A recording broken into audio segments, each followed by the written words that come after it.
mission, I'm mission. I'm trying to get it right. Transition, changing the way that I see life.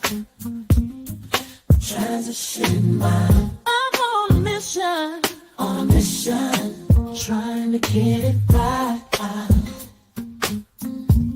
I'm transitioning my life. Making a transition. Ooh, making a transition. Ooh, making a transition.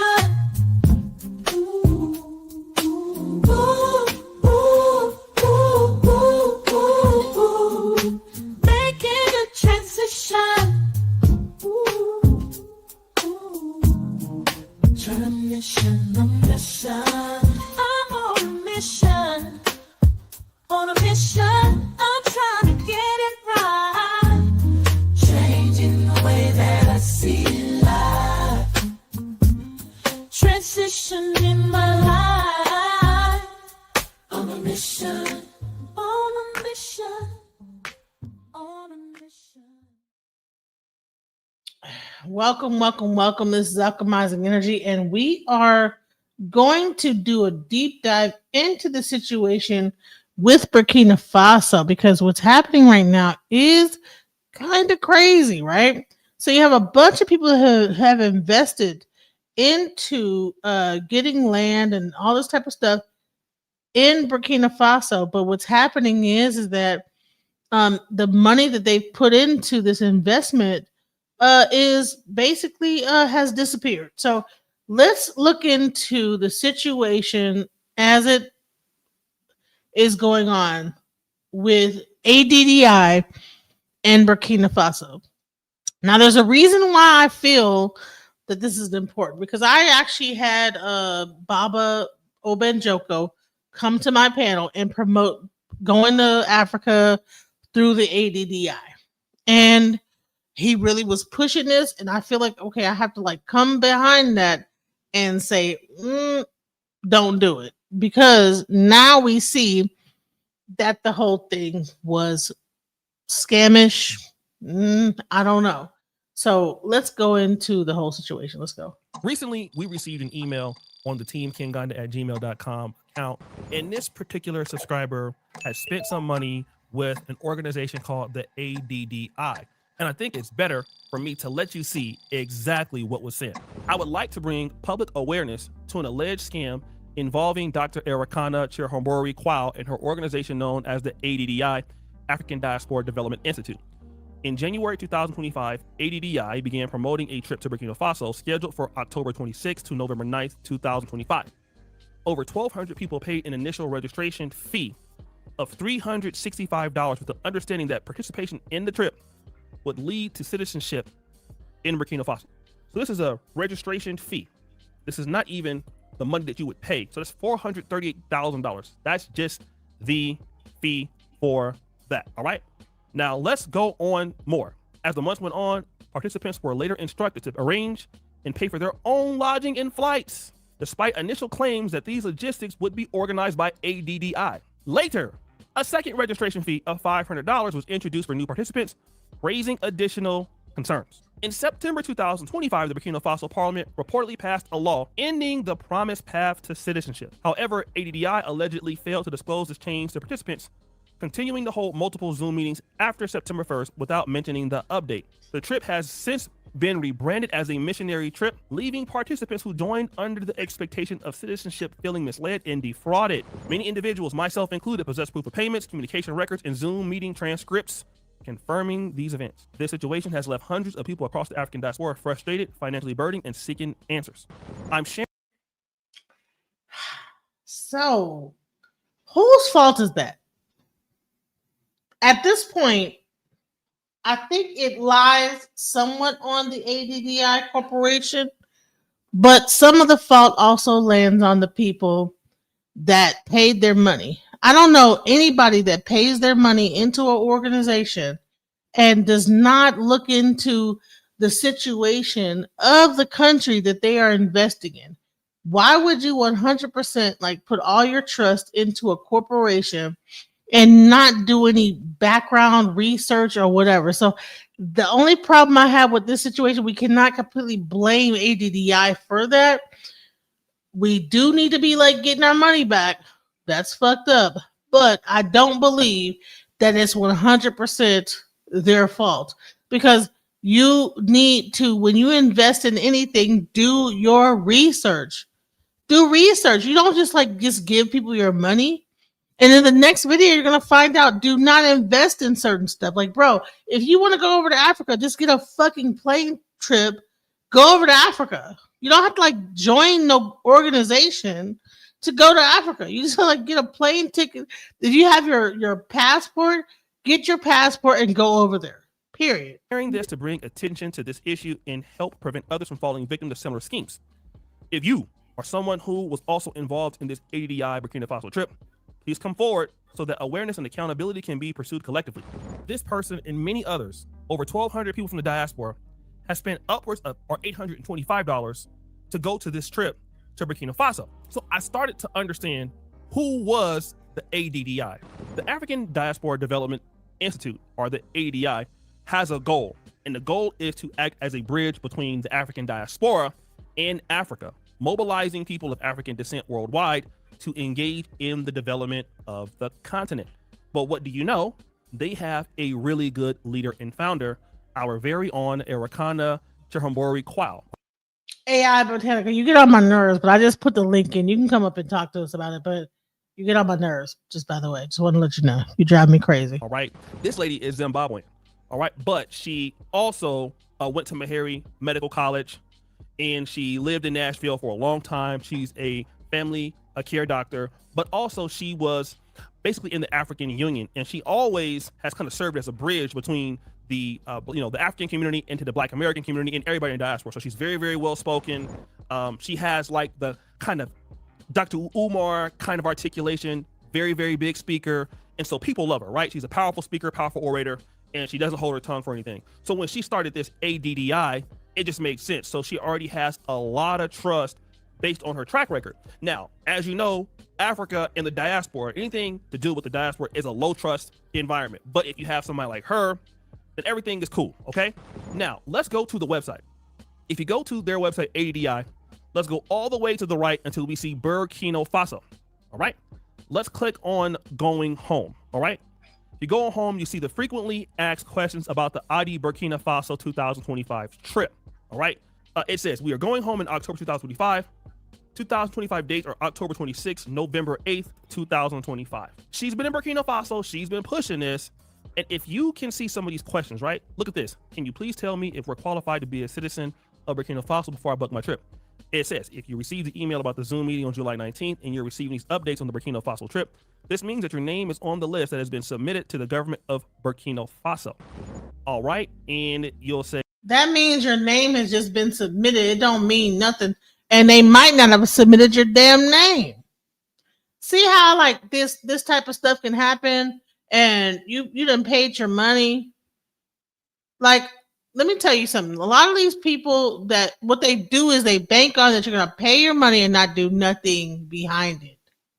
A lot of these companies that like have this type of a layout, they're banking on the fact that you're gonna pay it and then not do anything behind it, right? Like half of the people like pay the money, forget they paid it, and then move on. That's what's really happening in this situation. hey, just look at the questions. Will we be receiving our passports while on the trip? No, during this trip, you will have your citizenship conferred on you. The responsibility would then be up to you to apply for your passport according to the laws of Burkina Faso. It's clear they're promising some level of citizenship to Burkina Faso, and they are bundling it up here on this particular trip. Like, we're seeing it right now, okay? And it brought me back to Dr. Ericana. Now, I've looked at certain videos, I've seen comments, I've seen people saying that they don't believe that she's a scammer. Some people said that they've gotten their money back, but I have seen so many comments, upwards of over 100 of people concerned about this, saying that they did not get their money back. The ADDI has not answered any questions, and Dr. Ericana has not been held accountable for this. Now, I want to talk about some of the red flags that are with this. Number one, it's not my own idea, but I've heard many people point out the fact that if Burkina Faso, as a government, does not say we are offering this to diaspora, you should never believe it. What is that? Also, fucking duh. Like, I mean, I don't understand why you would not go first with the government itself and look up some stuff like what's going on. Why is it that people are having to come online and say, oh, guess what? They're not doing citizenship now. Everybody's pissed off. It's like, well, like you pretty much bought into ADDI, not Burkina Faso. Now, I hope that ADDI does something to rectify this, but they really don't have to, because whatever that $365, whatever they paid, whatever, was for ADDI, not Burkina Faso. People need to read the small print. You know, if you buying into something online, and I swear to goodness, I could show you a video. I had a guy, a whole babalao that was saying, we need to go back to Africa and I want to do something and get people to get, like, it was really like campaigning on my channel. About trying to get together and join ADDI and go over to Burkina. Man, that's crazy. You know what? For some reason, I always find myself in the middle of the main bullshit going on. I don't know how. The biggest problem with this, Burkina Faso is French speaking, guys. It is Francophone. Now, I'm not hating on Francophone. I know Troy Ori is popular, but again, guys, you are going to have a hard time adjusting to Africa in English. You're going to have a hell of a time adjusting to Africa in French. So the Congo, Mali, Ivory Coast, those are going to be places in which, even if you were to get citizenship, you're probably not going to want that citizenship. All right, I'm going to be honest. Africa and most African countries are hard enough as it is in English. So please understand that Francophone countries are probably not going to be your best bet. Anglophone countries are going to be your best bet. Botswana, South Africa, Zimbabwe, Ghana, Nigeria, Kenya, Uganda, and Rwanda now is dualistic. So you have French and then you have English. But who needs to be held accountable here? Dr. Ericana. Dr. Ericana's website clearly points out that you will have the opportunity to get citizenship. Okay? The fact that you need a registration fee is interesting to me. The reason why you need a registration fee, because it is easy to believe that Dr. Ericana, with her vast knowledge and history of doing things in the diaspora, has a connection with Trey Ori. But obviously she does not, or it, didn't work out, which in that case, she should have refunded the money, but she has not. All right. Dr. Ericana is known for capping. Remember the Wakanda project with the African Union that never materialized? That same Dr. Ericana is no better, in my honest opinion, than Dr. Umar Johnson without the booty clapping. I hate to come after her because she's brilliant. Better than Umar Johnson without the booty clapping. That's sad. That's messed up that this is the second situation where she has promised something and it did not get delivered. I don't know what's going on. This is crazy. I love what she says, but saying something and doing something are two different things. Guys, do not buy any citizenship programs to Africa. It's going to be worthless. You need to figure out if you like the country first. Okay? Just getting citizenship, and I know the only ones I know that are legit are Sierra Leone and Ghana, but you need to visit first. Can you live in a country? Do you understand the passive-aggressive culture of doing business in a lot of these places? Do you understand how to get things done? What are your advantages? Can you have leverage when you live in a continent? You don't know any of these things. You guys are trying to rush to get a citizenship in Africa, and then you're going to get scammed by people like the ADDI, which they are a scam. In the Burkina Faso, with all of the good work that they are doing, they are playing on emotionalism. Look at what Trey Ori is doing. He's fighting back against the powers that be. And then Dr. Ericana, she shows up. She has a tour. And then you can get citizenship. No, it's all a foul play, and they don't care about you. All right? They just don't. Some people in Africa do care about you. Dr. Ericana is the person. First of all, I want you guys to know, let's look, what is the price?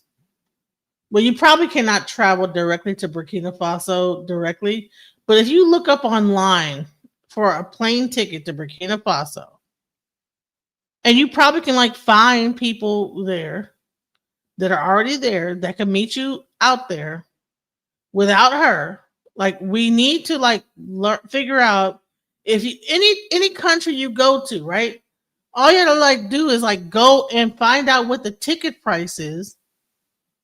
Find people in that area. Say, hey, I'm coming there. Da, da, da. And of course, be wary. But you don't really need this whole situation. Now, in situation where you have an Ashraf Quasi who always go to Egypt, he's been doing his tours for years. Yes, but a person that just pops up and gives like this whole like ADDI thing, don't do that, bro. For real. That does not. All right. Unfortunately, if she was a man, I would go much, much more harder on the situation. So what you need to do is, if you're going to get into African country, there are two countries that I know of right now that offer that program: Ghana and Sierra Leone. Okay, which I would always say, visit the main pages, the government pages on how you're supposed to do it. But what they'll always tell you on this channel, visit first, because then what happens? You get somebody that got scammed like the person, email me, want me to come and make a story about it, and I've already told you time and time again how to go about things. Okay, Africa is not a win today game. It's not a boom, there it is game. This is not a microwave market. The continent is not a microwave market. It is a profitable market. All right. It is a good place to be. It can do anything that you want it to do, but it takes time. You need to be ready. You know what? On Tuesday, I'm going to be interviewing A3andMe because, in the next video, O'Shea Duke says a few select things about them and says that they were scamming people. So I'm going to ask them some questions about that because, I don't think this right to just put something out there and not let the people speak for themselves. But, I think that, for the most part, it's so much going out here. So now he's talking about how to be successful in Africa. Let's go into this. Are you sure that your favorite Black YouTuber or Pan-African YouTuber is not trying to scam you? Many of you guys have been getting scammed, not when you move to Africa, but right here in the Pan-African sector of YouTube, literally by Black American YouTubers. And I hate to say this, but yes, many of them are cultish or Hebrew Israelite or something like that, right? And one big channel that does this here is a husband and wife team by the name of T3andMe. And I want to show you how they use manipulation to get money out of you and how they prey on elderly people. They literally have court cases out in Tanzania in which they take advantage of elderly people, women and whoever else, and then they scam, okay? I don't know what's going on with T3andMe, but I want to welcome to the stage Pan Mulattoism. What's up? Peace. Good morning. How you feel? I'm good.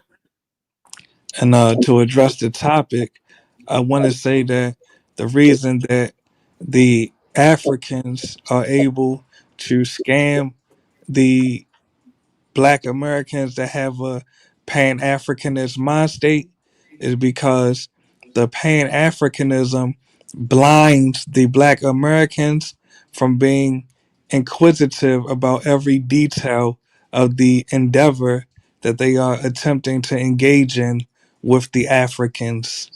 And the Africans know this, so they take advantage of the Black Americans that have a Pan-Africanist mind state. Or in other words, 80OS FBA Black American would never fall for these particular scams in Africa because the ADOS FBA Black American is already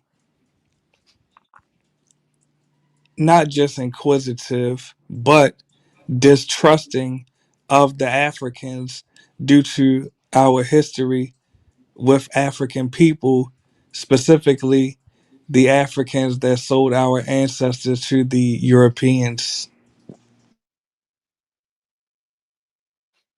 So what do you think? Why do you think that the FBAs are distrusting of Africans? Well, that's exactly the reason that I just stated.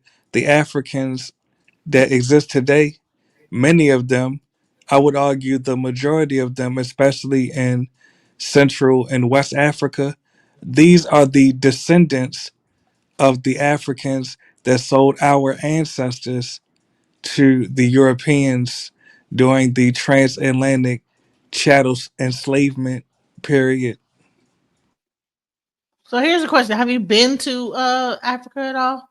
Yes, definitely. In your experience, have you experienced what is your experience when you've been there? Has it been Well, positive, negative? Like what have you experienced?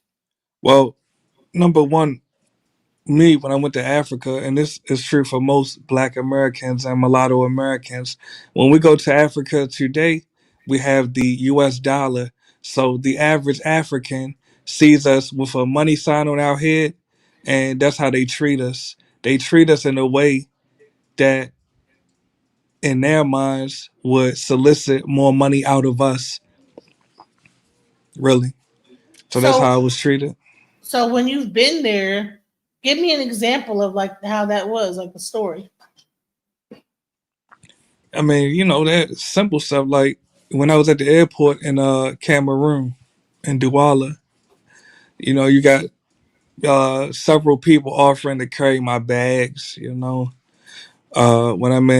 was in the market in Douala and the various different markets and people heard me speak English, not only did the merchants try to increase the prices on me, but even the Africans that were not merchants, pardon me, would approach me and essentially beg. There were many beggars.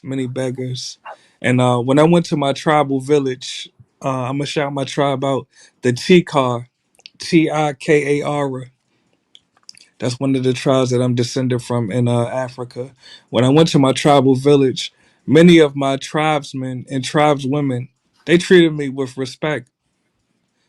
Additionally, I must acknowledge that they acknowledge that I am racially and ethnically different from themselves. Or, in other words, yes, I'm descended from the Tikar tribe in Cameroon, but the Tikar tribe today, they are able to distinguish themselves from me for better or for worse. I'm not even mad at the fact that they were able to acknowledge that I'm ethnically and racially different because I'm able to acknowledge that I'm racially and ethnically different from them. But the distinction was made on both sides. So in Africa, like the actual people in Africa do not see Americans as the same as them. Hell no. Have you been to Africa? I have. Exactly. All right. What part of Africa did you go to? I went to Cape Town, so I don't know if this different. Cape Town is more of a party place, and I was there for DJing, so I didn't really get into how people thought about me as far as being a Black American woman. I mean, the people they picked me up, when everybody else was going one way, they say, "Hey, come over to the township." They showed me around. It was almost like, and I didn't understand what was going on the whole time, but they like showed me around. It was very, very a really great experience. So I never experienced like someone say, "Well, I know that you're not like us. You're not like one of us." I felt really actually like almost like they were very inviting and very kind. They had like little jokes, like I don't speak English, little slick stuff. I don't speak English, but they be saying it in English, like little funny stuff they would do. But But that's a distinction in itself right there. hmm They're distinguishing themselves from you right there because they know that you are native as an English speaker. But additionally, you have accounts of Black Americans in Ghana right now where they will call you Obruni, which is the term that they use for white people. There are Black Americans in Tanzania and in other parts of Southern Africa that have attested that they have been called Mzungus, which is the term that they use, is a Bantu term that they use for Europeans. So, even me, like I said, in Cameroon, overall, I had a great time, but the distinction was still made between myself and them. And once again, I'm not mad about that because I make a distinction between myself and them as well. But the distinction is always being made. Even when Africans come to the US, they are able to distinguish themselves from us. And if you look at these different colleges and universities, you'll see that there is a Black student union that we have established. And I don't even like the term black, it's too vague, but we establish Black student unions. Then the Africans, they come to these same universities and they will establish an African student union to distinguish themselves from us. Even in certain campuses, you'll have a black student union that we established. Then you have an African student union, usually established by West Africans. Then there'll be a Ethiopian student union and a Somali student union, et cetera, et cetera, et cetera. So not only are the Africans able to distinguish themselves from us, they are able to distinguish themselves from other Africans. And, once again, I see nothing wrong with this. So how much of that is like because of like that you think that people from the continent of Africa are used to living in a tribal manner, or is it like they really like disdain certain people or whatever? I think it's a mix of both. I didn't even speculate as to the motivation of what makes these Africans distinguish themselves from us and distinguish themselves from other Africans because, I would be speculating because I'm not a continental African. But I'll answer your question. I think it's a mix of both. I think they have a superiority complex over other African groups, and many of them have a superiority complex over Black Americans. Yeah, I believe that definitely exists. Additionally, I think it also has to do with their tribalism. They distinguish themselves from other tribes within their own nation, so of course they are able to distinguish themselves from us. We're from a whole different continent. Mm. So we're from a different continent, but do you think that they treat the white people that's on the continent of Africa the same way they treat us? Of course not. And when you say us, I assume you're referring to Black Americans. Americans, yeah. Yes, but I will say this: in my experience, they treat mulatto Americans virtually the same that they treat white Americans or white people. Like I told you, when I was in Africa, they saw me and they were able to detect my European ancestry. And from what I gathered from watching the Europeans interact with the Africans, particularly the Cameroonians, they treated me virtually the same as they would treat a white person, from what I saw. But there have been accounts of Black Americans that are visually of African descent, that are in Africa, saying that they've been in certain restaurants and the African waiters would go serve the whites that came into the restaurant after the Black Americans had arrived. They would go serve the whites first. So to answer your question in a linear fashion, I think that Africans in Africa, even in the U.S., they put Caucasians higher than Black Americans on the social hierarchy,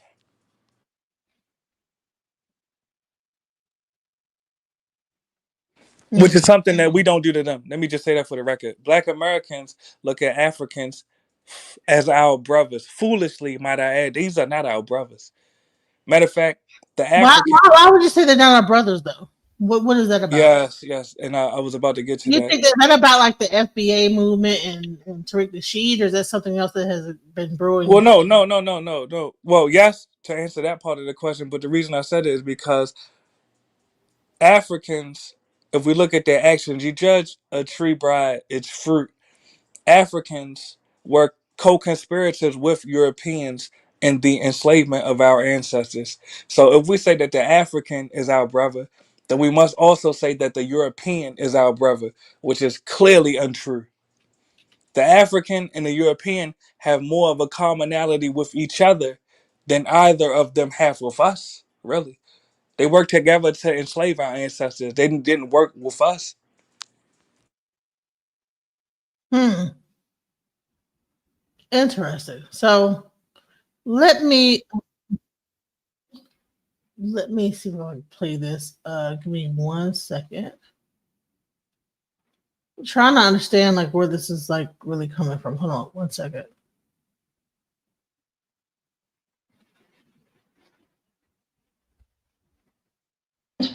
naval men died on the high seas trying to stop slavery. Why? Because the African kings were rounding up their own people. They had them on cages waiting in the beaches. No one was running into Africa to get them. And I think you're totally right. If reparations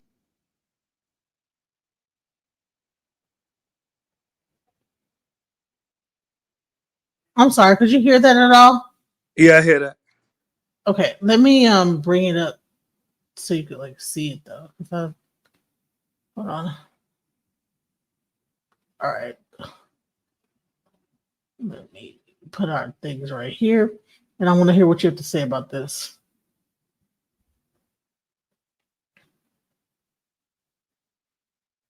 $2,000 naval men died on the high seas trying to stop slavery. Why? Because the African kings were rounding up their own people. They had them on cages waiting in the beaches. No one was running into Africa to get them. And I think you're totally right. If reparations need to be paid, 2,000 naval men died on the high seas trying to stop slavery. Why? Because the African kings were rounding up their own people. They had them on cages waiting in the beaches. No one was running into Africa to get them.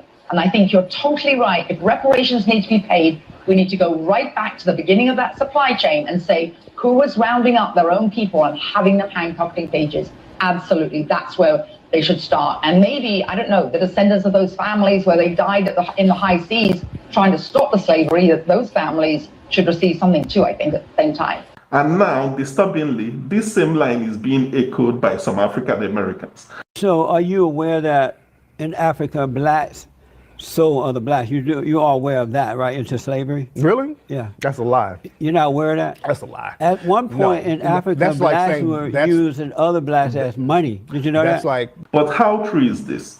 Kloski, analysis. It's so far from the truth. The real history is far more complex and far more damning for the European powers than that one-liner suggests. African societies, we are not one big happy slave market where everyone sold everyone. Across the continent, people fought a series of wars against slavery.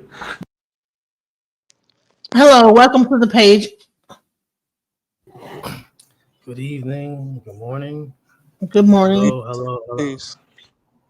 Peace. So, what are your thoughts on this? You got the floor, brother. Go ahead.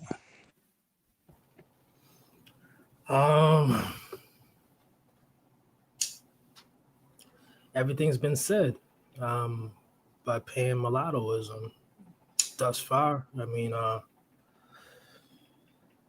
unless we were talking about the Dr. Ericana, I learned about her last year, probably in July or so. And I didn't think too much of it, because I had heard her name every now and then before that, But This is my first time ever hearing. I never even heard of her before. I had heard the name, but then last year when I saw the face, and put people were stressing. There was a particular page who just wanted to identify as Aboriginal and mixed race. They would say we're Aboriginal, but we're if anything, we're mixed race. And they steadily was saying that Dr. Ericana was the boogeyman. And I just couldn't make any sense of it. And this is before the whole Umar thing really got to this point where it's at. But they're like, no, Dr. Ericana, she has these ties, these international ties. She's linked to this group in the UK. This has already happened. She's scammed people out of money and then scammed them again. So you've heard about her scamming before that. So this is not a new thing. I just didn't take it okay, people get scammed every day, but I didn't know I did see her compound. It does look like a mega church almost. Really? She lives in a mega church type of place? She had a mega in America or in there's documentaries on her. Yeah, she's connected. Wow. Okay. She's like, I would say she's the Lord Sidious of she's the Palpatine of Pan-Africanism as we're seeing it now today. It's not something that's a cute thing. It's not friendly Pan-Africanism. No.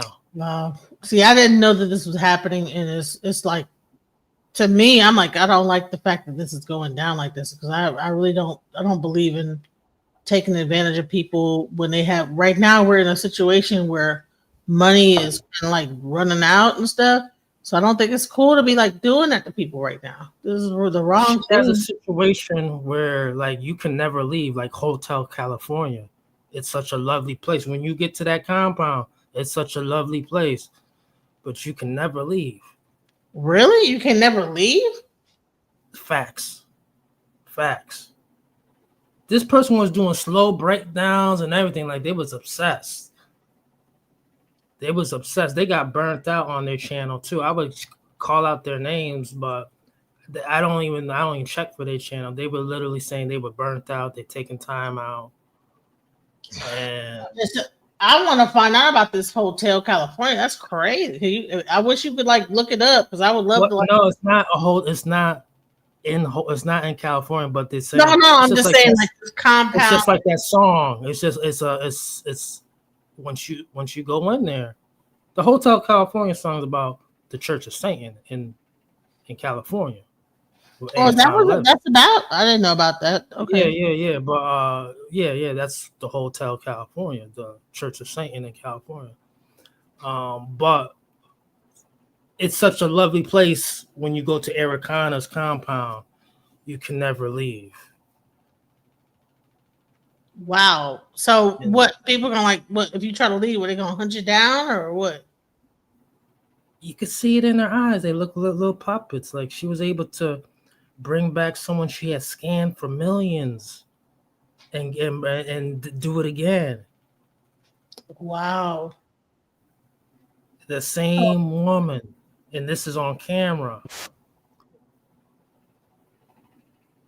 And she's a doctor. Mm-hmm. She like might know. I don't know. So let's go into. She has that ability of like a psychologist to get you to sit down, almost like Get Out. She's able to do those things. Yeah. Wow, that's what? All right. Yeah, I understand. That is scary. What? This is not me throwing shots at them or me hating on them. It's just what they have been doing, and there is a lot of evidence to show this. But I want to also show you how you can beat these types of people right here online.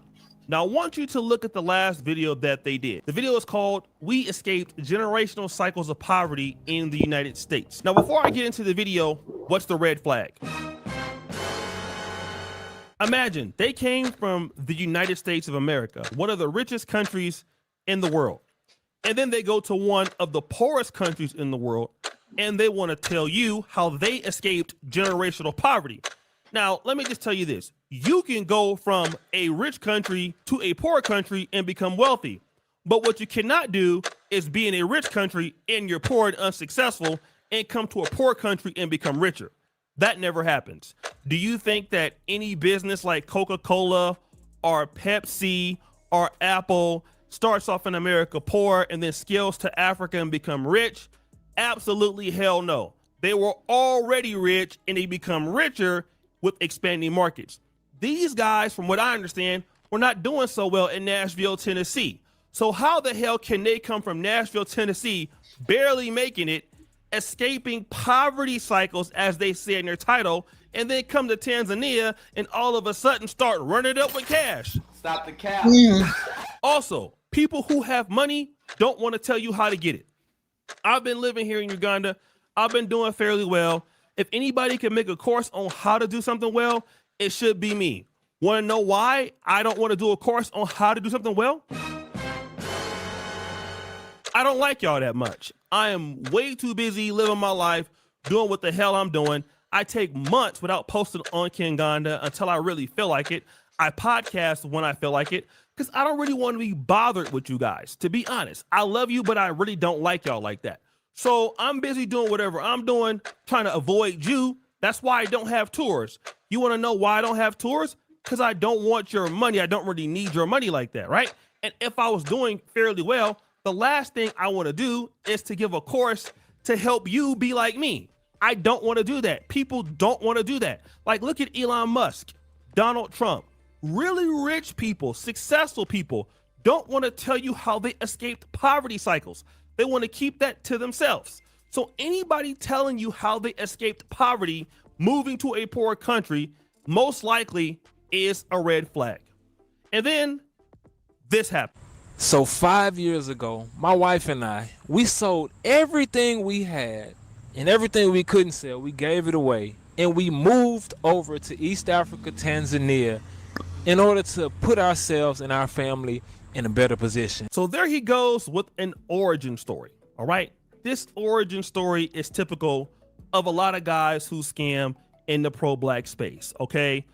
Typically, won't say not all, but you will see a lot of Hebrew Israelite people, or those who claiming to be Hebrew Israelites, do stuff like this. This is not every Hebrew Israelites, but almost 100% of the times I have seen this in Tanzania, in Ghana, or any place like that, is somebody talking about the Most High, shalom, shalom, shalom, or something like that.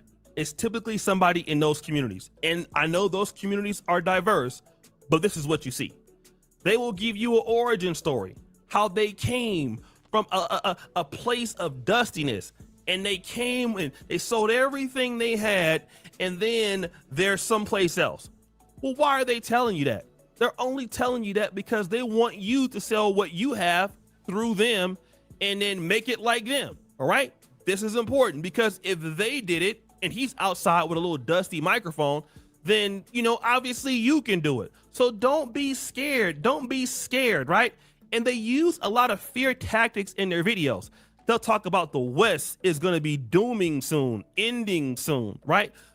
Things are going to be happening. You need a secondary home. Almost all of these people in Tanzania, Ghana, they use fear tactics to try to get you guys to spend money with them.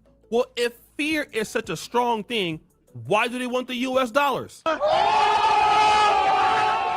Make it make sense. Their whole customer base is in the United States. So if it's so bad there, then why are they trying to do business with you? However, we don't know yet if he's trying to do business, right? He might be a nice guy. I don't know.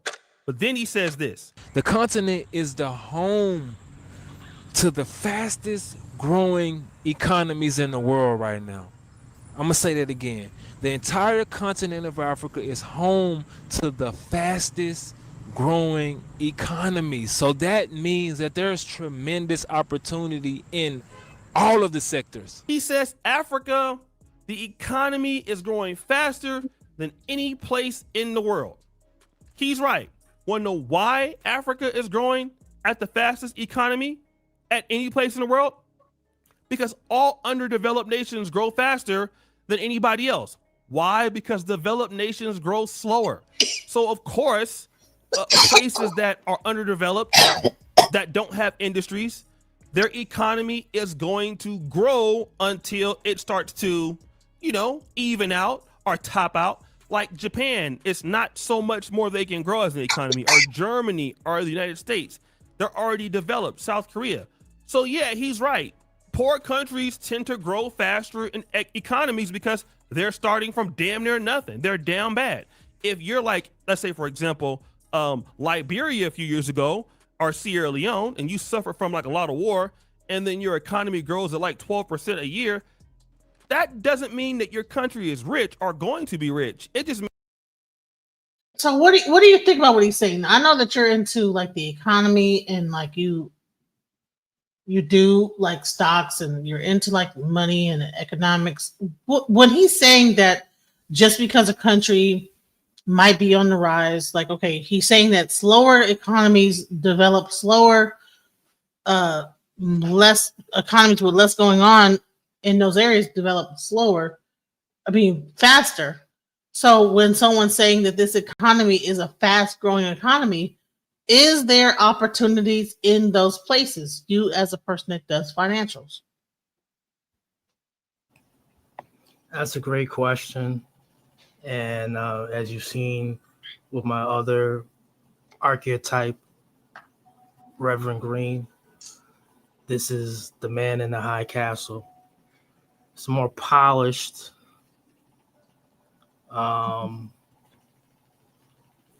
Less disruptive, less crashing out. I don't have to do a 1v10 on the panels and take them out.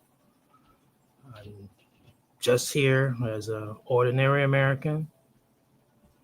And I agree with what he said right there, Dr. O'Shea Jackson, about that one part in the very beginning. Here's the question: the scheme of what he said right there is like, when these people say they try to explain the magical get out of poverty situation. That's a no-no. When you have money or are born with it, it's hard pressed to get someone to explain that. An older person or someone who has that money, how they do it. And I want to give you an example. So you're saying like how he said, if I got money, I'm not going to tell you how I got it. So anyone claiming to say that, oh, I got the answer of how you should get it is lying to you. Exactly. Take it on 100% face value. Why do you think that is? Why do you think that a person makes money, but they don't? Can I give 2 examples quickly? There's a book. There's a book called "The Richest Man in Babylon." Any person who's like 9 years old to 60 years old should read it or listen to the audio book of it. It's a good book about a man who was gambling, and he gambled himself into slavery, and he started to make these tablets for a rich man to try to buy his way out of slavery. And eventually he did such a good job, he got the rich man's attention, and little by little the rich man would say, you know what, Arcad, I'm gonna teach you a little something about something, you know, you there's a dozen of eggs and this is your money, but you out here cannibalizing your money. You won't replace those eggs each and every day. You take something out. And then I'll give you another situation in the movie Just in Time with Justin Timberlake, which was a dystopian future, and they were using a lot of blockchain type of technology.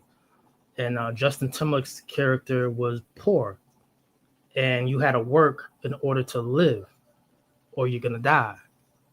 And there was a way to gamble and earn some money, and Justin Timberlake was able to gamble and earn some money, but there was this older, younger looking. He was almost like immortal. He had all this time on his wristband, and it was all money. And he was like, he was at a bar. He's like, you know what?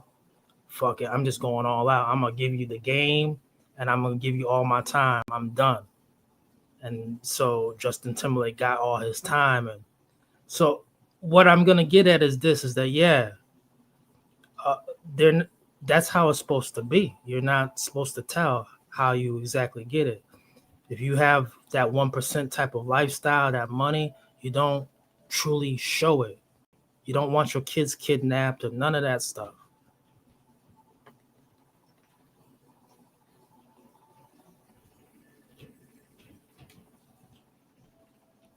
But we learning as a commercialized to talk and blab and we're doing too much. So you think that people with money keep it to themselves because they don't want their kids to be kidnapped, or do you think it's more or less to keep it within?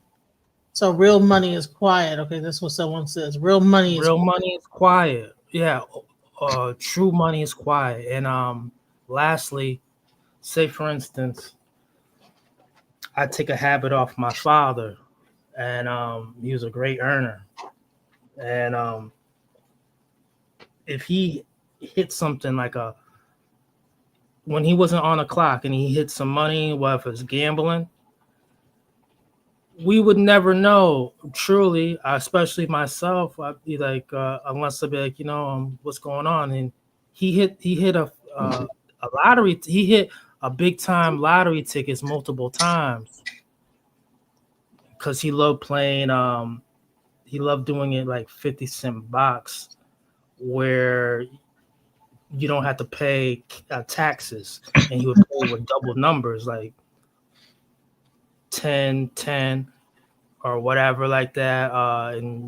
But what I'm saying is that you would never know when he had that money roll on him. He just buy like sirloin steaks, filet mignon. You would never know. He'd be just say, and then you found out, he'd be like, "Hey man, this is going out to this going to car bills, this going to bills and stuff. What you talking about? Get your hand out my pocket." Right. So, okay. Part of the United This States. is how it's supposed to be. Right. Already developed, South Korea. So yeah, he's right. Poor countries tend to grow faster in economies because they're starting from damn near nothing. They're down bad.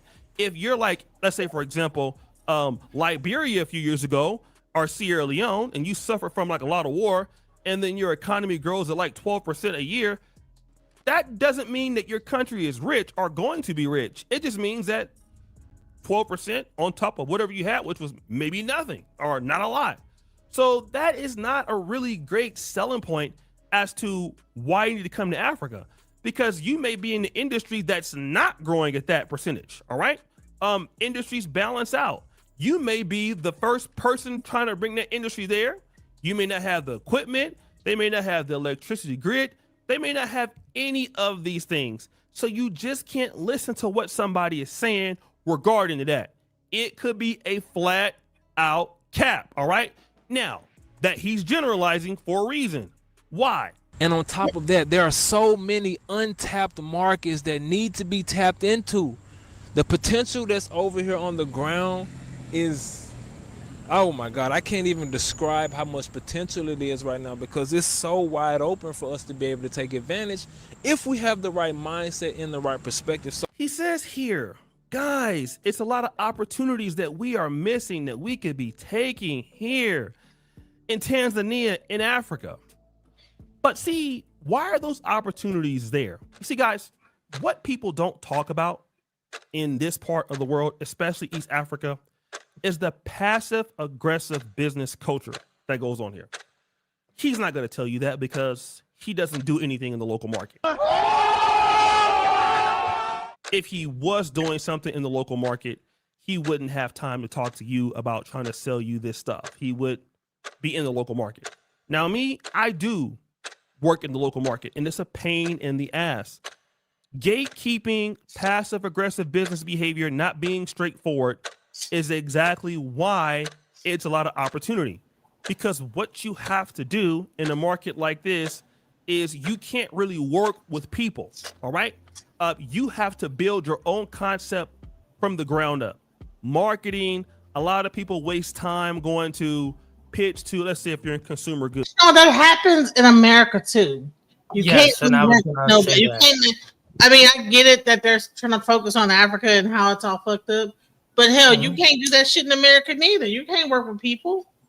You have to like pretty much build it, and then they will come. And then the people that you do get to like involve themselves into it, you just hire them. Because if you try to like get people in on your idea at the base level, people begin to like feel some type of ownership, and then they begin to want to like feel like entitled to whatever the hell's going on. And now you have a situation where you're gonna have to like, I don't know what the word is. You know, and I was gonna add on to what you're saying. This obviously is a familiar American concept. However, lo and behold, it's almost universal. And I'll give you an example, an allegorical one, the gingerbread man. And so when the so-called American Negro, just like the gingerbread man, is dissatisfied or 100% dissatisfied with what's going on with their environment, they will flee and leave to some sort of an illusion, believing there's something else outside of where they are at. And just like the gingerbread man, they encounter someone who's a trickster, like a fox. And so going over to Africa, you're going to meet one of these archetypes who will be like, hey, I could take you to across the way. Just get on my back. And you get on their back. They're giving you that caravan transportation guide throughout Africa. And next thing you know, yeah, investing in them to trust. And they like climb closer to my head, get on my nose. And just like the gingerbread man and the fox, they gobbled you up. You thinking that you're really going to get to the other side, to the promised land. And this happens time and time again. This The whole objective was that he was just putting you on your back just to like to get you to eat you. Exactly. And that's what happens when you go over there, especially in Tanzania. They're eating the albino Tanzanians for ritualistic purposes. And shout out to the FBA sisters who learned their lesson, hopefully, for traveling out to Algeria and was about to get themselves it wasn't Algeria, it was Tunisia, up there near Algeria, and they're about to get kidnapped just not too long ago, and they had a fight. People over here got to stop believing in the illusion that there's something greener on the other genocide. So we need to like get away from the African illusion. Exactly, they're going over to too much. And and that's why, as Reverend Green, he would always say, the African is the greatest businessman in a facetious way, because, they will sell you anything. There's nothing sacred to what they do. The capitalism over there is a whole different turn up. Well, I've heard people but let me tell you something. Even the Chinese, like even how they're doing stuff, they will marry an African woman just for the land rights. And the African woman probably will know that they're doing it for that, but because they have a certain, like even when you think you're going to go over there and meet a woman and whatever, but honey, they are after money. They're after, are you going to take care of me? There's no such thing. That's why you'll see a crazy looking white woman with a really fine black man in his youth. Like you'll see like these German women going over to like a place like Kenya and get like a really young, good looking black man. And they'll sit there and whatever. But the thing is, they don't care about looks. They don't care about anything like love. None of that exists. It's money. It's about exchange. It's about all that. So I think that we need to like take our rose color. If you're going to be going over to these countries, take your rose colored glasses off, because they're not operating off the same currency that we are when it comes to relationships, when it comes to business, anything. So we have to be very careful about that. Let's go into it. Goods, alcohol, food, trying to scale. You'll be trying to just get distribution all day instead of building an audience for that product. And so what happens is you talk to people, they miss meetings. They'll tell you like, oh, I really like that. Oh, I'll be getting back to you. Oh, that's something to think about. But all of those things are passive aggressive statements, right? That's non-committal language. When you're dealing with non-committal language, you leave that meeting thinking that something has went well, but that person hasn't committed to you, will never call you back, and will never talk to you about your product or service, and then see you again and then just gatekeep you. That person wants to have power over you so you can come back and chase them all day. All right. That's why there's so much opportunity in the market, is because the market is literally gatekept. And he doesn't want to tell you that because either he already knows it and wants to hide it from you, or he doesn't know it because, again, the local market is not his customer. He doesn't make money from Tanzanian shillings. If he made a lot of money with Tanzanian shillings, he wouldn't be online. But he doesn't know the market. He has nothing to offer the market. All right. So with that being the case, you don't know the culture of business here. So yes, there are opportunities, but you need to make companies cover territory. That means you need extreme leverage in the market. And talking to a guy like that, you're not going to get that leverage.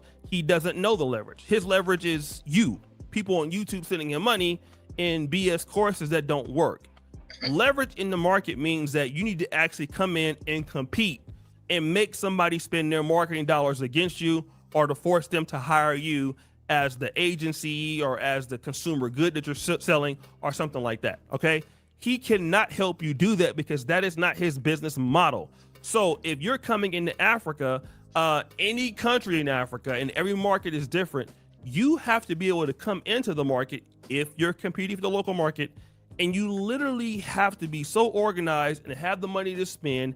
And then you need to make people cover ground, cover territory, right? You need to take market share away from somebody, and this guy is not going to be able to help you do that. All right. Secondarily, you may have never owned a business before. If you've never owned a business before, you can't talk to a guy who literally sells online courses and YouTube channels and has a history of scamming elderly people to help you get into business.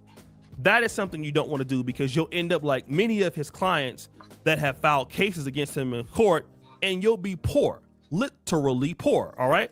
You'll lose everything. I don't know how many women have contacted me, those women in his quote unquote, the most high group, the Hebrew Israelite crew that he was in, and they've lost money. All right. But then I'm not still sure about this guy. Maybe he's changed his ways, right? Until I decided to do something. So guys, when I listen to this video, it basically seems like a sales pitch. So I didn't want to be biased because I had made some videos about this guy before and his wife. So I went into Google Gemini. Now I do have a paid membership with Google Gemini. It's an AI.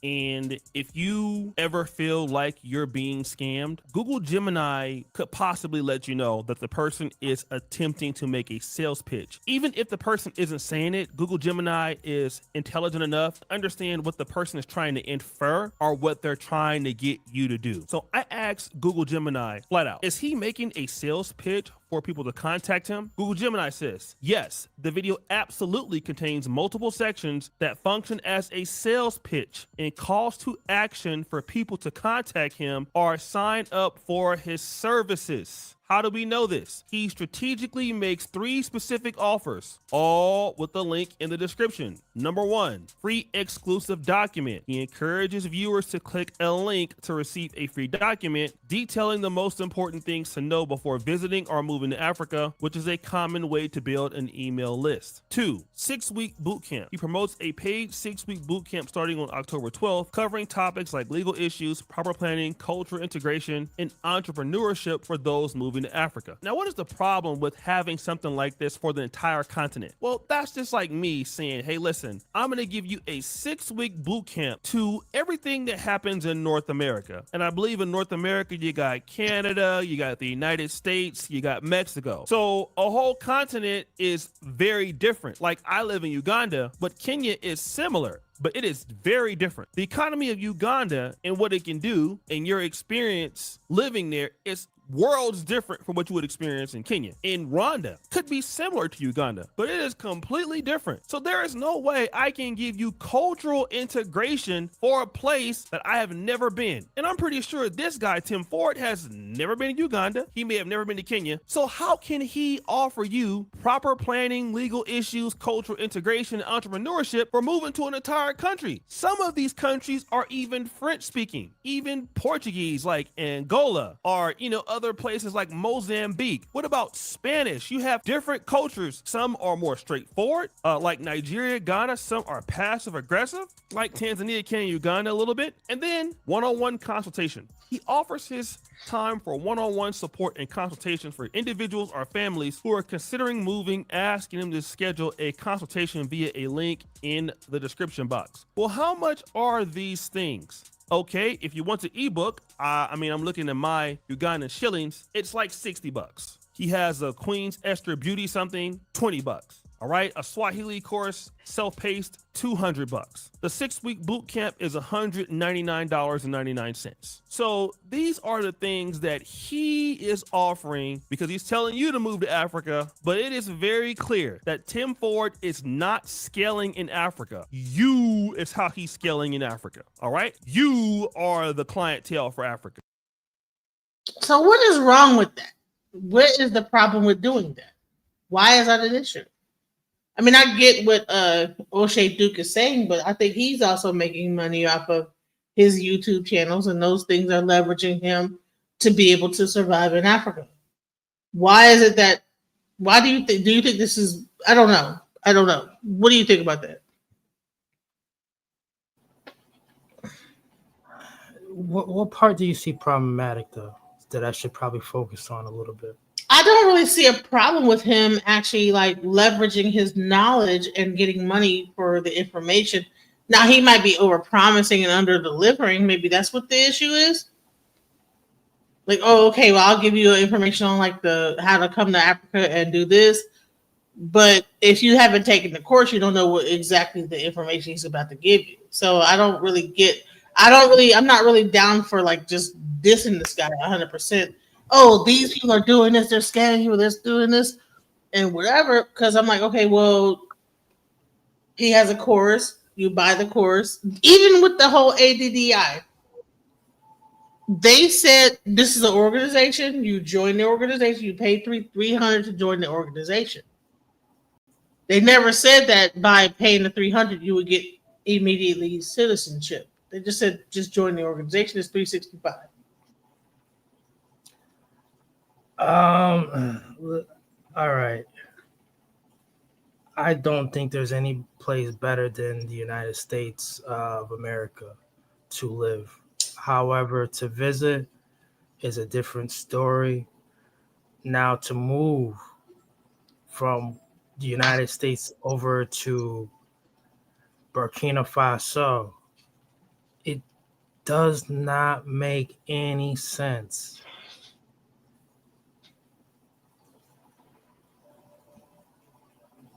The wealth gap over there in Burkina Faso, for those who are filthy rich to those who are in abject poverty and on steroids, it's very vast in between. Right, but that's not the question I was asking.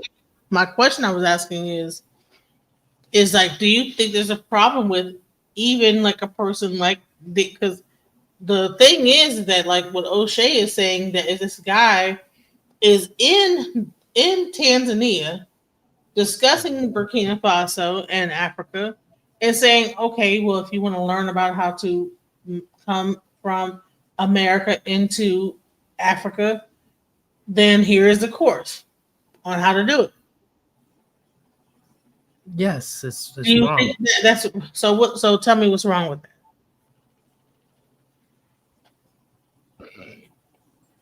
Other than the fact it's wrong because it's wrong because it's a failed situation. They're not telling you everything.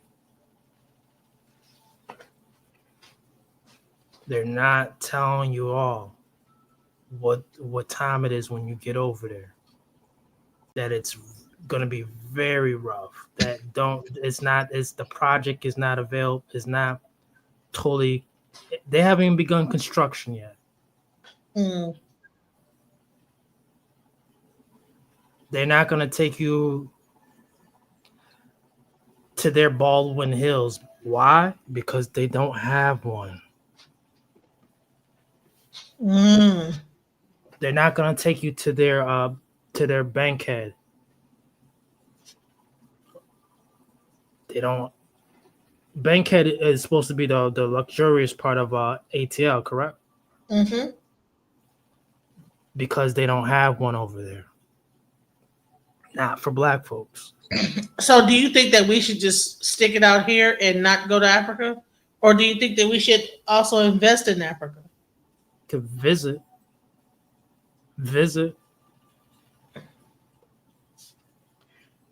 But tread lightly with your visits too. A lot of these places are on different statuses on travel bans. Yep. High You may alert. not be able to come back as easily as going there. Oh, you think that It's easier going there than coming back. More and more each and every week, especially in this administration. Be careful.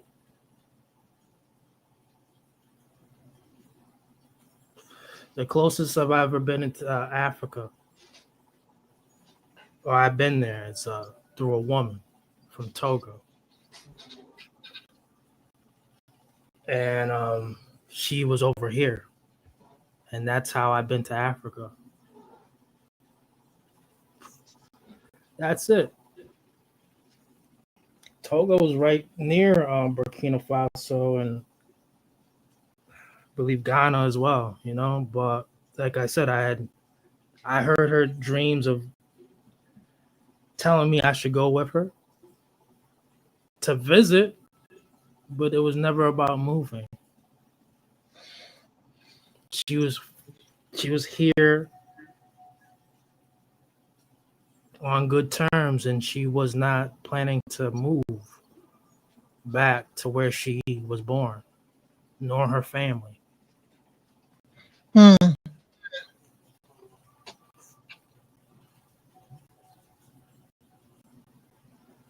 He has no money. He has no experience in working anywhere in the private sector in Africa, because if he did, he wouldn't have time to be on here making videos and having 1,000 links in his description. So guys, that was what Google Gemini told me. And we see that he is trying to sell courses. This video is not made to make money on AdSense.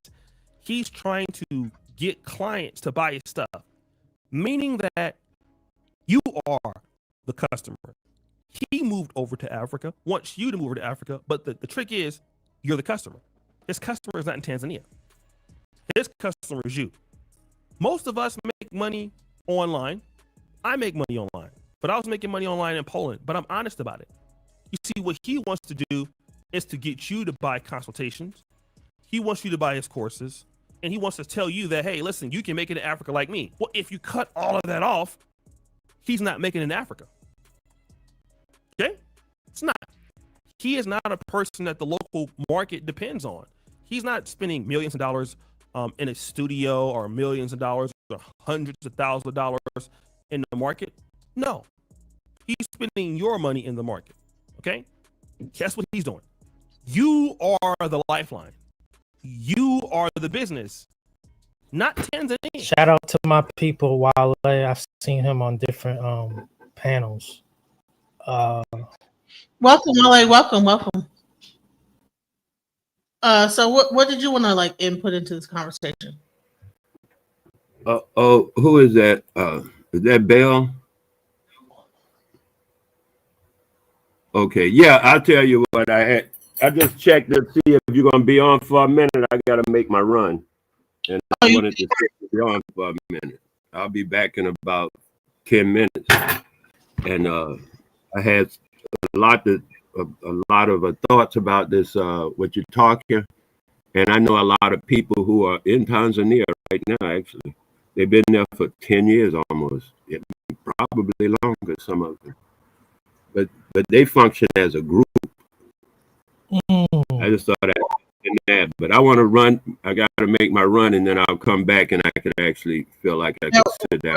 We're gonna be on here about I'm gonna give it till about 8 o'clock. Like just talk about the subject, and then because I gotta go to work at so I gotta get some sleep.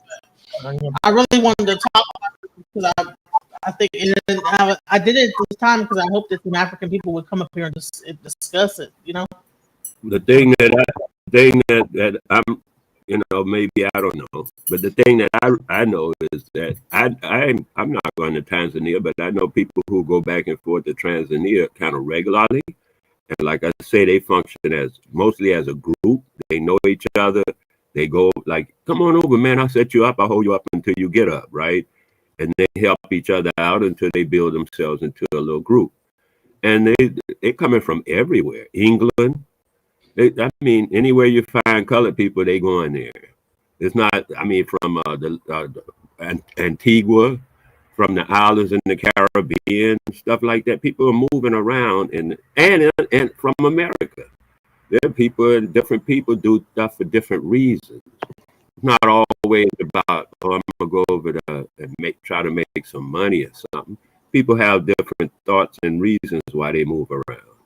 And then when they get there, they start doing whatever they do when they get there. But, you know, I can see how people can have a negative attitude about something, whether they've experienced it or not. And the guy right next to them will have a positive attitude about the same something under the same conditions, whether they've experienced it or not. Because each person lives a different life, sees it differently. And one guy say, oh, they ain't doing this. And the other guy say, oh, yeah, they are doing this. So, I mean, you say people with money are quiet, but Elon Musk is not quiet at all. He never quiet. Somebody mentioned Trump, how he come up out of how he come up out of what they call it, poverty and go to riches. Neither one of them guys they mentioned came up out of poverty and went to riches. Trump nor his Elon. And both of them are loud as all get out. I don't know nobody louder than them people. So people with money are not quiet. I get that. But, you know, that's not necessarily so is what I'm saying. They not old money. Not old money. Some people are quiet. Some people are not. Some people, you know, once again, one person be right next to the next person. They have totally different MOs, the way they carry on. And just to say, oh, once they get money, they do like this, that's not necessarily true. That's all I was saying. It's a lot of, stereotyping going on. And reality is not quite that way. That's what I wanted to get out. I'm going to make my run. If you're on, I'll check you. You're not, I'll check you. Okay, well, we'll be here tomorrow. I would love to hear your input about, like, you know, this whole foreign travel thing, because, you know, I was actually considering that. So, and now I'm like, okay, well, should I? Like, I feel like scared now. I don't know. But, you know, but maybe I shouldn't, you know, scared money never wins, you know what I'm saying? But, you know, it is what it is, you know what I'm saying? It's like a thing where people could scare you out of your, who knows, you know, because of their fear, you know? Personally, I've been out of the country for 10 years, so I'm not scared. I go where I want to go, like la-di-da. I'm in a different kind of mindset. I'm an international nigga. And once you become an international nigga, it's a whole different thing, man. You might go tomorrow, you might see me in Tanzania, who knows? But I'm just saying, you got to do what you feel is your life and what your life gives you and tells you to do. And like I say, if you're here when I come back, I know these people. I can tell you about them, what they're doing, where they at, how to contact. I would love to do that, because I think that we're hearing so much negativity about this ADI situation, but it's like, okay, so what are the positive? I would love to hear the positive side of things, because right now we're just covering the negative aspect. It'd be great to hear the positive side. So yeah, okay, there's sides to every story. So, you know, I'm not over here just trying to fear monger either. I want to, like, hear both sides, you know. I think that people get me a lot of time. They think I'm just always just like pumping fear into people, and really I'm just trying to just tell the story, you know. So that's my main thing. So okay, about 10 minutes. If you're here, I'll check you. Okay, all right. Earn that money, bro. So yeah.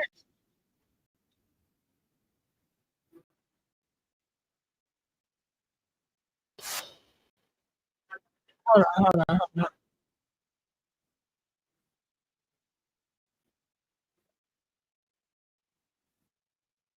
Hold on. All right, so let's get finish this one up. Here we go.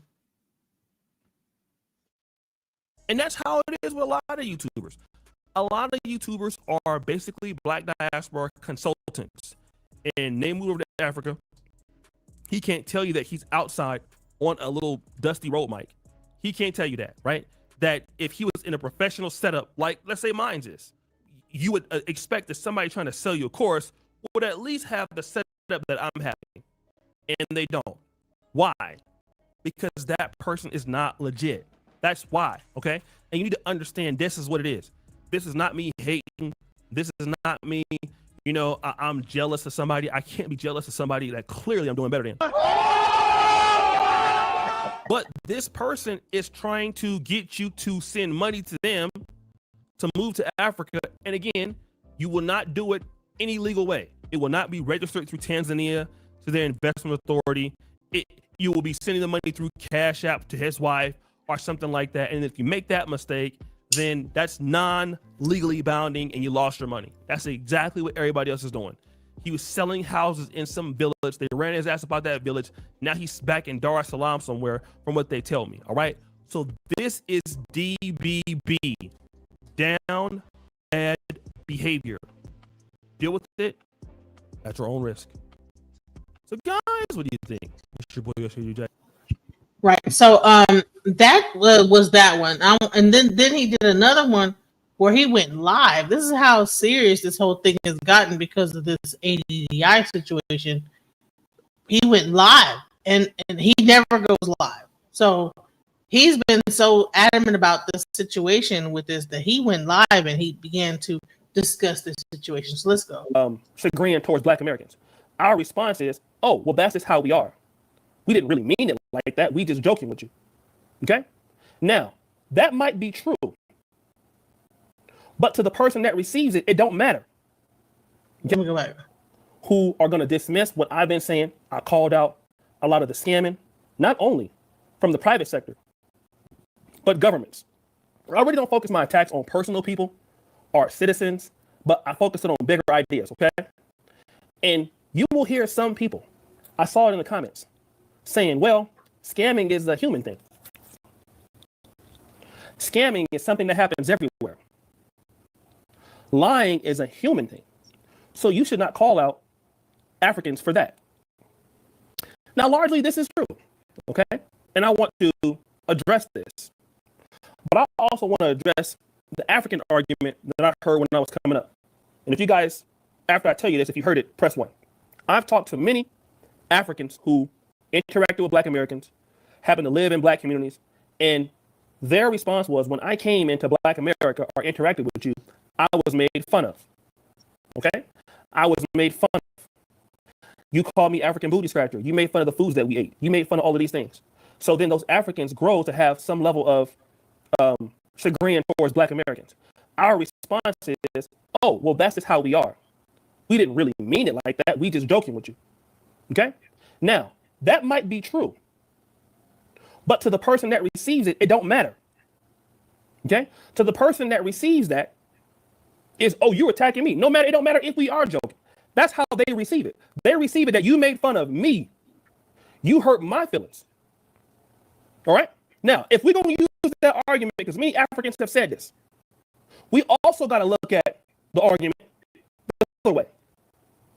If I come to an African country and I'm doing things, you taking advantage of me, you're blocking me, and other Black Americans have that experience across Africa, in Ghana, in Kenya, in Uganda, wherever they go, if they have that experience, then we don't want to hear in response, well, scamming is a human condition. Nobody's trying to hear it. Nobody wants to hear that lying is a human condition. Lying is a human condition. You see, because that's some of the anti-arguments you hear. Well, it's a human thing, but we're not dealing with all humans. We didn't move to Europe. We didn't move to France. We didn't move to Belgium. We didn't move to Luxembourg. So once people experience it personally, that is all that matters. And see, what you guys want to do is give an excuse for fuckery. That's what y'all want to do. Well, that happens everywhere. But do we live everywhere?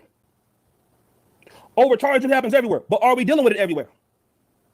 We're dealing with it on a place that largely we have been invited back to. So now when you're dealing with it, I'm not talking about everywhere else. We're not talking about a human condition. We also know that taking a doo-doo is a human condition. We also know that breathing is a human condition. To blink your eyes is a human condition. What do you think about the fact that they've invited us back to this country, but at the same time they want to charge us or overcharge us and overdo things? What do you think about this? It's a sucker's game. You know, I'm gonna say what he just said, and I agree with what he just said. Some people need to understand, yes, scamming is a human thing, lying is a human thing. Okay. However, he is trying his best to put that stigma on these people, saying don't trust them, and people like this. He's giving all the he's warning, he's giving people a grace period to rethink doing any of this.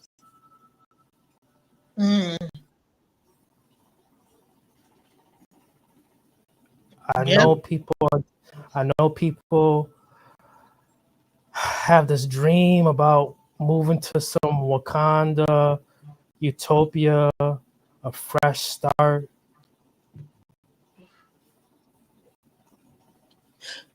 But it could be like a big mistake if you're looking at it too rosy-eyed and whatever.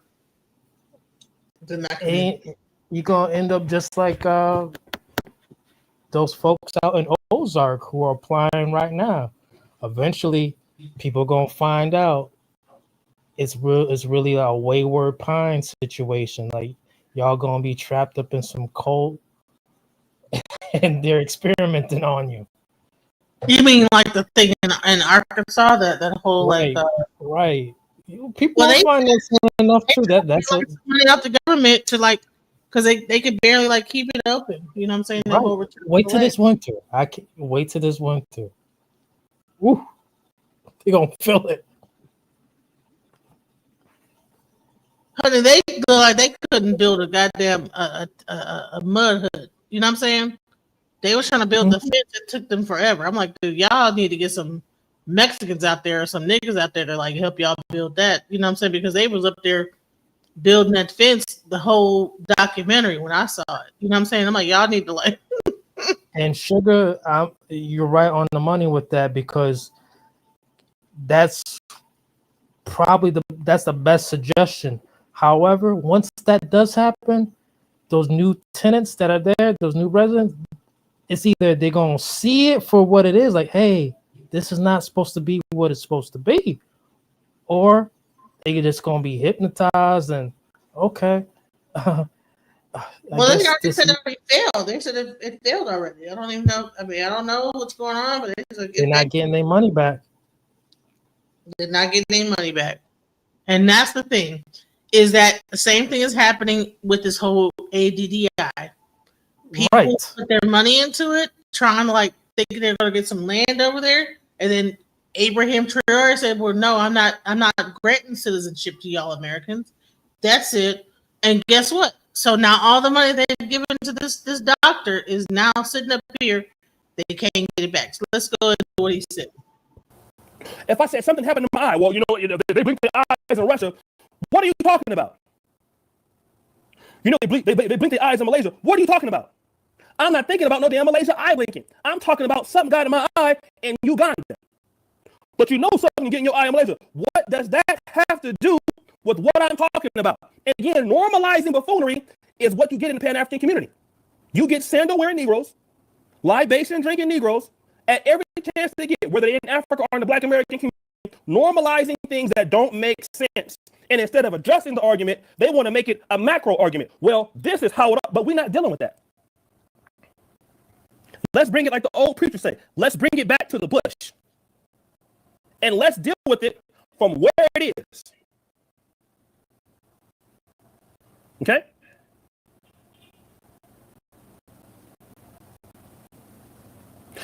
Then you have people who say, you're pandering for Black Americans. I've had many episodes here on my channel. I've called out people for being hostile towards Africans. On this channel, I've called out Black American Hebrew Israelite scammers. On this channel, I've called out a lot of people. But I'm going to tell you who panders are. You have Black Americans, some who don't even live in Africa, some who don't even visit Africa. And because somebody like what they say, they worship Africa, despite what they hear about the issues Black Americans have in Africa. You see it here. And within Pan-Africanism, you will see that you have Black Americans, formerly known as African Americans, who are skewed towards to the right, towards Africans, over their own people.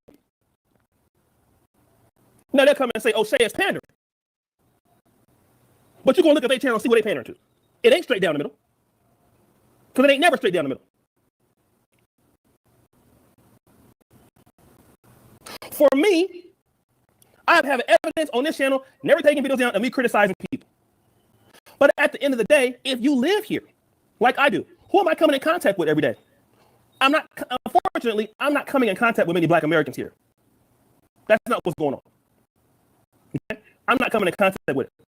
So a lot of the people, when you see things are wrong, you have Black Americans that defend BS. And the ones that defend it don't live here. They don't. None of them do. Some of y'all may come here, you may visit here. Some of y'all don't live here. Some of you don't have enough money to live here. And you don't know how it works if you did live here. I am on my second work permit here. That means before I was coming here, I was stuck here during COVID. I lived here for 3 years straight, got another one. You ain't even on your first one. So when I'm talking about the Africa, I'm talking about it from experience. Now let's get to the racism and white supremacy thing. Because this is really big, especially with some of your liberal pro-Blacks. Everything is racism, is white supremacy. Well, it's the colonial mindset. I'm going to tell you about colonial mindset and what I think about it. Number one, most of us in the Black community, if we're from a Christian background, what does the Bible tell you? Thou shalt not kill. Thou shalt not steal. Thou shalt not bear false witness against your neighbor. If you live in Africa, you either Muslim or you Christian. Okay? You either one of the two. So that whole idea of thou shalt not lie, it don't got nothing to do with the white man. It ain't got nothing to do with the Black man. It ain't got nothing to do with none of that. And while I understand that racism and white supremacy has done a lick on all of us in the Black world, it's not something I'm willing to accept because you make a personal choice. That's the last thing that I want to hear from any of y'all as to why you are doing what you're doing and blame the white man for it. When your grown ass as an individual person has the ability, because is the white man stopping you from taking a doo-doo at night? Oh, you know what? I can't use the restroom because of white man. You want to do something right, you know how to do it right. When you know how to adhere to the culture, you know how to adhere to the culture. Shout out to God in. He didn't came out here and see me. He'll tell you. If y'all want to know how legit I am, ask him. He came out here and visited me. When it is something that you want to do, you know how to do it. Africans know how to do it. Black Americans know how to do it. When it's something that you want to do, when it's excellent, you ain't got to talk about the white supremacy. But when you don't want to do it, now it's white supremacy. And nobody wants to hear that shit. Nobody wants to hear a liberal-minded excuse for white supremacy and colonialism as to why y'all can't get together. Just like y'all don't want to hear it when y'all come to America and we talking about racism and white supremacy as to why Black Americans. Because I'm going to tell you what you do. When Africans come to America and they see all the opportunity that they have there and they see us not getting the opportunities, they don't want to hear white supremacy. When they come and set up business in your community and they're successful and you're not, white supremacy, they don't understand that answer. So now I'm going to give y'all the same level of equality you give me. When I come here and I see that y'all are down bad and y'all are not doing the right thing and y'all are lying and y'all are scamming, then I'm not gonna say, oh, colonialism is why you do that. I'm not gonna give you the benefit of the doubt. I'm just not gonna do that. I don't feel like I need to give you that benefit of the doubt because honestly, what I'm gonna say is you have the ability to overcome it just like you did in America. And there's nothing wrong with that. Because a lot of the Black diaspora, when it comes to the Europe or the Black London or to the States, they don't want to hear why you can't do something. Well, why are you not doing it? So then why can't we also say that here? Why are y'all not doing it? Why did you lie? Why are you not telling the truth? Oh, it's racism, white supremacy. But I don't see the white man over here no more. I don't see. I can go weeks without seeing a white person. And these bad faith arguments. And I'm gonna tell you what happens. Black Americans might not say anything about it in Africa, but in their minds, when they come across this stuff, it's bad faith. It's low trust environment. So what do you think about that? That at some point that the Africans don't even believe it's a bad faith, or it's a bad faith argument. Oh, white supremacy. Oh, woe is me. What do you think about that? Yeah, it goes both ways. He said something to the extent which I believe I would highlight, the liberal minded who are going over to Africa. The liberal mind. Yeah. It's the same liberal mind before they even go to Africa. They're saying stuff, well, if you stick around here, the white man's going to starve you out. They're going to kill you. See, this is crazy talk. No, they're going to kill you and starve you out. And this is happening way too much. That's the problem.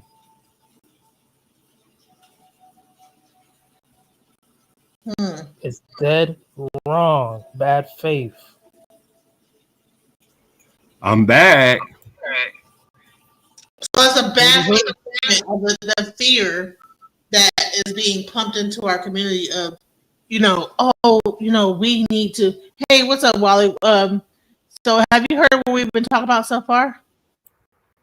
For a few minutes, yeah. For a few minutes, I seen the guy with the hat talking.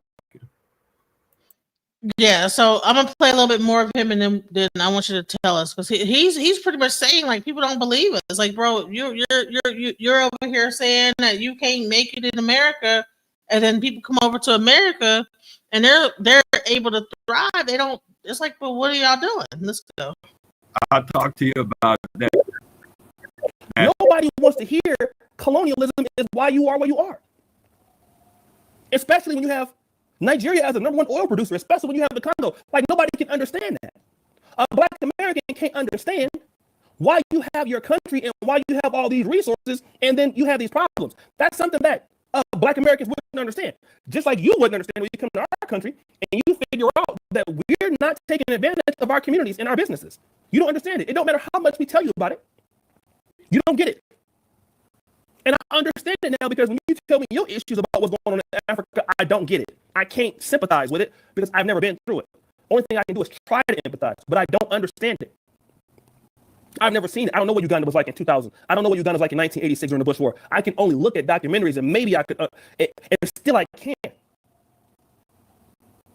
I don't know. I can't get it. I don't understand it. But then when somebody like me, somebody comes out and says you're intellectually dishonest, this is a bad time. Okay, look. Well, right now is not a good time to make a video like this between Black Americans and Africans. And the reason why is division. Well, when is a good time? When is a good time? Because when you have a person like Dr. Ericana who scams, well, it was a good time for her to get the money, wasn't it? It was a good time for the ADDI to come up, wasn't it? But on the flip side, it's not a good time for me to make a video like this. This is why people who talk like this, you can't trust them. This is why people who make bad faith arguments like this, you can't deal with them.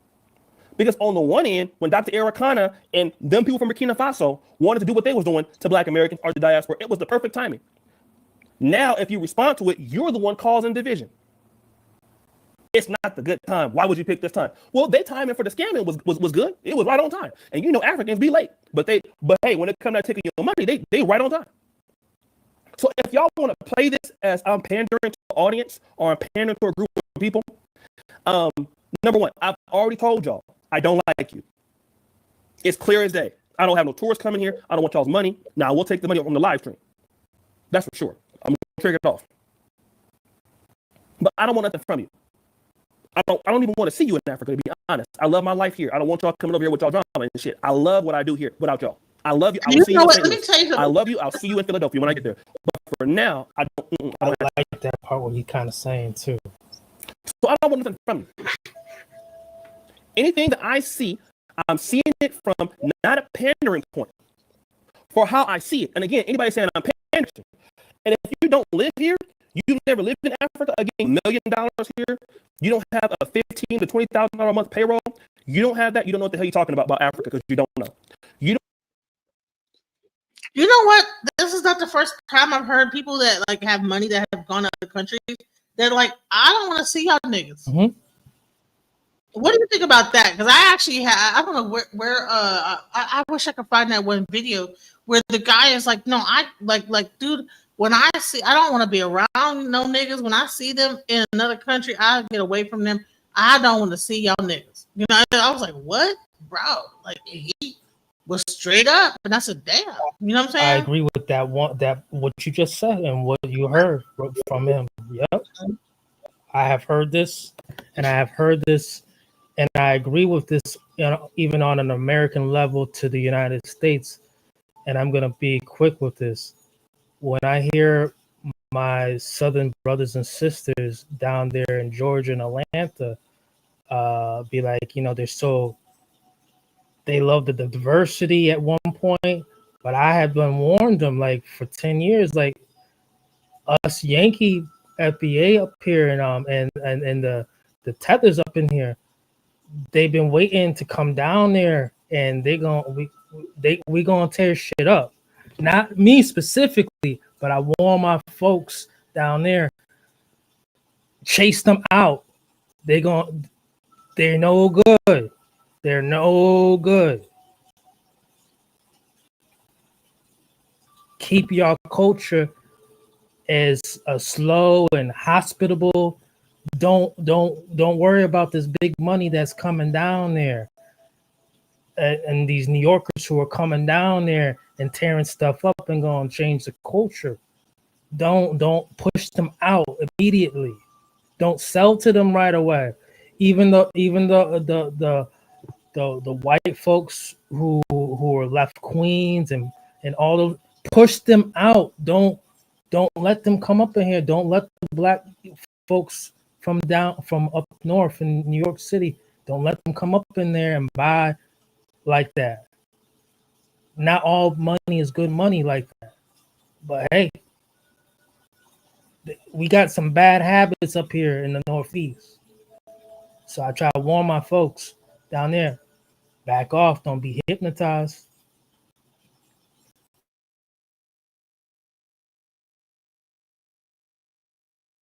What are your thoughts, Wally? Wow.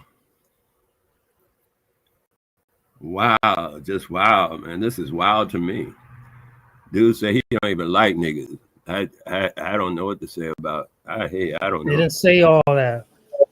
I said the guy with the hat did. I don't know what you said, man. I ain't got to you yet. Calm down. I'll get to you. Meanwhile, you know, I talked to two people this past week that impressed me about this conversation we're having.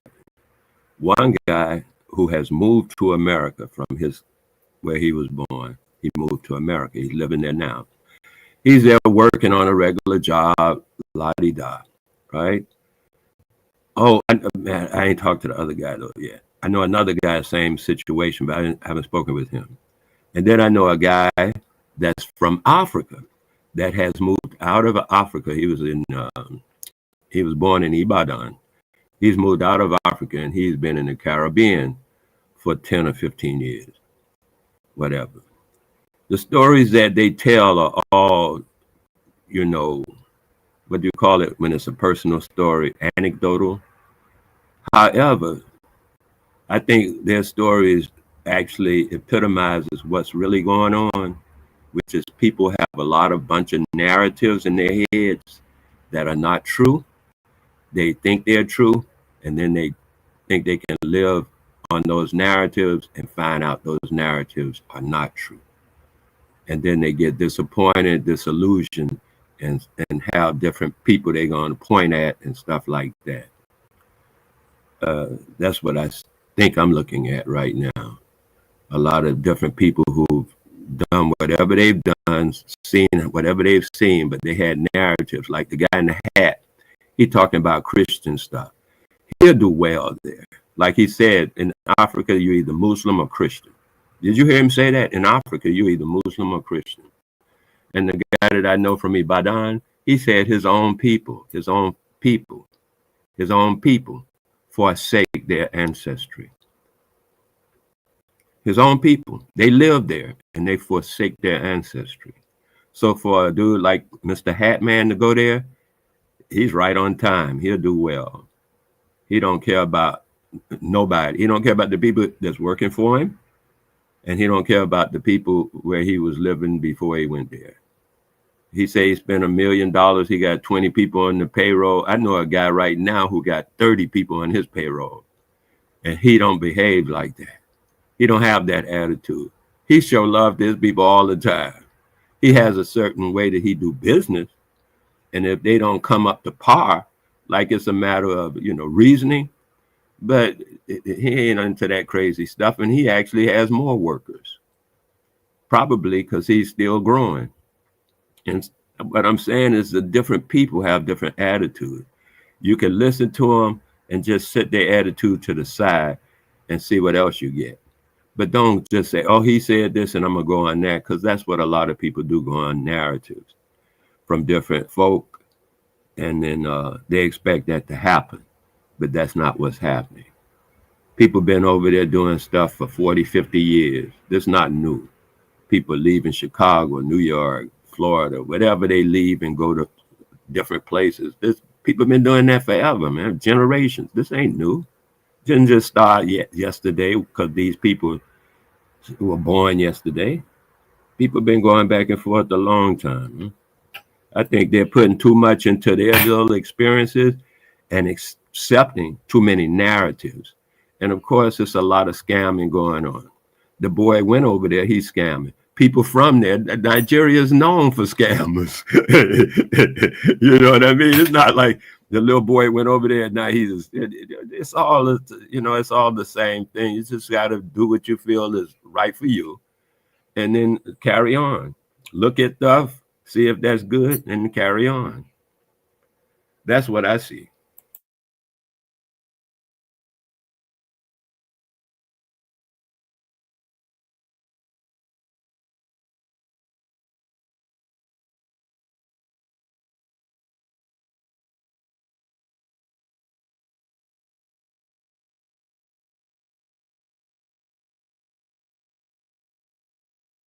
I'm sorry, I was talking. It is scammers everywhere. Like I don't understand why we want to pigeonhole the African people and say, "Oh, well, y'all are scamming." Well, honey, we be scamming over here big time. It'd be so many scams going on, honey. We'll run into a goddamn phone store and steal all the phones and all type of wild shit. You know what I'm saying? So we can't sit up here and pretend like we over here not scamming when we be scamming. So I don't really like this whole like being holier than thou. Like that, they be scamming over there. Like, okay, we scamming over here too. Like I was about to say, Mr. Wale, Yeah, man. Go. is that you had pointed something out earlier before you left. I remember a neighbor, her father had that apartment first, but when he moved out, he let his daughter take it over with her boyfriend. And I remember her, she was studying to be a nurse. She became a nurse. But I remember she was AKA, and she had traveled to Tanzania and saw Dar es Salaam and Dar es Salaam University. And she was showing me this picture, but you're right about going as a group, because she went as a group. And I want to highlight that part about there are Americans who go there as a group as well, and they're doing fine. Somebody said when you go along, when you want to go steady a long way, go as a group. It's just simple. I agree.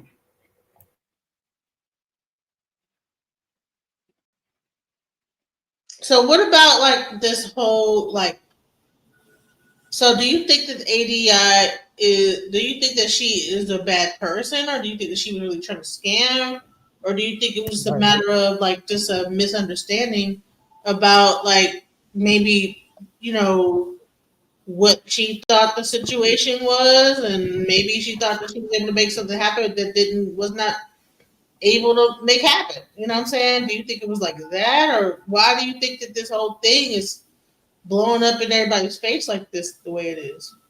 That's an evil woman. You think she's evil?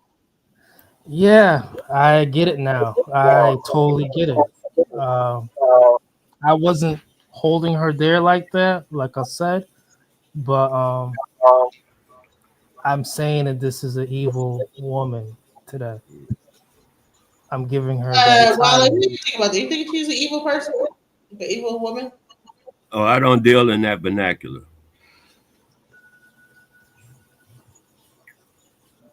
I don't know. I don't know, bro. I really think that I don't think a Well, I person. know y'all. I know DJ Genesis. You hate America, Hold and on, you're hold on, gonna. hold on. You hate America, I don't hate America. I never said I hate America. so you're gonna keep on giving it the benefit of the doubt.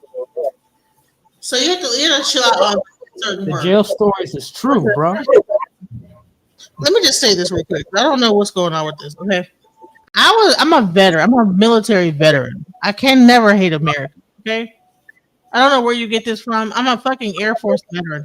I can't never hate America. I risked my life. I took an oath to protect America, so I could never hate America. So get that straight. Okay. They drew first blood. They drew first blood. Fresh out of high school, I joined the military, the Air Force, and I could have ended up like in the war just like anybody else. I protected America, so I don't know what you mean. I hate America. What makes you think I hate America? Let's get this under control right here. What makes you think I hate America? Because you're a liberal, you know. It's just the way I'm you not a come off the fucking liberal. guys. I'm not a liberal. I don't subscribe to the title of liberal or conservative. See, I don't see this new thing with black people have been beginning to It's your jump ideas. on. First of all, no, black people, right? Recently, in this last, like I say, year after Trump or whatever, with this new, they have jumped on the liberal versus fucking conservative train. And so what they will do is that they will feel that liberal is less American than a fucking Republic, whatever, conservative. And honey, I don't subscribe to either one of those classes of people. I'm not liberal. I'm not on the left or the right. I'm down the center. Okay. Depending on what the subject is, I might be on the right, I might be on the left, depending on what the conversation is. But would I like ever say I'm far right or far left or far down the whatever? No, I'm not. So never, don't ever put a label on me as a liberal or a conservative. Down the center. Okay. I too am not left nor right, It and doesn't matter. I'm No, not. And I we're too, not talking about what you are definitely, because you I'm definitely label not me. liberal, and I'm First of all, definitely you not labeled me conservative. into a liberal. You said I hate America. Because of your ideas, and might So say what to about you my might idea? you What might is my, suggest that you might even think that I'm MAGA. hold You on? might Which think one of that I'm my MAGA, ideas? right? Which one of Just my like how I ideas, think you sir? come Hold off on. very liberal. Which one of my ideas are liberal?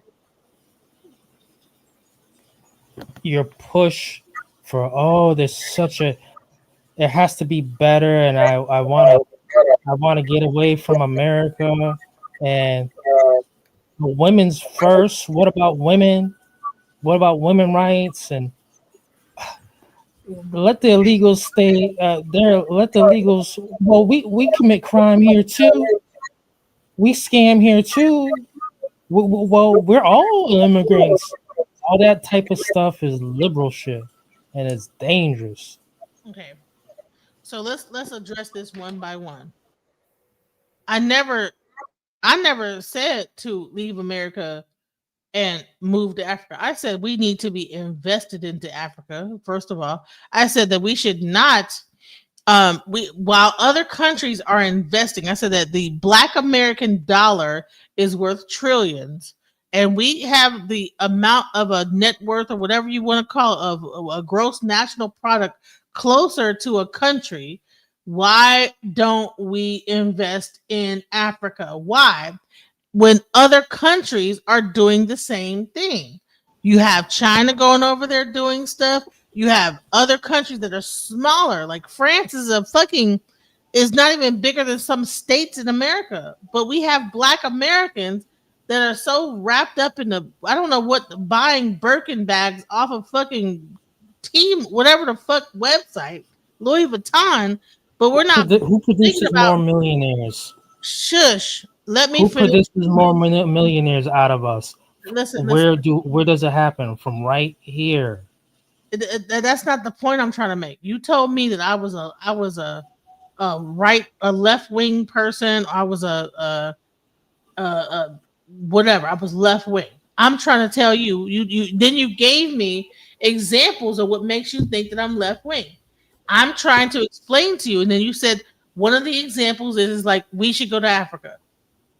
I'm saying what I explained, and now you're asking me who gives a fuck about what you're asking me when you told me that one of the reasons that you feel that I am a leftist or an anti-American person is because I'm like, we should go to Africa.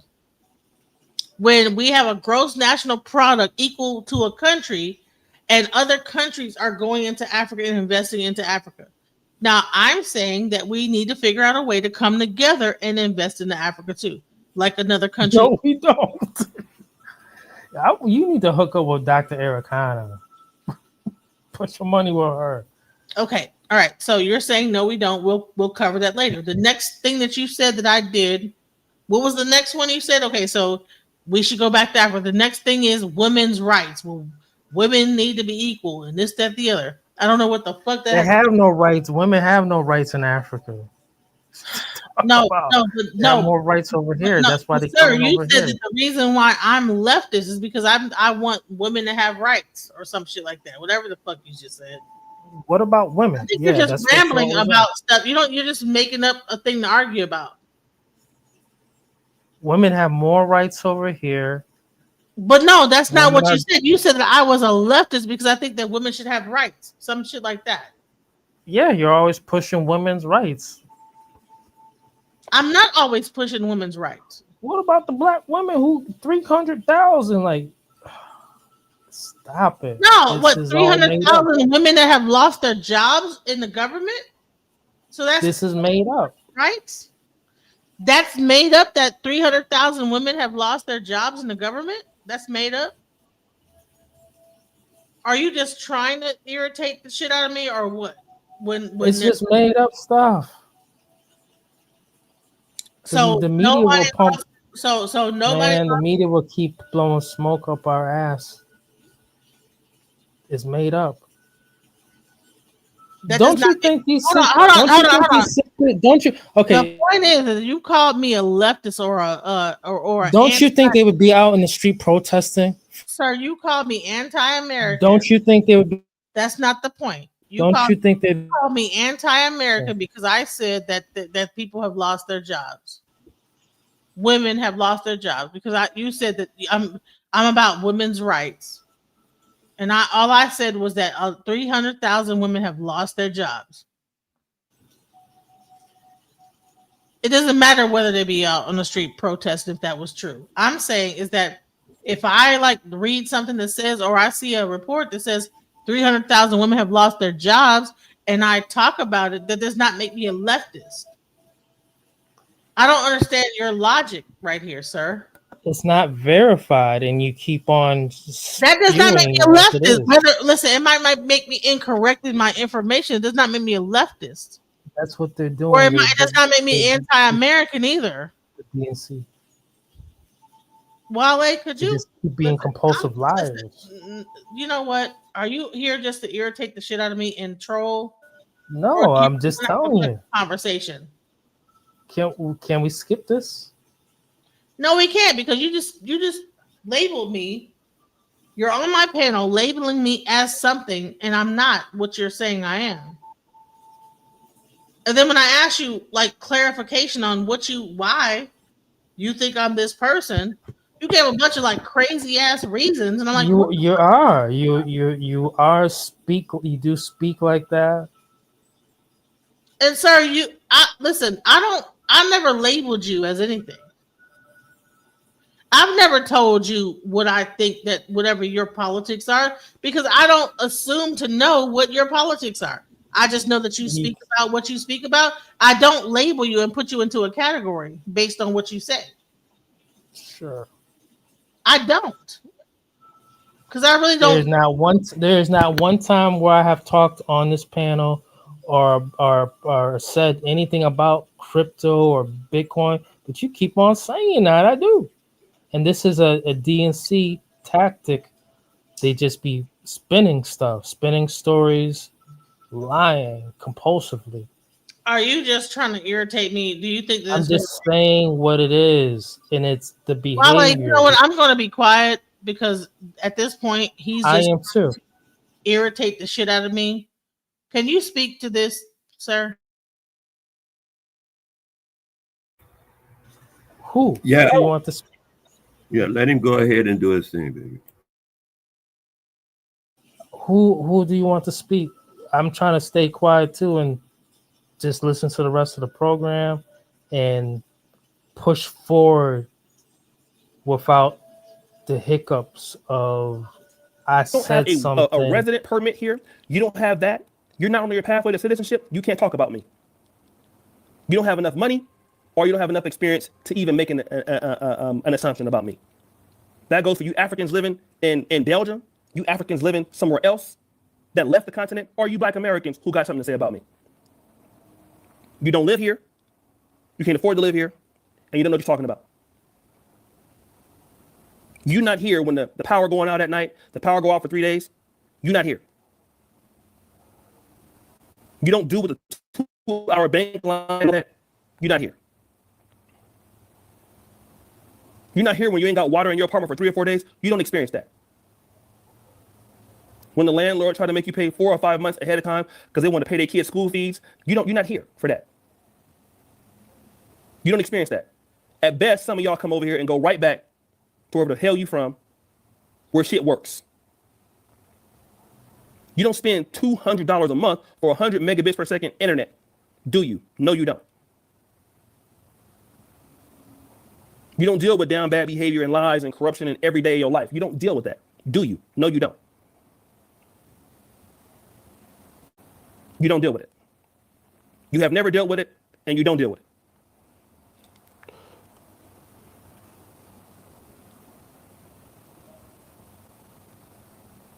So like the old preacher used to say in the black church, let's bring it back to the bush. That's all I'm talking about. I'm not talking about colonialism. I don't want to give Africa a pass on colonialism. And the reason why I can't get Africa a pass on colonialism, because whenever you do something great, it's Nigerian excellence, right? When I go to Nigeria and I see Afro beats, I see y'all doing Nollywood. Colonialism didn't stop you from that, right? When we see y'all doing well in the States, we know that you're excellent. You can be excellent. You can be Ghanaian excellent. You can be Ugandan excellent. You can be Kenyan excellence. So then on that part, I don't buy colonialism and white supremacy as an argument. I can't buy that because I figure whatever you want to do, when you want to do it, you can do it. And whatever you don't want to do, you can't do it. You won't do it. And that's the conversation that y'all try to get away from. But I'm like the old preacher said, we're going to bring it back to the bush. Let's come back to the bush.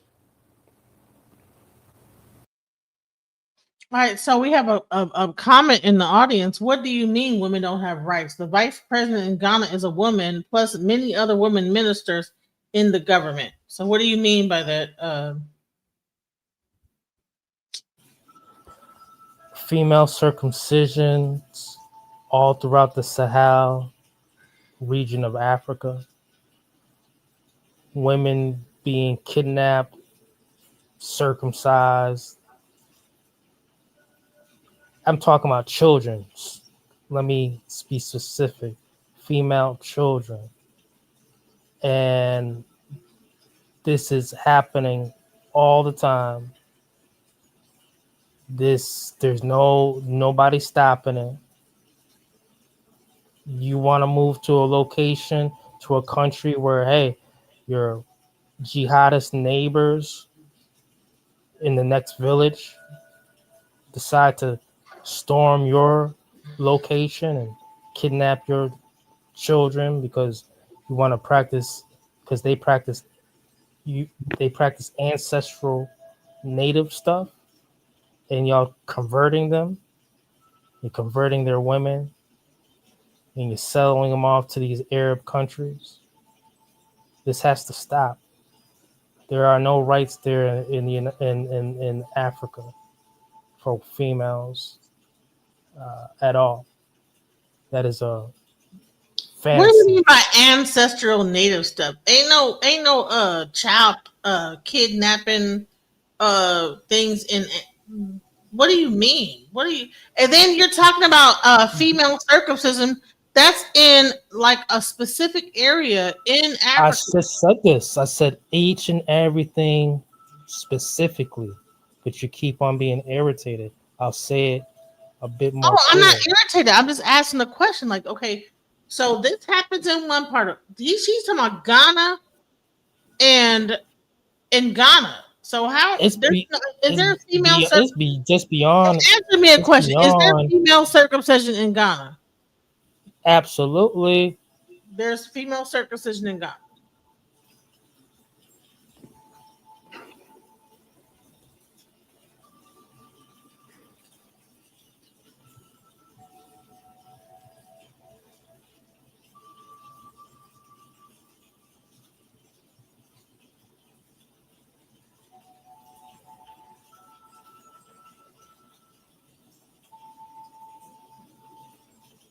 Okay, so it says Genital mutilation is a touching subject, and it's children female.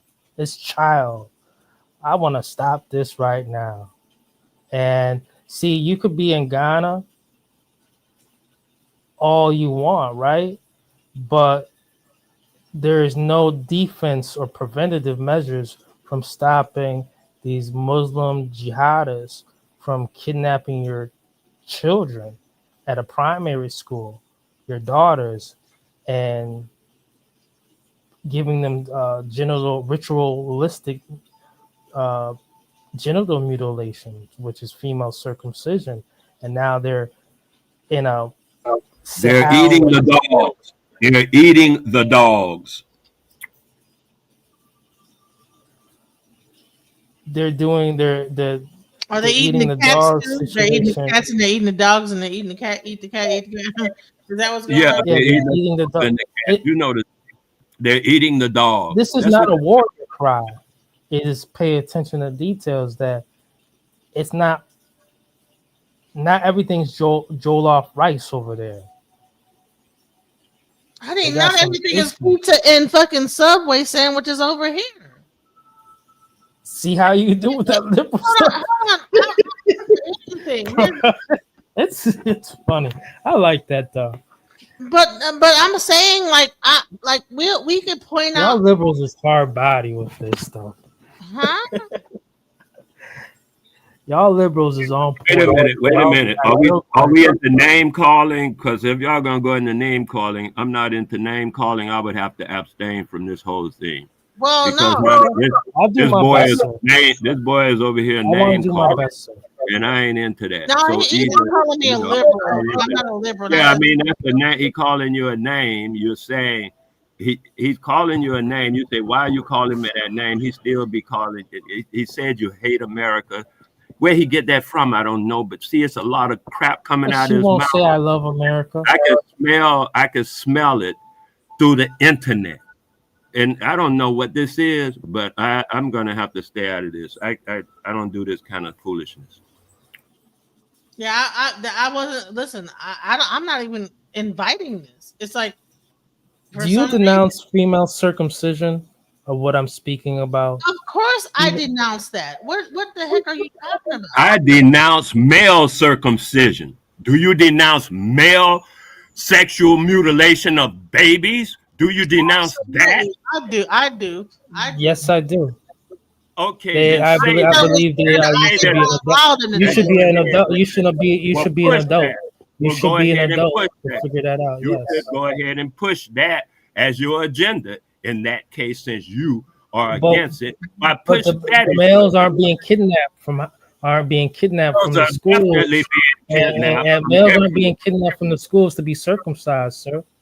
We speak, Males are being man. kidnapped from everywhere, sir. To Males be aren't being kidnapped entertainment, over sir. here. Males They're aren't being being shot in the kidnapped over back here over here. They're and being shot in circumcised. the back by the police over here. That's what's Y'all happening kill me with over this. here. You're gonna die, that's for sure, whether we kill you or not. Y'all kill me with laughter. Thank you, sir. This is so. It's early, and I needed that. This at least the laughter part. It's healthy. Yeah, it's healthy for you because that's what you eat. You eat garbage, and so garbage is healthy for you. We recognize that. That's why I say I don't know. Yeah, I can't deal with this. Genesis, as I was saying, uh, like I know the guy from like Africa. He was, Nigeria. I got 3 or 4 guys I know in Nigeria, a couple of guys I know in Ghana, and then a handful of people in Tanzania that I know where they are. And I have their phone numbers, talk to them on WhatsApp, this kind of thing. They all are doing whatever they're doing, the way they're doing it, because that brings joy to their life. Like this man in the hat, he's doing what he's doing, and it brings joy to his life, some kind of way. And that's all anybody can do, is to do what they're doing to bring joy to their life. And I want to be specific. I got one more thing to point out before I go anywhere. There's a difference between America and the United States of America. The United States of America is and America are 2 different entities. Period. Yes, sir. And I don't have to pledge allegiance to anything. I'm a natural human being on this earth, and that does not make me a liberal. If I'm not going to, I'm not gonna bow down to any specific group and say I'm a Democrat or a Republican or a Crip, a Blood, a goddamn Vice Lord. I'm like Genesis, and that's all I am. I'm not fixing to like kiss no one's ass. And if I have an opinion, I'm gonna have my opinion, and I'm gonna leave it at that. I don't have to like fall in line to a certain ideology or whatever because like I'm a black woman or whatever. I'm from America. Well, guess what? I can go into any country and I can get along with people no matter where I go. And I've proven myself because I've been to multiple different countries. I can go anywhere in this world. Thank you. That's how that roll. Thank you. I've experienced the same thing. So you know what I'm saying? Even though people might see me as an American at first, but when they get done talking to me, they see me as a human being. And this whole like allegiance to something and trying to hold up something, and well, you're a this, that, the other, you're a liberal, and you liberals this. It's like, go, child, please, bro. At the end of the day, when you lay down and you put when God lays you down, you're a human. When I take a shit, it's not a liberal shit. It's not a fucking democratic shit. It's a shit. You understand what I'm saying? It ain't no damn color. It don't come red or blue. It come out brown. The fuck? No one gives a fuck about all this shit. People make this shit important. That shit is not important, bro. This is all media and hype. All this stuff is media and hype to get everybody polarized and not agreeing with each other. So when it really comes down to it, then you know what? The main ones that'll be fighting against when people want to attack us, the same niggas that be like, you're a liberal, will jump on the other side and grab a gun and be shooting towards us right along with the people that hate us. Because they think, well, I'm on this side. I'm on the Republican. I'm on gang, Crip gang. I'm a blood. I'm a Crip. You know. Oh, you're a liberal. Oh, I'm a Republican. Oh, okay. Well, I'm gonna jump on this side and shoot my own brothers up. It's That's what because our it people is. are utilizing the vernacular of the European, of the whatever you want to call them, of the crack, I say. Because first of all, I am not human. I know that. I remember back in the day, they used to say, y'all ain't even human. And I used to smile and say, you're right. I saw people right next to me get mad and say, I am human. And I'd be like, why you telling them that? I ain't no damn human. If you want to be a human with them, go ahead. I ain't into that. I'm not a human. So they are human. I am not. They are correct about that. I've never argued with them when they say we are not even human, because I agree. I'm not human. Humans are a specific thing, and I'm not that thing. So I understand from my point of view is different. I mean, my perspective, as I call it, is different than a lot of other people's perspective, because they want to agree with these different things. Secondly, the Americas, like I said, is people say America this, America that. Wherever I go, people know right away I'm an American. I don't even have to tell them. They say when I start talking to them and they hear me, some guy came across, he's from, I forget where he's from, Canada or someplace, New Zealand. He heard me talking at a little bar outside of America, and he came over. He said, you must be an American. I said, why? He said, because I heard you talking. I said, right, I'm an American. I'm not no United States of American citizen. I am an American. These are two different things. That guy Cash Patel, he's an American citizen. That guy Donald Trump, he's an American citizen. I am an American. There you go. There's a difference. And Trump's people came over in 1880 with the rest of them laws. That's another thing. People talking about, are you a millennial? Well, I'm a millennial and I'm a all that crap. That's cracker crap. That's cracker crap. The reason they talk about, let's start with the first one they start with, which was the boom. The boomers, all that bullshit is cracker bullshit. And our people are getting infused into that garbage and talking, well, you see, I'm a generation. I'd be like, y'all crazy. That's cracker garbage y'all talking about. It is. The baby boomers and stuff didn't have, in our people, didn't have no more babies than they have in today. And the cracker thing, though, they had more babies. They were importing more people over. They had Ellis Island wide open. That's why they call it baby boomers, because Ellis Island was wide open for Europeans to come in here like crazy. And then you're going to start saying you're a baby boomer is stupid, because niggas ain't into that stuff. They be talking about, we want to bring ourselves, oh, he's a liberal, or he's a conservative. That's stupid. Niggas ain't liberals. That's cracker shit. Why are we labeling ourselves? They're labels, bro. One cracker say in 1828, teach the niggas how to read, because when they become free, they're gonna have to know how to, manage in this society we're setting up, for them to work in for us. The other people say, don't teach niggas how to read, because they'll be rebellious and stuff. Now, one is a conservative and the other one is a liberal, but both of them feel like they got control over niggas. And then for some nigga to say, oh, you're a liberal, or you a conservative, it's just stupid. That's just stupid. That's the nation's crackers. That don't have nothing to do with us. We're survivalists, if you want to put a tag on it or something like that. But liberal and this and that, that's just stupid. And then when a young guy like that boy that was on here, he's still on here. He's so, you know what I mean?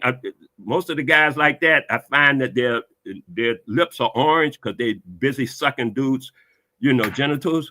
And then they want to talk to us crazy and say that our ancestors are evil and stuff like that. And demonic, and yeah, well, we're going into the damn No, that's nasty. That's evil. You ancient African thing. You see, he hates his own ancestry. I can't deal with that past that point to where a person hates their own ancestry, which means automatically they hate themselves. Just like that. I ain't saying what his ancestry got to be. I don't even know his ancestry. His ancestors could be German Shepherds. I don't care. But when he hates German Shepherds, and that's his ancestry, and he hates his own ancestry because he likes Doberman Pinschers, well, then he is, you can already see what's going on. I don't even need to get into that. And I would say this is that, if I keep saying I'm not a liberal and I'm down, I don't agree with either side. Depend on the time of day and what they saying, I might agree with it, I might not, bro. I'm not over here just so enamored. And so what am I? I'm for women's rights. Why the fuck wouldn't I be? I'm a woman. Aren't you a man? Wouldn't you be for men's rights? No, that ain't got nothing to do with us. Because watch this. Women's rights is a cracker thing. We don't have no gender issue. Bingo. We don't. The gender issue that we have, we are importing it in. We have no natural gender issue. It's strictly an importation. The cracker didn't even let his women vote. Matter of fact, he said his women were their property. The husband's property was his wife. That's cracker shit. That ain't got nothing to do with us. We ain't never saw our women as our property. You know what I'm saying? Oh, that's my. Get the hell out of here. And the women that were actually a part of the feminist movement. And the women that was a part of the feminist movement that were black were not against the black men. They were just trying to get the rights because the white women were saying, no, sir, the white women that actually during the time of feminism, when that whole thing started, what happened is that the black women broke off from them because they were trying to stop black men from having the right to vote. And the white woman says, well, if you're going to allow them the rights, you got to give us the right first because we're the ones. And so they were trying to block our rights because they felt like that it couldn't be both. It had to be either us or them. And so what the black women did is they separated their movement from the people that were actually the white women that were actually like doing the whole feminist movement and everything, because they weren't even allowed to go into the meetings and everything like that. They were getting mad about that, this, that, the other. The black women separated themselves from that. They had their own movement, and it was not the same movement as the white women's movement for feminism. And the feminist movement and the women was more about okay, we don't have the same issues, and they knew that. The black women knew that they didn't have the same issues as the white women. I don't think that people. Why don't people think that women are so fucking stupid? Black women are so stupid that we're really gonna latch on to a movement that's against our men. We were not on that movement. The people that was working with when they found out that lady was I forget what her name is, the one that started the whole feminist movement. I forget what her name is right now, but when she started that whole movement and she was against black men having the right to vote. Because she felt like the white women should have the right. Okay. She felt like she should block this to make this thing over here happen. The black woman at first was like working with her, but then they said, we're gonna start our own thing. That I don't know what the hell she's talking about. What's wrong, girl? That's what happened.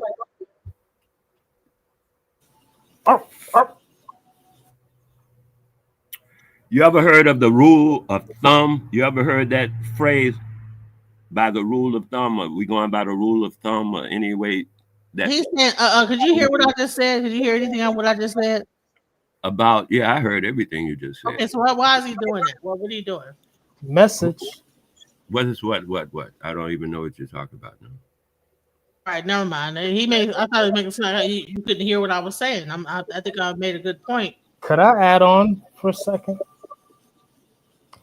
Sure. I agree with what Mr. Wale has said.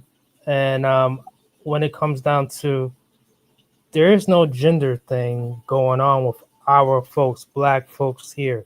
That was not this. This was not the issue. And when people are talking about feminists, and they like to say white feminists, black feminists. No, it's just feminists. And when people talk about, well, the black feminist movement, what was that even called? It's just called the feminist movement. And our women should not be all up in that or even digest any of the readings of that. None of the curriculum of that. That is a big issue. Honey, listen, what was happening is that they had the white feminist liberal movement. stuff. No, listen, they had the white feminist movement that when they were trying to vote about black people's right to vote, the white women stepped up with their feminist movement and said, no, before you let the black people get their right to vote, we need to have our rights first as women. Because for some reason they felt like that. I don't know why they did this, but whatever. It was a white lady. I forget what her name is right now. So that is the whole beginning of the feminist movement, because they were voting on working on giving black people the right to vote. And then the white women said, no, us first. And for some reason they couldn't feel like that the black people could get a right to vote without them also having their right. You know what I'm saying? They had to be like block them and like let us do it first. We need to have our rights first. And initially, but that didn't happen. The Voting Rights Act of 1860 something, niggas was voting early in the game, and cracker women voted.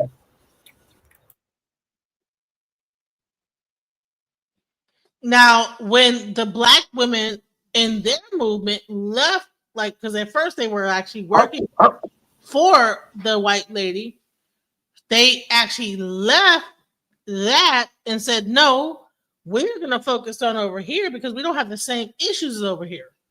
So they began to have their own movement, and then they began their own movement, and it was not the same. What was that called? What was that called? This own movement. Feminism, period. And that's death. But give her a chance to come up with an answer to your question. Give her a chance to come up with an answer. Don't just give her an answer that you predetermined. You ask her a question. Please allow her to, to respond. Yes, sir.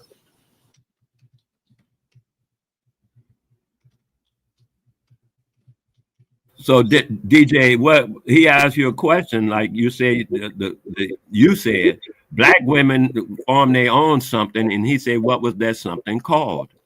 Are you willing to answer that question? So I'm not sure what it was called. I don't know if they had a name for it. Can you hear me? What's wrong, girl? Can you hear me? All right. So the black feminist movement was not the same as the mainstream white feminist movement. It developed specifically to address the unique challenges of race and class that white feminism largely ignored. Black feminists argued that mainstream feminism universalized the experiences of white middle class women, failing to. So actually, the black feminist movement was fighting like against the white feminist movement. So it wasn't about fighting against the black men, the men. It was about the white women and how they were.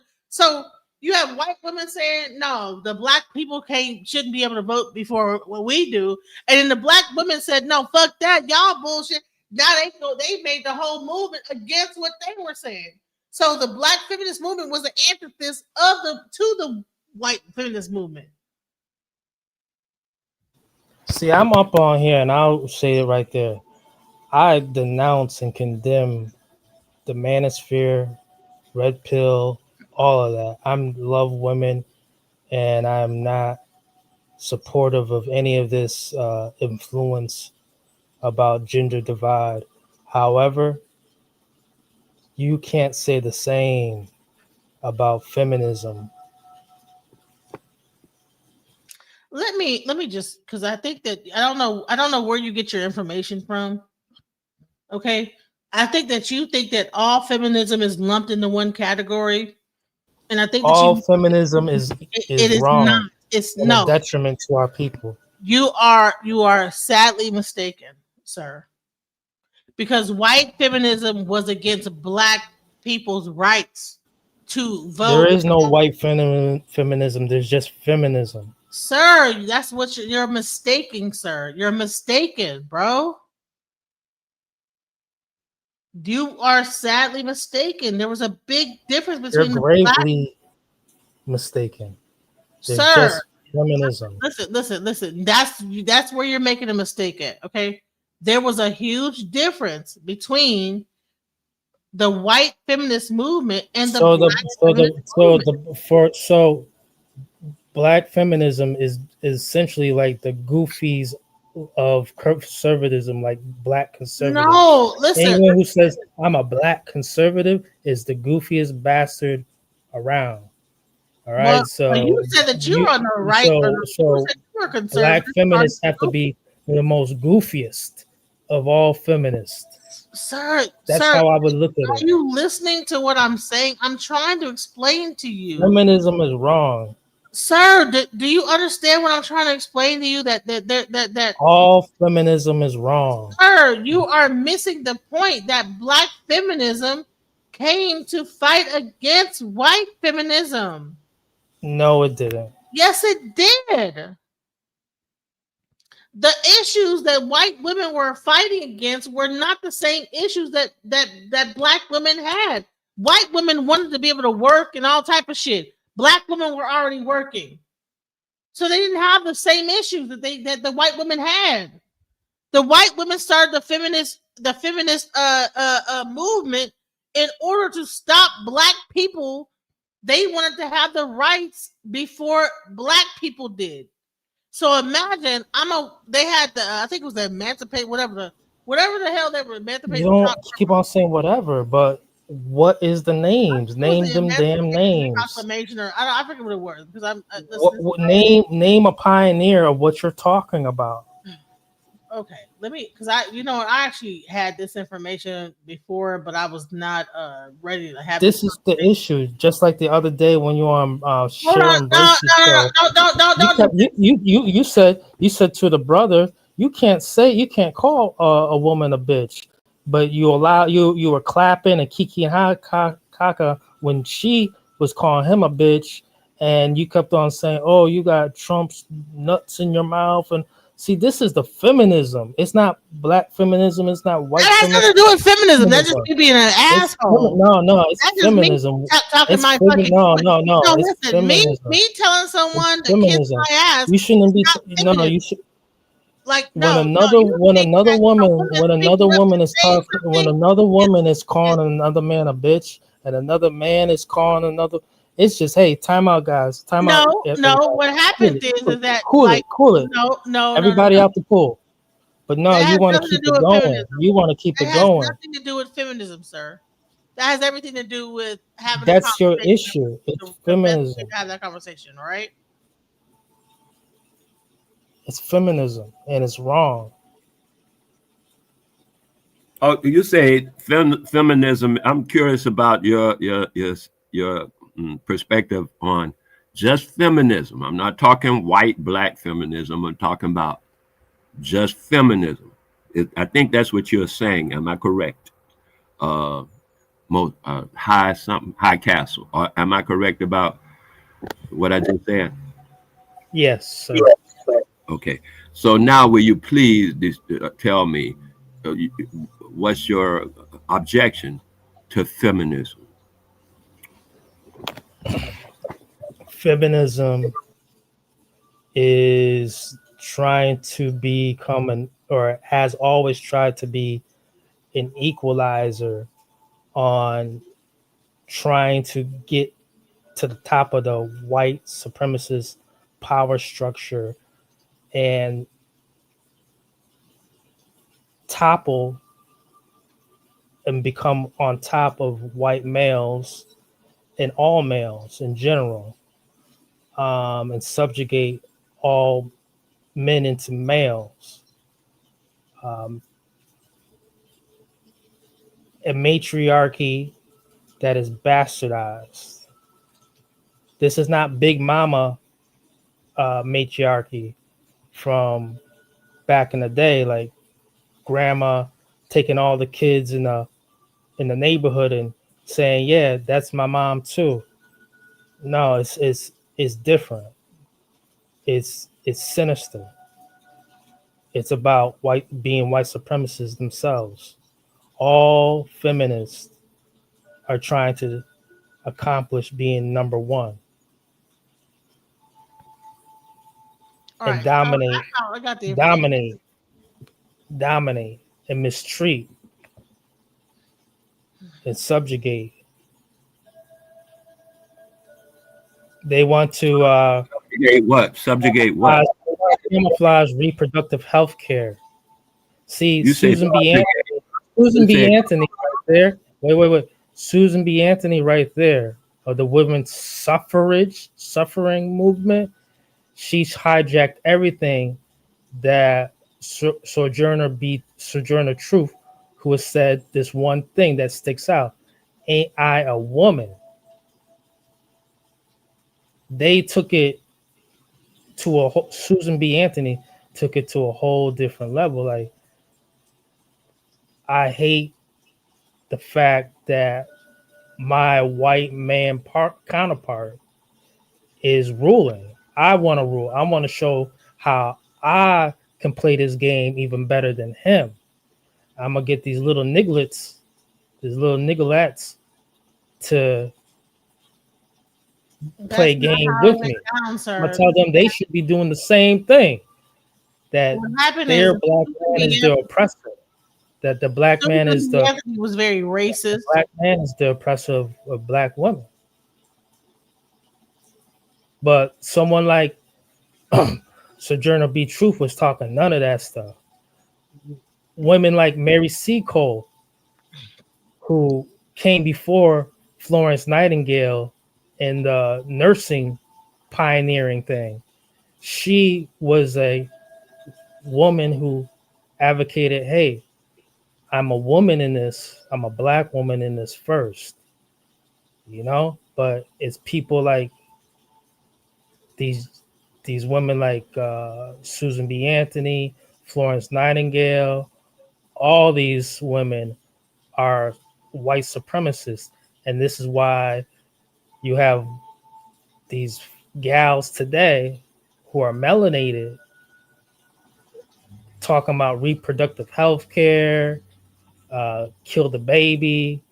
How you gonna afford that child? They talking all this nonsense, and it's detrimental to our well-being.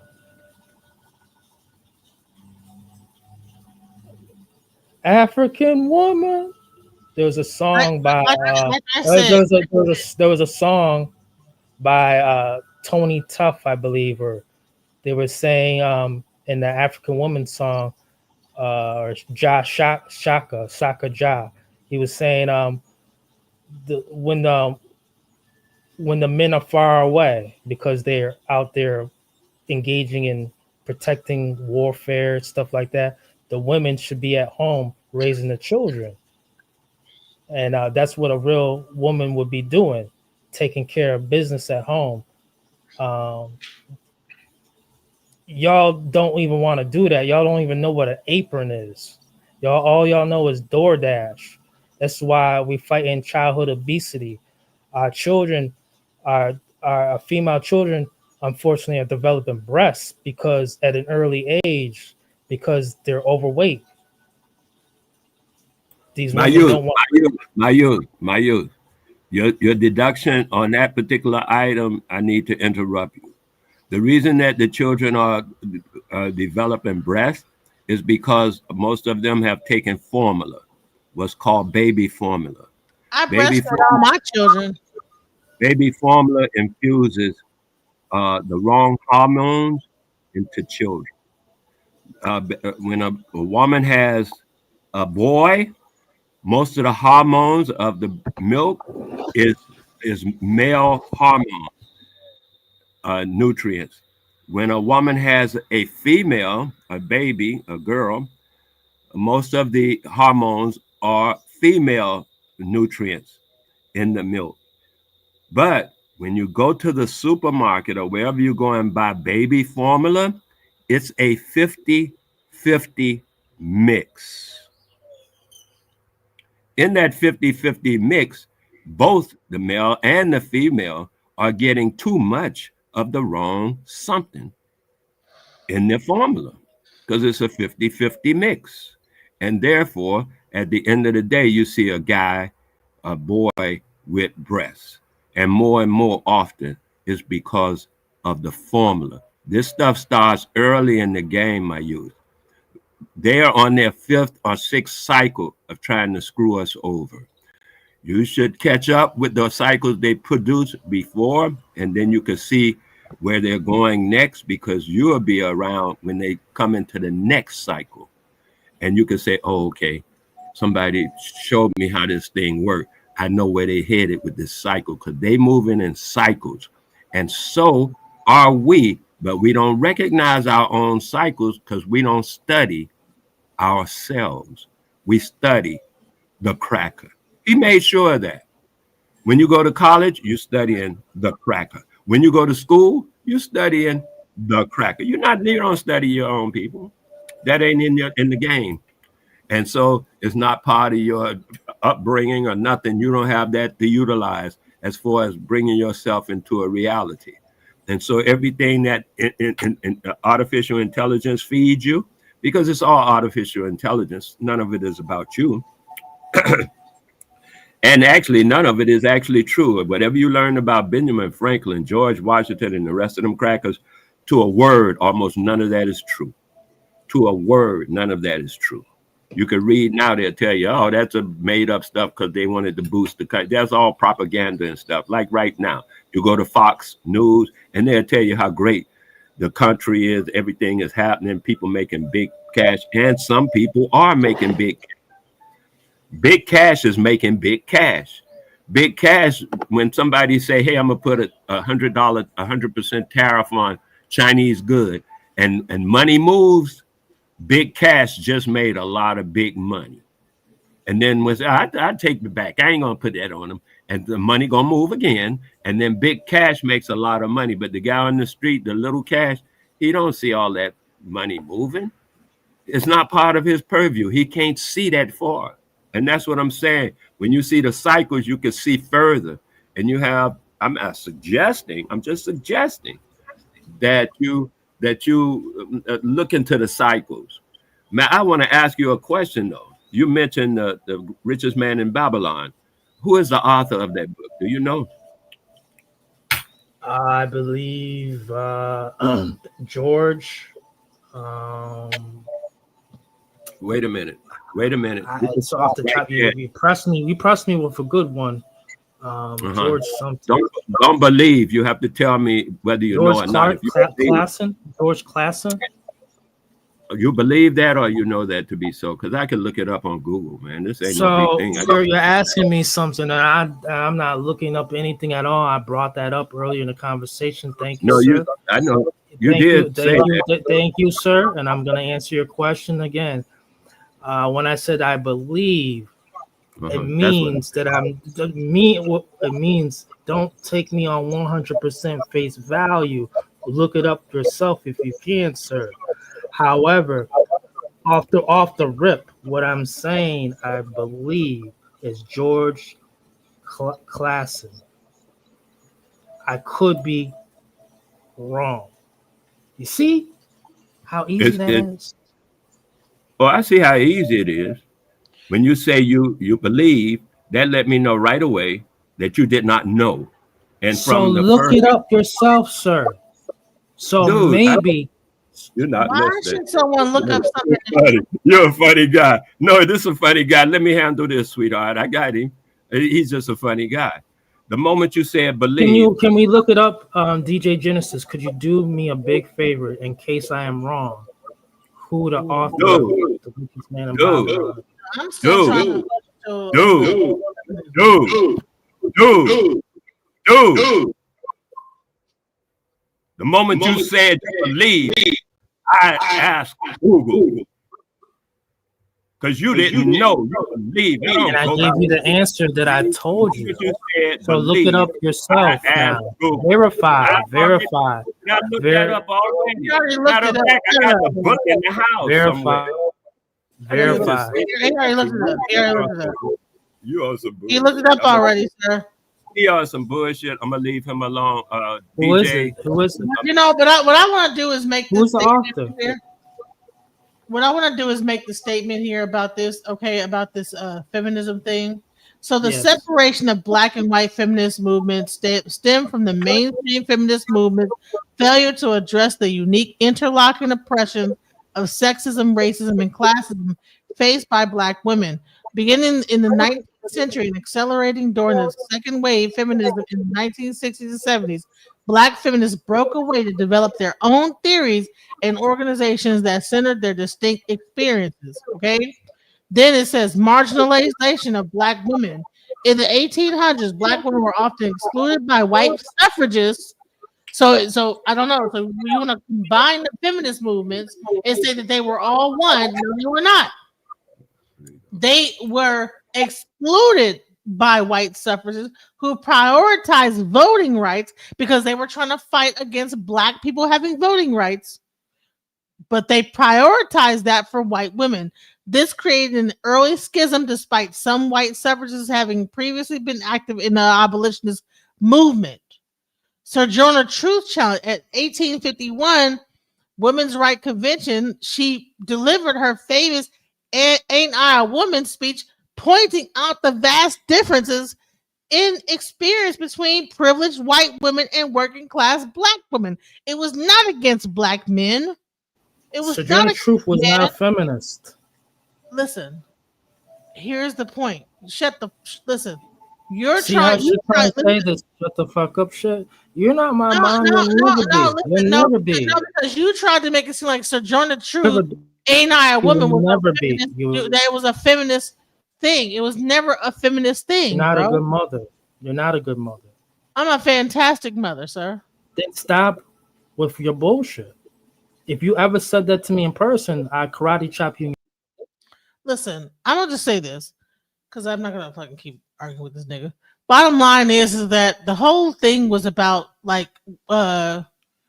it was about working class women, black women. Her speech highlighted the race and class biases of early feminist discourse. All right. There was an establishment of separate organizations in response to the exclusion they faced. Black women formed their own groups. Okay. So when we want to talk about feminism, black feminism and white feminism are two separate things. Now he wants to lump it all into one group, but it's clear that since the 60s, black feminism, we did not follow along the same routes. We didn't have the same issues. And we still don't have the same issues. It has not changed. Black women do not have the same issues as white women. So a black feminist is not going to be the same as a white feminist. We're going to be like talking about two different things. Their qualms are going to be different than ours. And I don't understand why a black man would be on my channel talking about he going to do some violent thing against me. I'm going to chop you in your neck or whatever the fuck he said.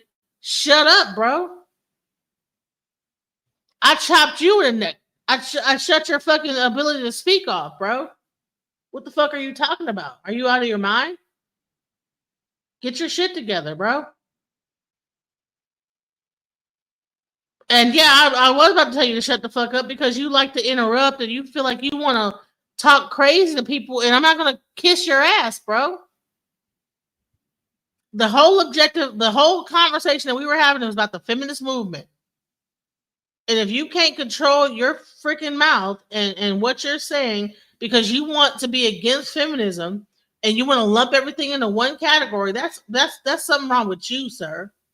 I don't have to listen to anything you have to say. Wale, let's hear what you have to say. I want to hear what you sound like a very intelligent man, a very wise man. I prefer to hear what you have to say over a person that's just trying to trigger somebody.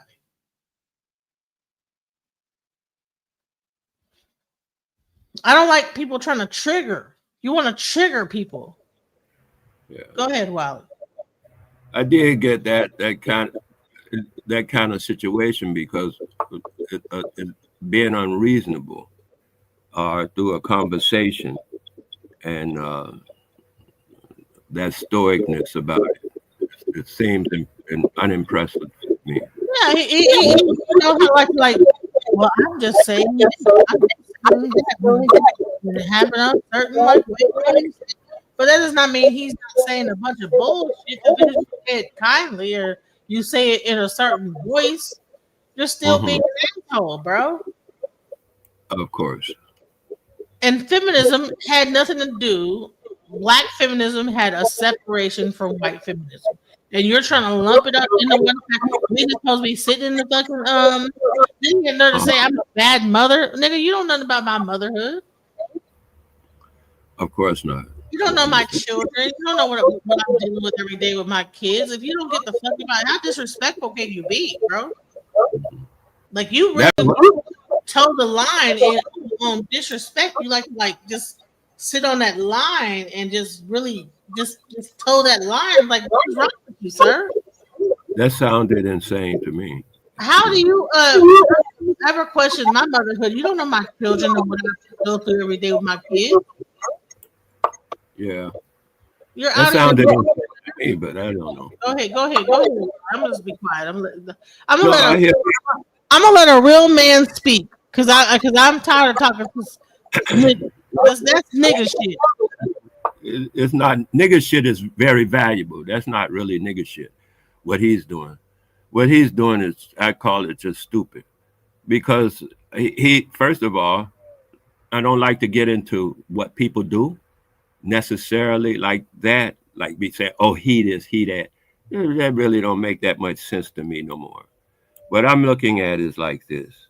The people here are doing whatever they think is the best thing to do. Even him and whoever else we want to talk about. What I'm suggesting is we talk reasonably.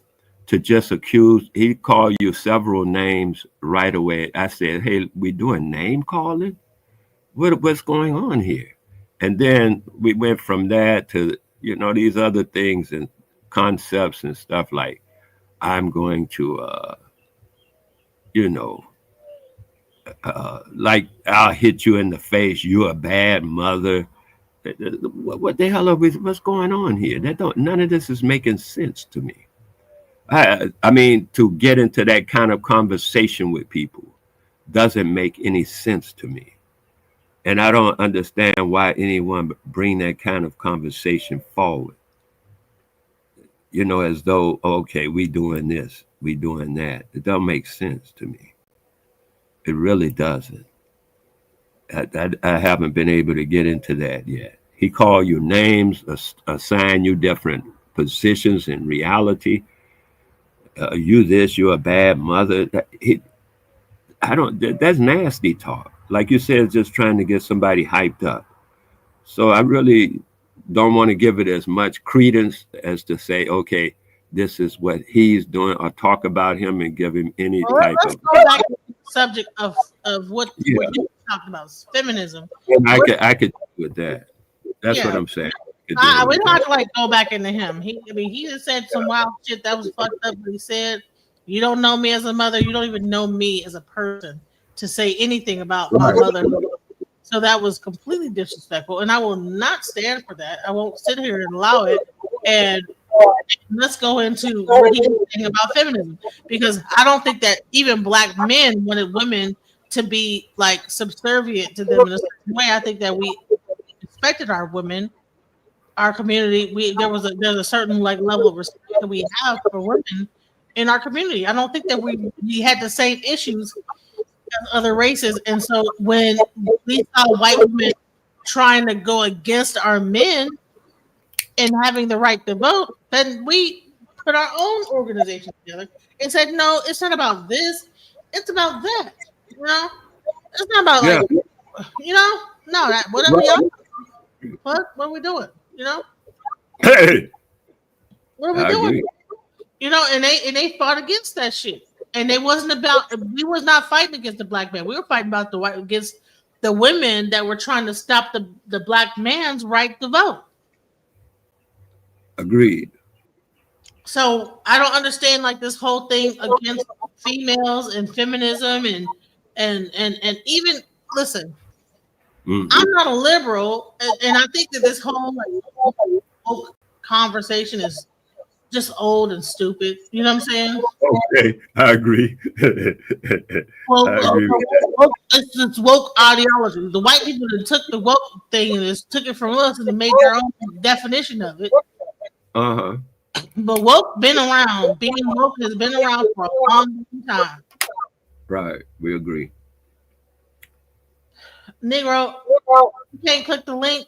I've been trying to get you up here. You can't click the link. Let me try to. Yeah, my prime point about the subject, both situations were just toxic, but if things were humane, disrespect wouldn't happen.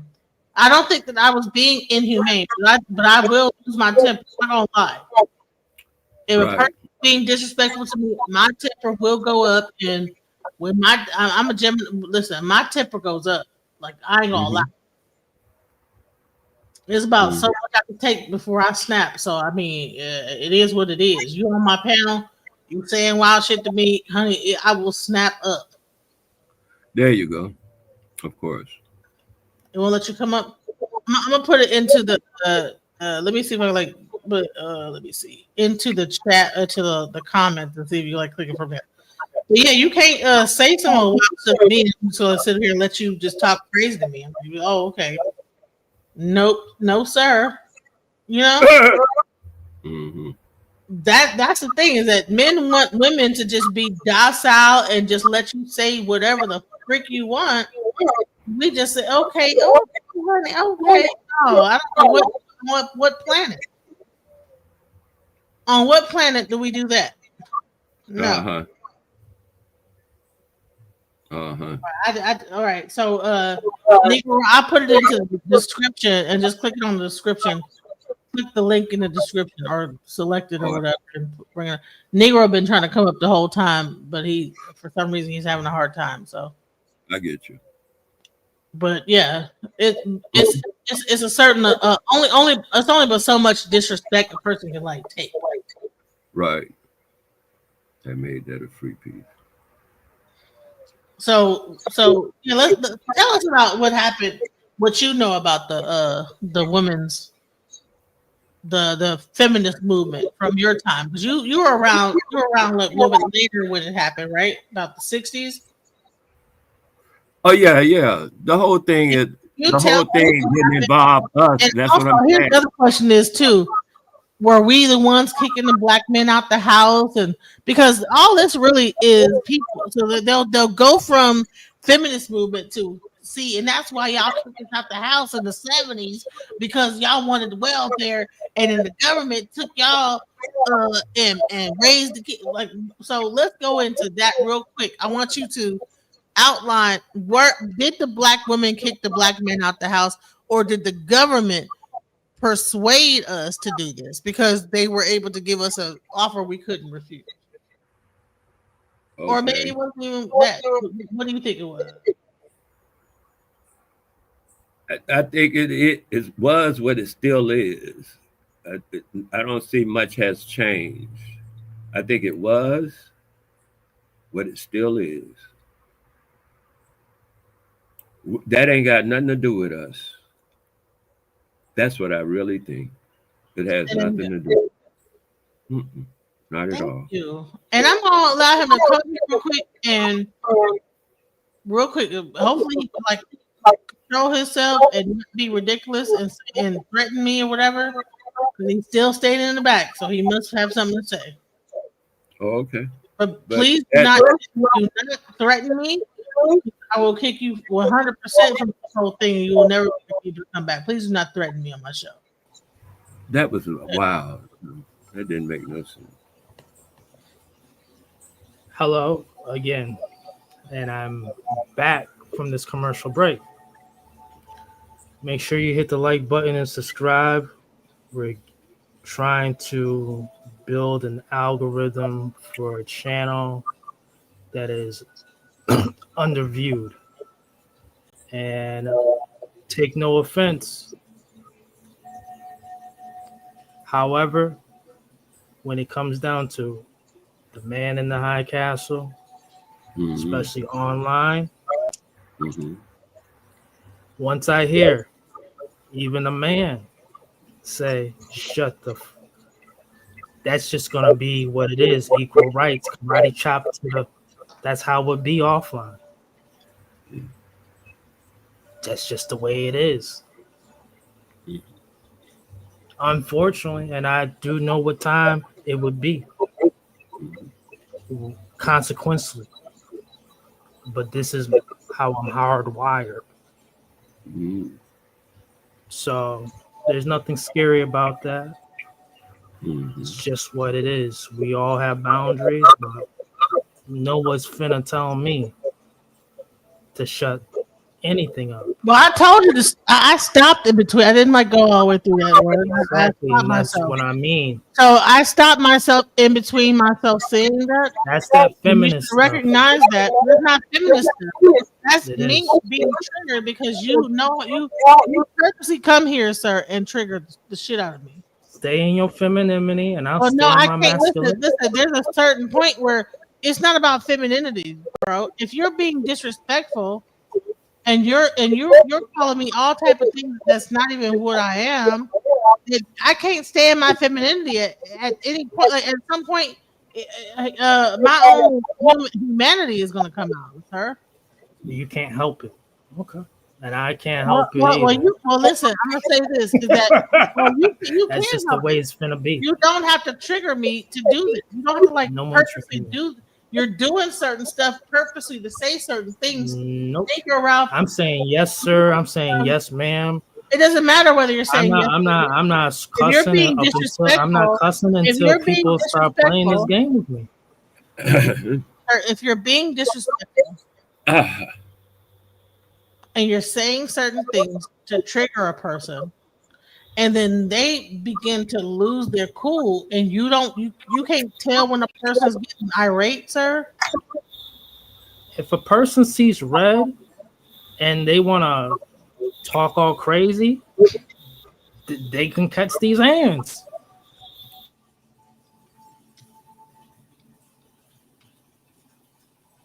These are this part of the social contract.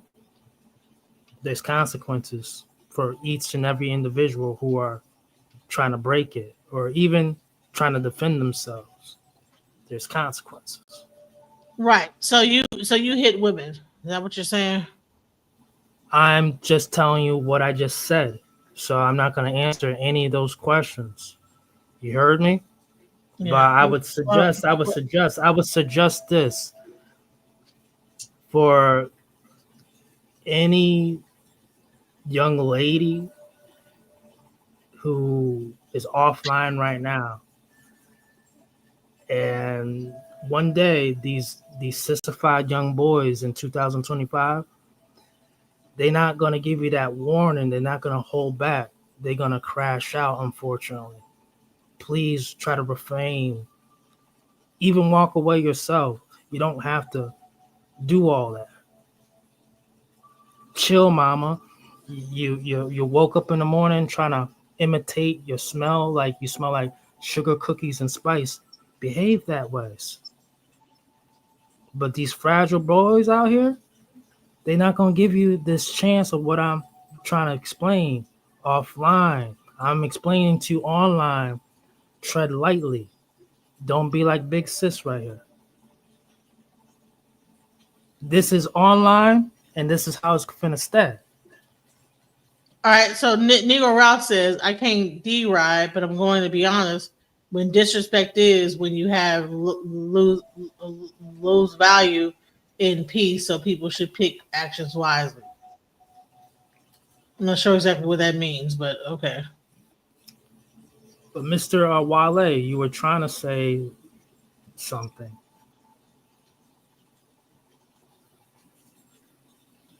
And I wanted to also add on about the breast milk. Earlier on, there's many pictures of black and white from the time of slavery and afterwards too, where there are mammies, black females, breastfeeding.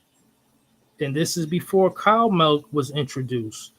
And after cow milk was introduced, the formula eventually was introduced. So you're right about the cycles or the waves of where this stuff went wrong. And you see today you have companies like Nestle, who's known to be a food company, but just like Nestle and Kellogg, they're also into genetic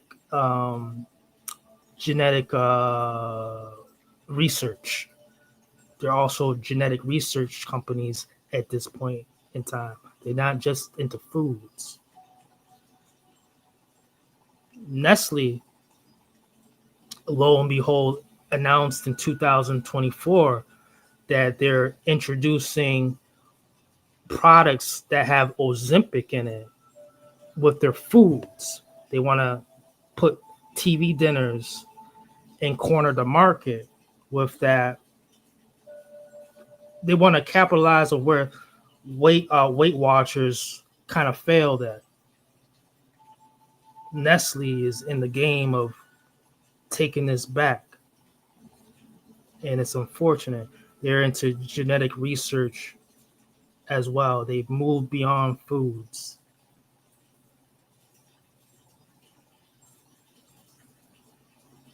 Everything I'm saying is verifiable. Don't take what I say on 100% face value. No one. That's a precaution. I'm not trying to sell any products. I'm not trying to scam y'all. Just sharing right information. And I know that gets people upset. When you spit right information time and time again, and it's for free of cost, gets people upset. They don't want to hear it. They want to hear the lies. Just like Rihanna. They love the way you lie. Wale, it's a way to do everything.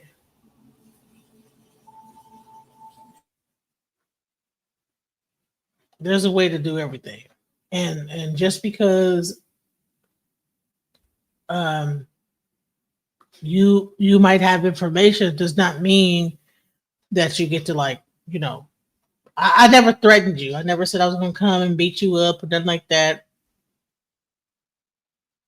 I never threatened you, so that's the bottom line. I'm of no threat. I'm online. So same here, sis. There aren't no virtual apartments that I see that I could just leap out, or household. This is not the metaverse yet, where I could just pop out and like, hey, what you say to me? So let's keep threats at bay. Let's be able to have a conversation and not threaten each other. Because you're not the one, and I'm not the one. Yeah, exactly. So let's just not do that. I would, like I said, when I caught myself about to tell you something, I stopped myself midstream. So, and same thing. I was catching myself right here, and I'm saying to myself, is this my mama? Can she talk to me like this or not? Well, it's not about. No, it's just the way it is. I'm hardwired like that. That's a flaw, I guess. But I catch myself as a man. Does this person think they my mama or something? Nah. So, do you have an issue with your mama? Nope, I sure don't. I love my mama. Love my dad. I don't have any daddy or mommy issues. Okay, well, big deal. So what? So my thing is that why would I'm not? Of course, I don't think I'm your mother. It's just the way it is.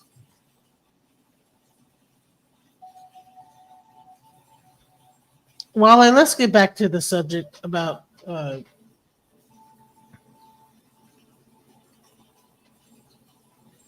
what. So, Bound. here's the thing. You've been around. We were talking about the feminist movement at that time. You're saying you've experienced it. You've seen it with your own two eyes. You've seen the change of it. You've seen what happened with people on welfare. Can you give us like some introspection about what actually really went down? Because I can show you like so many misconceptions about what that whole thing, what was really happening during that time. Can you like give us some information about that as a person who was around during that time? Because we can speculate, but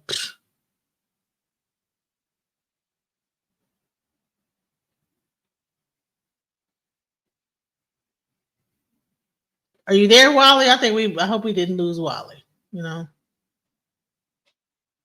No, I had my mute on. Actually, I started playing a game of chess.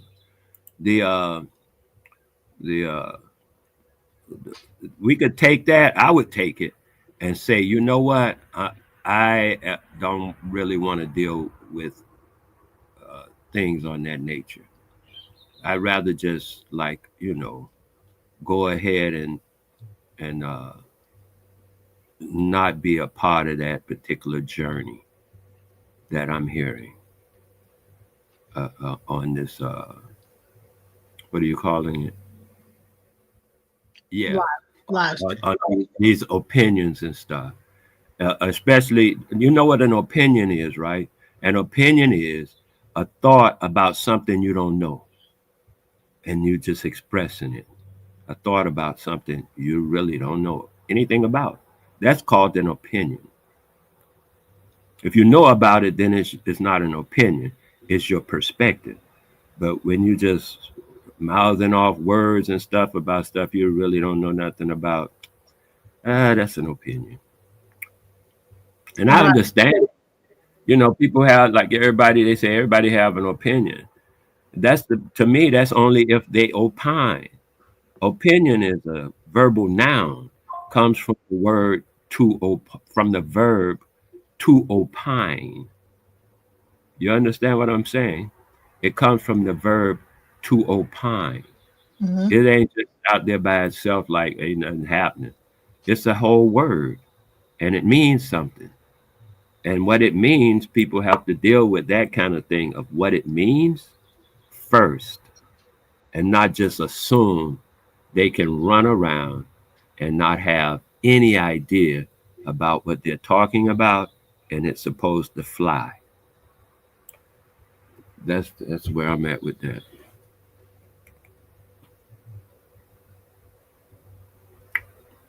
So if there's anything I said that was incorrect about that whole situation when it comes to the feminist movement, I mean, I haven't seen anything you said that was incorrect. okay, that's the main thing. I was just trying to understand if like I was, because I don't like to like put out false information Mm-hmm. or just be rambling about something I don't, I'm wrong. It's just, I, you know, but I get it. It, Mm-hmm. it's not conducive to continue the conversation as it is, especially when it comes down to like when certain people have ideas about how a male and female should interact with each other. Mm-hmm. Here's a question. Yes. So have you like the latest red pill content when it comes to male and female relationships? And do you have an opinion on how men and women can have better relationships? Oh, definitely they have better relationships by simply. Interesting. Yeah, by simply going through what it takes to get from where you're at to where you want to go. What I'm hearing a lot is people are trying to imitate locations, what they want to do. They're trying to get all of that off of what they see crackers doing. I heard somebody say counterpart. That black and white conundrum. To me, I mean, it's an enigma in as much as the people who are in that don't realize that the moment you black and white are opposites. Opposites are opposites. And once you go into a system of opposites, you are dealing with a law outside of whatever your mind thinks you're doing. The law of opposites kicks in. When the law of opposites kicks in, it runs things. It's deciding what's going to happen and not going to happen. The law of opposites. And I'm understanding that maybe people are not aware of the law of opposites and how it works, so they can be totally aware. Oh, where they could be totally aware of what to do about that particular law and how to work within it and that kind of thing. People are trying to work within codifications because they think those codifications are laws. They are not. And so I'm just suggesting that people realize what's a law, what's not a law, what's a codification, a lot of rest of that stuff, so you can realize what you're actually doing when you out here trying to say you're an adult. That's what I'm talking about.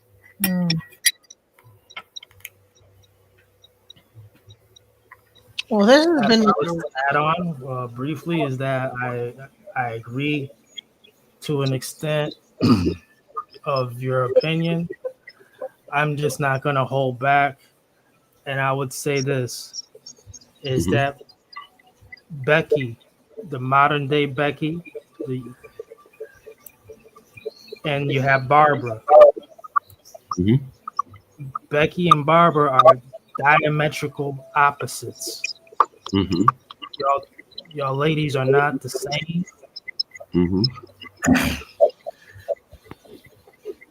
Black man traveled through the universe and back while the caveman thought the earth was flat. The white man's plan and dream is to steal my queen. I notice. I don't think it's the same with some people on this panel don't believe that. It's okay. They don't even share that value or sentiment. It's fine. But I'd rather stay true. If I wake up alone, I'm not reaching for Becky. Or whatever. I'm not having any type of hallucinations like that. That's not what I want.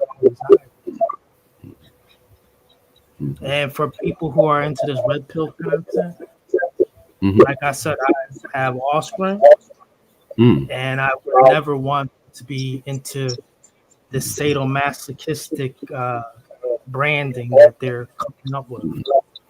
I have an issue. If a young man finds a woman attractive and he's rejected 5, 10, 15 times, that does not mean that you have to stab her. That's dead wrong. That's sick. And for the ladies, you don't have to call the cops up each and every damn time. But when you do, hey, that's on you. That's on you. And y'all all gonna find out what time it is. Maybe not y'all directly, but indirectly. There are some young girls out here who are taking up this toxic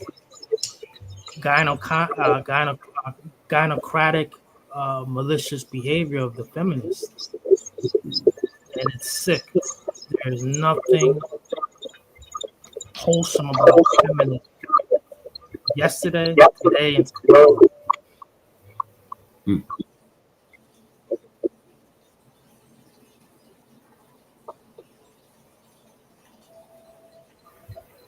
what Mr. Charlie got going on with his kinky behavior, I'm gonna give you half. I'm gonna give you my apartment. I'm gonna give you my house. You can take the car. I don't want none of that 50-50 stuff. That stuff need to be dismissed. I don't want none of that. That's not. I don't want none of what he talking about. That's the issue.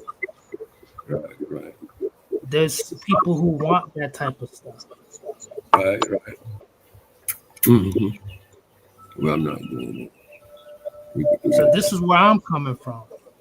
I'm not coming from this pussyfooting around. My brother said he had an issue with feminism. Mm-hmm. Please stand 10 toes down. Just said in just one time. Feminism is not what I support. If you could say that one more time or get to that part. I don't support feminism. Just like I don't support sadomasochistic, chauvinistic, none of that stuff. I don't support it. I don't support that shit. I hear you. What Ike Turner did to Tina Turner? You're wrong. Okay. However, it's not. You're not going to hear a call and response back from women who saying, "Oh yeah, this is dead wrong." This no. So we got to stop this shit. Feminism is no good. It's failed. Well, why are you involved in feminism? You messing with cracker women? Is that your bailiwick? That's a great question. I'm not involved in no feminism. I just called it out, and Miss DJ Genesis, she's saying she's cool with it. Mm-hmm. I never said I was a feminist. You just labeled me a feminist. I said it was cool. There's nothing wrong with it. There's nothing wrong with feminism to you. So to me, it's not about white feminism, black feminism. That's all made up. Feminism is a gender hatred. It's gender-based hatred. Can I make this statement? Is that I don't try to control what other people do. I only can control what I do in my life, right? So if people want to be feminists, they want to be Democrats, Bloods, Crips, Republicans. If they want to go outside and strip naked and do backflips, I don't give a fuck about what everybody else is doing. Only thing I can control is me and my household. So I'm not a feminist, okay? Far from it, you know? But you don't know me enough. You know me as a person online. You don't know me to even know what I am, you know? The biggest part of who I am is I don't give a fuck about none of this shit. It's all bullshit to me. That's the biggest thing you can take away from this conversation. I don't believe in none of this shit. It's all bullshit. I think it's just a bunch of rhetoric and just people rambling. Babylon, I believe that Babylon, when them towers supposedly fell down, I think we're just blubbering at the mouth. You know, even me right now, I'm just saying whatever the hell. Whatever. Shit, I'm gonna go back. I'm gonna go to bed and get up and de-ice some planes. I'm not over here. I don't really think that deeply about a lot of stuff because it's a waste of fucking time. I really don't necessarily like people that much, and I tolerate them. I mean, and I listen to what they have to say, but do I take it apart? No.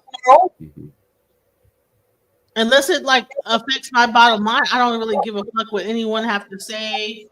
I don't believe in their ideologies. I don't believe in half the shit that people come up with. And I'm just living my life and just trying to make it through to the next day. I don't really give a shit about feminism, masochism. If you want to shove holes down each other's throats, that's what they want to do. I don't give a fuck about none of that shit. I don't care. And it took me a long time of just going through a bunch of shit, caring to learn how not to give a fuck about none of this shit. So feminism is not an issue for me because I don't give a fuck about feminism. I don't give a fuck about. You denounce feminism.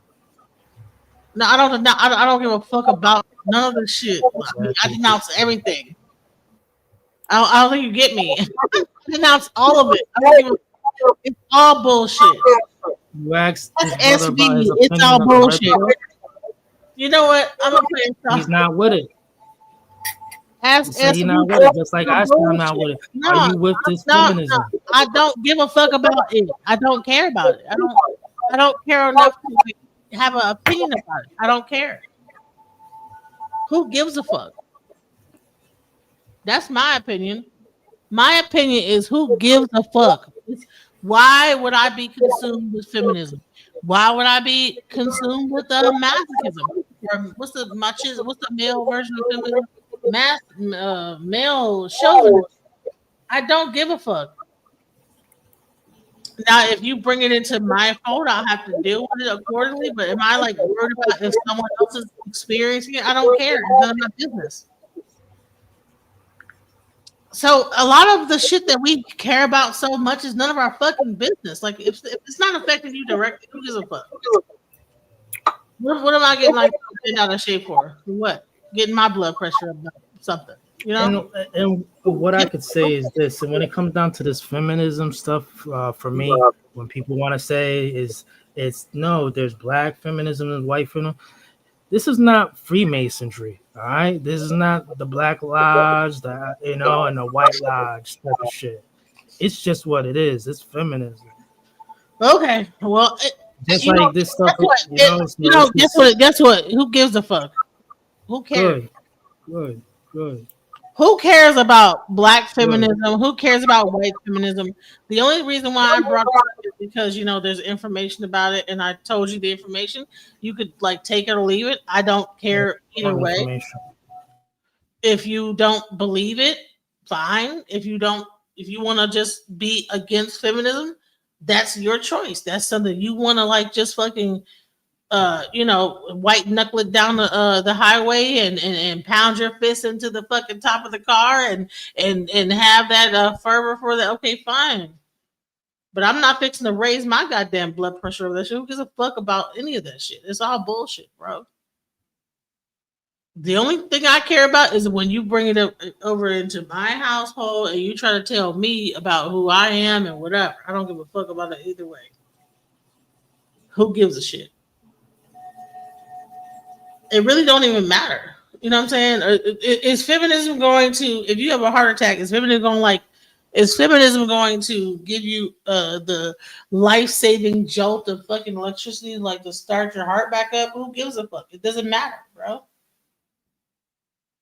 It really, a lot of things, we take a lot of time like caring about shit that doesn't even fucking matter. Who gives a fuck about feminism? It's just another way of colonizing. And colonizing is not good. So what? And there's a lot of things that's not good. So what? Hell, pizza's not good for you. A lot of things are not good for you on this earth. I mean, you just choose to either pay attention to it or don't. I don't care. I'm not encumbered by pizza. I don't eat it. I'm not encumbered by negative. So the Cardi B and Nicki Minaj beat. I can't tell you any of the songs that they have or whatever. I don't give a fuck about that shit. Who cares? So I like Nicki Minaj. I don't care about either. I don't like no woman who promotes BBLs. I don't care what they look like. Who gives a shit if they have a BBL? That's her body. Why you worry about what she got on her body? Promoting it. Who cares? I care. That's her body. Who cares what? See, here's the thing. Promoting it. I don't care about no. I don't support no woman who promoting that stuff. People promoting a whole bunch of things in this world, bro. People promote getting in that gym and exercising. People promote all types of stuff in this world, bro. All types of negative stuff. Well, then don't focus on that. Focus on something else. See, this is a funny thing. This is a funny thing. In 1963, what that boy named Kennedy, he came up with called America Fitness Program. You know, another cracker fitness, Christian fitness program thing. They're doing it now. They've been doing it. They do it periodically. Anyway, when he did that, they started opening up gyms and around for crackers, of course, because to pay go and lift weights and stuff like that at a gym, and it was funny to us. We used to make jokes about guys that would get in their car, drive 8 blocks to the gym to get on the treadmill. And we'd be laughing and stuff at them because our bodies were always fit because we worked at that time. It wasn't no service. Everybody is a service now. Oh, I'm in the service. I'm a nurse. I'm a this, I'm a that. Everybody's doing service. No, very few people work.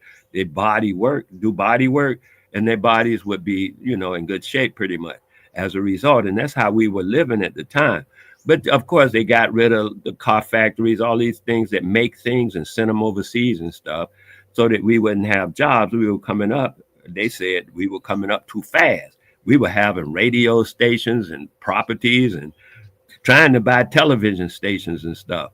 And they say, oh, no, these niggas can't do that. And they say, okay, well, get rid of their what do you call it, foundation, which was like the Motor City. A lot of people made money for years in Motor City. The trains, people were making money generationally in the trains. They had bought houses and sending their kids to college, all kind of stuff, farms and stuff that people were buying. They said, niggas coming up too quick. We got to get rid of the jobs, put them back into service. So for 5 to 10 years, they advertised heavily that America's moving into service jobs because you could just make more, whatever they did to make it work. And now people are great with the concept of being service people. And services, of course, we know another word for slavery or indentured servant, indentured servitude or whatever you want to refer to it as.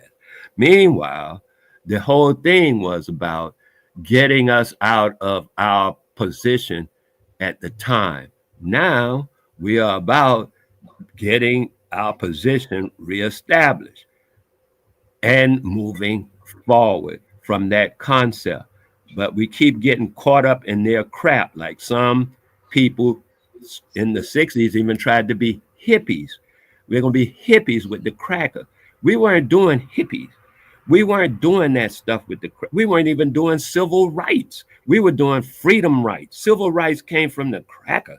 And he talking about, well, we could take it to court, the cracker said, and we could that's the way we could take it to court. And that's what the cracker wanted, civil rights. And civil rights ain't nothing except if a cracker kill your children, you can take him to court for money. Civil rights is all about money. Ain't nothing civil about civil rights. Court. Yeah, civil court. There's criminal court, civil court. Civil is like all money. Civil rights is money. That's all it is. And we knew that, and the cracker came and sold a few people on civil rights, and a few people went with it, and then it became more of the advertisement, more of the media rap, and then it became the thing. So now people like this young man you're talking to, he thinks civil rights was something we were trying to do. He don't know that ain't had nothing to do with us. All he knows is what the media has. I ain't say nothing like that. I ain't say nothing like that. Yeah, I never said nothing like that. I don't agree. Let him explain it, and you can speak. So what happened is we're faced with a whole generation and 2 or 3 that have assumed our position was what has been advertised as our position. And we have to bring that up to where we tell what our position actually is, instead of people in the media and all that kind of stuff directing the traffic. We are directing our own traffic. And that's what's occurring at this moment. We are directing our own traffic. And because there's so many of people who are doing that, I'm not talking about influencers. I'm talking about social conditioning. Influences that and social conditioning might sound alike, but they're not the same thing. Social conditioning is cultural conditioning that we're putting down now. And that's what we are about now. And and all this other talk about what they did, what he did, and this and that, and all they little come up with millennial or feminism. They are leftists and righteous. That's all their crap. You getting into that noise, you start using those vernaculars, you caught up into their world of crap. And if that's where you want to be, please stay there. But I notice that I've been on this thing for almost 2 hours, and so far it's been just like picking through crap, and that don't make no sense. And he's still trying to pick through crap, but just feminism and bad. I heard that 15 times already. Why are we still saying that? That's your opinion. You stick by it, man. We're done with that. Let's move forward to the next whatever. If there's a next whatever. And then the rest of that whatever is, are we talking about our own thing? Or are we going to go and start talking about the cracker again? Because I think that's what's going to happen. It always happens. Every time we get on here, we have an opportunity with this internet to actually make things for ourselves, suitable for ourselves, understandable for ourselves, and progressive for ourselves. And as long as we keep wasting our time, which is 2 hours worth of waste time so far on some cracker noise, it just don't make no sense to me. And it's exhausted. It's exhaustive. You wear yourself out, and then you can't do what the real stuff requires because you done exhausted yourself on crap and bull crap. And so, like I always say, make something. People who don't make anything of value are thought of as valueless. The first thing I ask a person when I really want to know about what they are about, what do you make? You make anything? If you don't make nothing, to me, you're valueless. To me, you're valueless. If you don't even make dinner for your children, you're valueless. If you don't even make up your bed, you're valueless. You have to make something. Make a cake, I don't care. Make something. But if you're just sitting around running your mouth, to me, you're valueless. The world doesn't value you because they can't use what you're making. What the value is in the value of what using what you, even a tree is more valuable. A tree got, at least it got mangoes or oranges on it. It's more valuable. It's why? Because it's making fruit. It's making something constantly. But it's just talking, it just leaves in the wind. Shoop, shoop, shoop, shoop, shoop. We leaves in the wind, ain't nothing happening. There ain't too much value in that. Make something so people can be of value. Ashe, good point. Make something of value. I make websites. Mm-hmm. Whatever you make, sweetheart, I'm sure it's beautiful. I'm sure you make dinner for your children every now and then. Yeah, I do. They would starve. They're alive. Well, some people don't make dinner. They go pick it up from here. Call McDonald's. Call this one. Call DoorDash. Call this one. Call that. You get what I'm saying? And that's their usual flow. So I'm saying, even if you don't make it all the time, make something. Just keep that concept of making something so the children can see. I'm out of two houses. Okay. So I sometimes ain't got time to. I have my own business. I have my house. I'm a homeowner. I have like 2 houses, my own business. You know what I'm saying? My kids, single mother. So yeah, sometimes I don't feel like fucking cooking. So if I got like, I'm not gonna get no McDonald's, but if I got like to order some shit that's already cooked or pre-prepared, yeah, I might eat that shit up and all right, kids. Sometimes, I'm a mother, sometimes you got to do that because I don't have, listen, I'm trying to like keep the lights on. Yeah, I'm a father, and sometimes I cook dinner. It doesn't matter. I'm just saying, make something so the children can see something being. Of course. It's not nothing about you. I don't know why. It has nothing to do with you. It has nothing to do with how many houses you have, or how many pieces. No, I'm saying. On too. Trying to say this, like, bro, I'm like not your average single mother. You know what I'm saying? I'm a person that have I went from homeless to this point. So I'm just trying to maintain and keep my mental faculties together. Sometimes I'm like, add on. if I could like make it through, I might not want to get out of bed sometimes because I might be so depressed for whatever fucking reason. So, and I still had to pull through for my kids. So, listen, I'm gonna tell you this is that it's hard to be to do. It's a lot. I had a guy tell me that sometimes women that are single mothers, y'all forget that you're not talking. You talk to kids so much, you forget you're not talking to a kid when you're talking to a man. And I'm like, well, damn, you know what I'm saying? Yeah, because all I do is talk to my kids.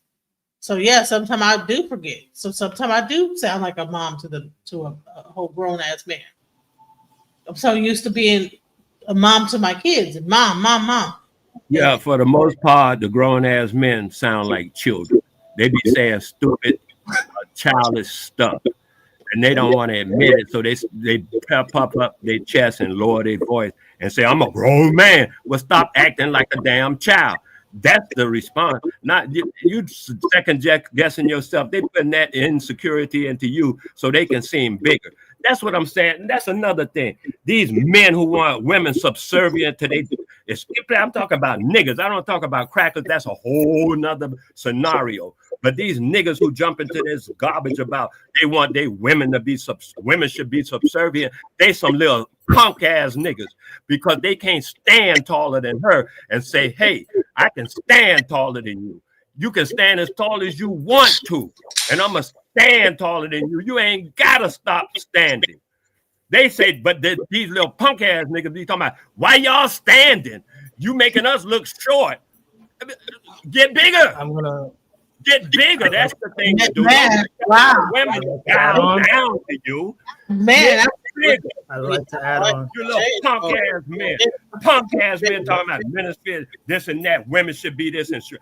They just want women under them. And you know why? Because they are under the cracker.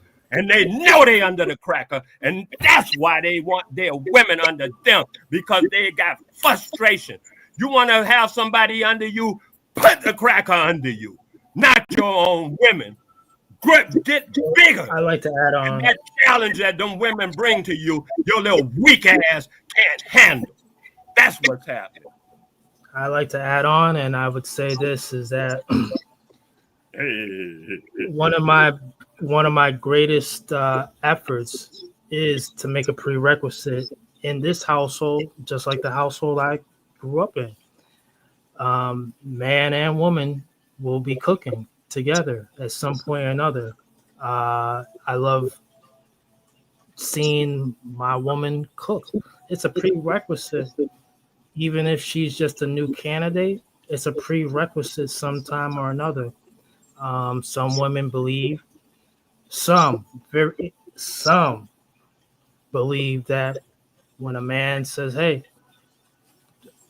I like to see you cook for me, or more than just frozen fish sticks, that becomes like it's slavery to them. I've heard this, but not so damn much. And I'll say this again, going grocery shopping together. That's what I love, picking out foods with my woman for the children. This is just me. And so I don't believe in or subscribe to. So how many children do you have? You can keep on asking me questions, and I'm going to say what I'm saying, sir, because I'm not against any of this stuff that you're talking about. All right, so you can ask me, I'm trying to clear it up. Did you hear the question he answered?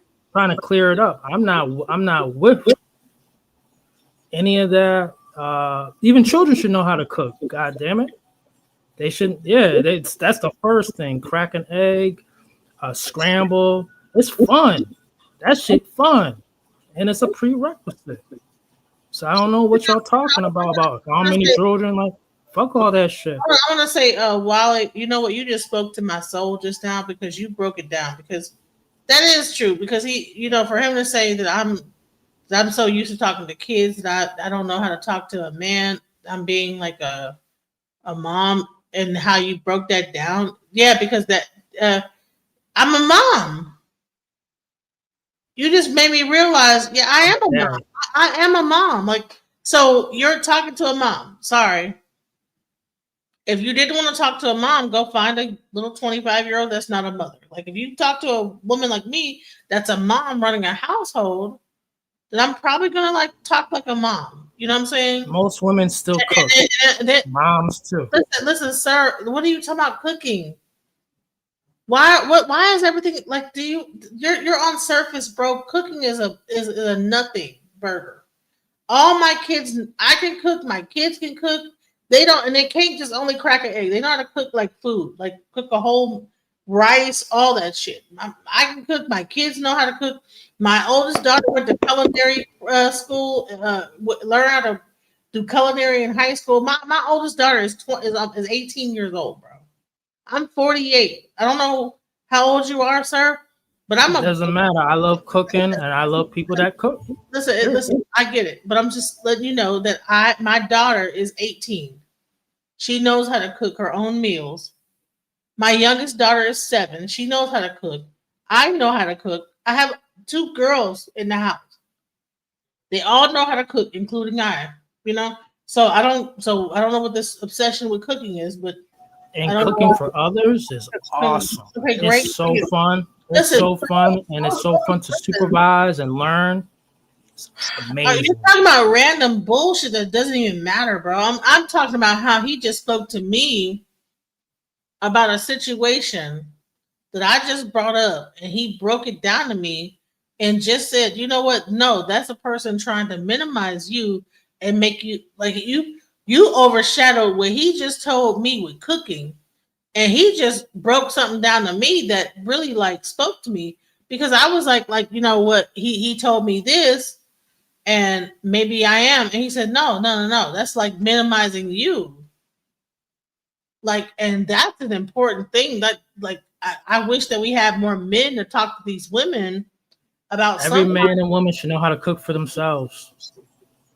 Well, if they're alone or not. And they should love doing it. Sir, listen, I'm gonna remove you real quick. Wally, he on cooking. I'm talking about what you told me just now. What you said just now was really important. What you just said, and it really spoke to me because you know what? That is minimizing. What that I didn't see it like that. He was minimizing me when he says, you know, that, you know what? Scenario because some. So I asked him, so are you going to get the car fixed, whatever, is that the other? Well, you're talking with my mother. And that's what's wrong with you women is that y'all have kids and y'all talk to men like you they mother. I'm like, well, bro, I was just trying to find out if you were able to pay for the thing. Because I gave him the money to pay for something. And I said, hey, you know, did you pay for this or did you pay it on something else or whatever? Were you going to get that fixed? Well, you're acting like my mother. Like, I'm acting like your mother. Like, what? And so I'm like, hey, wait a minute. You know, he's acting like a child. That's why he sees you as his mother. He's still in a child's perspective. And so what he sees is a mother. right. Because all I did was say, hey, when I gave you the money, did you like go spend it on this, or did you like go fix this with the car? Because I keep hearing about this car, and then you keep coming to me asking me for help, but I'm like, I'm still don't see the car getting fixed.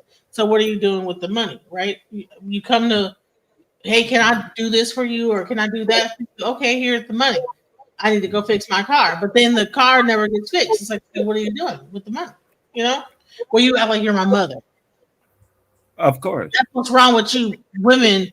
Sometimes y'all so busy being a mom that, you know, y'all talk to a grown ass man and talk to them like that you're their mother.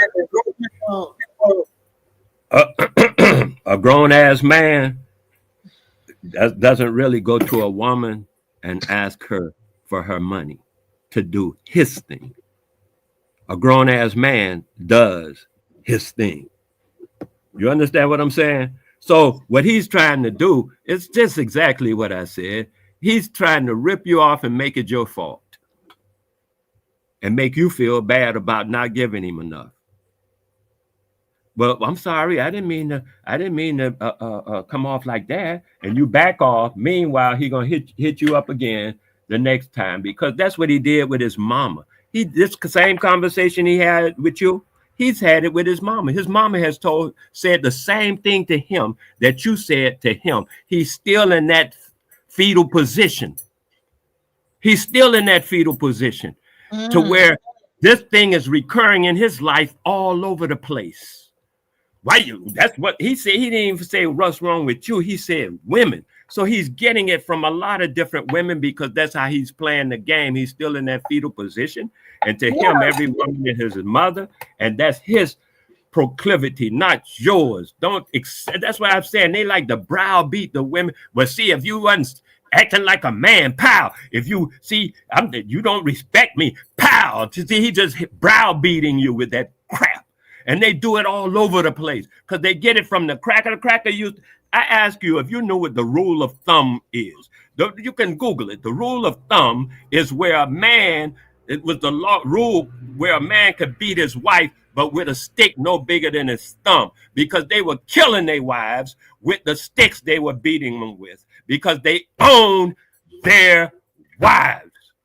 Now, niggas trying to do that because why? Anybody that thinks they're a slave, and you ain't even really got to go through it. All you got to do is inculcate the spiritualness of being a slave. And once you think you're a slave, the dream of a slave is to have a slave of his own. A dream of a slave is not a freedom. The dream of a slave is not a free. The dream of a political prisoner is freedom. The dream of a war prisoner is freedom. The dream of they can be in the same cage with a slave, but the dream of a slave is not freedom. The dream of a slave is to have a slave of his own. Now, when these niggas go to work and the crackers say, do this, boy, and they go, even if he don't call me no boy. Okay, fuck all that. Meanwhile, do what I told you to do, which is the actual physical reality. Fuck what he say. Who says what he say? Who gives a damn? Anyway, do what he says is what you're going to do. Meanwhile, he want to be able to tell somebody else. He want to be in that position with somebody in the world. So he'll take it out on his children or his woman or anybody else he sees that's small enough to take. He can bully like that. And he going to bully them instead of stopping that cracker from bullying him. And that's what all of this is about. Look at all of them. They all sitting up like them and they all trying to look cute like they white men. You know, in their minds, they envision themselves as crackers. That's why they do this black-white thing, because black and white are opposites of the same pole. Anything that's an opposite is actually the same. You have this end and you have that end of what? The same pole. That's how things work. You got the left wing and you got the right wing of what? The same bird. There's the same bird. That one wing ain't gonna go one way and the other one go the other way. Fuck all that. The bird is moving. Right. That's what's happening. And nigga, people get stuck on the right wing, left wing. That's stupid. That's just stupid. And you can't tell me you know an adult and you stupid like that. You're a child. You have a child mentality and it's done. That's just done. Now, if you want to wake up and say, hey, I can dig this. I have a child mentality because I'm looking at the white wing and the left wing like they the same bird moving in the same direction, because it's the bird that's moving, not the different. I mean, the different wings are flapping. Who gives a fuck? But the bird has a direction that is going, and it don't care which wing. Both of the wings gonna work for it, and that's how that is. And when you say you're black, you're into the world of opposites. At that moment, the law of opposites kick in. You can't mess with the law of opposites. That's a law. That's a real law. The law of opposites is a real law. It ain't no codification written down, and matter of fact, the guy has been in office, the president of the United States has been in office for less than a year, and he has written over 100 laws. He called them whatever that he write on them. They become law if they're not opposed, and they become law as long as they sit there. They are law. He's pulling that out of his butt cheeks. Tell me this, because you know what? 4 or 5 laws out of his butt cheek every day. What I'm trying to say is what he's pulling out of his butt cheeks is not law, it's bullshit. The law is the law of opposites. Now, as soon as you say you black and they white, y'all playing the same game. Y'all both fucking niggas up. I don't care which side you think you on, but the moment you join hands with your counterpart, because the opposites build counterparts, they build relationships and unions. The law of opposites make that stuff happen. I don't care how you put it up and down. The law, and look at him. Here's my question. I have a question. So you have a all right. Very Happy Bee says, "Girl, you know for being used. When he gets his Becky, he won't ask her for a dime. You'd rather have a piece of a man rather than no man. Seeing your self-worth." Here's the thing. So this is the type of life that I live, right? I tend to have people that I work with, and I mainly it be men, right? And somehow they're all struggling, going through stuff. And so they tend to rely on me to help them. So I'll have them do things around the house, do this, do that, and I pay them for their work, right? And then, but the thing is that they, for some reason, these men are always like, their car is broke down, or I don't have. Oh, can you help? So it's always like a thing, like an issue, like I don't have. Can you help me with this? And can you help me? Dude, always about something. I'm on here. Oh, I'm on here. Look, what that thing said about they don't ask them for a dime, that is absolutely not true. Not only that, Becky gives him money because Becky wants a child-minded nigga. She gives him money. She's paying for his ass. He's a bought nigga.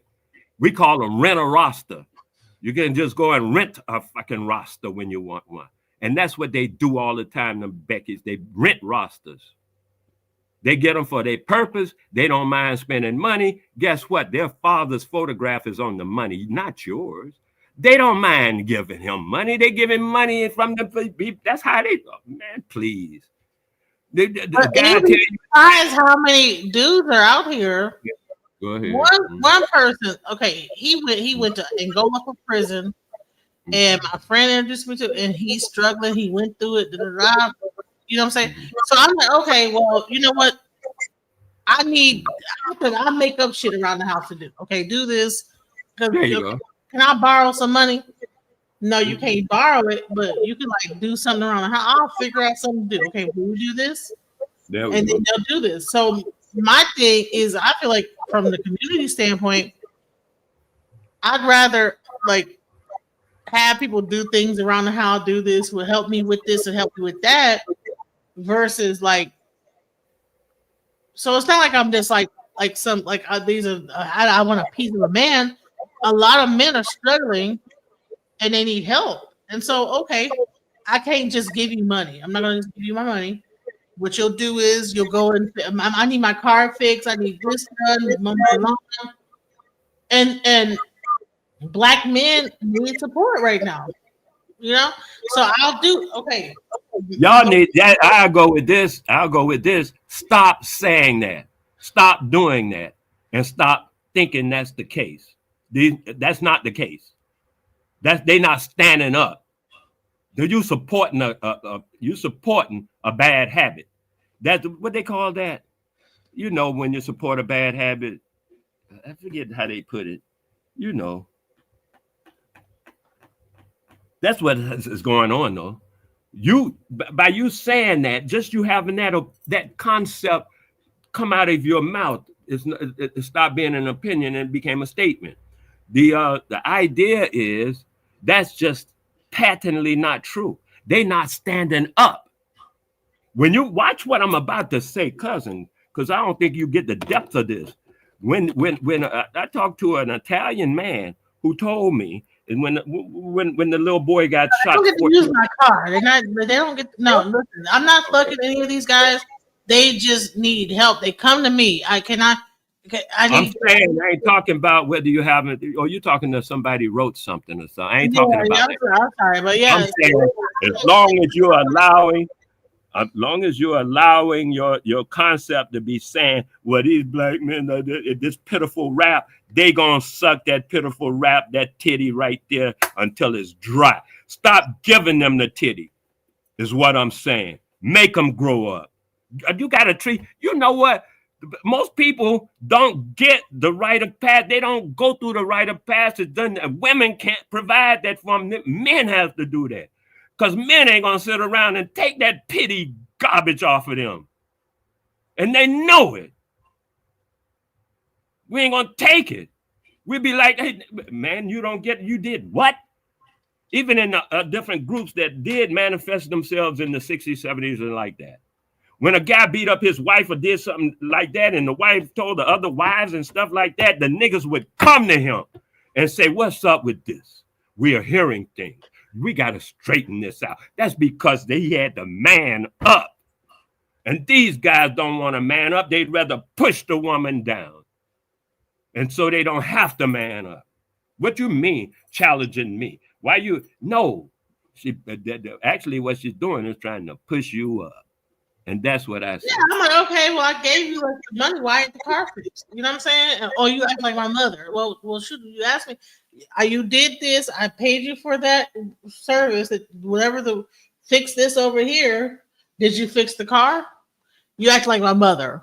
Okay, well, whatever. You know what I'm saying? Wait a minute. Did you pay somebody to do a job? Yes. Or did you give them some money to fix a car? No, like they did a job, and you're talking about your car. No, they fixed some stuff around the house, did some like assembled a bed or whatever. I have like what I'll do is because for some reason these people, I don't know why they're in my life, but they'll be like might have been in going through whatever, and so I'll be like, okay, well, they'll be like, well, can I borrow like $20? Well, no, you can't borrow $20. But you could do this. You can like mow my lawn, or you could like fix this over here. I need you to fix whatever in the house. Because I know I might. Do you have a ladder? Can you like put this up or whatever? So like in this situation he asked me, he said, well, I need to get my car. Okay, well, go do this XYZ. And I gave him like a task to do. He did the task. And so then he asked like still, well, I'm okay. Well, what happened with this? Did you like take this and did you do what you were supposed? You act like my mother, Okay, do your thing, baby. Because keep asking for more money. You know what I'm saying? It's like, bro, you can't keep asking me for no more money. The same thing over and over, and I've really responded to it. So yeah, you did. Like, so bottom line is, I need to like let it go, and they're like, okay, well, I can't help you no more, bro.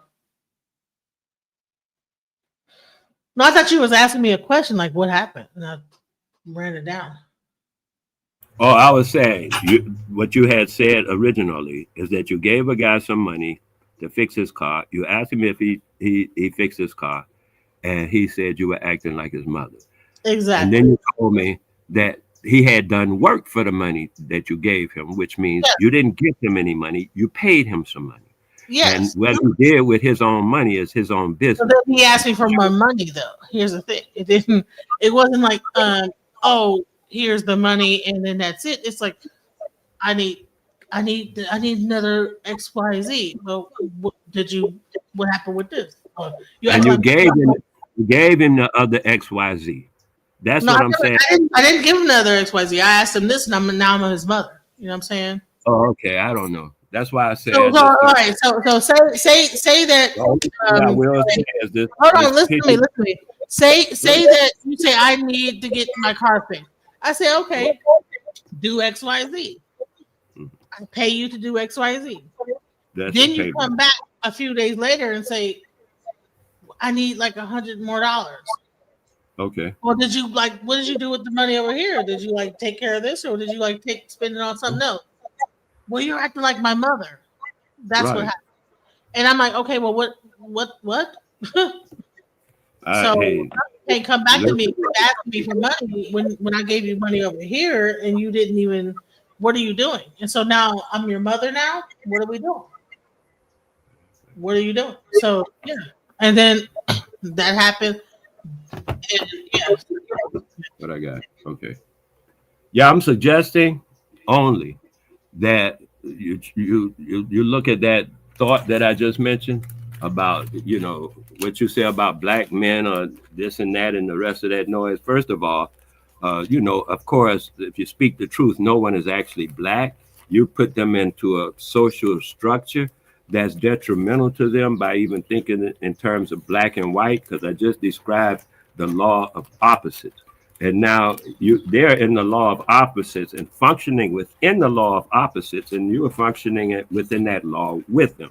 I was suggesting that you come out of that law, and you know, it's easy to do. All you have to do is step out. The laws of nature do not confine you. They just simply exist. And when you walk and call them into your existence, they are going to do what they do.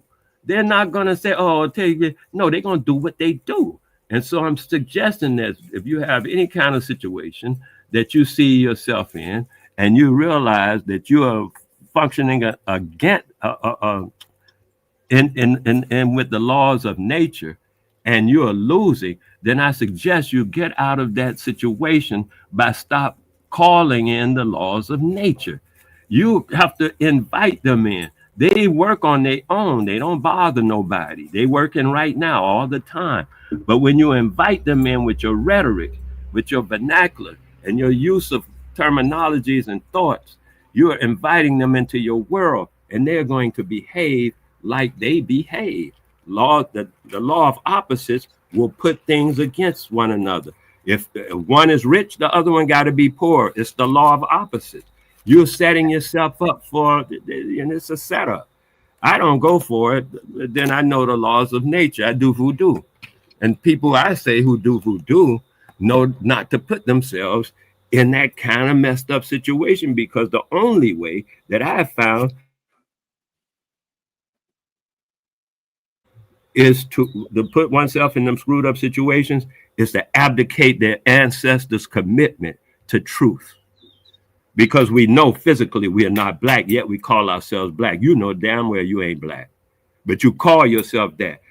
That's what I'm saying. When you leave away from your ancestral commitment, I say the ancestral commitment, not your ancestral. I just say the ancestral commitment to the truth, because that's our commitment to the Creator, to speak the truth all the time. How's something gonna happen and we don't say that's what's happening, and then we lie about what's happening and don't expect the consequences of that lie to affect us? The laws of nature will take over you and put you in jail.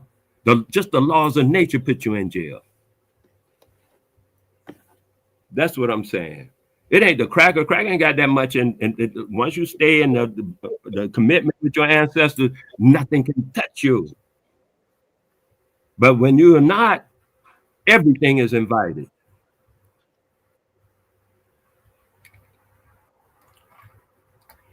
Yeah. So someone put into the chat, you know, that no, the host is wrong. He asked her for money to take the car to the mechanic, but the car ain't getting fixed, obviously being spent on a woman, clothes, shoes, drugs. She's overweight, willing to settle. And as I said, is that this I'm not dating this guy at all. So I don't understand what you're talking about. You don't know what you're talking about. Shut up. So Could I ask a question yeah. for all two of you? Mm-hmm. And you could ask me it back too. You could kick the ball back to me. What is your favorite specialty to cook for? What is your specialty in cooking for a meal? Your special meal that you cook when you finally, trust someone or care for someone, just on the humble. What's your specialty?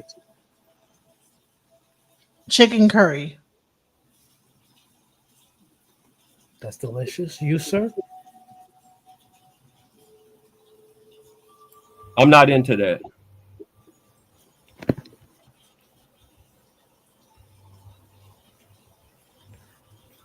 Mine's is I love cooking a great pancake. I love homemade pancakes from scratch, gourmet.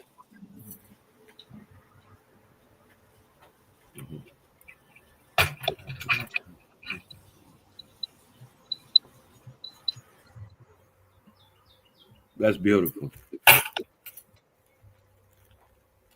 See, here's another thing. I want to like just go to this overweight thing, right? Because here's the thing. The food thing is what this guy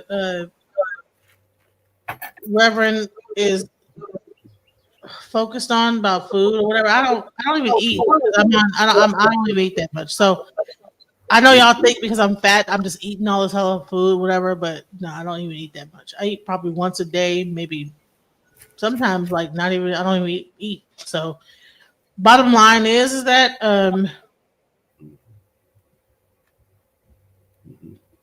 I think that people want to focus on my weight so hard. I don't understand why that is. Mm-hmm.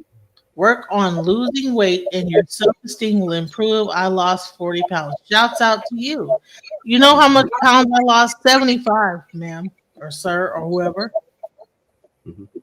I was 350 pounds. I'm down to 280, 81 right now. Okay? So put that in your pipe and smoke it. Understand? When I had my child, I lost my child and I went from 350 to 280, and I'm still losing weight, working on myself. So you can like talk about my weight all you want. I almost died in the hospital room. I'm also going through. I'm 48 years old. I'm going through perimenopause, all type of stuff. So I'm not like making excuses for myself, but I'm letting you know that like it ain't just like, oh, just lose some weight. That's it. Like, yeah, it's more than that. And also depression and all type of other stuff. So, like, I don't understand why people want to shame and fat shame people for their weight. I don't know what the payoff of that is. Like, to stop being defensive. Like, listen, why do you feel that you need to tell me my weight? Do you think I don't know that I'm overweight? Do you think you need like to tell me I'm overweight? I look in the mirror every fucking day. I don't need you to reinforce that within me. Okay? I don't understand why people like to do that to a person. I'm already going through my own insecurities. Why would you want to continuously get on to a panel and say stuff about food and weight when you know I'm already dealing with stuff like that? What is the point of that? What do you get out of it? Does that make you feel good to say I'm fat? Yeah, no, listen, no one's attacking you. Well, ma'am, you said earlier. You said I'm overweight. I'm gonna catch HIV from somebody. I'm not even having sex, honey. I just got my HIV test. I don't have HIV. I don't have any diseases because I go and check myself. I make sure I don't have any disease. I make sure that I fucking check my vagina on a regular basis, and I'm not sexually promiscuous because you know I'm fat. You know niggas don't want me. Whatever you want to say. Bottom line is that I'm not like a. Here is the thing. Here's the thing. Here's the thing. Think because why would like I don't understand why are you what are you saying? Like what are you saying to me? I don't get it. Like what is the point of like saying this to me about I'm overweight? I know I'm overweight. Could I interject? Again, I don't think this conversation should keep continuing. Click the link. Very happy to be me. Click the link right here. It's on the. Their opinions aren't worth it. If that's the I case, want to hear what you have to say. If you want to talk about how fat I am, whatever. Shouts out to her. What is the point? Click the link. There you go. The It's right constructive criticism that this person may give is not going to be helpful. What constructive criticism can someone give if you don't know my medical history? You shouldn't even be giving that out. I have way. I don't care. Like what they do with me. That's the thing is that everybody's so like caught up in all this different stuff. They're caught up in everything. Like, bro, I don't really care because it's like, bro, I'm who I am. Either you accept me for who I am or you don't. I'm not caught up Internalized in weight stigma. Listen, let me tell you this: is that it's not the time right now. No, who like Yep. you have been? It's never been the time for the whole time. You told me that I was too like you. You said the same shit to me. You I haven't said nothing like this. overweight. You have said that I'm fat, and this. You said that to me. When? I'm right here. When am I saying this? Like last time we were on the panel, you said some old shit about me being fat. No. So my thing is that okay, I'm fat. So you have it wrong with it's someone else. It's not me. I'm telling you that. I don't really get when people like really get out of like doing that. Like I don't know the point of it. You know what do you? That person should come up and explain themselves. This is not me. I think you know that. I don't really get what the purpose of it. You know.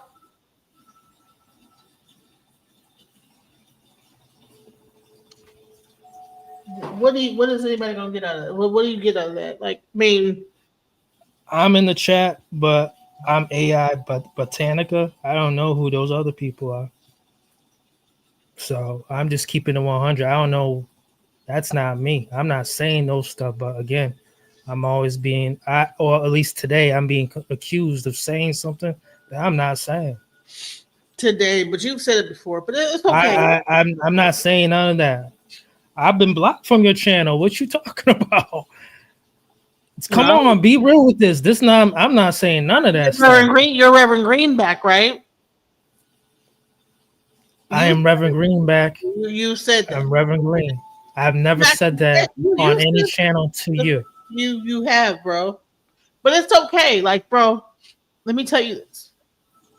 Have we had an argument on a panel where you might have said shut the fuck up or get on Trump's nuts?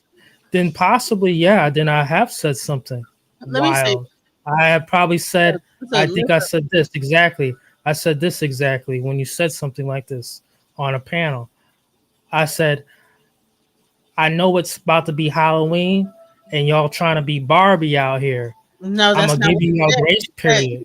You said I don't like you said you're such a you're this and that. I don't like such and such type of woman or something like that. Like you're a big bag. I don't like those type of something like that. I talked about bigums. I talk about bigums pretending to be Barbie. No, you said that I like almost like I was like and I was never trying to ever be with you, and you try to make it seem like, well, I don't even talk to people like you. I don't like bigums talking crazy. No, you say I don't 2025. Like bigums. I don't like people like you. So here's the thing: you have said that. So here's the thing: I'm speaking. You asked me, and I'm telling you what I remember.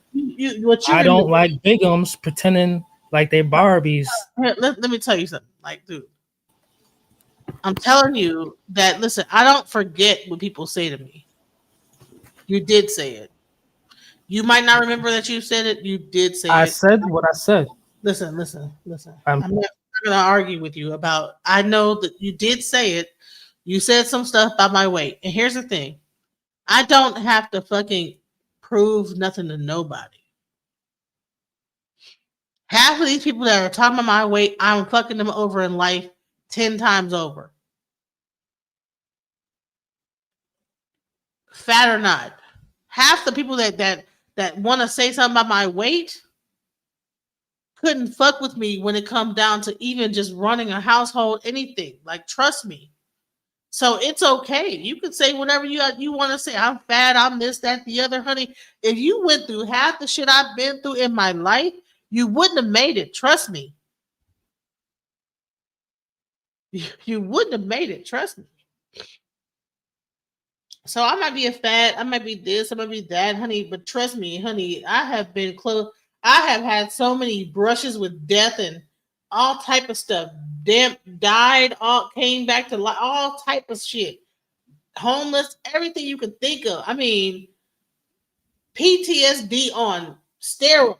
You hear me?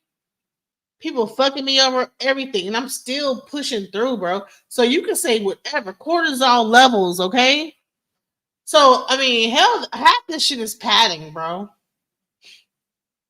Half this shit is just cortisol levels on high.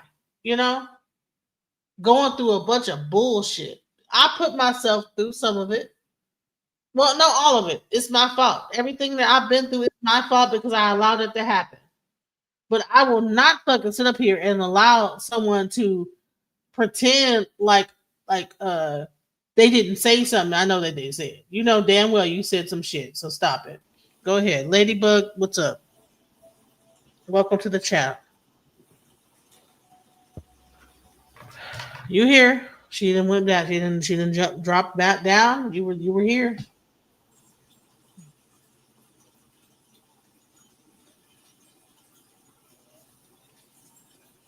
I'm gonna tell you what, like when it really comes down to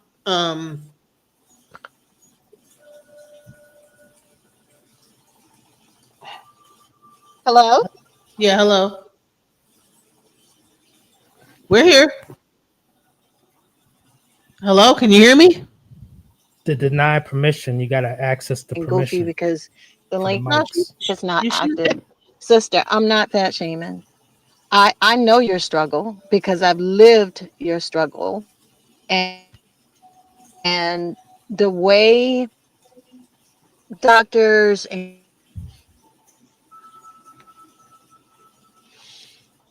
I think your mic is going in and out, honey. It's going in and out.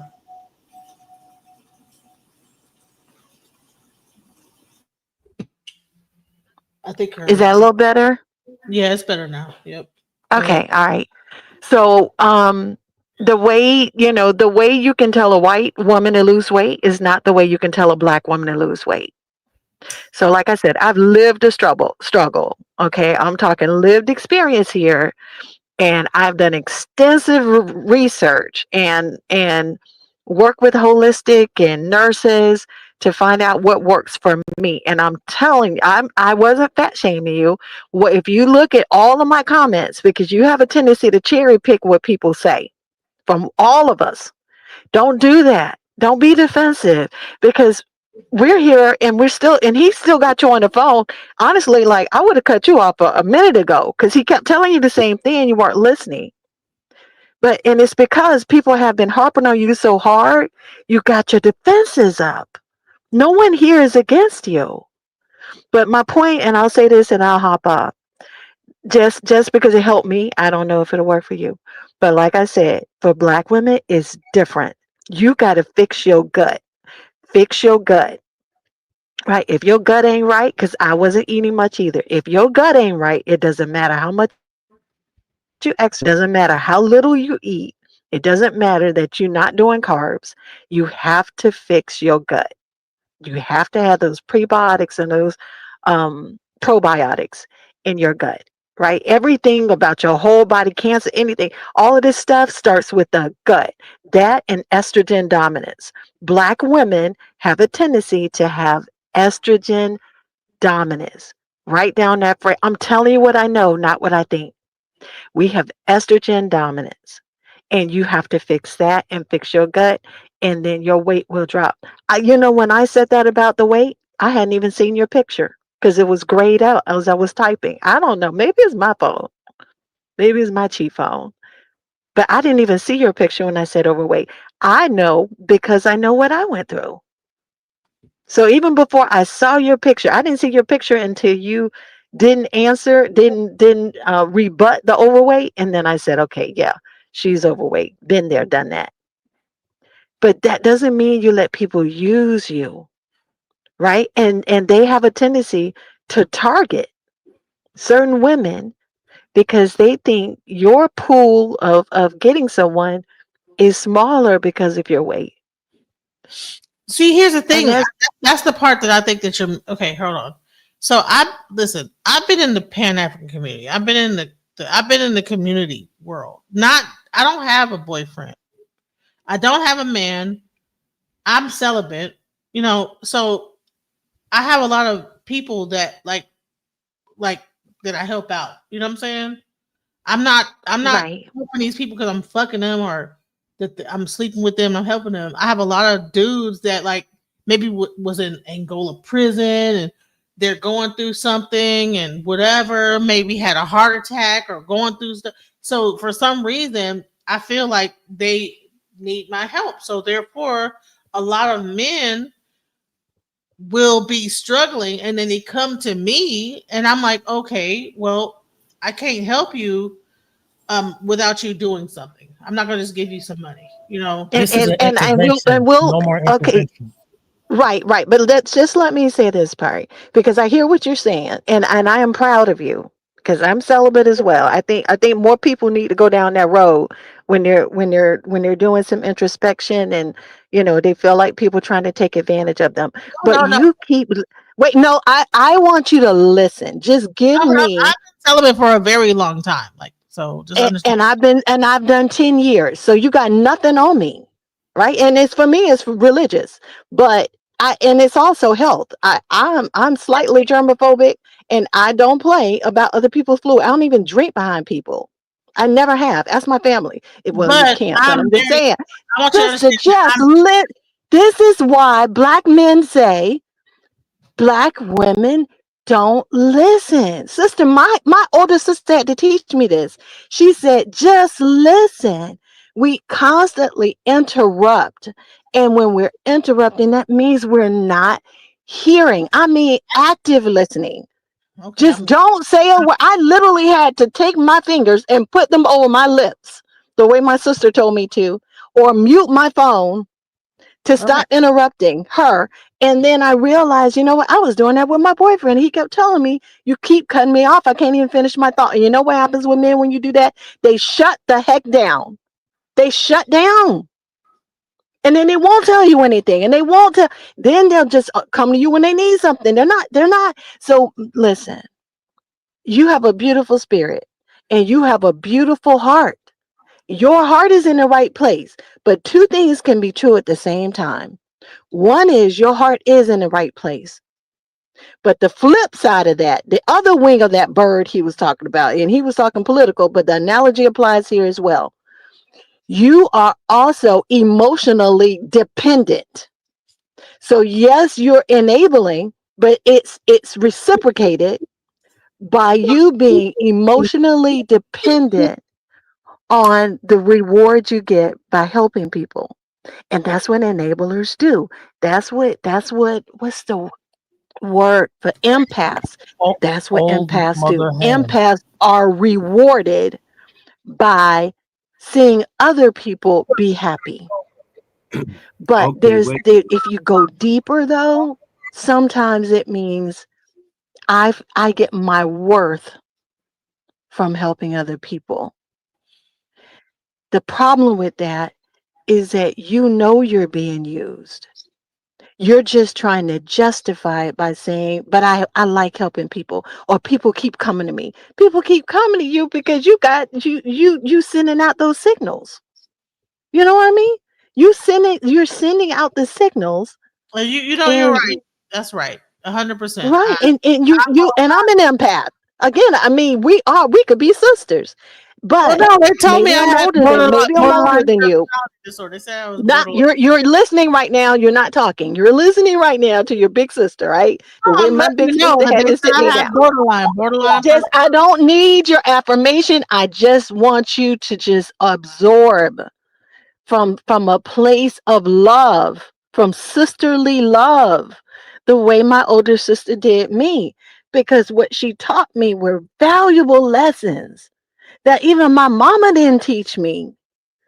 You know what I mean? I don't know where I would be without her lessons. And my other sister, we didn't get along. But it thank God he put this other sister in my life because I don't know where I'd be. I really don't know where I would be. I probably would have lost my mind, or I would just, I don't know. I don't know where I'd be. Or people just wouldn't like me. I don't know. But Are we you're a on? likable person, right? You're an attractive person, not just physically, right? You're attractive spiritually. But just know there's a con. There's pros to what we do and how we are, and there are cons, right? The con is you are going to attract users. You're going to attract, you're a giver, and I'm a giver. But there are givers, and what's the flip side? What's the opposite of a giver? He's talking about opposite. What's the opposite of a giver? A taker. And what he was trying to tell you is as long as you keep being a giver to people who don't deserve it, to people who are not trying to stand on their own feet, they're going to see you as a sugar mama. And that he didn't use the word sugar mama, but that's really what he meant. And he knows it. He just did it in a very sly way. You are his sugar mama. He said, you're trying to be my mama. But you know what's funny about that? Like he said, like the host said, he want to come to you like his mama when he needs some. Mama, can I have some money to go to the movies? so so he'll take advantage of that mama part when it's not only convenient but beneficial to his butt. But he Message. knows, and what he's saying to his buddies is, yeah, man, she my sugar mama, man. Whenever I need something, I can tell her anything and get $100. And when you are smart enough to realize the money is not being spent on fixing a car, which is a pole mouth he feeding you, he's saying to you, then you're like, wait a minute, I ain't get this car fixed. What you doing with the money? It doesn't matter what he's doing with the money. Like he tried to tell you, a woman shouldn't be giving a man money anyway. If y'all are in a committed relationship and somebody falls on hard times, that's different because now you got each other's back, right? But for him to keep come to you, he's right. You are his mama. The problem is his ego won't let you tell him what to do with the money. Won't let you tell him what to do, period. Right? So he will reap the benefits of mama money, but you don't have authority over him to ask how he spent that money. And he's putting you in check by letting you know, hey, don't be asking me what I did with the damn what you're my mom. I gotta answer to you now. You ain't care about answering her when you came to her about some money, telling her what you needed the money for. You made up an excuse. You can't fix him. This is That was not about him. the time for This her is to say, about "You, you. I look like your This mama." is about you working on you. And you've done work. If you've lost 10 pounds, 5 pounds, you've done the hard work. I'm just saying the gut, vitamin D, right? That's going to keep the men from getting prostate cancer. That's going to keep the women from getting all kinds of cancers, breast, cervical, whatever. Vitamin D, and you're not dark, but you still have melanin. You need to be taking, Message. yep, 5,000 micrograms of vitamin D, right? And then get you a good probiotic. You can come to the prebiotic, the pre Message. next, but mainly your pro. Fix your gut, and that weight will drop. And do more meat. I'm not saying being a strict carnivore, but do more meat than carbs, and that weight is going to drop. And it needs to be beef, not chicken. Although I bet you do a mean curry chicken, girl. You got my mouth watering about that curry chicken, but it And needs one to thing, be beef. No, honestly, I don't eat. I only eat beef because I have low iron and I do have low vitamin D, There you go. and I And you do. got low iron because you got fibroids. If you have low iron, you have I fibroid. have smaller fibroids, not really There big. you go. There you go. But so here's another thing: is that when it really comes, also I have my thyroid is fucked up, so that's another thing. Hmm. So it's like a bunch of shit. So once I had my last child, everything my whole body Right. was whack. So Yeah, that happened to my just sister trying. And too. I'm 48 years old, so I'm like, trying to like go. Hmm. And I think I'm going But through may I ask, have pause you and considered going vegan? I, No, no, she cannot. It's not about vegan. She needs the beef. With low iron, you have to. This girl, she will fall out. She will get dizzy. Trust me. Again, I'm not telling you anything that I don't know. I'm telling you what I do know. I'm yeah, telling you black women issues. And low iron is twofold. The problem is twofold. One, you're probably either not getting enough beef. That was the problem with me, but you might be eating beef, so it might be okay with you. But the fibroids are blood suckers. So they're sucking your blood, bringing your iron count down, and it's causing it's going to be hard to lose weight as long as you have an iron deficiency as well. Can I just recommend what a nutritionist put me on? And I spent like $50 on iron supplements, and they were crap. I'm But taking the like 15 $15 one I bought and used before surgery, that one worked, and it's called Hemoplex. Hema is in, hema means blood, like hemoglobin. Hemaplex. I can't remember if there's a hyphen. I think there's a hyphen, hema dash plex, I think. But anyway, you can get it from Amazon now. $15. Don't take it every day. It'll say every day, but that's because they want to sell you more. Do not take it every day. One, you don't need it. Two, as you probably know, if you take too much iron, you will go blind. You will go blind, and it is irreversible. So you don't need it every day. But what he told me, what the nutritionist told me, is take it maybe once or twice a day. And I was pretty much vegan at the time, and that was contributing to my problems as well. But now I'm not vegan. But even still, maybe for you, if you do a lot of beef, maybe once or twice a week, maybe 3 days in between, and you're going to have more energy. It has B12 in it, so it's going to lift your mood, right? You're not going to be dealing with depression. You're not going to be, we all have problems. Now, I'm not saying that, but I'm just saying it's going to elevate your mood, right? With the B12, the iron is going to give you more energy, so you feel like walking the neighborhood. You don't need a gym membership. Just walk. Just go to the park and walk. So I am telling you, just we're not new. The medical community doesn't know how to help black women. We have to help each other. But to help each other, we have to listen. We have to listen to other black women who have already been down the road that we've traveled. We have to listen to black men who are telling us how to handle other black men, but you're repelling. You were just still justifying yourself instead of really listening to what he was telling you. And he was spitting some straight facts. He is a man. He's telling you this dude is not willing to stand up on his own 2 feet, and he will not stand up on his 2 feet as long as he's on your breast, as you didn't long as hear you me feeding agreeing him with milk. you didn't hear me agreeing with like yeah you're right man. I even took med spa down and say hey like you know what let me give you your props. You really telling me something real. Actually, you're right. You did. I did when I came, because that's when I entered the conversation. You were saying that because I've never been on this channel before. I'm just scrolling through YouTube waiting for my car to warm up. So when I came in, that's exactly what you were telling. But then he went on to tell you, and then I can only tell you how it came off, sister. Right? It still sounded like you were doubling down on I'm just a nice person. A lot of people ask me for help. Instead of saying, you know what, I am allowing myself to be used, because empaths have to really be careful about that. You know what I mean? Yes, you feel deeply. Yes, you care because you're a loving person. And black women are the most loving people on the earth. And we're the most loyal out of all. I'm talking about out of women demographics. We're the most loyal, like genuinely loyal. Not because he 100%. has money. 100%. Not because he has money. White women, when that man lose his money, they out the door.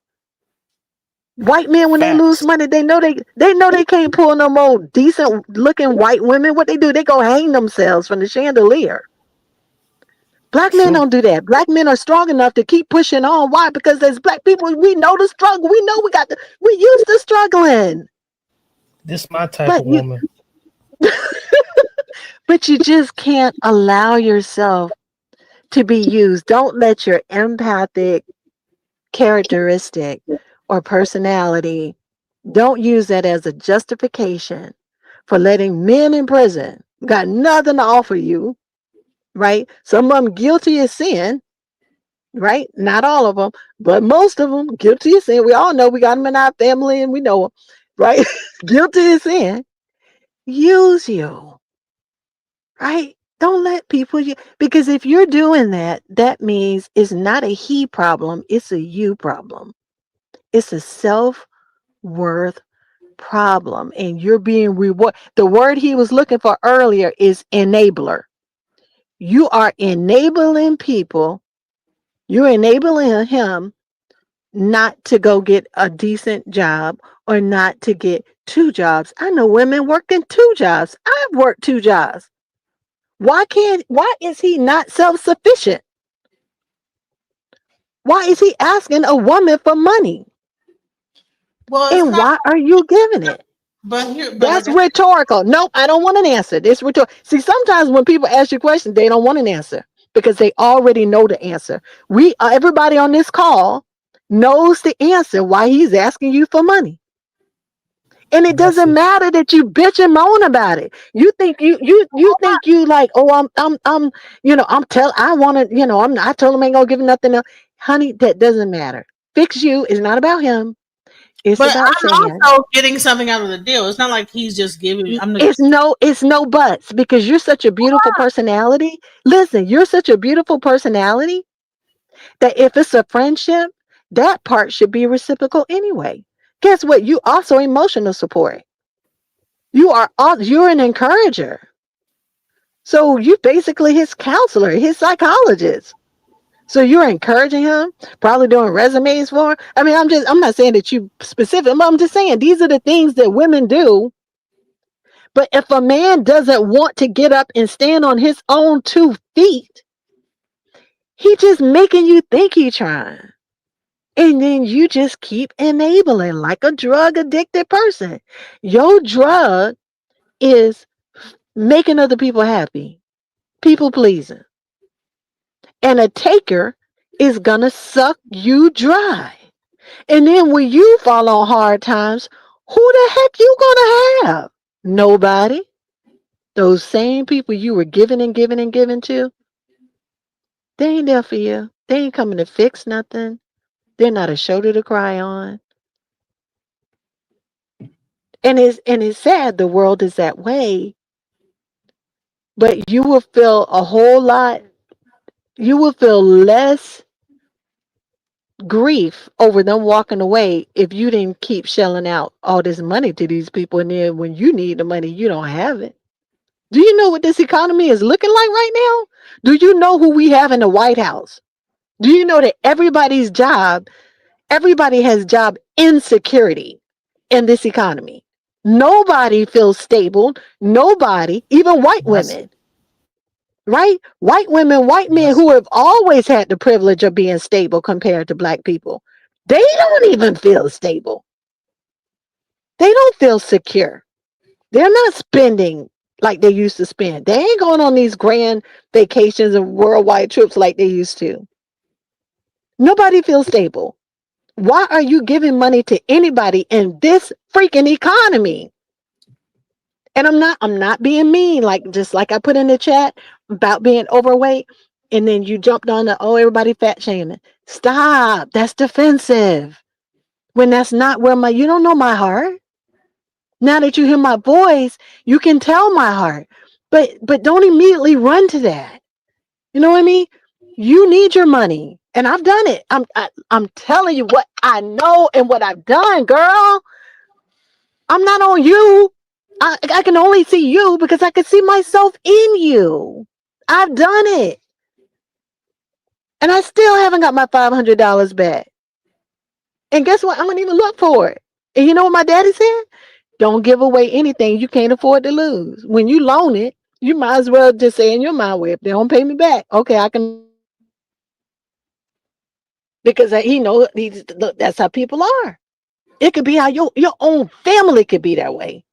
I don't remember you giving me $300. What? Oh, I pay you on Friday. Friday come and go. You don't even hear from them. Tell me now you can answer. Tell me I'm lying. Tell me I'm lying. They don't pay you back. They don't. No. And I Right? can't go. But you I can't go back to that same person and say, "Hey, can I borrow like $50?" Because they and that's the sad part. No, who's gonna be there for you? you're 100% like that. I do enjoy being needed. Something within me likes to be needed by people, and so therefore I tend to attract people that need help. So yeah, you're right.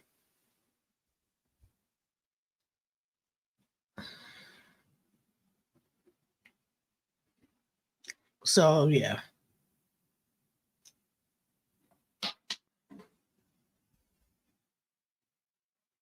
So she's right about that. She's 100% right.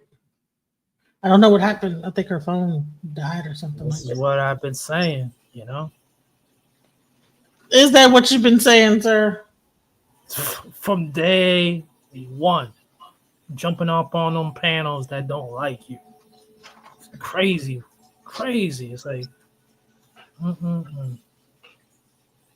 knowing they don't like you, knowing they don't like you. Imagine what going on offline.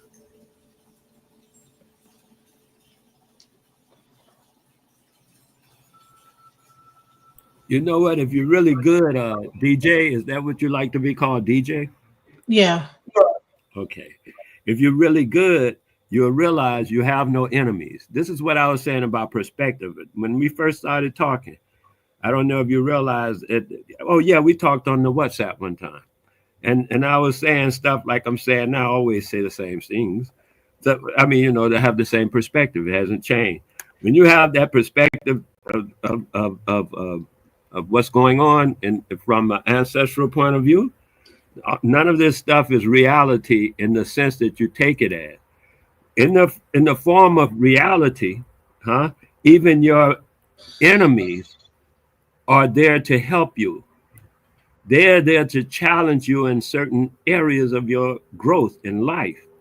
And when you take it and try to just put it on them, that's when you stepped out of reality and take it as though it's an occurrence in your experience and you have to deal with it.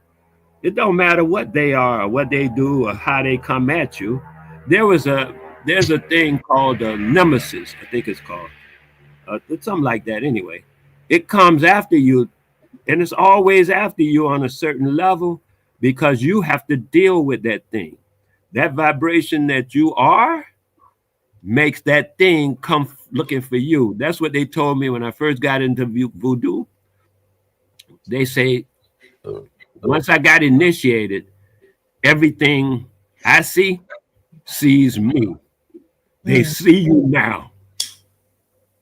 And you have to know what that means so you can see them for what they are. They're not here to hurt you. They're here to help you manifest the best of your own self. It's impossible for them to hurt you. I have no enemy. From that point of view, the woman was saying, don't be so defensive because sometimes when we take offense, we cause offense. We're taking offense, but we are causing it because the person is not trying to offend you. But you take offense and now you caused offense. Let that go. This is in that world of back and forth, riggy garbage. That's not real. The laws of nature allow you to live in life in the reality and have no enemy. As long as you think you have an enemy, you are fighting. Life is not struggle. Life is beautiful. We were born to be happy and live very well and joyously. Some of us have learned how to enjoy life. First of all, we all should recognize that we are not humans. We are immortals existing and utilizing a mortal existence. But we, the me and the you that you are, is immortal. It don't die. Death is not the opposite of life.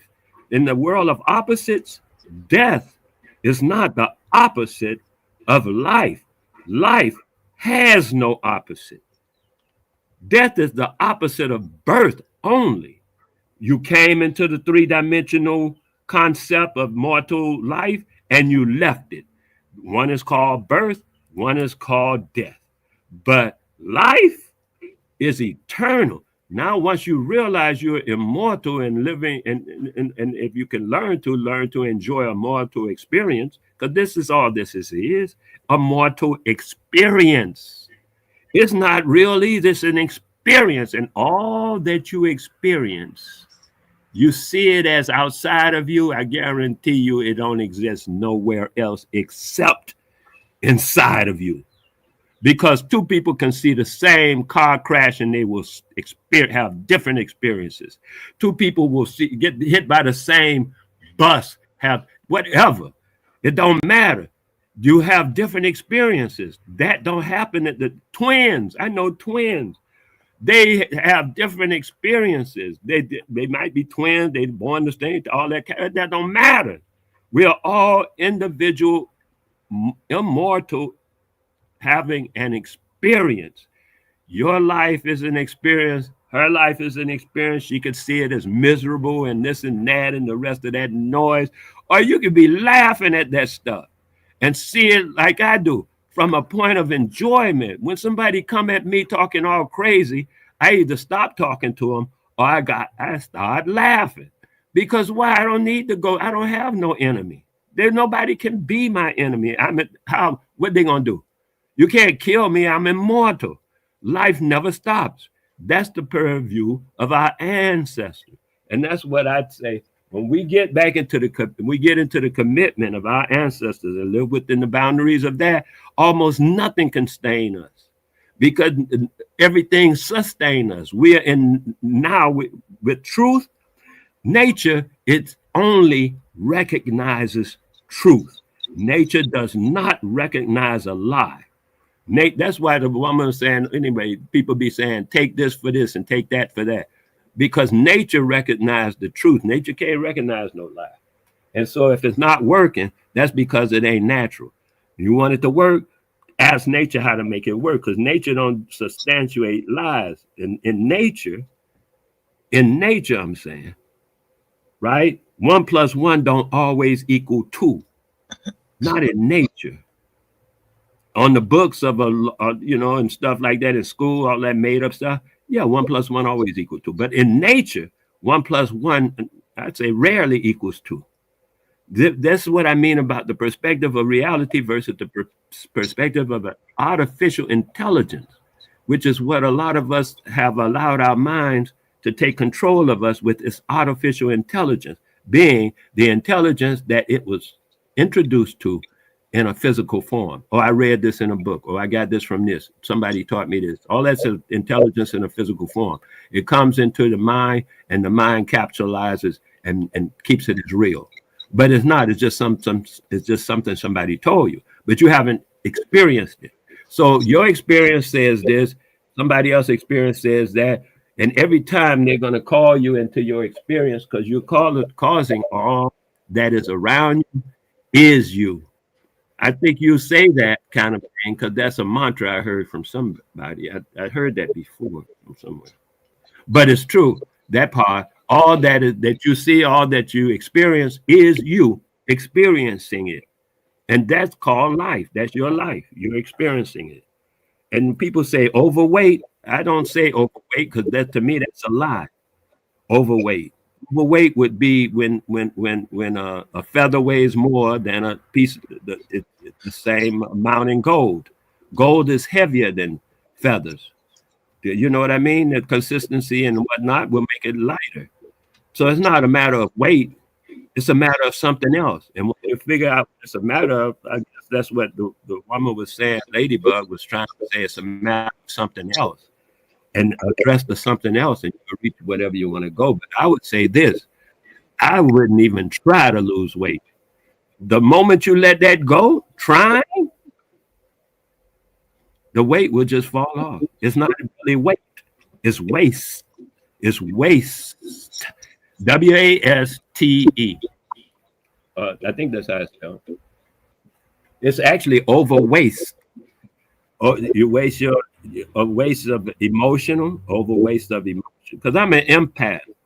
She was talking about empaths, and I was like, wow, empaths is a whole other thing for me. You can empath all kind of stuff. You can empath from a dog. A learned empath, you need, if you're really an empath, I suggest you train yourself in empathy and how it works. Because one trained in empathy is a heck of a thing. If you're already gifted as an empath, I suggest you start training yourself. Like some people are good at football, you start training yourself, get into it, get better at it. Just like the same with empathy. Because empathy leads to telepathy. What they call telepathy is actually truly empathy at another level, at a trained level. Otherwise, you're just getting hits. You know, you're not recognizing the hit and what to do with the hit. So here's a question. So, my therapist said that I might have a borderline personality disorder. What do you think of that? What is that? I would agree right away with that, but I doubt if we're saying the same thing. First of all, like I said, most people are under mental slavery. Their minds have taken over. The mind is not supposed to run the situation. The self is. That immortal being that I mentioned is supposed to run things. But the immortal being has abdicated it's a thing. What do you call it? Its seat, its royal seat, its throne, and given that over to its mind. And we all know the mind can be controlled by outside forces. The immortal being cannot. That's why we have to stay in our immortality, because once we allow the outside forces to control us, we lose our sovereignty. Our sovereignty is based on the fact that we are controlled by our immortal self. As long as the mind, we allow the mind to control us through fear, because the mind will frighten you. No, we don't do what he said, this and that gonna happen. And you say, okay, mind, go ahead and take over. And the mind will take over, because the mind takes over. The mind was given to us as a survival unit. It's a tool. It don't suppose to, it's like the chauffeur. You know about the chauffeur? The chauffeur don't own the car. The chauffeur don't tell the owner of the car where to go. The chauffeur just drives the car. That's what the mind's supposed to do. You say, as an immortal, you say, I want some bananas or something like that, or whatever you want to call it. Then your mind say, oh yeah, I saw some bananas over at the place over here, and la-di-da, the rest of that, because your mind directs you in this three-dimensional world. It's what I call mortal experience. That's a tool for your mind. And your mind will say, oh yeah, I remember they had them over there, and we can go get them over there. That's where you can get them from. But your self wants this thing. Sometimes yourself will want something, and your mind will say, no, I can't get that because I ain't got no money or something like that. And yourself will be saying, no, I'm going to do this thing. But your mind will talk yourself out. And at that moment, you've abdicated to your mind once again. It's a mental slavery that we're in. It don't have nothing to do with nobody else. Not really. Them other people come out of our mental construction. And because our mental construction is allowing them to exist.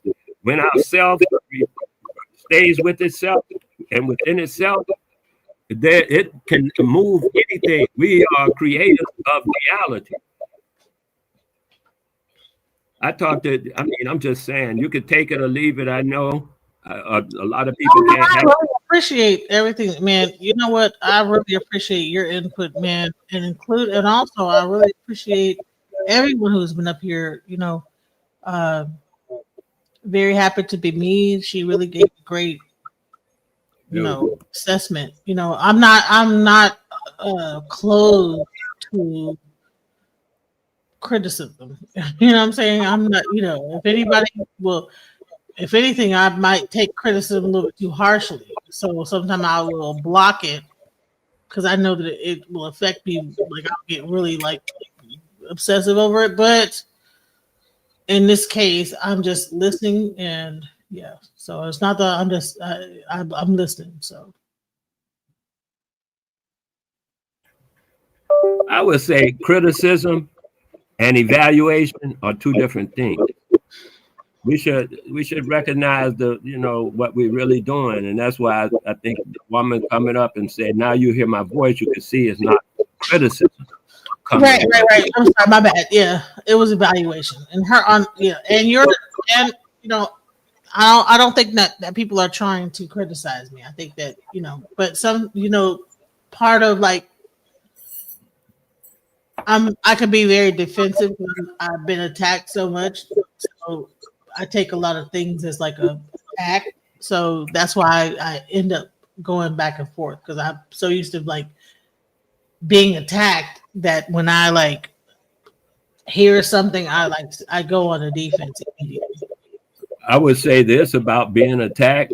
I've been attacked. I saw how to handle attacks a long time ago, and I've been attacked since then several times, and I handle them all the same way.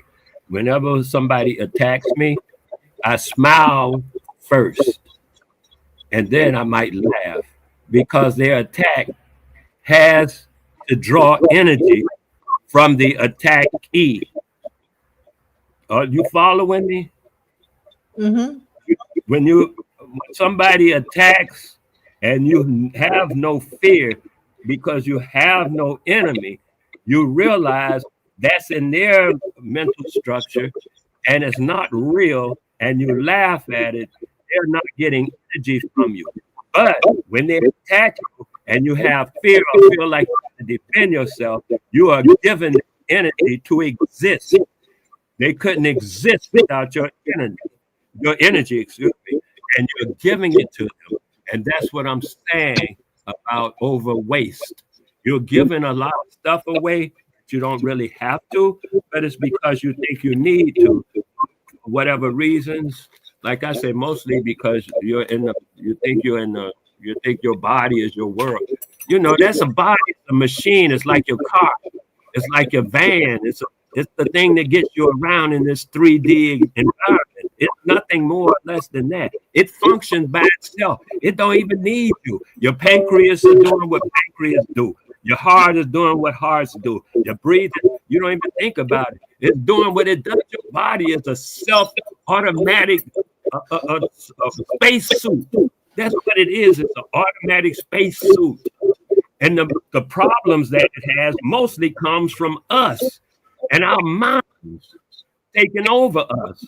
That's the problems, because the spacesuit is automatic. If you don't mess it up, it'll work perfectly for over 100 years. My aunt is 105 years old. Just last year, she went to what the name of them things called, nursing home. Otherwise, she was living by herself, cooking her own food, whatever the rest of that stuff. At 104.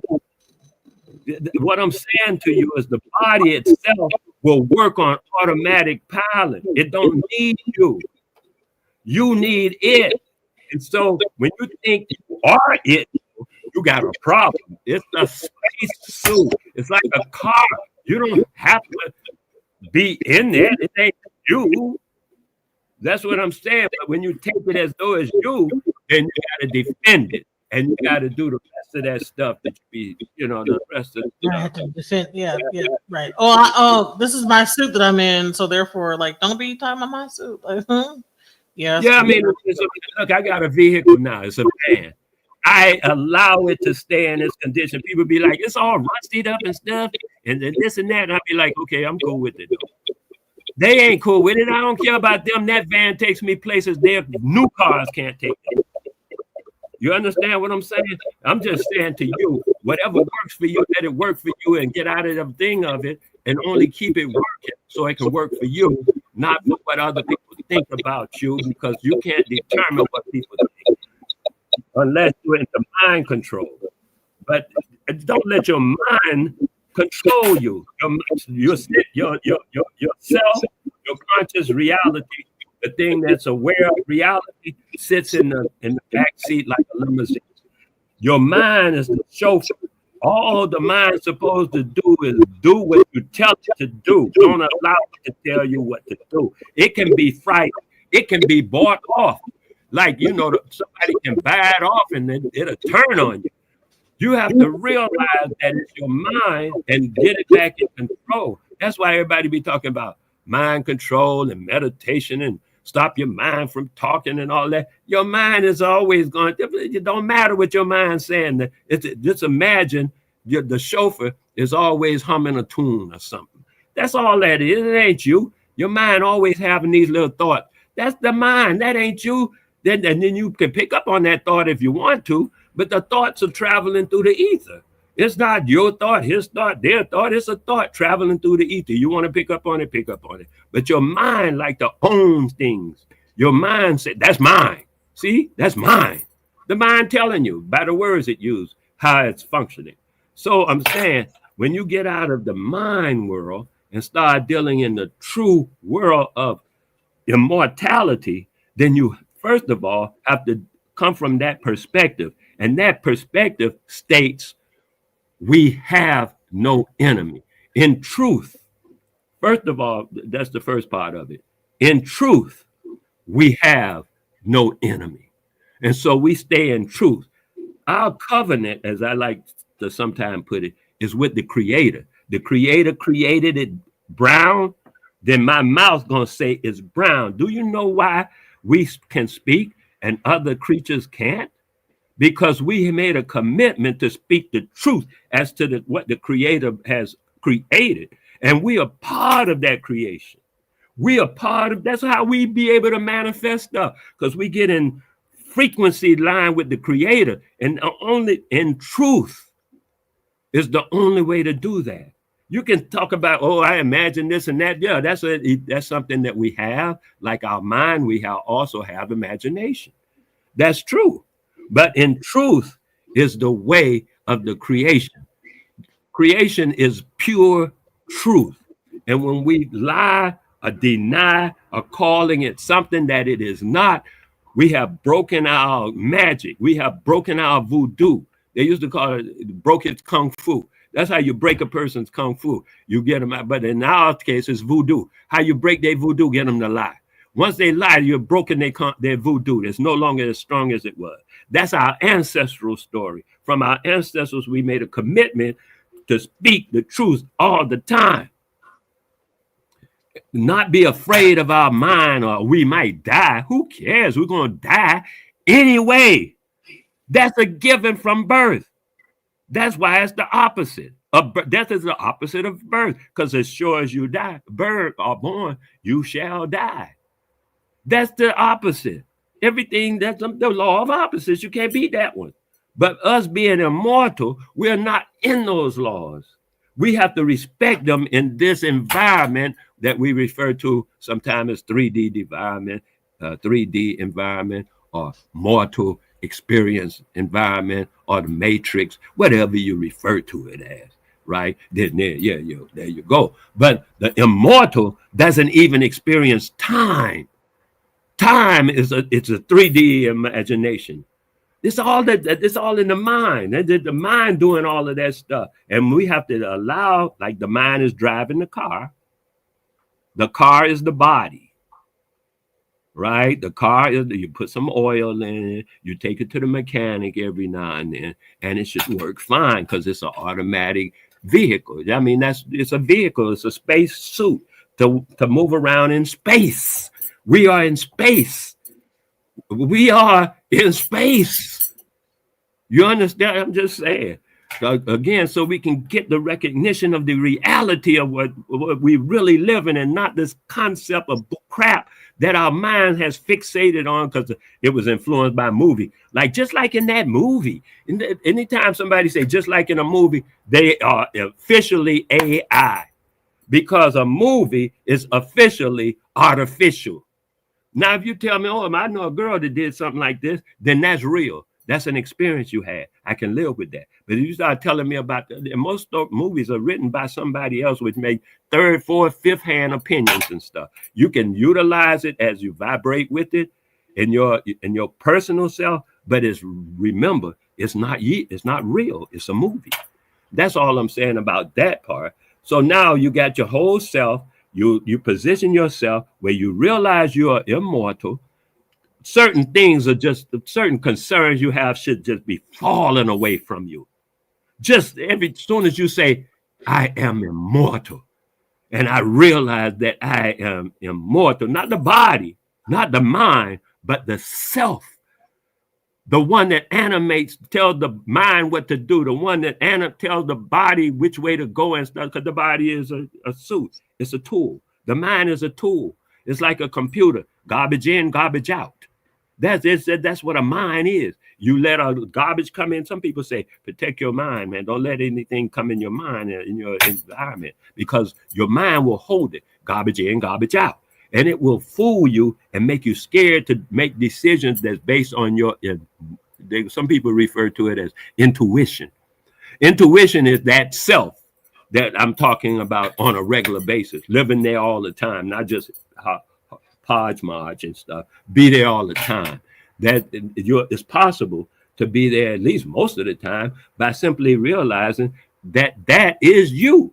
You are not your body. You are not your mind, which they try to trick you with that every time. Oh, everything is mentalism. Everything is the mind. No, hey, if you're going to do that, this only applies to the matrix and the 3D materialism. It doesn't really apply to the immortal that we are. And when you take yourself into the immortal that you are, and from that perspective, all kind of concerns fall off you. Like, I got to get this done. I got to get that done. When you're immortal, you realize you ain't got to do nothing, because guess what? You didn't change your diaper. How did you get that done? See what I'm saying? The universe, the creator takes care of you. Now you ain't doing nothing. You think, oh, well, I supply, I die. That's all ego from the mind. Die today, I guarantee you your children will live forth. They will find, their food will find them. The creator will provide sustenance from them. They don't need you. That's what I'm saying. Once you realize your actual perfect position, you can say, I am perfect, perfectly me. No one could be me more perfectly. But in our minds, we're not perfect because we're thinking stupid thoughts. In our being, we're not perfect because we're thinking stupid thoughts in our mind. Oh, I'm human. Nobody's perfect. All that kind of crazy stuff. Because the cracker brought that to you. And the cracker said in the beginning, y'all ain't human. And we said, oh, no, we're human. I didn't say that. I said, you're right. I'm not a human. Right? And so I'm telling you, neither are you. You have to revive your seat and take it from your mind and control. The quickest way to do this is to count to 100 silently. Put your mind on that, because you're not going to do it. Your mind has to do this, because the mind is like a computer. Tell it to count to 100. And when it doesn't make it, start it at the beginning again. You have to train your mind like a wild horse. Your mind is like a wild horse just running wild, doing whatever it wants, a wild dog or something. You have to train your mind. It's a tool. And you have to train yourself how to use your mind. It's a tool. But we've allowed our minds to take over. Don't do that. It's a mental slavery in that. The universe will take care of everything and has taken care of everything since before you were born. Don't even be tripping on it. The universe took care of your diaper when you were born, your birth, everything till this very second and on to the next experience, because it ain't even time. It's a matter of experiences that you are encountering. Not even time, and it's just different experiences. Right? And so, I mean, I don't mean to say right, because maybe you don't agree, and I'm saying right, but I'm just going on. Okay, I'll skip that word and say what I'm saying, which is my perspective from the perspective of an immortal. And that's, I'm trying to get our people to realize that our ancestors, that we have abdicated, we have left, we have denied, we have we have in a lot of cases, we have denigrated our own ancestors with our own mouths, calling them slaves. My ancestors were slaves. Bitch, excuse me, I'm sorry. I'll never do that. My ancestors were never slaves. My ancestors were never dogs. My ancestors were never cats or birds. Because if my ancestors were cats, if my ancestors were dogs, if my ancestors were slaves, if my ancestors were birds, that would mean I'm a bird or a slave or a dog.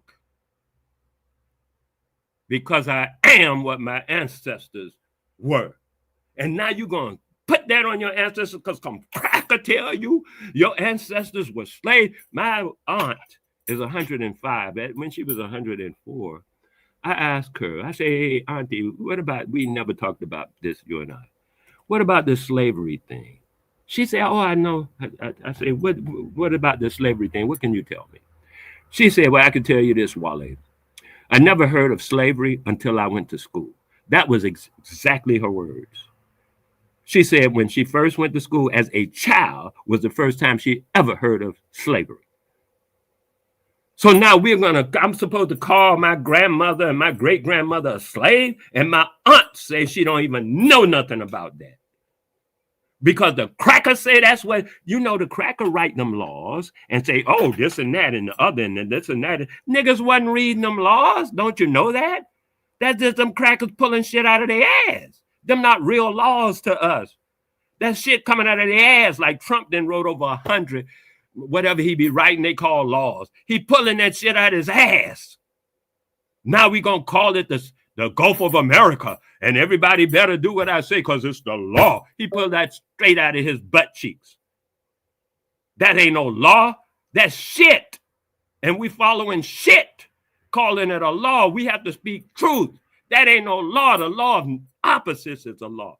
The law of attractions is a law. The laws of nature are the laws.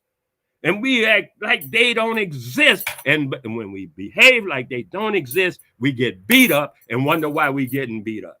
And talking about life is miserable and life is a struggle. That's only because you're coming at it from a different perspective that ain't real. Life is beautiful. I'm in paradise. This is the best place to be.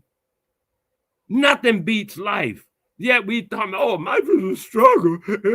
That's because that's what we've been, how do you say, indoctrinated to believe? Because it's all indoctrination. And even our elders, for a lot of times, would help with the indoctrination by causing trauma into a child.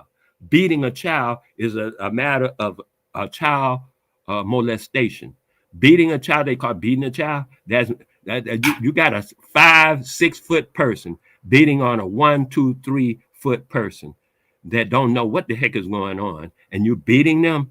And I can't stand that kind of stuff. You're already causing your problems. You're causing your own problems by beating up on your own children. How could you do that? That's like when I see a man beat up on his own wife. I be like, what the hell? And that's so pictures of the wife was so pretty. He beat the shit out of her. Now she looked like a piece of Pillsbury dough or something. And I'm like, that's his wife? He beat up his own wife? That's like kicking your car every time you go out and throwing dirt on your, what are you doing? This craziness. It's insanity. And we talk about, well, that's our culture. That's our slave-minded culture. That ain't real. That's slave-minded culture. Otherwise, you would be, pretty much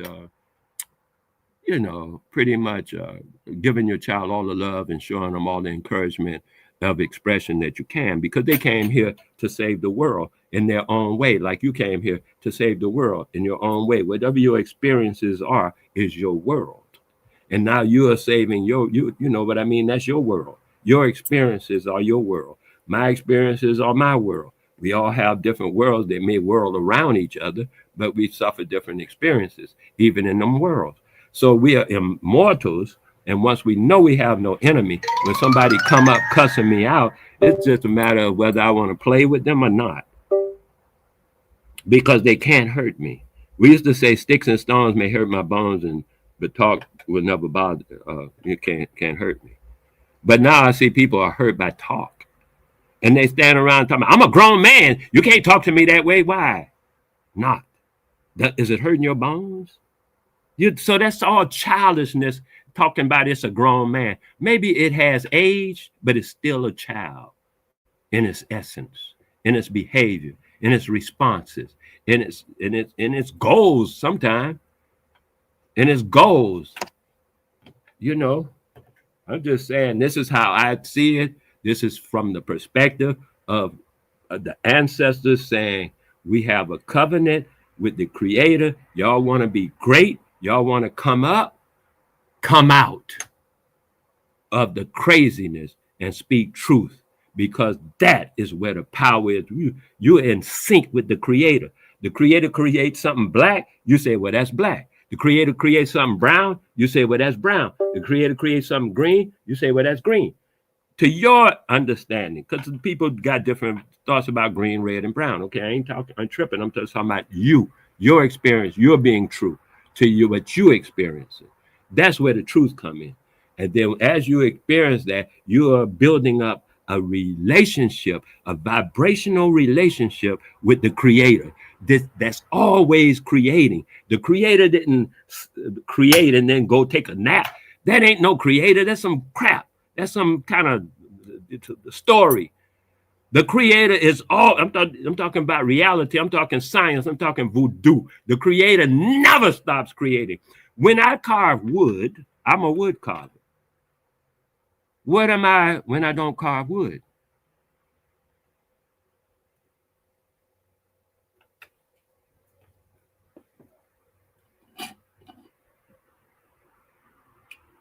The Creator is always creating. They refer to it as evolution. They can refer to it as whatever they want because they don't know what's happening. They just got in this game.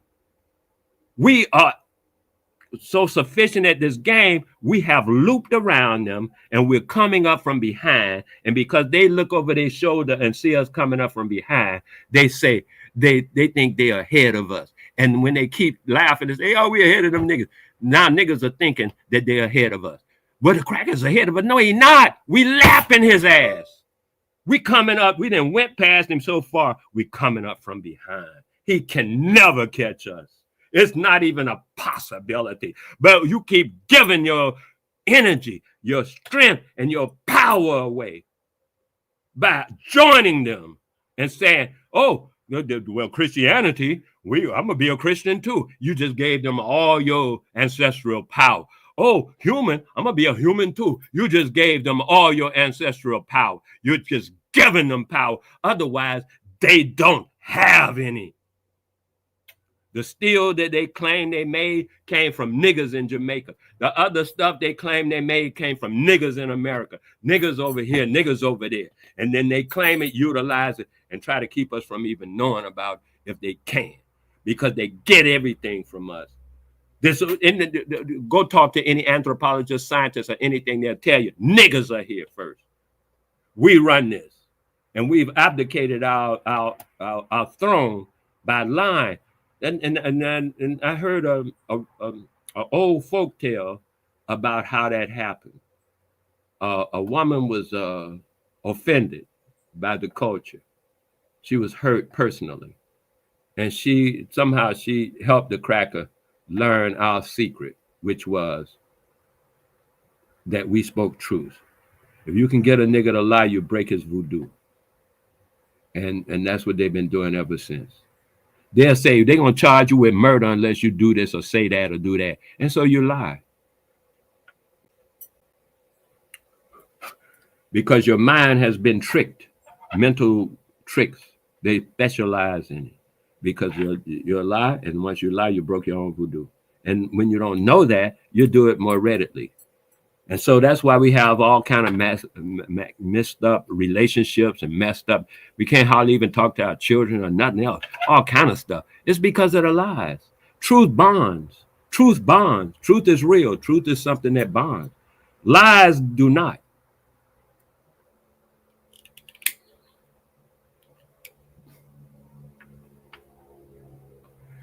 And that's how we've been living, in lies and not lies. And we lie all the time. Even I talked to a guy the other day.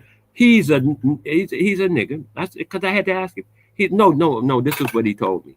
I had just run up on him.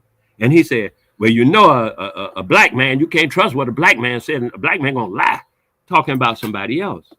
And I said, wait a minute, aren't you black? He said, yeah. I said, that means you are a liar. Right? Now I'm in the Star Trek thing, right?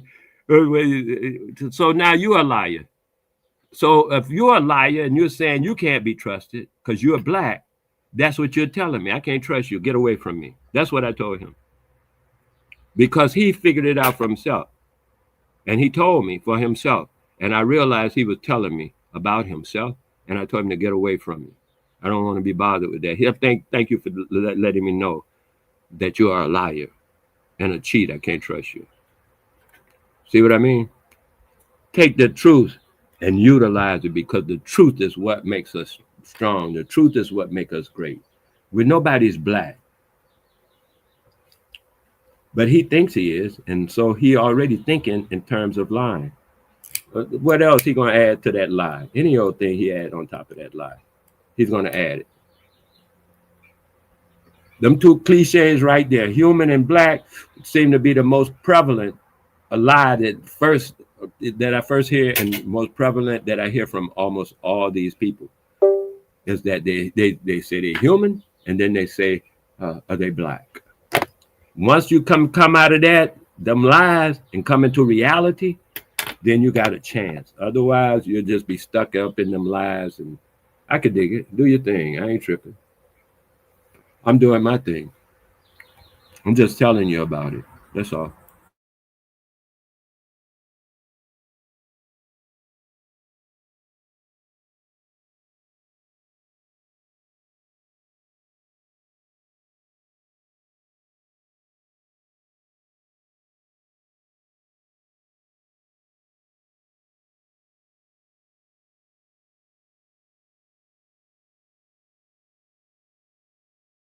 What the guy say? Is this thing on? Is this thing on? How you do this? Okay, beautiful.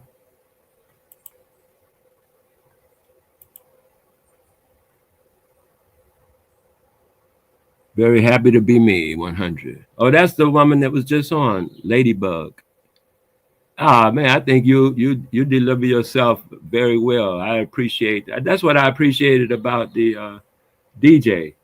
I saw her on a channel talking to some people, and she maintained her equilibrium. She treated herself very well and represented herself very well. And I appreciate y'all representing yourselves well. I feel good about that. Continue to represent yourself well. You know, I'm serious. And being I try to stay out personally. I try to stay out of gossip. I don't really want to talk about individual people. To me, that's a little mind, talks about little things. But as an adult, we talk about societies and the world and stuff like that, because we in the adult game. The adult game ain't no, I told you what to do, woman. No, the adult game is in the society and building a community that functions, and it's great, and it produces not only children, because if you're just producing children and all they're going to do is work for some cracker, all you're doing is making a bunch of slaves for them, and it becomes a slave, whatever you call it, a breeding house for slaves, if all they're going to do is get jobs. Because that's all slavery is a job. That's all it ever has been, is a job. People were coming from everywhere, just like now. They got things over in different countries talking about, you want to work over in Canada? Just apply and we'll get you a job and send you right over to Canada. Just like they say, you want to work in Vietnam? Wherever, Korea, because I know a girl that just got invited to be to work in Korea.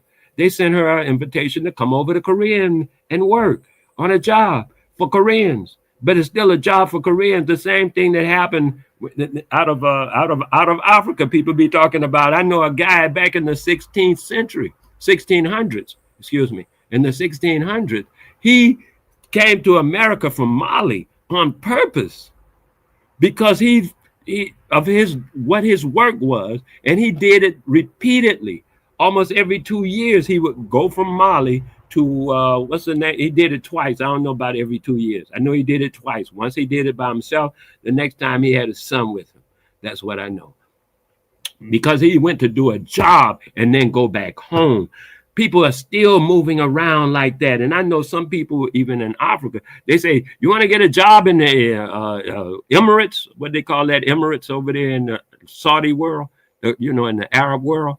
And them people say, oh, yeah, I'll get the job. And they'll get the job and go over to Saudi, and they will beat them up and make them slaves right now today. They got a website for that. They have a website on the web about how they are doing that. It ain't no stuff that happened 400 years ago. It's happening now. Right this second. All this past stuff, there's no such thing as the past. Everything is happening now that ever happened before. It's just in a different form. You're hearing it different, and now you're experiencing it. You just didn't experience it before. The trees still grow. The trees been growing for a long time. Birds still whistle or whatever they be doing. They've been doing that for a long time. Flies still fly. That didn't happen just because when you got born. The thing that was happening 400 years ago is happening today, right now. Nothing's different except the form of it. But you can listen, you say you're overweight. Let me point this out to you. Science, you don't mind a little science, and I'm just not pointing at you, but I want everybody to understand what I'm about to say. It don't have nothing to do with you personally. It's a matter of my understanding of science. Every cell in your body today will not be alive in 10 years, for sure. They say 7, but I know it to be 10 from my doctor who taught me this. Every cell in your body will die, and you have a chance to build new cells right now. Or this is your suit. Your spacesuit is busy regenerating itself in its biomechanical mode, and you can direct how it does such. You can tell it, well, I don't need this so much. I need this more now. There's no greater chemical laboratory than the body. The body makes up every damn chemical known, as far as I know, to man. The body is a great laboratory. It can make all kind of stuff. You just have to tell it what to do. You have to know that you have that ability. We've been taught that we don't have these abilities because we thinking we human and we have to go by what they do instead of go by what we do. But it tells you right away in psychosomatic illnesses, it's a matter of mind. A person has a cancer and they decide in their mind they don't have that cancer, the cells will start getting rid of it. And then it'll go away, and the doctor say, well, we gave him an antidote, but it was just a placebo, and it's the placebo effect. Of course it is, because you didn't need that no way. The body can cure itself. Just stop messing with it. Stop putting garbage into it. And that's like me putting dirty oil into my crankcase of my car. What I expected to happen? The car will run fine if you put good stuff in it, but we be putting all kind of crazy stuff in it. I'm just saying that if you want to go like that, please do your thing, because everybody don't want their cucumbers pickled. Some people like their cucumbers pickled and some do not. So I can't speak for everybody. There you go. Everybody don't like the same thing, right? Other than that, it's just a matter of whether you're going to take on in this. It might not be difficult, but for some people, I met a little baby. He was 3 years old, He took on immortality like a suit. It was like he came to me because he heard me talking. And he had already set himself on his throne of immortality. He knew the body wasn't him. He knew the mind wasn't him. And he was only 3. That's why I say talk to children a lot. Ask them, are we black or are we brown? They'll tell you we brown. Because they have their seat from immortality, not from a mental construct. And we are living from a mental construct that's automatically artificial intelligence. You're AI. You are AI. You ain't got to be afraid of AI. You are it. You are artificial intelligence. I know what I'm talking about. How you know what happened? I know what I'm talking about. I know what happened in 1940 and 1960, and you weren't born to 1980. How you know? That's artificial intelligence. You got it from somebody that wrote a book somewhere and they read the book, and now you think you know not just what the book said, but you know what actually happened. That's just artificial intelligence. That ain't even real intelligence. And we are that. Now, we are running around living in artificial intelligence in our own concepts that we call our mind. True intelligence is different. And then you can come from the perspective, and I say the best way to do it, the quickest way I know, is to count silently from 1 to 100. It has to be silent, and it has to be continuous. Don't let the mind draw up, because it don't want to do it. It don't want to obey you. It's like, who are you? I'm the one running this. I've been running it all this time, haven't I?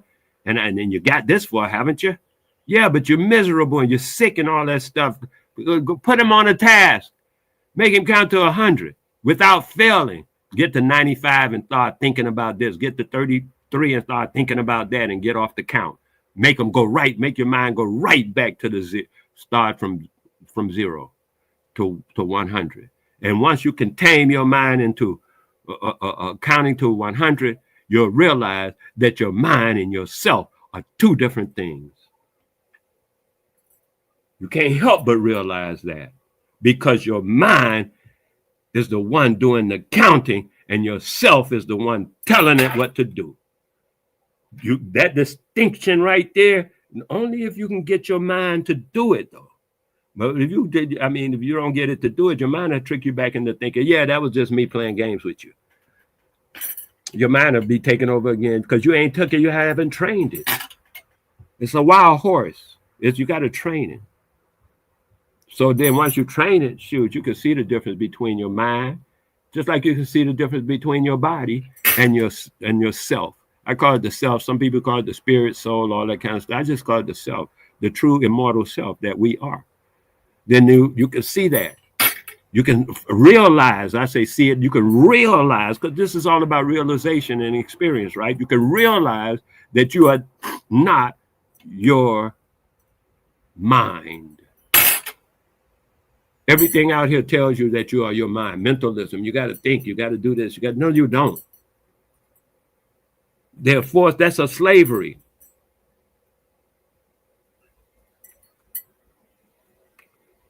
Try to put that thing, that count to 100. And once you realize that you are not your mind, then you can set to the side and say, what am I?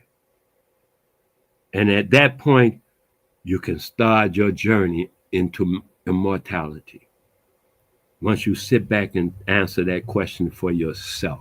Don't allow me to answer no one else. Don't allow your mind to answer it. Because your mind just garbage in, garbage out. Your mind can only produce whatever came into it.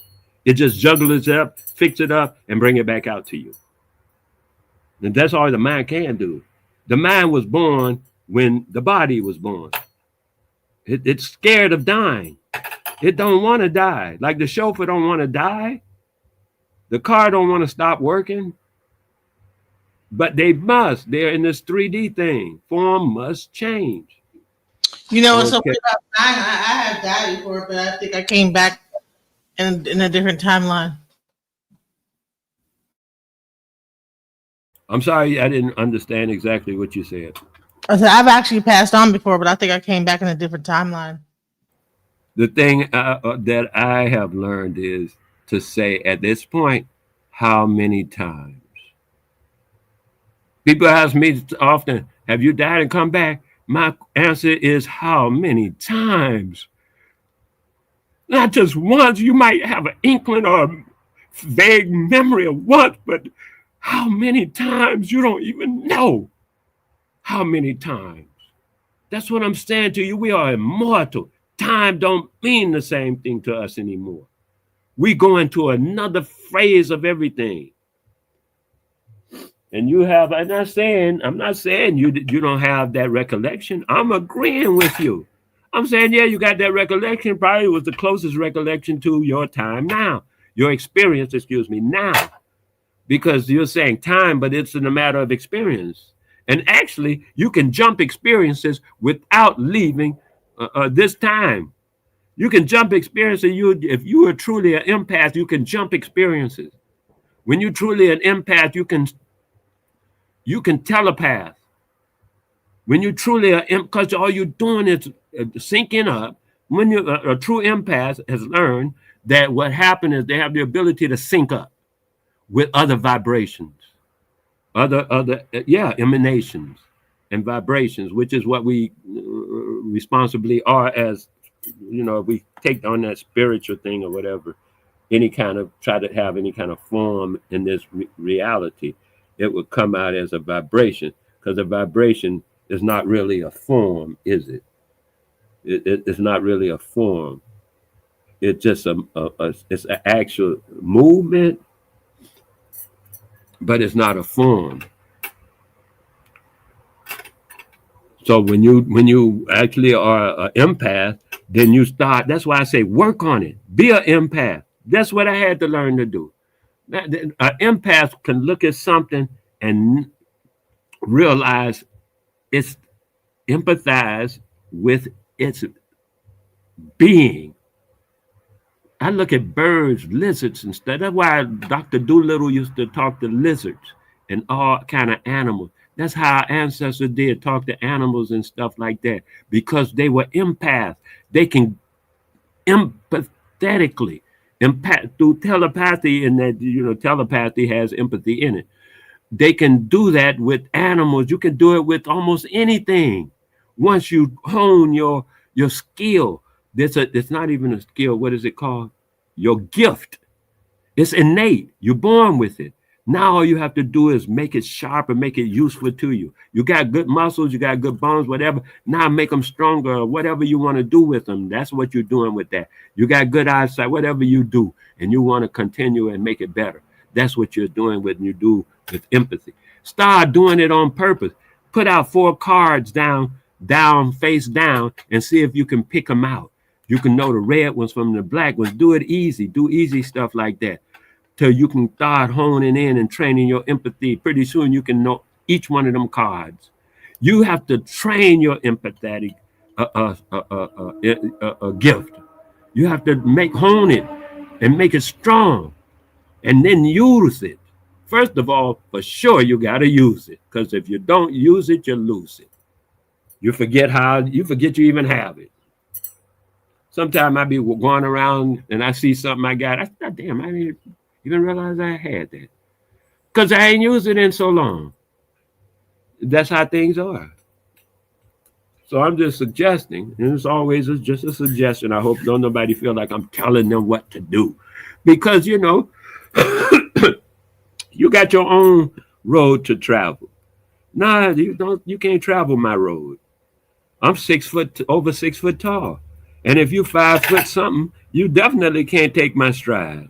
You can't walk like me. My stride gonna be different than your stride. So you gotta do your thing. Now I can't do your thing. And whatever you're doing, when you do your thing, know that you are perfect. Don't be guessing yourself, and it don't matter. It's all just an experience, and it's your experience. You can tear up the pages, scratch them out, and change them. You can take your whole historical self, your personality of, well, I was born like this and I went through that. You can drop all of that, change all of that to whatever you want it to be, and live from that point of view. You have enough imagination where you can drop all of that and move to a point where you want to come from. Do so. Because that's all they be telling you about this manifestation. You want to manifest this and you got to move yourself. They still requires that you move your conscious seat. Well, you got to juggle that you got to move it, because your conscious seat has you into a whirlwind or a repetitive loop of whatever you're getting. If you're getting a lot of noise and stuff you don't like, you are in a repetitive loop. You have to move your conscious seat from there. Like I just said about counting to 100, that was teach you to separate the self from the mind. The next thing to do is separate the how do you say, the skull from the brain by Om.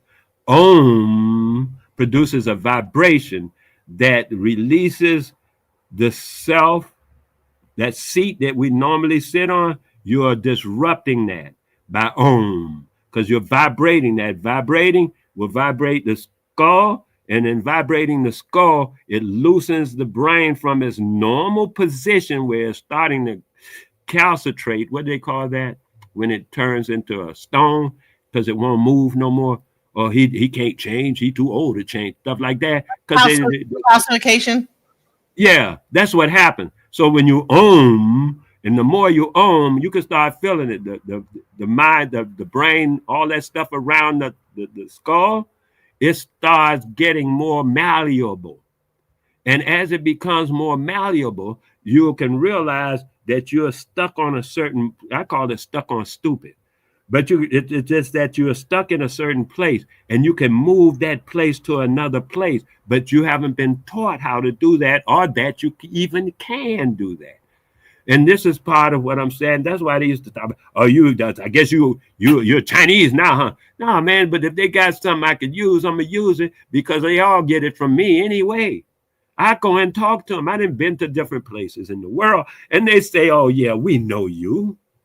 We know your people in our own history going back thousands of years. That's in their history. They know us. And they tell me what they know. They're generous with it too. I mean, as far as giving out the information, they're generous with giving out the information. But with a lot of these so-called black people, first of all, they lie from the beginning and then go talk to somebody. And then when the people don't behave toward them like I'm telling you my experience has been, they say, well, I will see that. Well, no, you're bringing a game. You're bringing your mind to people. I'm bringing nothing. I'm bringing an empty plate. Fill it for me. I don't know nothing about it. Tell me what your ancestors say about us. And then they start bringing it out. And they to a person I haven't run across nobody yet in this world who hasn't said that we spoke the truth all the time. Some people talked about how we ate. Some people talked about how we did things physically, but they all said we spoke the truth all the time. You can count on it. This is a matter of integrity. You ever heard the word integrity? Integrity is that. That's what that means. We are, that's our greatness, is our connection with the Creator, and the Creator is divine integrity.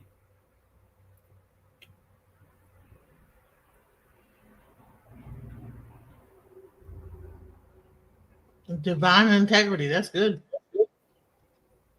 We have a connection to that, because that's why we are able to speak and the other creatures are not, because we have made that commitment and that covenant with the Creator. We broke that.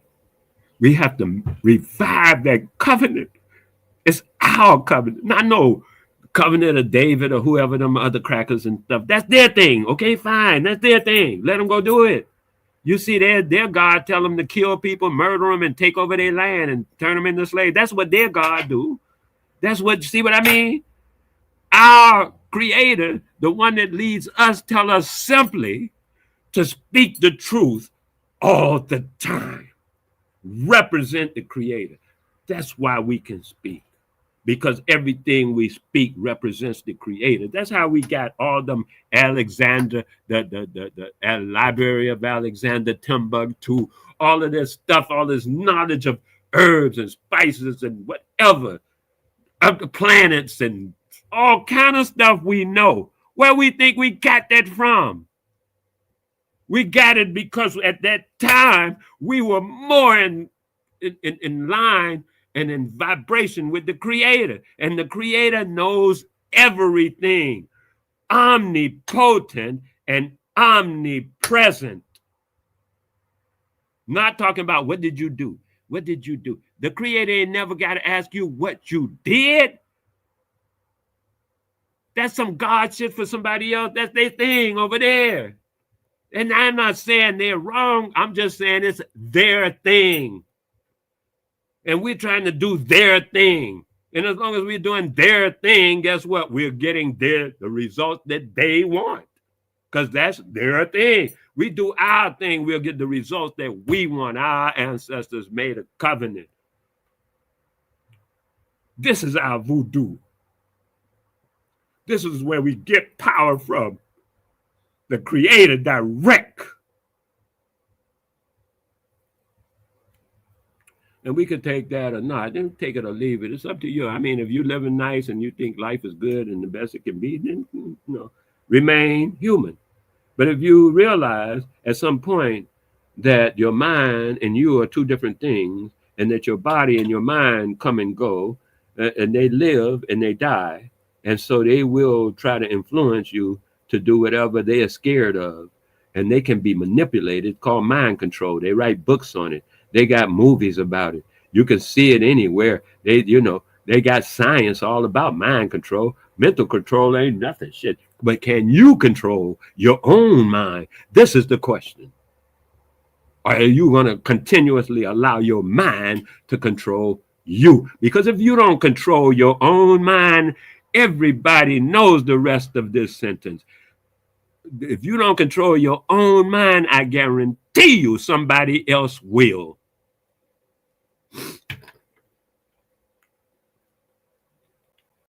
It's easy money. It's free money.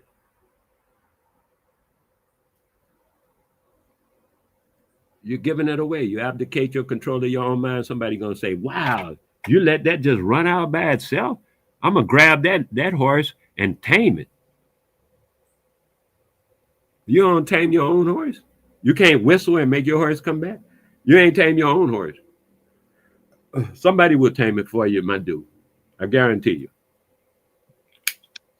That's true. Yep, I had very happy to be me.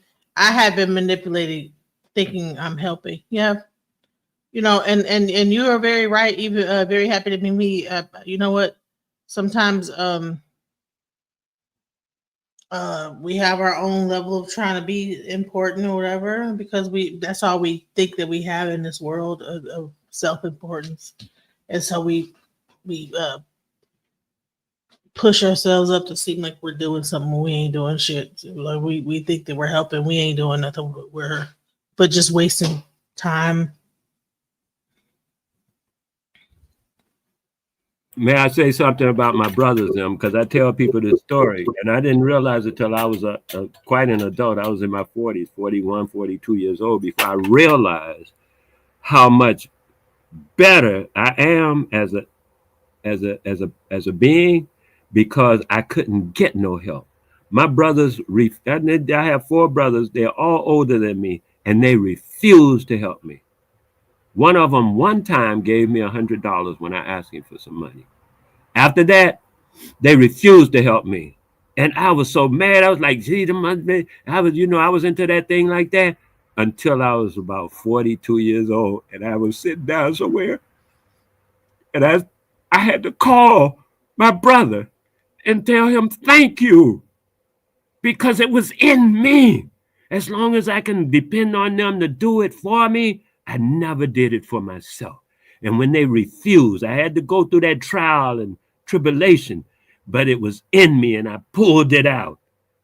And now that I pulled it out, I don't ask for that no more. You see what I'm saying? That's why I say you're helping. Sometimes we hurt when we think we helping.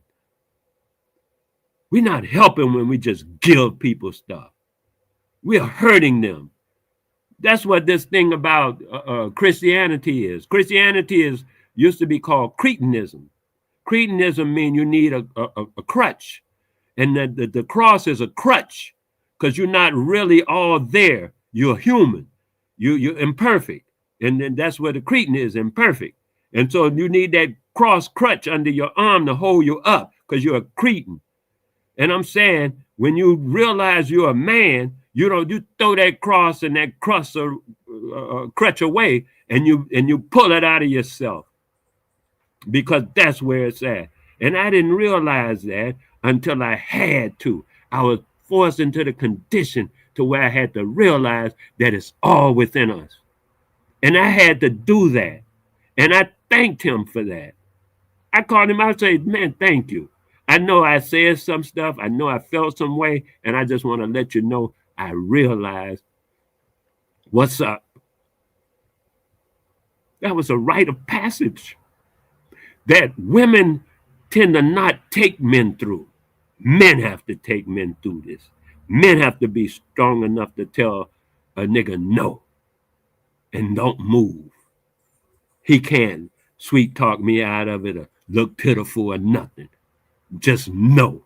And then he'll pull it out of his own self, because that's where it's at. The fact that you want it means it's in you. Otherwise, you wouldn't want it.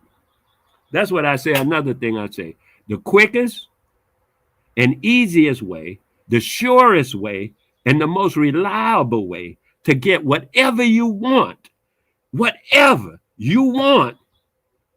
can get it. And the easiest, most reliable way to get it is to want whatever you got. Once you realize that you want whatever you got, and you can move your wants around. You're in control of your wants, not the advertising bureau at McDonald's, because right now they're controlling your wants, or the advertising bureau at Gucci, because right now they're controlling your wants, or the advertising factory over at Mercedes-Benz, because right now they're controlling your wants. But when you control your wants, all you got to do is want whatever you got. And once you put yourself in the space of wanting whatever you have, you can realize that whatever you have, you created it. It'll start bringing you into a realization that whatever you have been creating it all along, and you didn't realize you were doing it, and so it's patched up. It's not quite right like you want it, and all of that, because you think it's happening to you.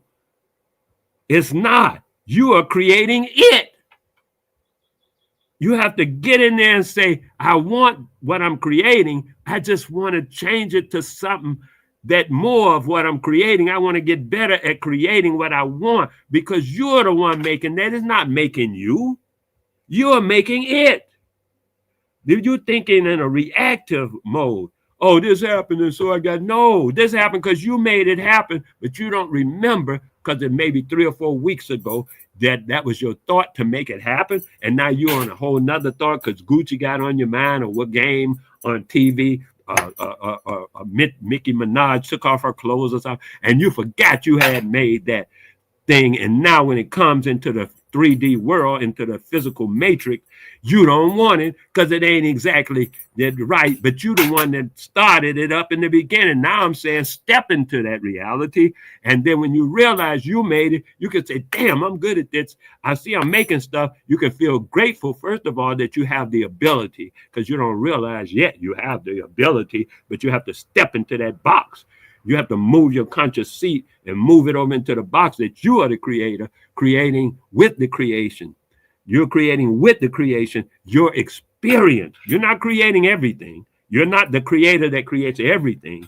You are the creator that creates your experience of everything. And in that point, you can hone it down and start, and especially when you appreciate your own creation, stop blaming other people for your own creations, take responsibility for your own creations, because at the same time and at the same moment, this is science I'm talking, this is physics.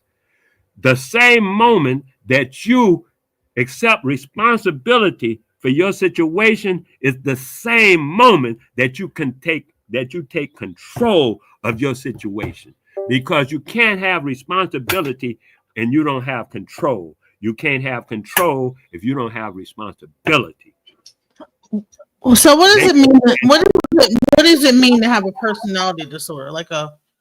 Does that mean that at some point I was damaged or something? Like something happened to me that damaged me at some point that made me? Because I just now got diagnosed with this, and I'm like, I'm almost 50 years old, and I'm like, what the hell? But it makes a lot of sense when I look up the diagnose, like the symptoms of it. I'm like, damn. So how long is this? I don't know the symptoms of it personally. That's strange to me. Personality disorder is a strange concept to me. I don't even recognize the concept.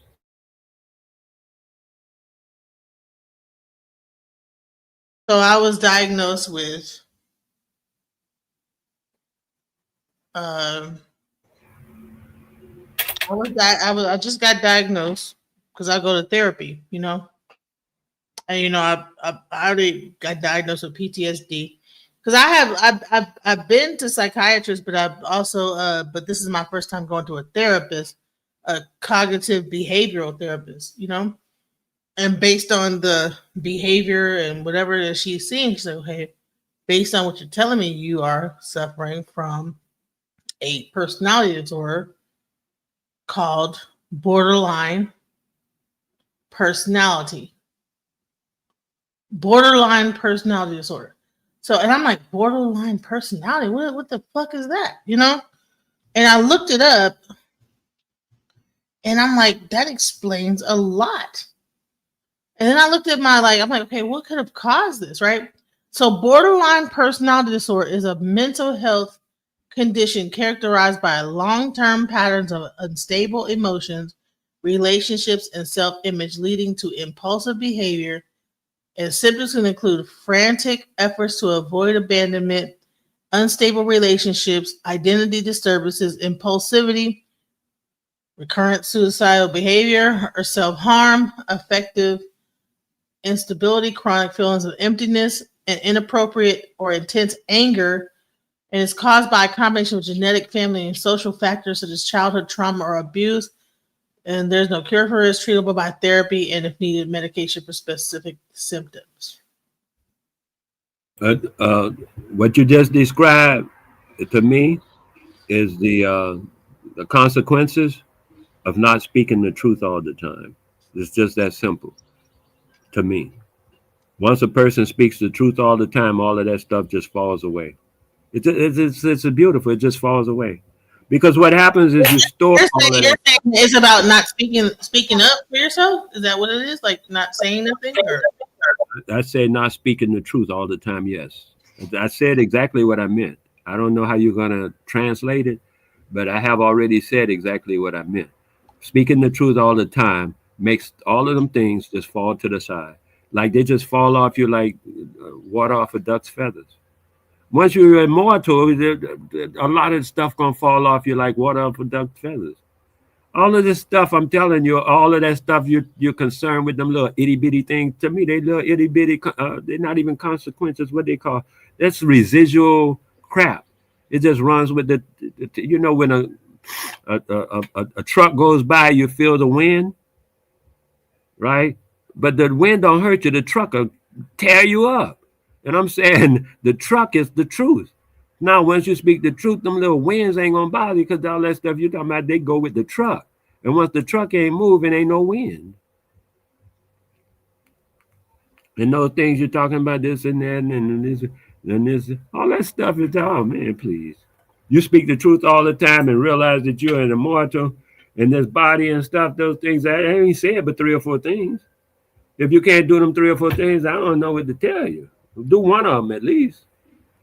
But speaking the truth all the time solves almost all it. Anything you want to talk about in the mind, because what happens is the mind don't like truth. The mind, that's why you got to train it. The mind will accept anything, garbage in, garbage out. I just said that. The mind, just like any other computer. That's a computer was based on the mind and the mental mechanism of the mind. Garbage in, garbage out. Still works the same way. You put a lot of garbage in there, and it's going to put a lot of garbage back out at you.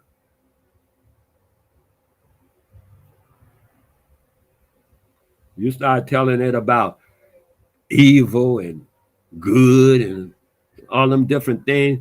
That's what it's going to latch on to. It's going to do whatever. You start talking to it about this law and that law and slavery and this and that. It's going to latch on to that. And when you want something from it, it can only give you what it has taken in, which is garbage. I even heard a girl, 15, 17, 27-year-old, talking about, we were slaves. And I said, when? Yesterday? Because she don't realize that she's a slave for real today, because slavery in America, as far as their government, the cracker, the slavery in America never ended. It never, that garbage about the 14th and 15th Amendment, you should read it. It has a caveat. You know what a caveat is? It has a catch-22. It says, first it don't say slavery, it said forced labor or something, involuntary. That's what it said, the actual word. Involuntary labor or servitude is no longer lawful unless or except.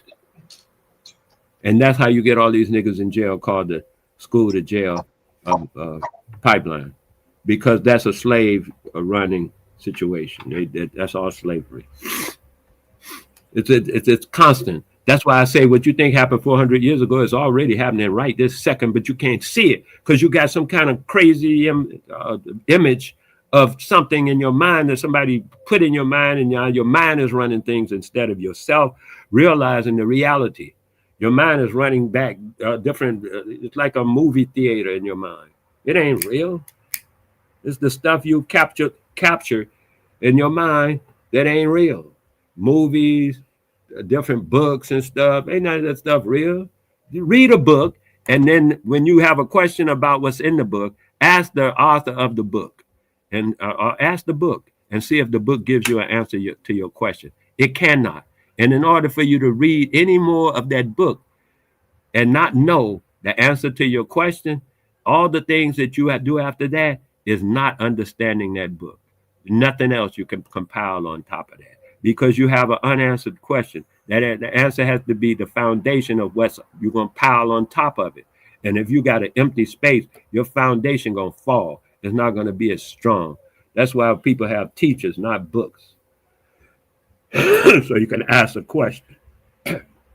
Professors, not books. So you can ask a question. And I'm just saying, you can read the book to get an idea, but don't go by that. Just, keep it as an idea, not as a reality. That's all I'm saying. I read a lot of books myself. I say that with books, when people say everything should be to get an idea. Even when I'm talking to you, it's like you're imparting your wisdom on me. I take what I need, I spit out the bones. No one necessarily has all the answers, but I definitely appreciate your wisdom, because I don't know how old you are, sir, but sometimes we need our elders. I'm 48, and I think it's a very valuable thing to have our elders, like, kind of like, some people, if I said that to them, they're like, oh, that's T, BPD, you got a personality disorder. And I'm like, shit, I'm like, damn, that's like almost about a narcissist. And then I had to look it up. I've never been labeled like oh, you have a personality disorder. And then I had to like reevaluate my whole self and like look it up and find out what it is. I'm like, damn, I really do. Then I'd like go back into my childhood. Well, where did this come from? And I realized that, you know what, I did have self-harm at an early age. You know what I'm saying? When my mom used to like scold me and stuff, I used to self-harm myself. She would like yell at me and I would yell at myself after she got done. You know? I would actually she would spank me and I'd spank myself when she would get done spanking me. That's the law of pressions. It's a law of pression, psychological law called. I call it. I call it the law of pressions. There's several laws in the laws of pressions. In order to make a deep and lasting, powerful impression, you must at the same time. This is all science, right? Physics. In order to make a deep and lasting impression, you must at the same time make a deep and lasting depression. You cannot make one without the other. This is part of the laws of pression. First, there's oppression. Oppression leads to. I don't know why AI Botanic is asking this question. He says, "Have you ever spent time at a psychiatric facility as a patient before?" Why would you ask that question? What kind of a question is that, sir? AI, have you?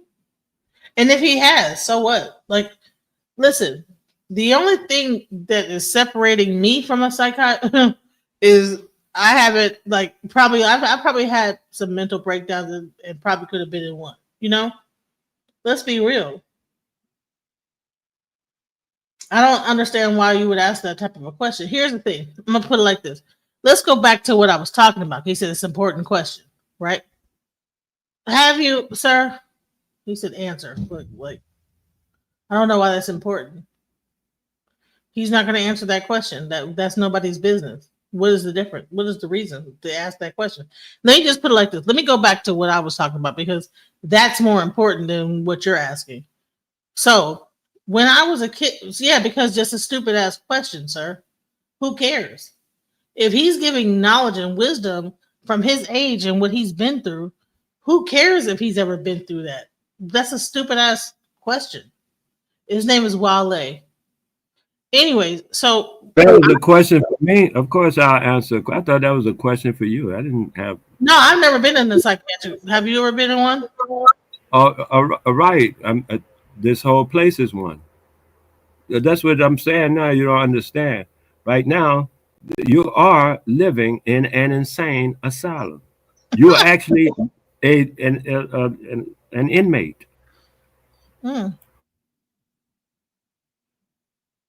Wow. So I would say this is that so what happened is that as a child, you know, like I said, when I tell you about this, is that I remember that when I would get a spanking, and this is why I never spank my children. My kids now, if I yell at them too much, they get. I realized. So what happened is I used to get whooped and kind of like told really mean things as a kid, and I took it very much to heart. I was very, very. I took everything literally as a child. Everything that someone would say, it was a literal, like, okay, this is what it is, right? So then when my mom would say certain, she used to say really jacked up stuff, and then when she would spank, she would first do a verbal, and then it would be a spanking. And so when she got done spanking, I would also hit myself when I got done because I was like, "You stupid, you're stupid. What's wrong with you? You know, dumb, whatever." I would do this, and so now with my children, I noticed that even if I yell at my kids, like I could see their whole expressions like change, and so I could see their face, their whole, and I'm like, oh my god. And I have to give them a hug afterwards, like, "Oh, you listen, I'm telling you this, but please, you know." And people will probably say I'm like overly like coddling them, but I'm like, no, because I could see the distress on their face, and I could never imagine hitting my child, you know. because my words alone causes distress. If I like raise my voice too much or anything, they're very sensitive. And so therefore, like I'll just talk to them. Like, listen, this is why, and and they completely understand. And I don't have to hit them or I don't have to get no stitching cord or nothing like that. I don't have to grab the belt, the end of a plug or whatever it is. You know what I'm saying? I don't have to do all that. I can just say what I need to say, explain why, and that is perfectly enough to be able to get my point across. I don't have to hit them. When I got diagnosed this just recently, I'm like, okay, well, damn, I wonder if that is something like a side effect of like that, like getting whooped, or beat, with certain stuff. And maybe I don't think that I'm the only one that goes through that. You know what I'm saying? I don't think I'm the only one with this,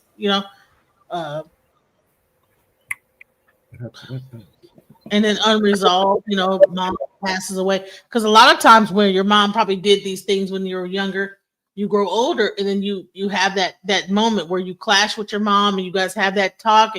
But my mom died before I could ever have that talk. Most kids, they get to a certain age, they get the bug back, they get to like have that talk. But you was never there. Whatever they say to their mom, you always did this. And the mom, well, I was just trying to do this. And then now there's a resolution, right? I never got that resolution.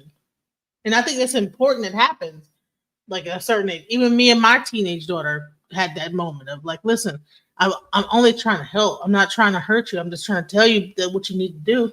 And I think that's an important part of like growing up. And maybe it's like you said, like what you call a rite of passage that all kids go through. They get the bug back at their parents. Their parent explains to them, like, listen, this is where I don't know all the, whatever the fucking speech is, right?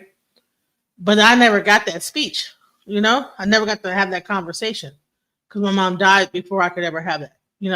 My dad was dead way, way before that. So I never got to have that closure. So I don't know whether this disorder came from that, like this abandonment situation or whatever the fuck. I'm still trying to understand what this is, because I'm a very intellectual person. When you tell me I got like some issue, I'm going to break it down to the core and try to understand what it is, because I want to have a resolution of it. So my mom died when I was 13. My father died when I was 6.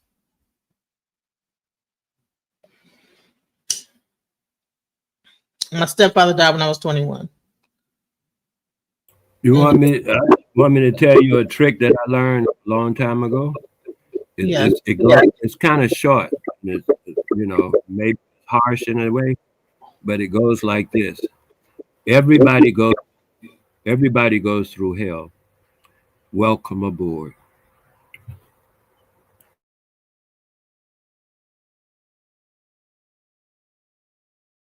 I didn't like say that to get any sympathy. I'm like trying to understand what this so-called diagnosis is. You know what I'm saying? It's a figment of your imagination that they're putting on you so they can feed you drugs and control your mind. I've been telling you, but you don't get it. There's a thing that goes like this. It's called the laws of depression. The laws of pressions. One is oppression. Oppression leads to depression. Oppression leads to depression. You see somebody depressed, most of the time you can just source up the oppression and you'll see why they're depressed. The next part, because depressions move in 4 cycles. After depression leads to suppression. And the suppression goes like this. The oppressor tells you not to do something and oppresses you into not doing it. Suppression is when you stop yourself from doing it because you know the oppressor will stop you. So suppression, you are suppressing your own self. At that moment, you've reached that 3rd level of depressions. And then once you become accustomed to suppressing yourself, the next segment of depressions, the next run is repression. This is where you oppress others. You beat your own children. You oppress others. That's called repression. So you start from an oppressor, oppressing, and when you accept their oppression, you go into depression, which is what I was saying about the men a lot of times feeling like they got to beat up on somebody because they boss beat up on them because they're being oppressed. So now they go into depression. And they are depressed. I can't do it. I'm all depressed and stuff like that. And then when they say, "Wow, let's do this," I can't do that because they're gonna suppress themselves from doing stuff. They stop themselves, and then they're gonna stop everybody else from doing something. That's called repression. And as long as you got the oppressor still periodically picking that scab of the sore, it'll never heal, and it'll keep going through the list of pressings. It'll continue. That's why they shoot the kids down, hang them up periodically. That's all to keep that idea of oppression. When you train an elephant, first of all, you got to start with the baby elephant. And you get a big ass piece of rope to hold him, because even a baby elephant can pull down a tree. You have to get a big rope to hold him. Once you then train the elephant, and you have to train them through torture and stuff, that's so bad, YouTube took off the training. Off of YouTube, they say it's too much. You can't show that on YouTube. The thing you do when you get the baby elephant, when you kidnap them, because that's what it's called, kidnapping, you tie it and you beat it. And you beat it and beat it until an inch of its life, and then you give it a little water and stuff like that till it starts seeing you as its God. As it's the reason it is alive. You can take its life or give it its life. And once it has accepted that, you start getting it to do what you tell it to do. Once you get it to do what you tell it to do, you can start minimizing the size of the rope. You can make the ropes only as big as it takes for him to see the rope. Because he didn't try through all that beating and torture to pull the rope, that big rope you tied around him, and he realized he can't pull it once he succumbs to his fate, that he can't pull that rope, and it might take days or weeks before the elephant child will do that and fall for that. But once he does, and you start training them in a certain hostile manner, they'll do what you say, and you just have to keep the rope big enough that the elephant sees the rope. It can't hold him because he's a grown elephant. The first rope that held the baby can't hold a grown elephant. But as long as it can see the rope, it knows that oppression, and it'll go right back into the law of oppressions. That's why they hang a nigga every now and then and let you find the body. I tell you what, of them 4 bodies they found so far, that's not all the niggas that's been hung. That's just the bodies they have found and reported. I can tell you that fact. And secondly, they only do that. They shoot a brother in the back or something like that just to let you know they running things. They shot Sandra, this woman, in the face in her own kitchen on TV worldwide. That's oppression, and they want to make sure we stay in line. And we are doing it because we're scared in our minds. With mental slavery is what we suffer from. And the slavery of mentality is listed under psychology, and the psychology of depression. You can get that from Frantz Fanon. Frantz Fanon, I'd never read Frantz Fanon, but I understand he talks about depressions in his book, the cycle of depression. It's a natural, they call it psychological exchange. It's not something that's happening to you. The same Fanon who was married to a Becky, just like Richard Wright, and he palled around with her. That same Fonz from Martinique. The guy that wrote the book. Is that who you're talking about? Yeah, that same Fonz who married the Becky and palled around with Richard Wright, the author of Native Son. That same Fonz? Yes, that same one. Huh. Yes. Huh.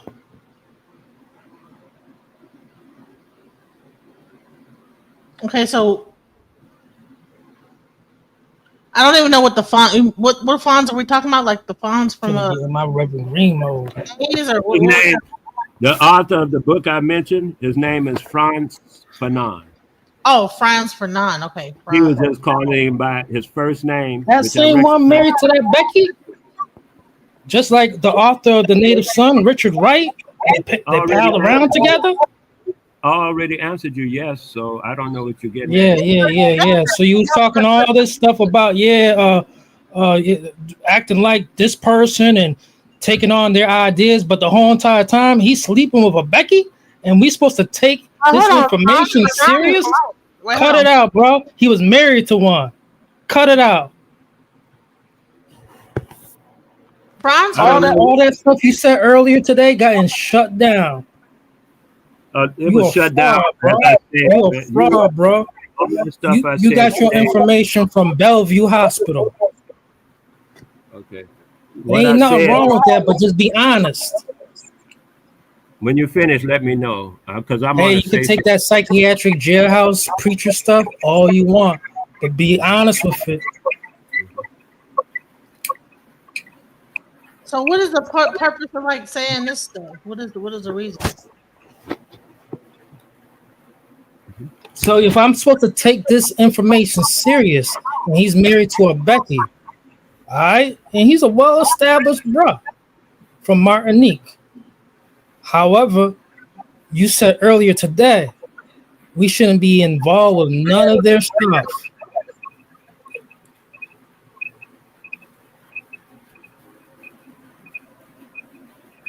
You said we shouldn't adopt none of their stuff, but he's out here laying down with a Becky and married to one. Okay. Pull up that picture with Richard Wright and Fonz together with their Beckys that they married. Please, dude. Hello. Okay, Hello. Stop interrupting. Okay. Hello. I want y'all to see their Becky. Hello. This fool child is just sending you off on another tantrum. He's not talking about anything I spoke about. He's sending you off on a tantrum with this bullshit he just brought up. Please don't go on that tantrum with him. I would have to leave the if you're going to allow that stupidness to control you, I would have to leave your presence forever. I can't entertain that anymore. That boy came up with stupidness. I said to you, in the laws of depression, I said, Frantz Fanon, I'm told, speaks of the series of oppressions in his book. I've never read his book, so I don't know, but I have been told he speaks of it in his book. And this little boy come up talking about, you're talking about Frantz Fanon married to Becky?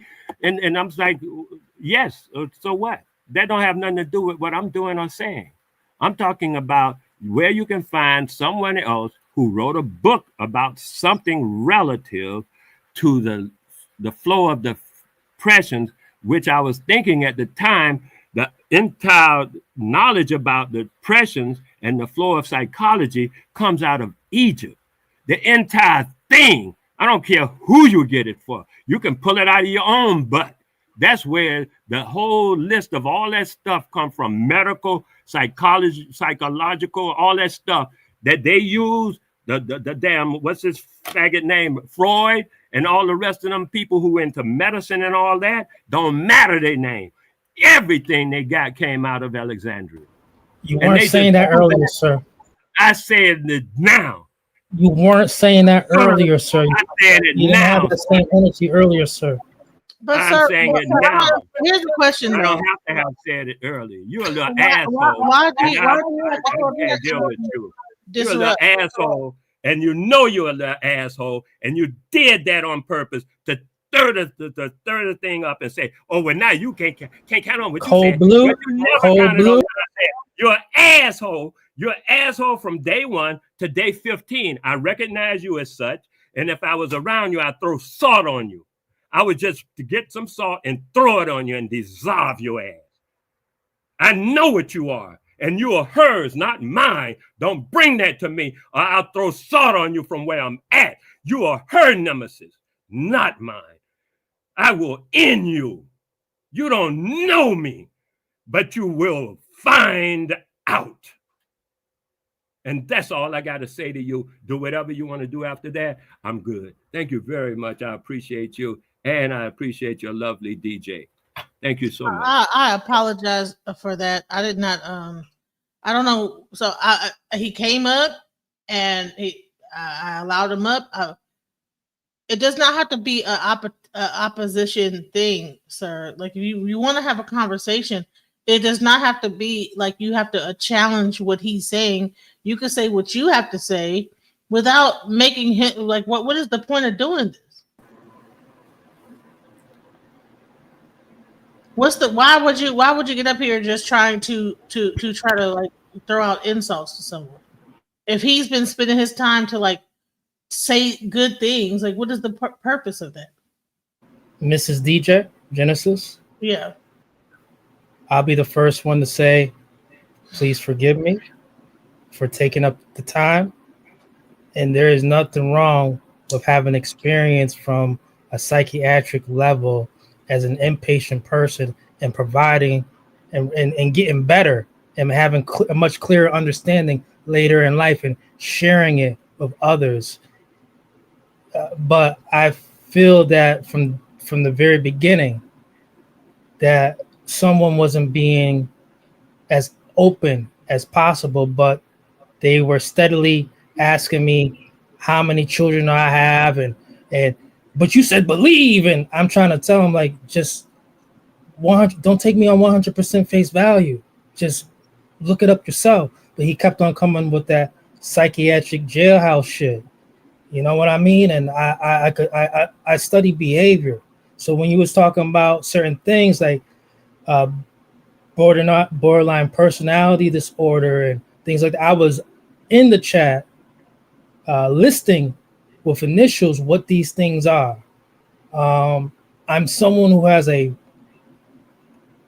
am well-rounded in that. I'm well-rounded. I think we all kind of are, but I'm not playing any games with folks. You're not gonna, I don't care if you're older or younger. That does not make you wise or a genius or an elder. Well, no, he is an elder. I've already said this, but there's no big me and there's no big you.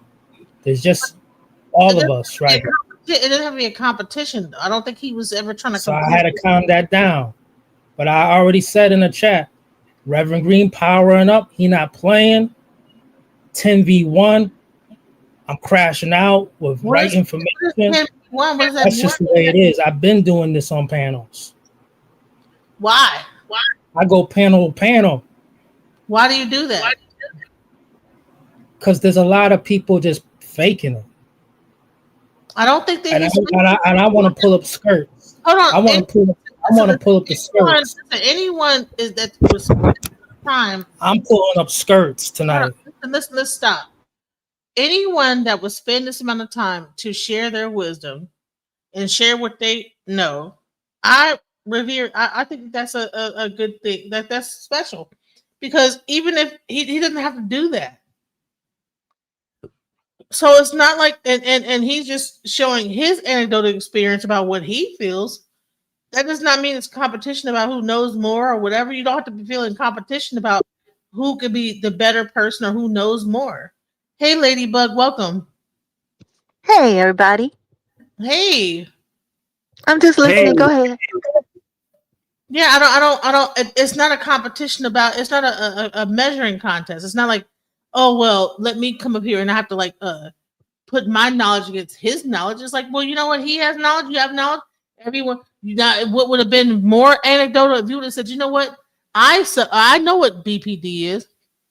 Let me give you some into that. That would have been way more valuable than what you did. You know what I'm saying? You could have said, you know what? I know what a borderline is, and this is what you could probably understand about yourself. Maybe that could have been. You are not sick. Forgive yourself. Can I just say? Can I just say in his defense?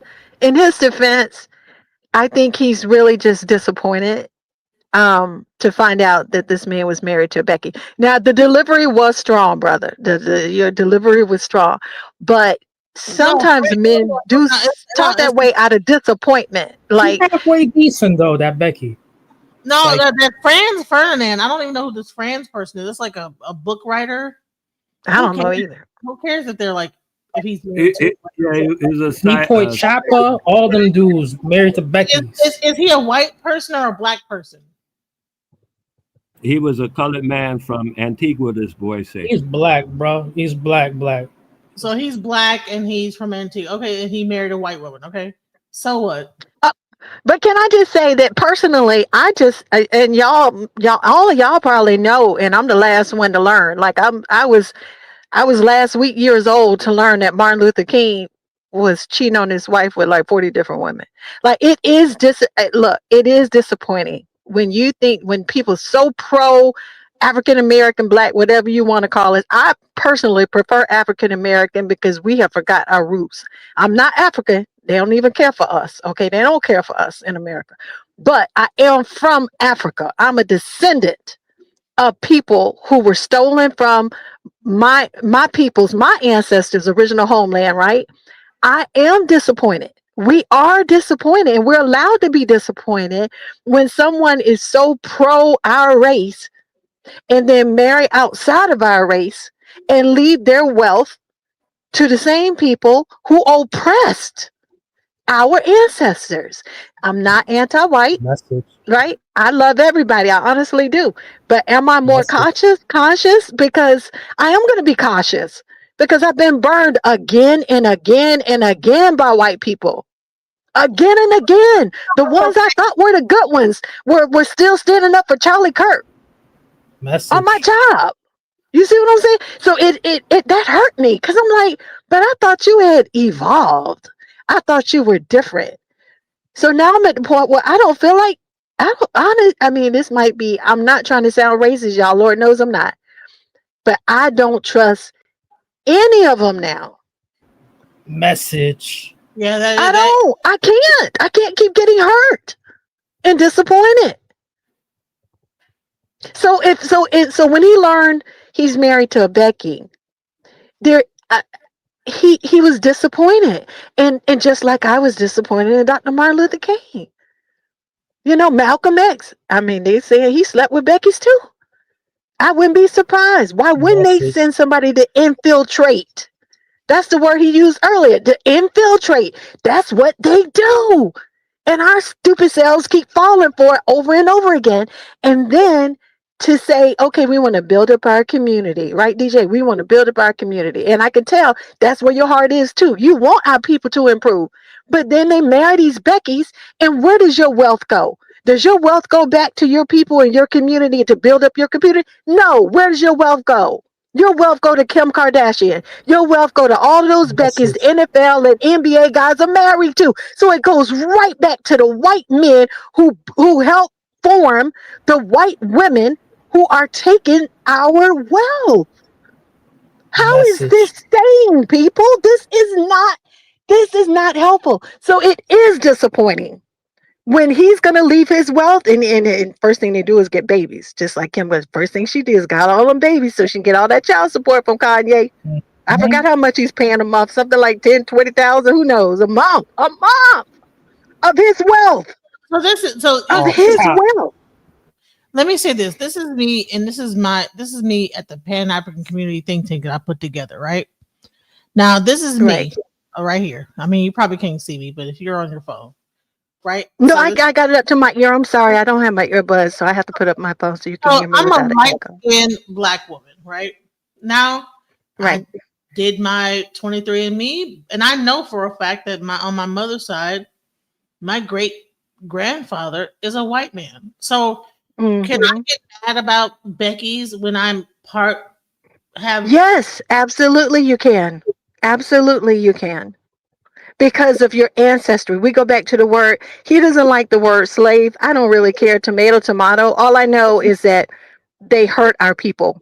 They killed our people. They raped our little girls and our little boys and our grown men, and they hung them. And they did it in the most inhumane way possible. but yet want to call us aggressive, right?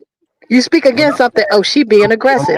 Now you're saying it as though that happened in the past, and I'm saying it happened this year. All that stuff that you say, they did this, they did that, they did that, they did that, they are doing. Oh, you're right. It's at least 4. Now, You're right. And it's more than 4. It's more than 4.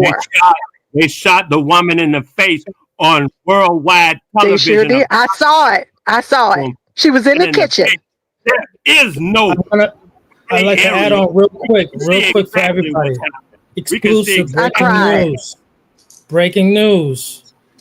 Today is October 11th, 2025. So I've been told.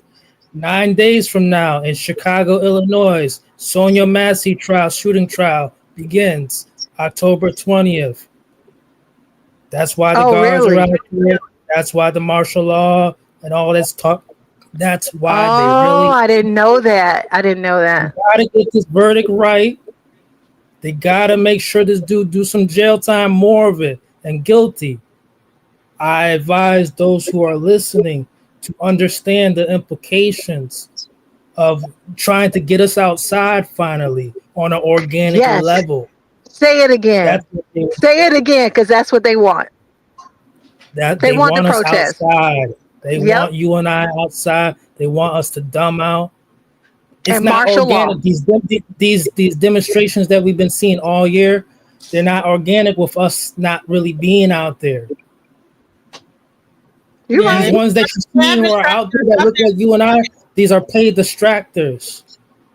See, DJ, you feel like, look, I'm not as light as you, but I do have lighter skin. I'm the lightest one in my family. Everybody else is darker skin, right? I took out the grandma. Here's the thing.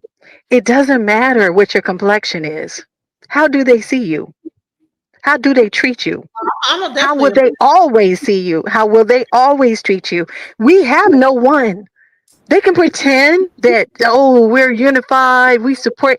Honey, at the end of the day, when push comes to shove and when all this martial law crap pops off, guess what? They got privilege and you and I don't. That's why I don't believe in that. Jesse Jackson, I don't know if y'all know who Jesse Jackson is. That man tried for over a decade with this Rainbow Coalition to try to pull Latinos in and quote unquote people of color. They don't care anything about us. How many YouTube videos have you seen of Indian people following black men through their neighborhood talking about you don't belong here? What are you doing here? Show me your ID. Indian, Latinos in jail. You know who they align with in jail? White men. Latinos in jail align with white men to beat up brothers. They are white facing. They will never align themselves with blacks except when they need our help. And that's why, like you said, bro, we are resting. Tell your kids, tell your brothers, tell your uncles, stay your behind home. Don't give them a reason. Yep. Because they want martial law. If they get martial law, they don't have to hold elections.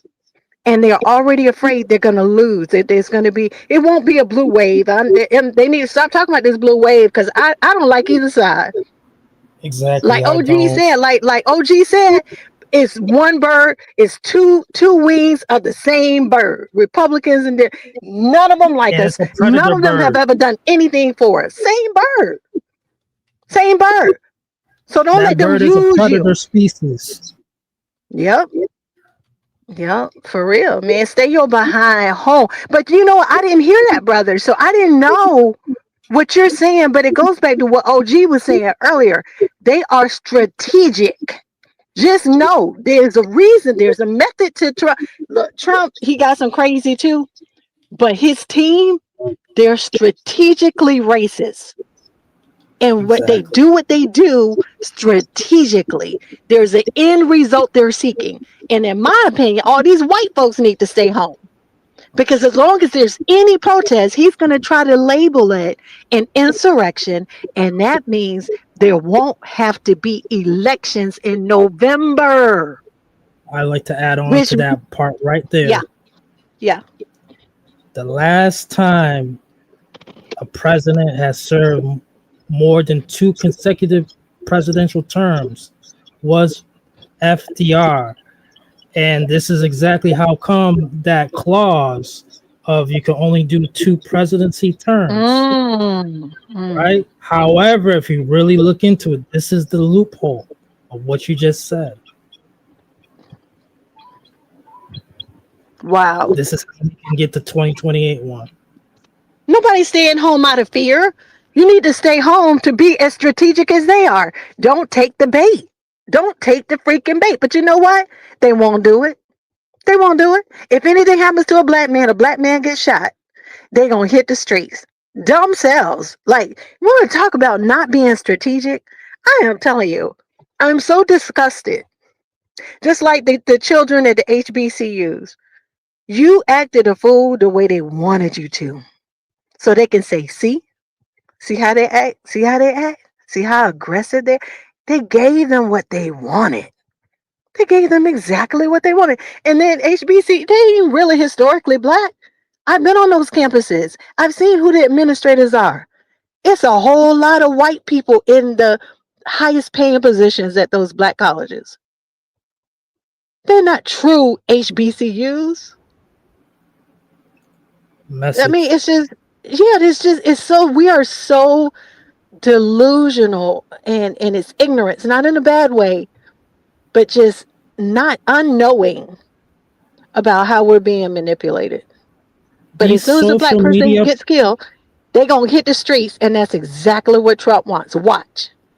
the social media, the social experiments that you would see on social media as pranks for over about a decade, these have always seasoned and prepared us, you and I, to always take it, oh, it's a prank, it's a joke. So when they come up on HBU campuses harassing us, oh, like it's a prank, because we still thinking it's just a prank. The camera's got to be somewhere, and we're not getting it. And it's going to be a lone wolf. But here's the thing. Guess what? They had every right to be there. So if anybody had touched them, one, you're going to jail because you've touched someone. Unwanted touch is assault, right? In every state, unwanted touches is assault or battery. And they different states call it different names, but basically, generally speaking, it's assault. Secondly, they can sue you civilly, personally, for violating their First Amendment rights because they were filming, they were recording. And that falls under freedom of press, just like the First Amendment auditors. Watch Long Island Audit. It's a Hispanic brother. He looks black, right? He looks black, but he's actually Latino, but he looks black. He sounds black. He looks black, but he is Latino, right? He has won thousands of dollars. Jeff Gray, First Amendment auditor Jeff Gray, honor your oath, won thousands. He's got nonprofits providing his legal defense for him now. He's so big, right? They understand when they went, before they went to these campuses, it was a setup. They knew, if you touch me, you're going to jail for criminal charges, but I can also sue you for civil charges for violating my First Amendment right to freedom of press. You don't have to be a journalist to have freedom of press. If the police stop me from filming OG from being beat like Rodney King, and I'm recording it, and they come and they knock the camera out of my hand, you know that these First Amendment honors have gotten like $50,000 just for that and being arrested and getting out within a few hours? Because you violated their First Amendment right of freedom of press, freedom of religion, freedom of press. All of that falls under the First Amendment. So they could have sued the university if that black cop that walked up and was like shielding the crowd from these white guys, if he had said, y'all have to leave, when they had a right to be there because it's public dollars, it's no different than being on the public street. It's public dollars. You can't make them leave. Are you crazy? That's why we got to educate ourselves and learn the law, learn what you can do and what you cannot do, or else you are personally putting your finances at risk. And the university already knows this. The attorneys have already warned them right? Just like the police, they've been told in their conventions all over the nation, you can't stop that man from filming you. You can't stop them. If you block them from recording the knee you got on George Floyd's neck, you have violated that person or these people's First Amendment right. And typically they walk out with like, you get like 10,000, they'll settle for like 10,000, right? Long Island Audit, the black looking Hispanic dude, he has a team of attorneys at this point. So he can usually get more than that because he's going to get them on the First Amendment for violating his right to record. Then he's going to get them on the Fourth Amendment because they went into his pockets and took his wallet to get his ID. Then he gets them on the 14th Amendment because you put him in handcuffs and you took him to jail. So you got unlawful search and seizure, and you took away his freedom of movement because you have now put him in chains and taken him to jail. So if we educate ourselves, then we have that to stand on, right? And we know how to move. If all they had to do was ignore these dudes. That's all they had to do. If you go to that campus where Charlie Kirk was killed, and you take your cameras, I guarantee you 90% of them already know they cannot violate your freedom to record if it's a public campus. If it's a private school, that's different.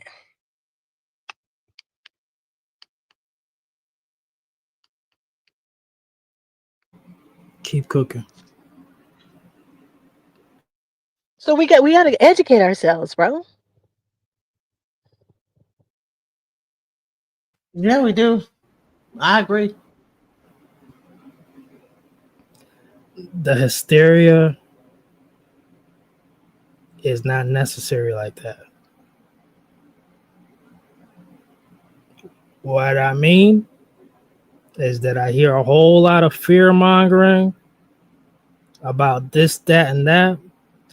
But like I said, it's always some type of illegal immigrant, just like in George Floyd. If that Palestinian man, the shopkeeper, didn't call the cops. Or just like what touched my heart and got me real activated with this FBA stuff was the whole thing in New York with Khalif Browder. Those illegals from Mexico, they lied, they falsified information about having their backpacks and iPads taken, and they blamed it on Khalif Browder. That is what got me activated. They do this too much, and they get away on the prison systems. White folks is always overrepresented in the prison systems nowadays because Mexicans, the Hispanics, the mulattoes, they're all hitting the racial W box. They like playing these games. They'll talk to you, yo, yo, yo, yo, yo. I'm people of color, but on paper, they hit that white box each and every time. This is who they're adjacent to. There's a lot of honorary gringos out here who despise you, sleep with you, chop your head off, throw you over a bridge. To the alligators. What about black men? What about black women? Keep playing this game. They do this to us all the time. Case dismissed. Can I say this real quick? Is that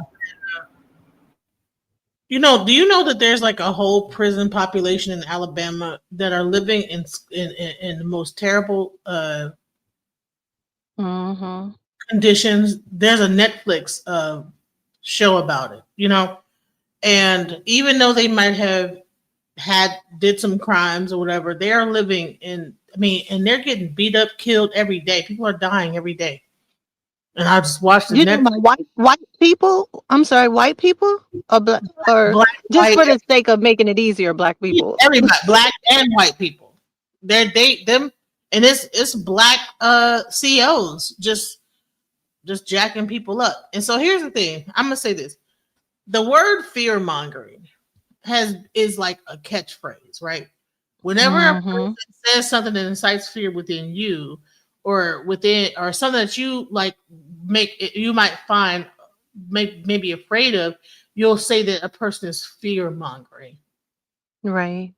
And the bottom line is that, okay, just because I'm talking about a situation and how it could go does not mean I'm fear mongering. Excellent It point. just means that I'm expressing my thoughts on how a situation could go. Mm-hmm. And Yep. I Or think playing the race card. what it is, what it is that people do is they use the phrase of fear mongering to minimize the situation and say, "Oh no, you're just trying to instill fear in other people."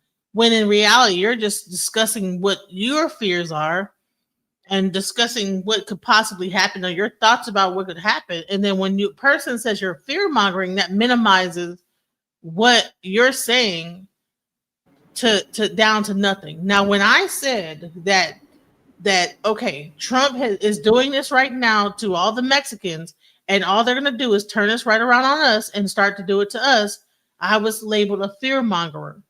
And guess what happened? Months down the line, exactly what I said. So it's not about fear. See, when people fear, it's dismissed. When has it happened yet? It happened. Turning on us. You said it hasn't happened yet? What? Well, what are you talking about turning on us? When? So Trump using ICE he used ICE against the Mexicans. And now ICE is becoming its own type of police force that is able to go into any situation and extract people out of their homes and sort it out later. It's like, oh, okay, well, you know what? We're looking for illegals, right? But what will happen is that, oh, okay, I can extract you from your home and say you have a warrant. Now you're going to jail, right? Whereas normally this is like a way, it's almost like a thing, like a police force that's able to have more reach than like the regular police. The regular police needs a warrant to come into your house. ICE don't need that same thing. You know what I'm saying? So what I'm saying is that when people say, "Oh, you're fear mongering," it's like, well, no, ICE is not under qualified immunity. They don't have qualified. Do they have? I don't know, but I know the police. Yeah, they do. So They you do. don't know. Yeah, every cop, according to the U.S. Supreme Court, has is entitled to qualified immunity unless there's a case already established against doing what they're doing, pretty much, or it's so egregious that they'll say, okay, yeah, you're not entitled. So occasionally they will not grant them immunity and just allow you to sue the organization as opposed to the individual. Qualified immunity is an individual cop or government employee's entitlement, so to speak. Right. If they do something so egregious, you're right. So they have it. First of all, the police have to give you their badge number and their name and and all this other bullshit. If they say call the sergeant, you have to do so. ICE is not under the same thing. They're coming up in places with bandanas on, hoodies on, correct, covering up who they are. There's no nameplate. So how can you actually execute or exercise your qualified immunity? Why are you interrupting me? I'm not done talking. Because there's a fun fact to this. I mean, I get the fun fact. ICE is now done talking though. Let her finish, bro. Let her finish, bro. Let her finish. Let her finish the thought, though. You have to let me speak my thought, because that's your problem, is that you think that you gotta say something and it has to be so important that you just get to interrupt me. Stop it. So what I'm saying is that when ICE goes up into a place, there is no name tag. There is a face thing over their face. And so when they actually do whatever they're doing, it's like there is nothing that you could like be able to protect yourself in case they like go overboard or anything. You can't sue them because you don't even know who the hell is arresting you. Whereas in the police, you can say, okay, what's your badge number? What's your badge number? Who are you? And you can sue either the police station or sue the whatever, the person or whatever. So what I mean by qualified immunity, I'm lying. Okay, go ahead. Say what you're going to say now. How am I Thank you, but you do this all the time, trying to throw people into. Listen, it don't matter whether I throw you in the timeout because you're rude. You interrupted me and you keep interrupting me, and that's why you get thrown in the timeout. And that's how you get thrown up. So don't worry about what I'm doing. Stop interrupting me. You won't get in the timeout. Lying. You're lying. You're lying. Say what you gotta say, bro. ICE is deputizing regular police to become ICE as well, so they can do both. So police officers can now just take you to the ICE headquarters. I want people to understand that. And when it comes down to brothers and sisters who are born here or Americans, don't get caught up in this because you're not the target unless you become immersed and involved with this. Stop the lying, though. They're not checking specifically for you and I unless you are not from this country and you committed a crime or you're part of this gangbanging network that is now associated to terrorism. If this is not the case, don't trip. Stop thinking that because someone looks like you or I, that we both have the same status going on. But you can film and record from a distance. You can film and record from a distance. But tread lightly and be careful. It's not our issue. Okay. You can say a prayer. You can have a visual for Jorge and Lapita and Obubu. But it's time to go. Hey, PJ, what am I doing wrong? I keep getting kicked out. I don't know. I don't know what it might be. Is it my Ring camera? Should I close? Is it my Ring? Huh? I don't. It might be your internet connection. Might be kicking you. It might be like. Okay, I'm still. Well, I pulled over. I'm out in. Okay, sorry. You might be driving through some spots. But I'm gonna say. And also, I want to be honest with you all too. All three of you. You all admitted who y'all are, your abilities. You all said you're empaths of some sort. I believe maybe all three of you. I'm not an empath. My thing is psychometry. Wait, Echo, what did you say? You said psychology? Psychometry. Psychometry. I'm sorry, I don't know. Excuse my ignorance, but I don't know what that is. I'm not an empath like all three of you, or you two exactly. You and DJ Genesis, but I honed in to my ability that was latent ability. My parent had always said, you have a latent ability. And I could always tell. I could always tell eventually one day what he meant by that. And I'm able to, I've strengthened it. My thing is psychometry. I would not say I'm a psychometrist, but my thing is psychometry. Well, can you educate me, bro? I'm sorry. I'm not playing dumb. I really don't know what that means. Feel who they are. Like if you touch a person, you'll get like if you read through touch. Kids, knock it off. I already know what's going on. You talking to me? I could go over there into the next room. Everything's all calm, but I knew something was going on because they know it. They just chilled out. It happens all the time. Brother, I'm sorry. That's just on the simplest level. That's lost. Just on the simplest. That's on the simplest level. But talk to me like I'm 5 years old. Does that mean like I'm not talking to you? I'm not talking to you about your child. I want you to educate me. I want you to educate me though, because I really don't. And see, and I'm sorry, because I have to have the phone in my ear because I don't have my earbuds and I'm driving, so I can't even Google it while I'm talking to you. So psychometry has two main meanings: the paranormal ability to read objects, history through touch, also called token object reading, and the real world field of psychometrics, which is the science of psychological measurement. In context of psychology, psychometrics involve creating and evaluating psychological tests to measure mental traits and abilities in a school setting.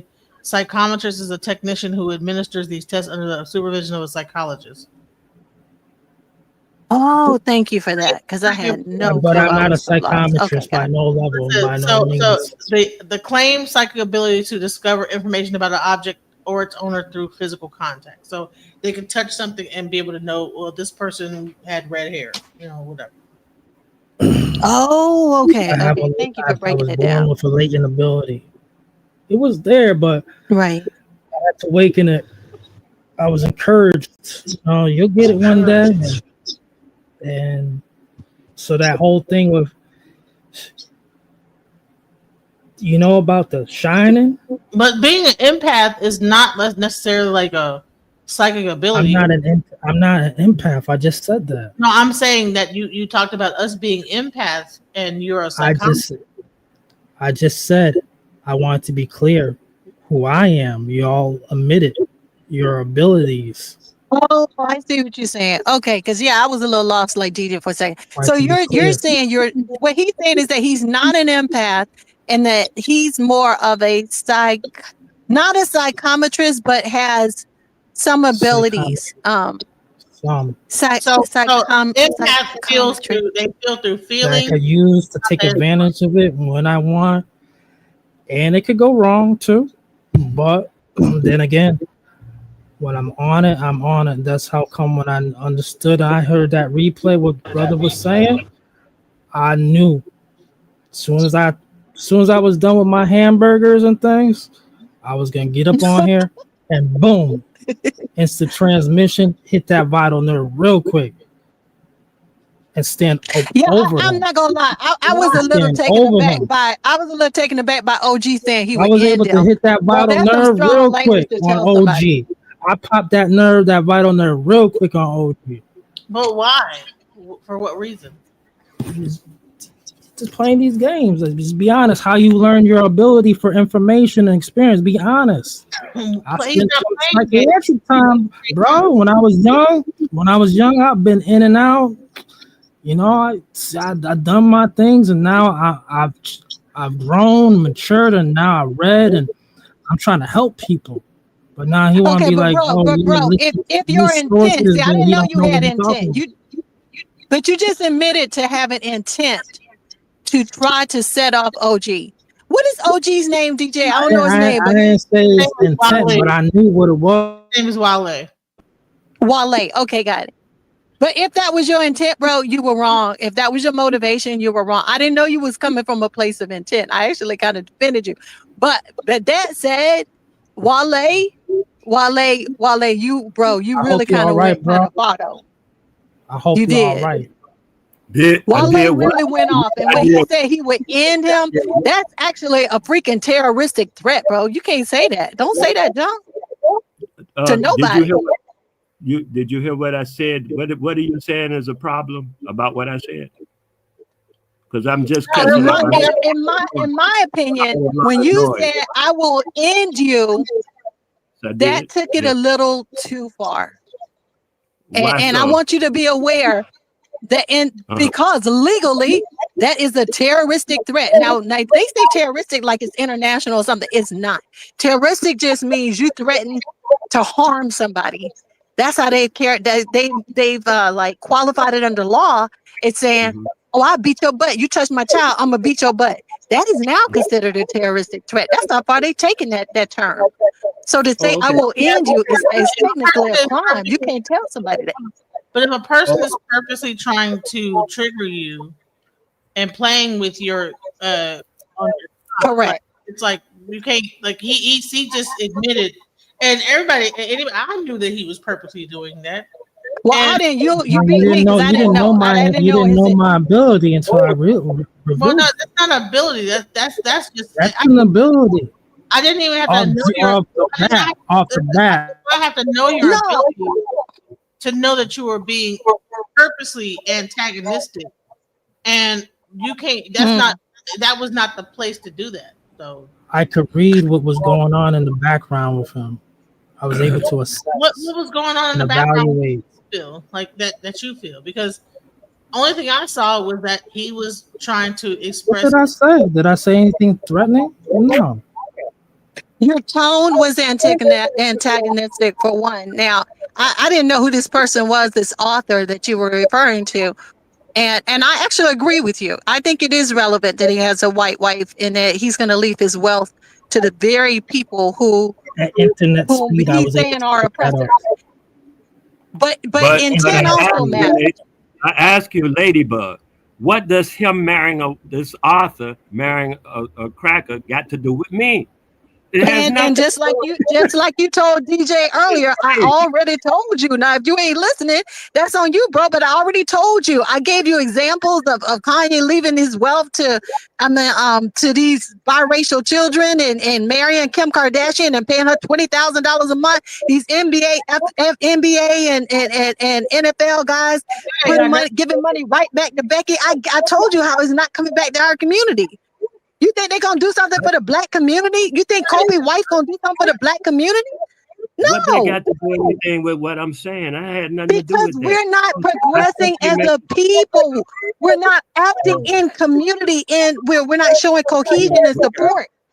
You got lost somewhere on what. How about that 20? Let me give you an example. How about that $20,000 go to? Wait, let me finish this one thought. How about that $20,000 go to helping people with their civil rights lawsuits against whoever they done shot and killed, Breonna Taylor's family, whoever.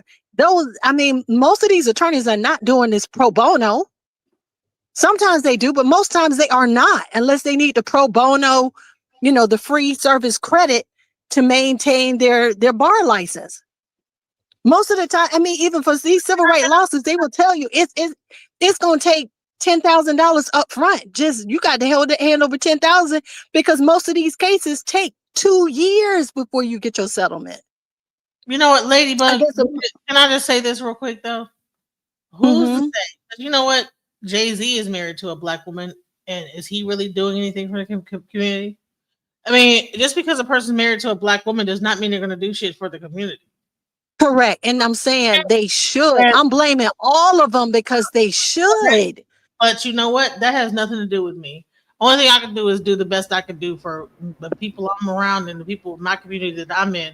I cannot like sit up here and wage anything on whether someone is rich and doing something for their community, because most rich people are not going to do anything for their community. They're going to get richer and richer and richer and focus on riches. That's what happens. Once you get some money and you get like enough money, the only thing that you're going to try to do is either maintain that money or get more money. You know what I'm saying? And maybe you might, if you have a heart to do that, you might go back and reach back to your community and do something. But for the most part, it has to have some payoff that's going to be equally to come back. So, and that's just how people keep money in their pockets. If they sat there and gave away their money to all the community that need help, they'd be broke. So bottom line is that most rich people are not going to like be wanting to give back right away. They're gonna they'll probably have a nonprofit and then probably put a certain amount of money into a nonprofit, and a certain amount comes back to their corporation. That's how it really works. That's really what it works in business. But I'm gonna say what I feel what Ladybug is saying, and it goes like this, because I was speaking about the brothers, and I want to keep on speaking about the brothers who do this stuff as adults, especially, because there's a whole lot of content creators who do this about the sisters, and it's called divestment. However, the brothers, they need to understand this one thing. When y'all are doing this stuff as adults and you'll have this money, y'all either think it's your money that you're going to lose or you're nuts. All right? Mm-hmm. And it's not worth it. You're transferring that wealth for trying to essentially you're trying to boo up. What these brothers really want to do as adults, they want to boo up with Becky's daddy psychologically. That's all they want. You are right. That's all they want.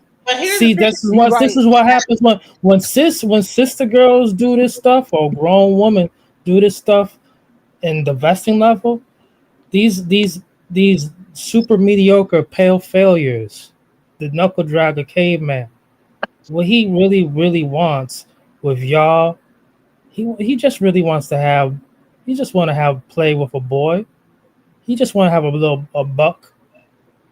But he And uses y'all, and he still y'all has don't even really control. have procreative sex. Y'all don't have organic procreative sex like that. There's a lot of sucky, a lot of booty, a lot of pegging, a lot of kinky.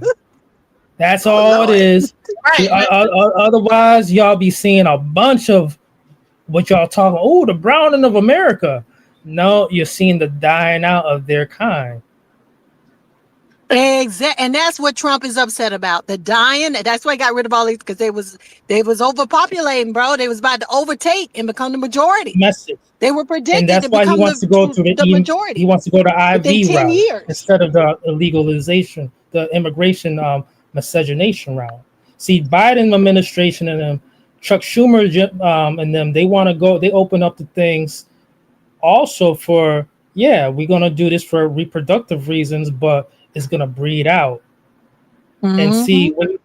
see, and it was learned too early on during that experiment, that because Chuck Schumer admitted this early on in the pandemic of what needs to, we have these people over here because we have low birth rates, and he Mm-hmm. was, and you can Google this right now, but at the same time, that way, the mixing way, what was going on with the project with the introducing this invasive species to the populations is that they weren't necessarily doing exactly what they were supposed to be doing.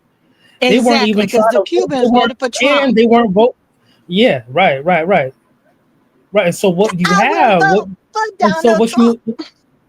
what you end up having is now you have Jorge Jr., Jorge Angel Cruz, Christina Mm-hmm. Jr. They're over here getting educated. They're 8 years old Mm-hmm. or 10 years old, but imagine 8 years later, they're now adults. And what they're going to continue Exactly. to do, they're going to keep on breeding themselves or Mm-hmm. see these, the Hispanic and the Asian folk population, the Caucasian population, they're acceptable, they're honorary to breed with. Mm-hmm.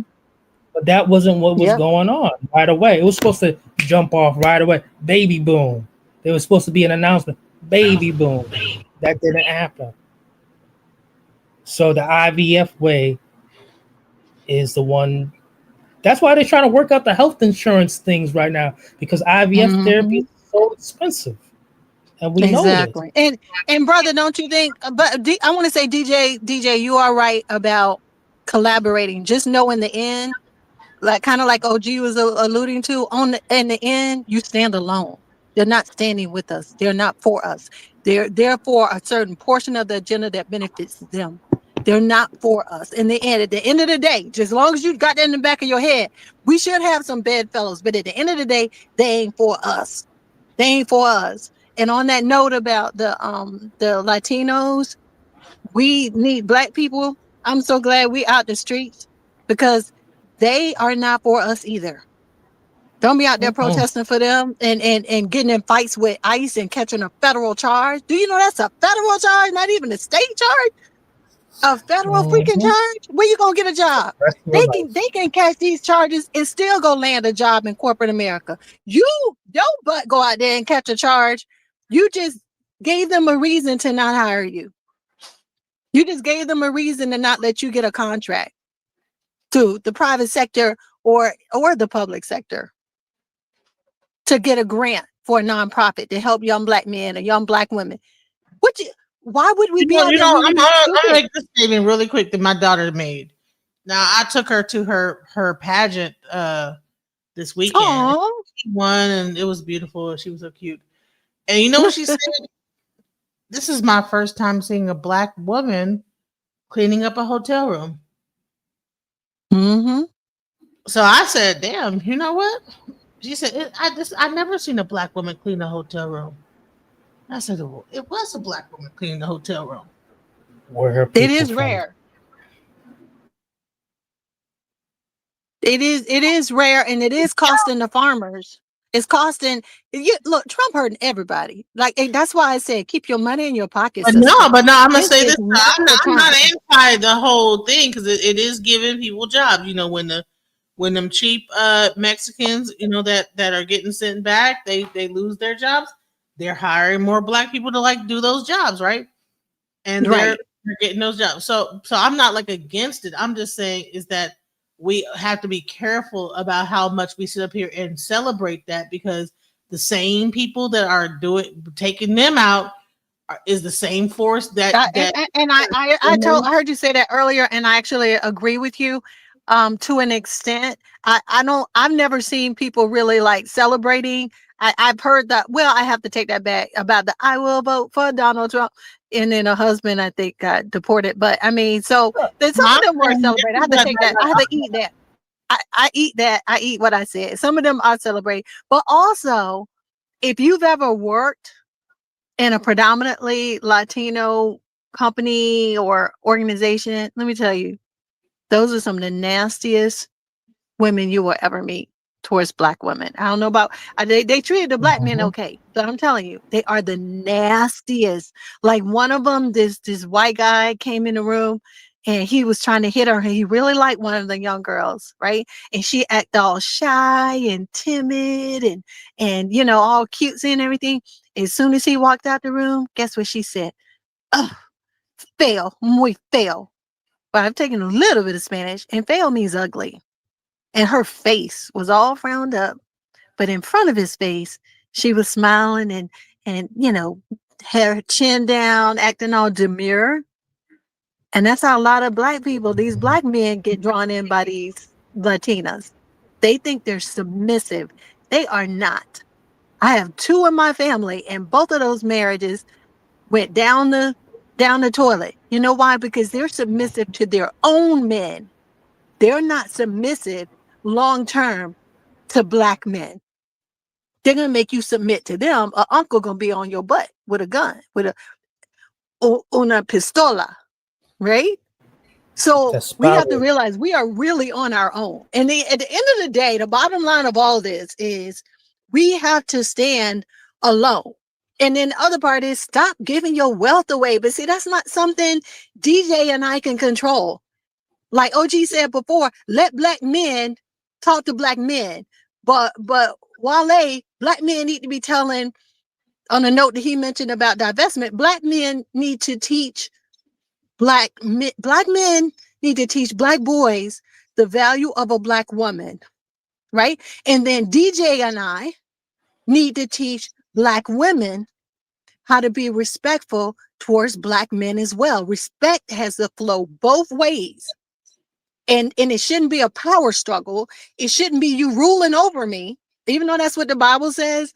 I don't agree with that. I don't agree with everything because I know the Bible has been tinkered with by white men who want power over Becky, power over slaves. Slaves obey your masters, for it is good unto the Lord. You think Jesus said that or God said that? I don't believe that. I think that's something what slave owners put in the Bible. The Catholicism, that's what white men put in the Bible to keep us down, to keep us subjugated.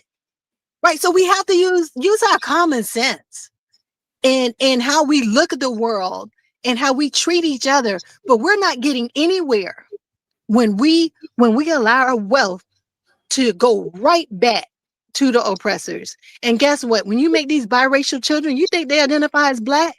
They do not. Nope. They do not identify as black. So here's the question. They'll tell you. So here's the question though. So a man like ends up going to prison and he gets out of prison and he's struggling and you like the guy. Do you help him or do you just say, no, you got to like make it on your own and whatever? Or because if he having what one question, go back one more, take one step, fill me in on the backstory. How do you know this man in prison? Is he your relative? No, like say you are dating a guy and you find out he went to prison, but you know, he's having a hard time. He's struggling or whatever. There are programs to help people when they get out to avoid recidivism. There are programs. So he can find out what those there are halfway, programs to help you find employment. There are programs that receive federal dollars and state dollars to help with the recidivism rate. Now, if he chooses not to take advantage of that, they help you find jobs. I work with dudes who have freaking felonies. There are employers. There's a list of employers who will hire them. That is, and regardless, DJ, that is not your job. That is not your responsibility as a woman. That is not your responsibility. What OG was trying to tell you, Wale was trying to tell you, is that men should be bringing up men. Let the men step in and bring up men. But like this retired Army man said, he said, I can't teach my son to be a man for black women always giving him stuff, handing him stuff, letting him drive his car, coming and live with him. And you never answered my question. Does he live with you, DJ? No, absolutely not. How would I be? I would live with me. I'll be like talking all this shit right here. Good. Don't let him live with you. Don't let him use your address either on his if he's on probation. Don't let him use your address. He's not. Then I'm just saying. I'm just talking about in general. I'm not dating a guy that's in jail. I'm just saying. Right. But if you take away nothing else, let me say is that like. But I do have friends that are ex-convicts struggling. Probably can't find jobs, whatever, or maybe they're going through mental. How are you meeting? You meeting these people through your job? You work for a nonprofit or something? No. Like I do have friends, and some of them have been, and then introduced me to their friends. It wasn't necessarily that I was like looking for these particular people. It was like, hey, this is my friend. And so here's the thing is that like, so the bottom line is that, okay, well, this person is struggling, going through things. I'm not dating this person. I swear to God, these are not people I'm dating. These are people that just need help. Like imagine that you were whatever, went through something and this person introduced me to you and, I need things done and, just to make, it's more or less like, hey, I have a house. I need things done around the house. I don't have a man, right? So I'll be like, okay, I need you to fix things around the house. And then because, it's hard to find good work, like, okay, we'll do this, do that. I don't have a boyfriend. So, hey, just take care of that, do this, and that's done, and they get like the money. Huh? Can you give me an example of some things that they've done around your house? Like I said, like mow the lawn. So some people do cleaning. Like I pay them $100, they'll clean the house. Do the laundry, stuff like that. Right, but at the same time, you're giving him $100 for his car. So couldn't that go towards the 2 maids to come and clean the house for $90? Well, no, I didn't just give him. He actually put a whole bed together and assembled it, different things around the house that I probably need to have done. And it just frees up time for me to like, okay, you just do that. Okay. And then rather than like, I wouldn't just ever just give someone some money. Like, okay, well, you do the thing I'm doing right now. I don't really want to do that. So here, you assemble this bed. You know what I'm saying? How much will you charge me for that? All right, so that's enough money to like get your car out the thing.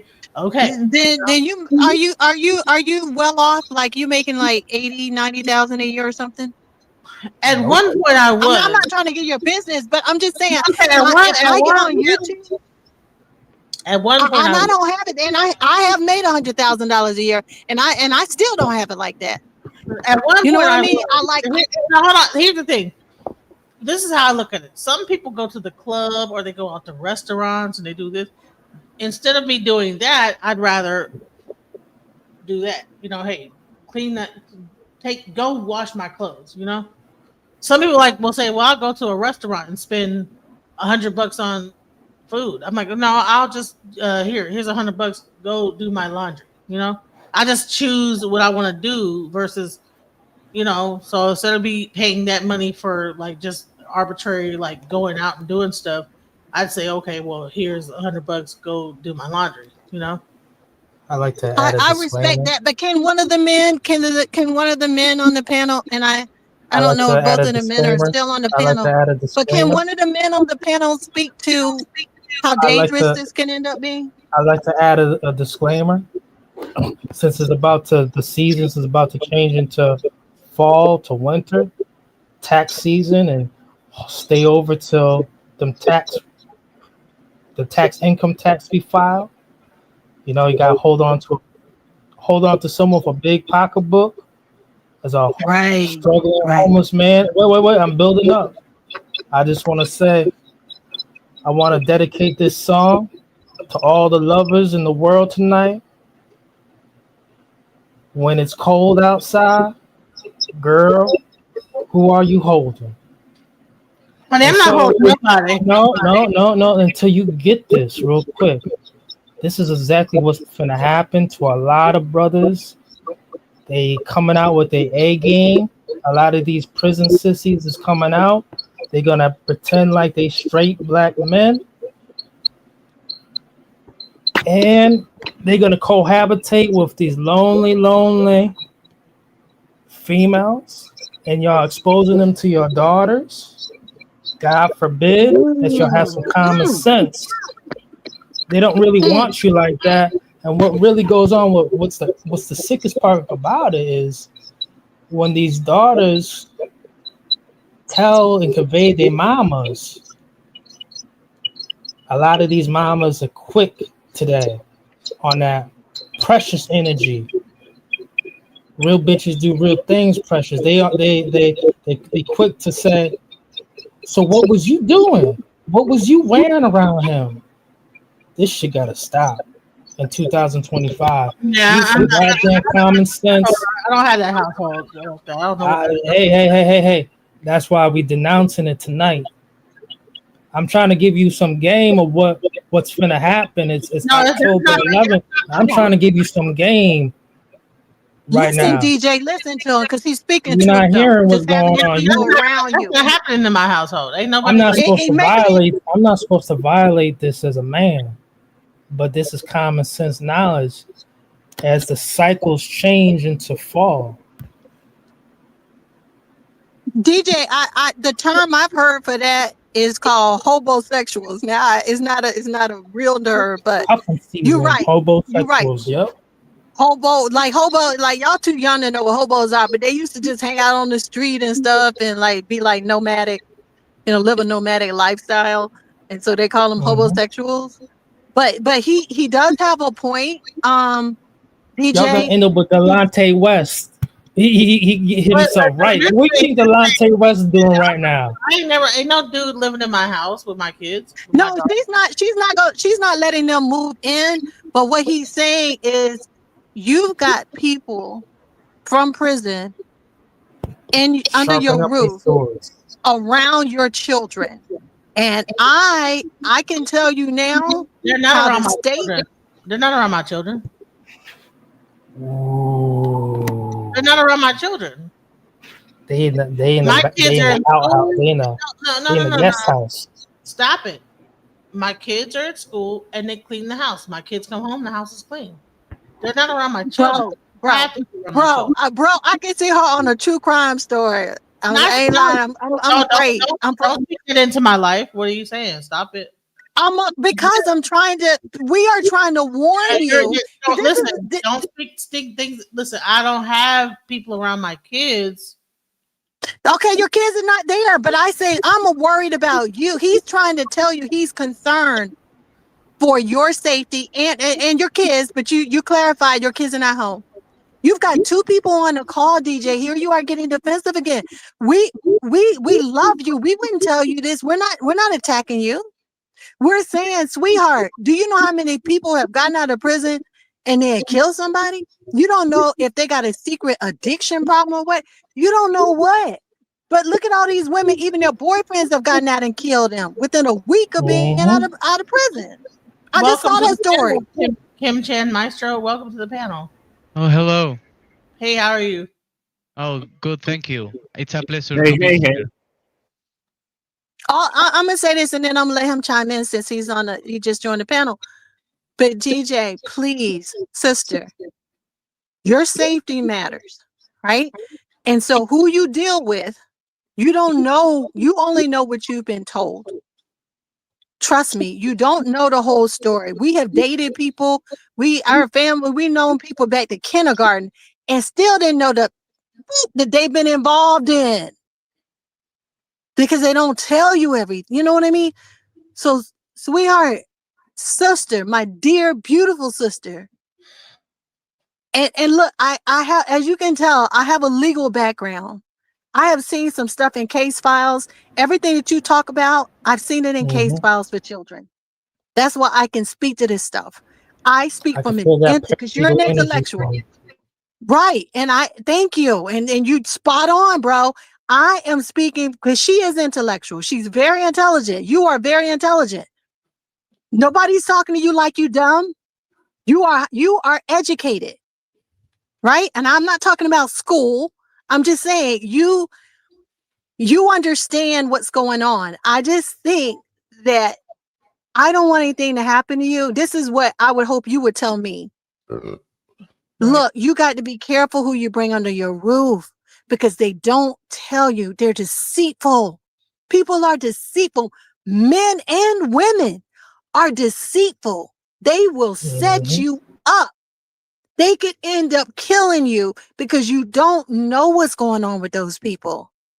You don't. You can't look at people, and just like you can't look at people and tell if they got HIV, you can't look at everybody and tell they got a drug addiction.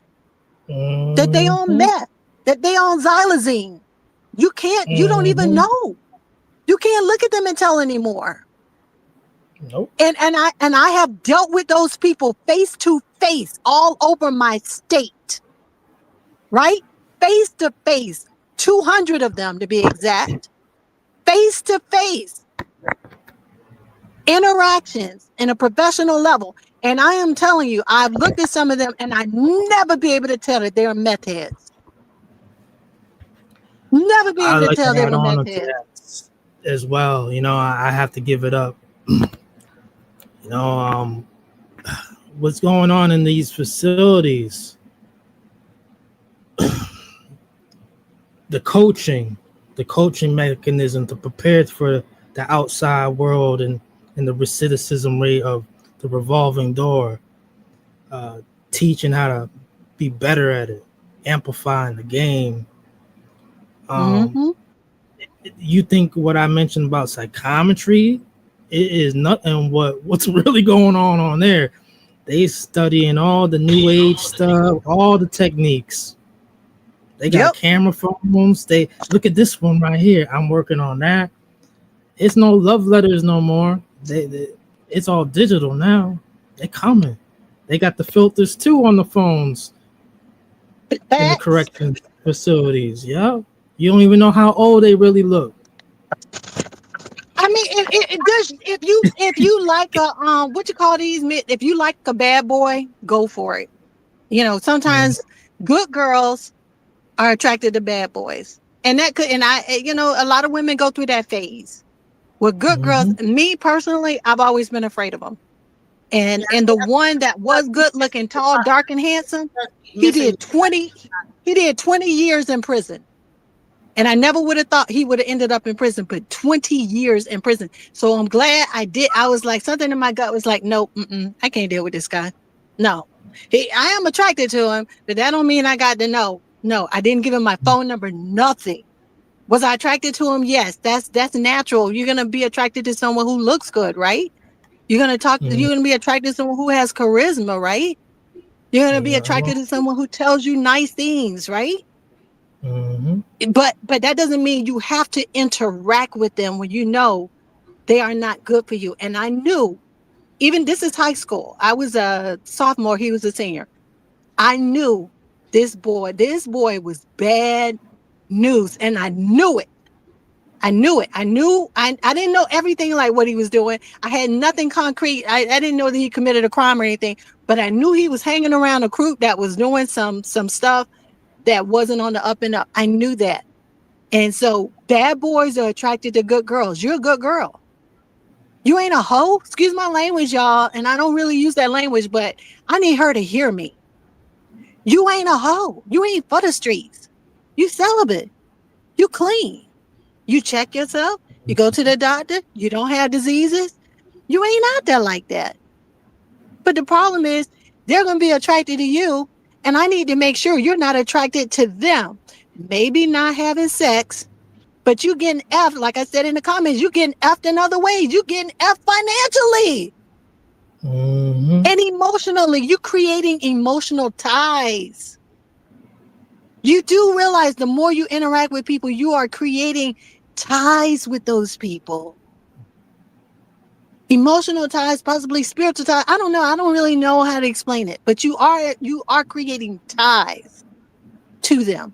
And that's how you end up finding excuses to give them money. Stuff you could be doing yourself or hiring somebody else legit to do. Especially in this Pan-African and it's dangerous. It's dangerous. And you're not hearing it because you think you're such a good judge of character.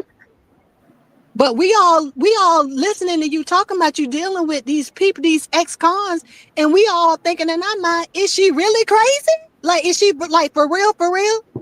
She is choosing to deal with these people? Even these black men are saying, no, I ain't inviting that dude into my house. Are you crazy? You got brothers that don't trust these dudes. And you gonna do that as a female? What the hell, girl? I'm gonna give another plus lesson but if real bad quick. boys is your thing, you know, I'm over it at this point. My hands are up in the air. I'm in my car and both my hands are up in the air. And I'm saying, if that's what you choose to do you, boo. If that's what you choose to do you. You're right in what you're saying, and I do need to watch out for that. You're right. But I'm not attracted to them physically. It's just mow the lawn. You know, so, but you're choosing the most vulnerable who's going to be dependent upon you. Imagine if I were to hire some Mexicans. I don't know what they came from.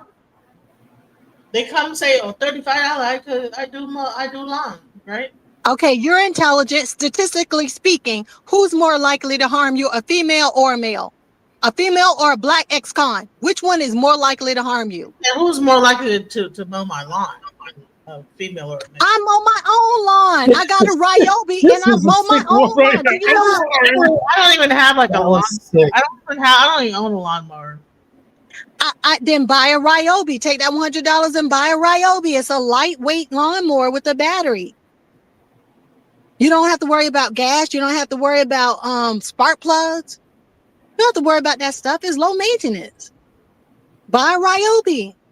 It's a battery. It's very lightweight. I got to push up a doggone hill. It almost killed me trying to do that with a regular lawnmower. So I bought something lightweight. And guess what? All you have to do is spend a half hour right now on YouTube or social media, and you're gonna understand about how many casualties right now are happening because of women. Women are allowing these fellas to come near them. I'm not sleeping with any of them. They're just doing work. Like, I'm just paying them to do work. You know what, y'all?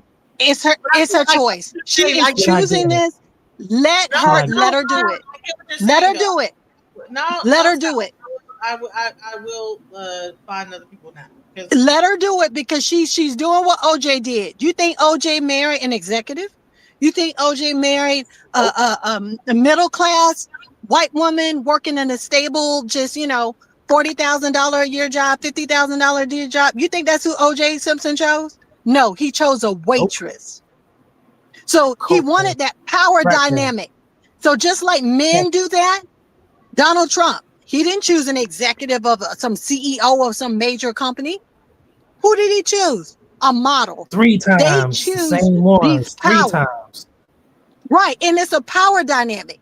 But guess what? Just like men do it, you're doing it, sister. You are choosing to be in a position of power over people who are less affluent than you. You know exactly what you're doing. That's why you're choosing the ones who, like you said, are struggling. You are choosing that thinking, oh, I'm helping. No, you're not doing it because you're helping. OJ didn't choose a waitress because he's helping. He chose it because he wanted that dang on power dynamic. So you got to look at for labor. To be quite honest, you know, if I were to hire a Mexican to do my lawn, it's $35. Ain't no Mexicans around here no more because all the. I'm over it. I'm over it. I'm over it. If you don't think that has anything to do with your decision making, you are delusional at this point. And maybe you are a little bit. You need maybe some psychiatric help. If you really can't understand what we are telling you for your safety.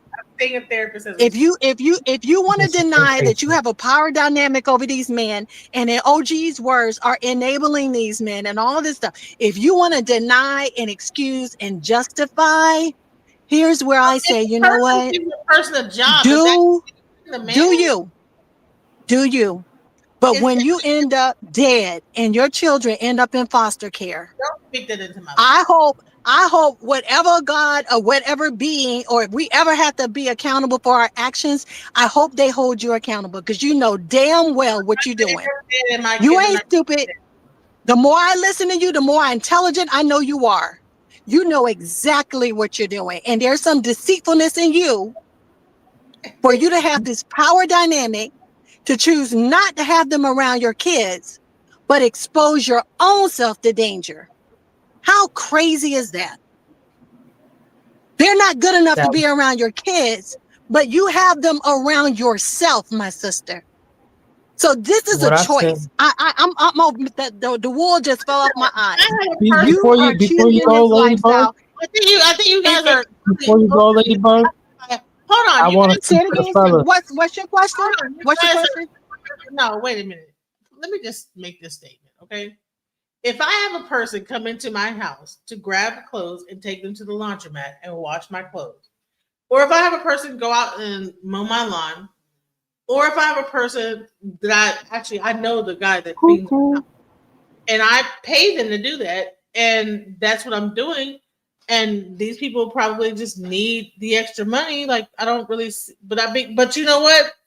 And I probably, I'm crazy. Okay, all right then. Every ADT commercial, I remember those ADT commercials. Hey, we picked a lot, and nobody even know we was home. You remember that one? Bro, it's so sick out here. Everything I just heard right now, you are letting these. If I let them to fold the clothes and whatnot, if I listen, they're not folding the clothes in my house. They're at the laundromat. They bring the clothes to my house when they're done. No, we don't do that in 2025. Why not?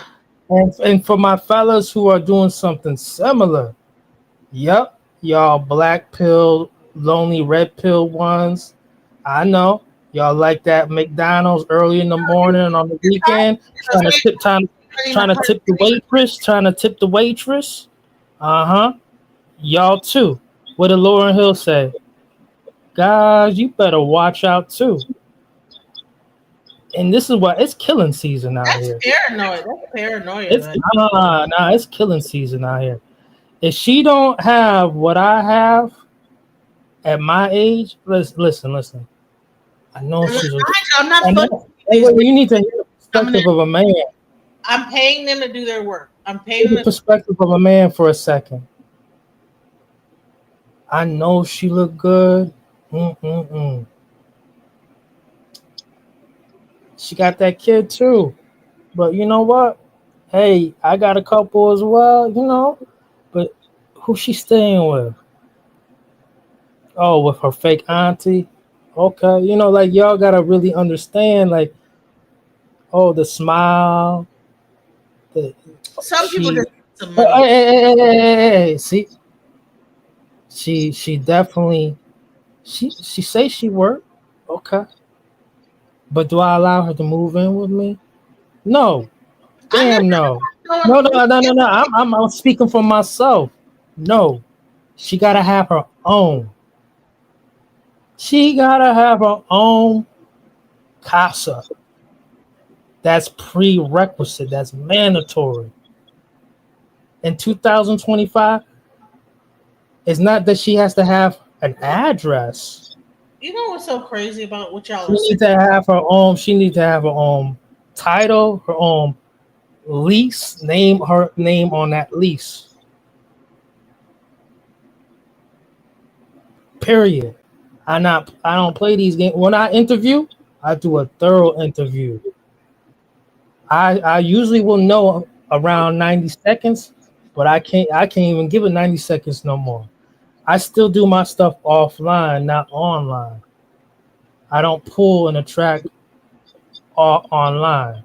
I still old school, but one day I will probably have to use the apps. But I'm not at that point. But what I'm trying to say is that it is a dangerous game out here. And It's not like I'm just hiring random people at will. it's a dangerous game out here.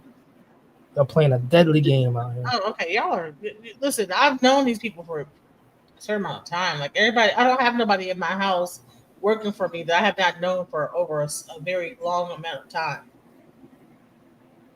And they might have a record, and so what? Like I look like they have not done anything to harm I me. remember that 1993 movie called Hand That Rocks the Cradle, and there was this one brother in there who was a little slow, and I know he was like, man, I was young when I seen that, but I seen it a few times when I'm older.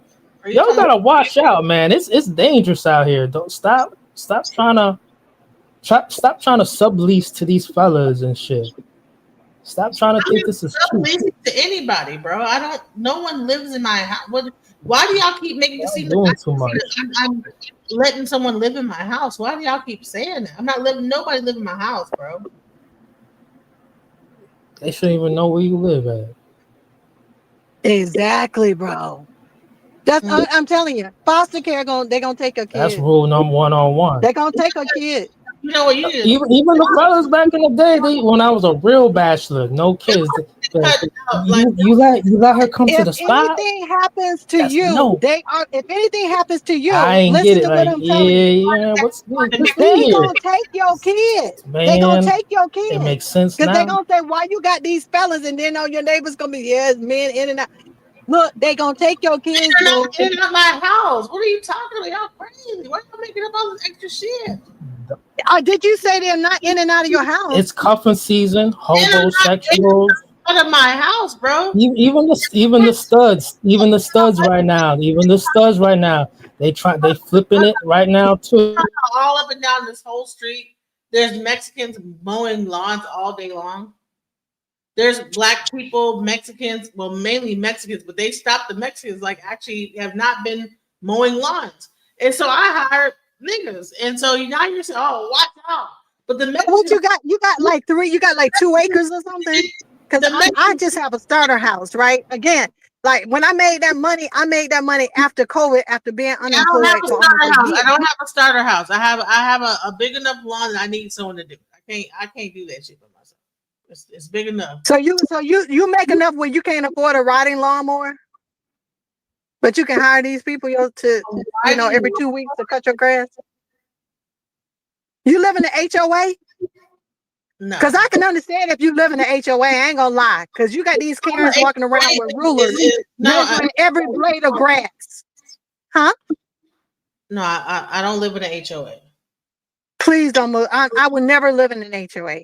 But I could understand if you lived in it. I'm serious. I could understand because those Karens literally do. I just heard a white man say this about his dad being harassed with like measuring that you a fourth of an inch your grass too tall by fourth. So I could understand that, not choosing who you're choosing, but I can understand having a service if you lived in an HOA. So why would we think it's better to hire Mexicans that you don't know where they came from versus a black person, even if he has a record?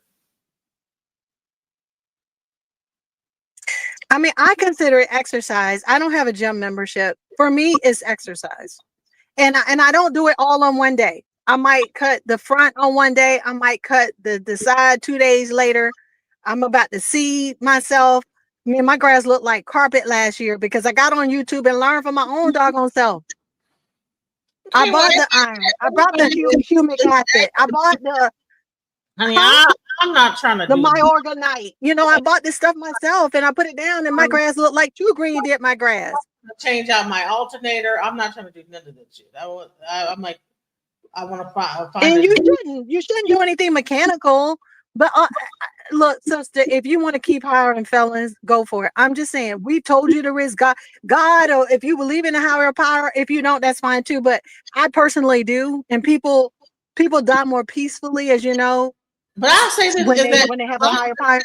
Like there's dudes that like are really good at mowing lawns and gardening and right. And what I'm saying is, go right ahead and convict and everything, honey. He did my lawn. I should take a picture of it. It looks beautiful. And I am so proud that you are standing 10 toes down on having felons, hiring felons. I don't know what else to say besides I applaud your commitment to living your life whatever way you choose to do it. But we were all coming from a place of maybe she doesn't understand how dangerous this is. That's the place we were coming from. OG, me, and I forgot our other brother's name because I don't see it. I can't see it. I didn't even know who they were. Like I know but now we all know. Now we all know it is by choice. You are choosing to interact with these men. You will continue to interact with these men until something happens to you. For a business, not like to physically, but business. It doesn't, and we're not. Please stop deflecting. Please stop deflecting. You said that 100 times. No, you know what we're talking about. So in there, like he's staying in my house. And y'all okay, you're deflecting. You're deflecting. You're choosing to be around dangerous men, and you get your rocks off by being around the bad boys. But I'm telling you, don't whine, don't cry, don't ask for help, don't start no GoFundMe when they hurt you, and you end up losing everything you got because it's your choice. This is by choice. Would you speak that into my life though? I'm not. It's like these people talking about you fat shame. Nobody, or you victim shame. Ain't nobody victim shaming nothing. We're saying what you're doing is as an OnlyFans, and then you meet up with these people in real life. It's dangerous. That's all we saying. So some of them have ended up dead, like the white guy that flew cross country and killed a black girl. You were taking his money. You told him you in a one-on-one relationship with him. He's under that impression, and then he finds out you getting money from other people, and you're not his girlfriend. When you do that, you can expect you put yourself in a dangerous situation. You can end up dead, right? You can end up dead. So you've been warned. The higher power, whoever it is, has warned you. You've rejected it. You will continue to live your life interacting with felons because you get your rocks off by being around the bad boys, right? So nobody needs to tell you anything else. We might as well change the subject and talk about Trump or something else because you're going to keep doing what you're doing with your diagnosis, feeding into your diagnosis instead of actually seeking healing from people who look like you, who've lived. Not, we're not white, right? We don't come from a place of privilege, and we're telling you what your white therapist is not telling you, and you're rejecting it, and you're still gonna keep doing what you're doing. So keep doing what you're doing, sister. More power to you. You ain't seeking truth. He said, "Be a truth seeker." OG said, "Seek truth." And you're not seeking truth. You're seeking affirmation for your lifestyle. So keep doing it. I'm going to pray for you, though, because I do love you. I do think you're beautiful. I didn't say seek truth. Did not say seek truth. Did not say seek truth. It says speak. SP. Say it again, OG. Say it again, Wally. I did not say seek truth. I said speak truth. It's echoing. It must be my phone. I think you didn't say speakers on listening to it. I don't know how to take it off speaker. Is it them? Is it me speaking? No, OG was talking. He's wild. Wait, OG said Wale said he did not say seek truth. Blue, come up.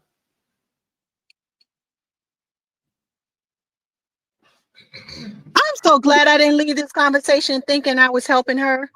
She doesn't want help. Actually, I'm gonna say this is that you actually did help me, but this part when you have moles on your face, sis.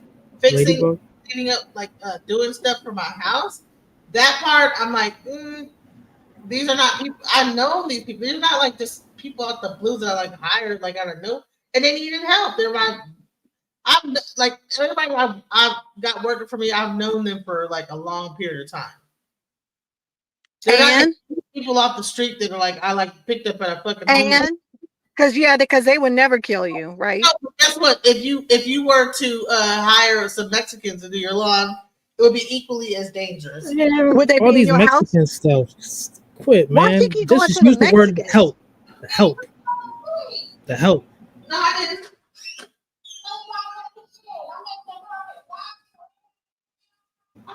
Mexicans ain't trying to work like that. That please don't do And all they that. gonna You use overcharge her Mexicans in anyway. like 20 times. Stop The it. man What about the young in kids? the Go high down to the castle. Where church. the Go man down in to high the church castle to the at? minister. Ask them. You know who been acting up. Who needs some community service?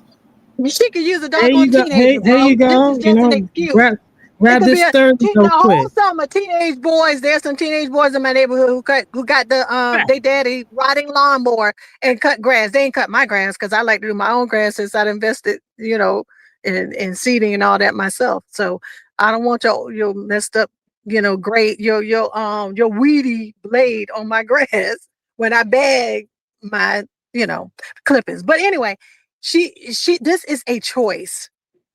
I am so disappointed, DJ. I am so disappointed. I'm disappointed, sis. I What am is a disappointed. friend? What is a friend? The definition of friend. Can I have the definition of friend in 2025 from DJ Genesis? I am so disappointed. For real, man. What is a friend to you?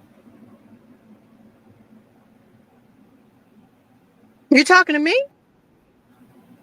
DJ Genesis, what is a friend?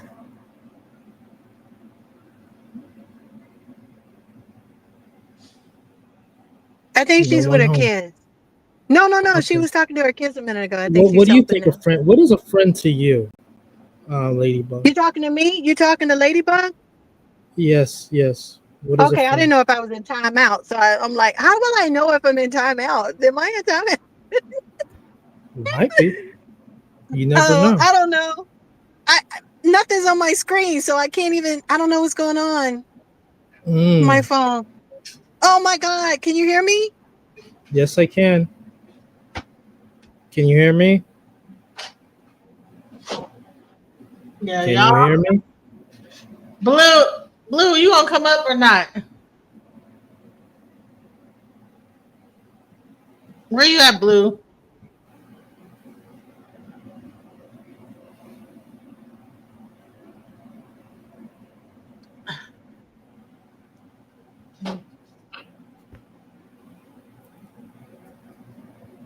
Hello? Y'all still there? I'm still here. Oh, okay. Yeah, come What is on a up, friend? Blue. Blue about to come up here real quick, huh? What is a friend? A Give me friend, your. Yep.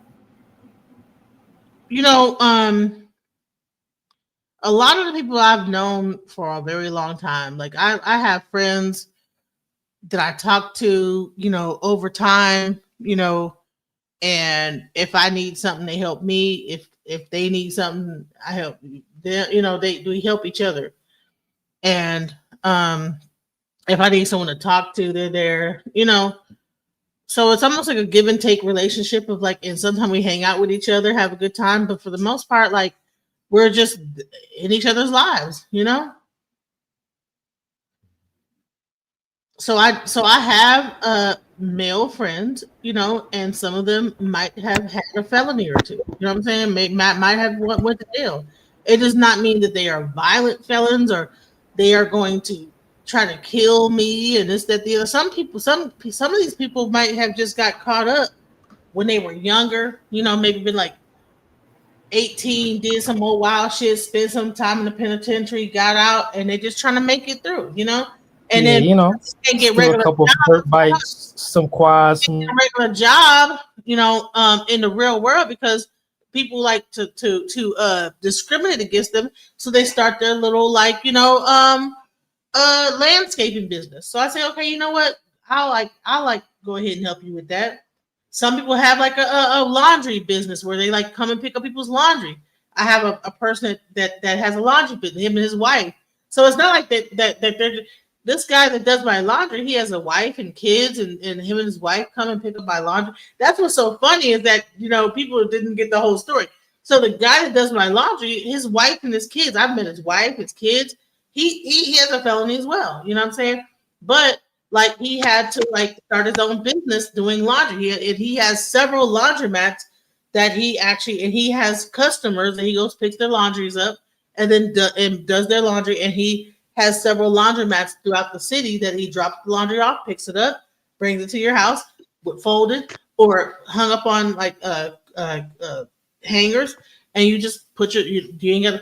Versus me, if I do my laundry, it'll sit there. It'll sit in the washing machine or the dryer. I forget that I was washing clothes and all kind of wild shit. It'll be stinking, mildew. I'm like, oh shit, was I washing that shit?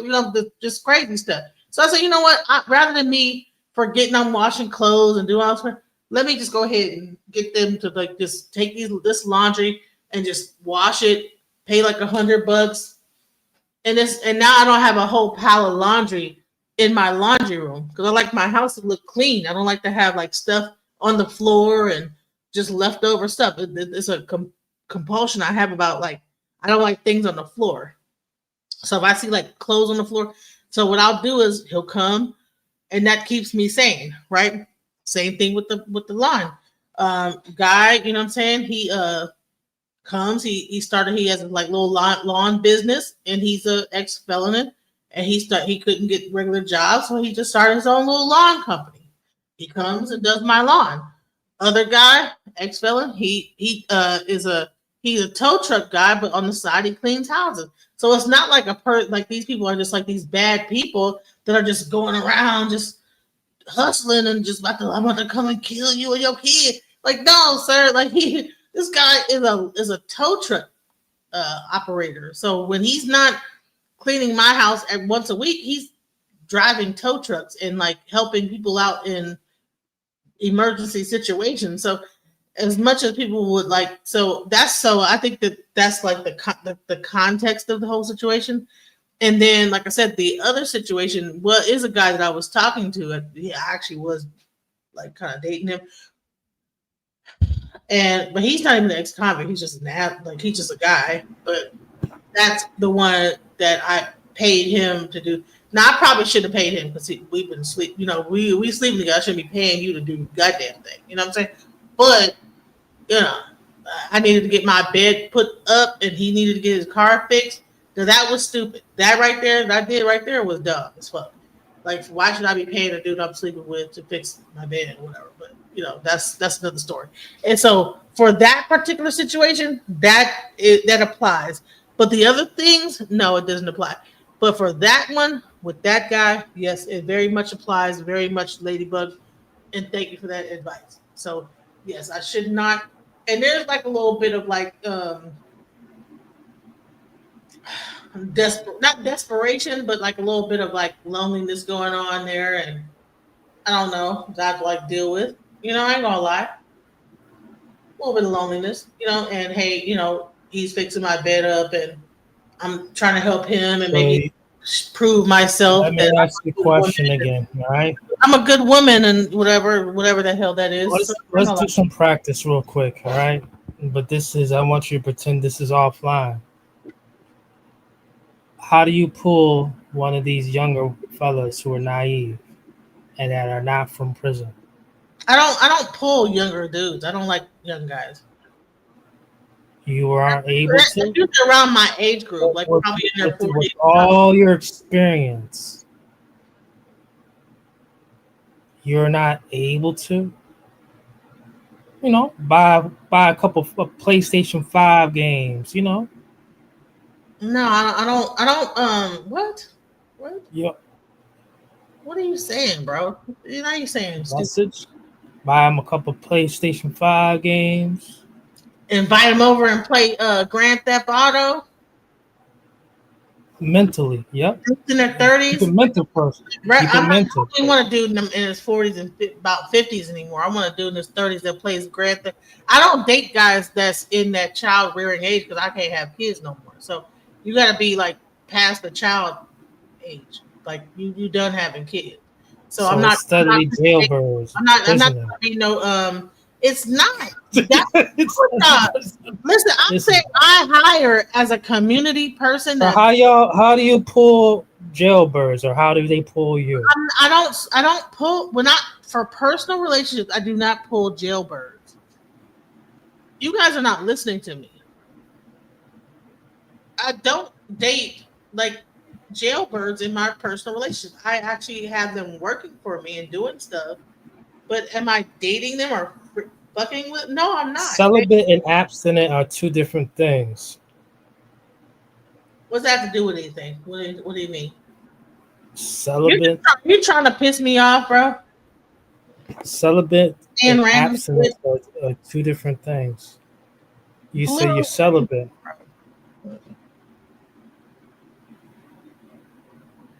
Correct? Yes, I'm not having sex. Right. Wink. What's the wink. difference between celibate and abstinence? Tell me the difference. As grown people, I think we should probably know that celibate doesn't really mean at all that you're not sexually active.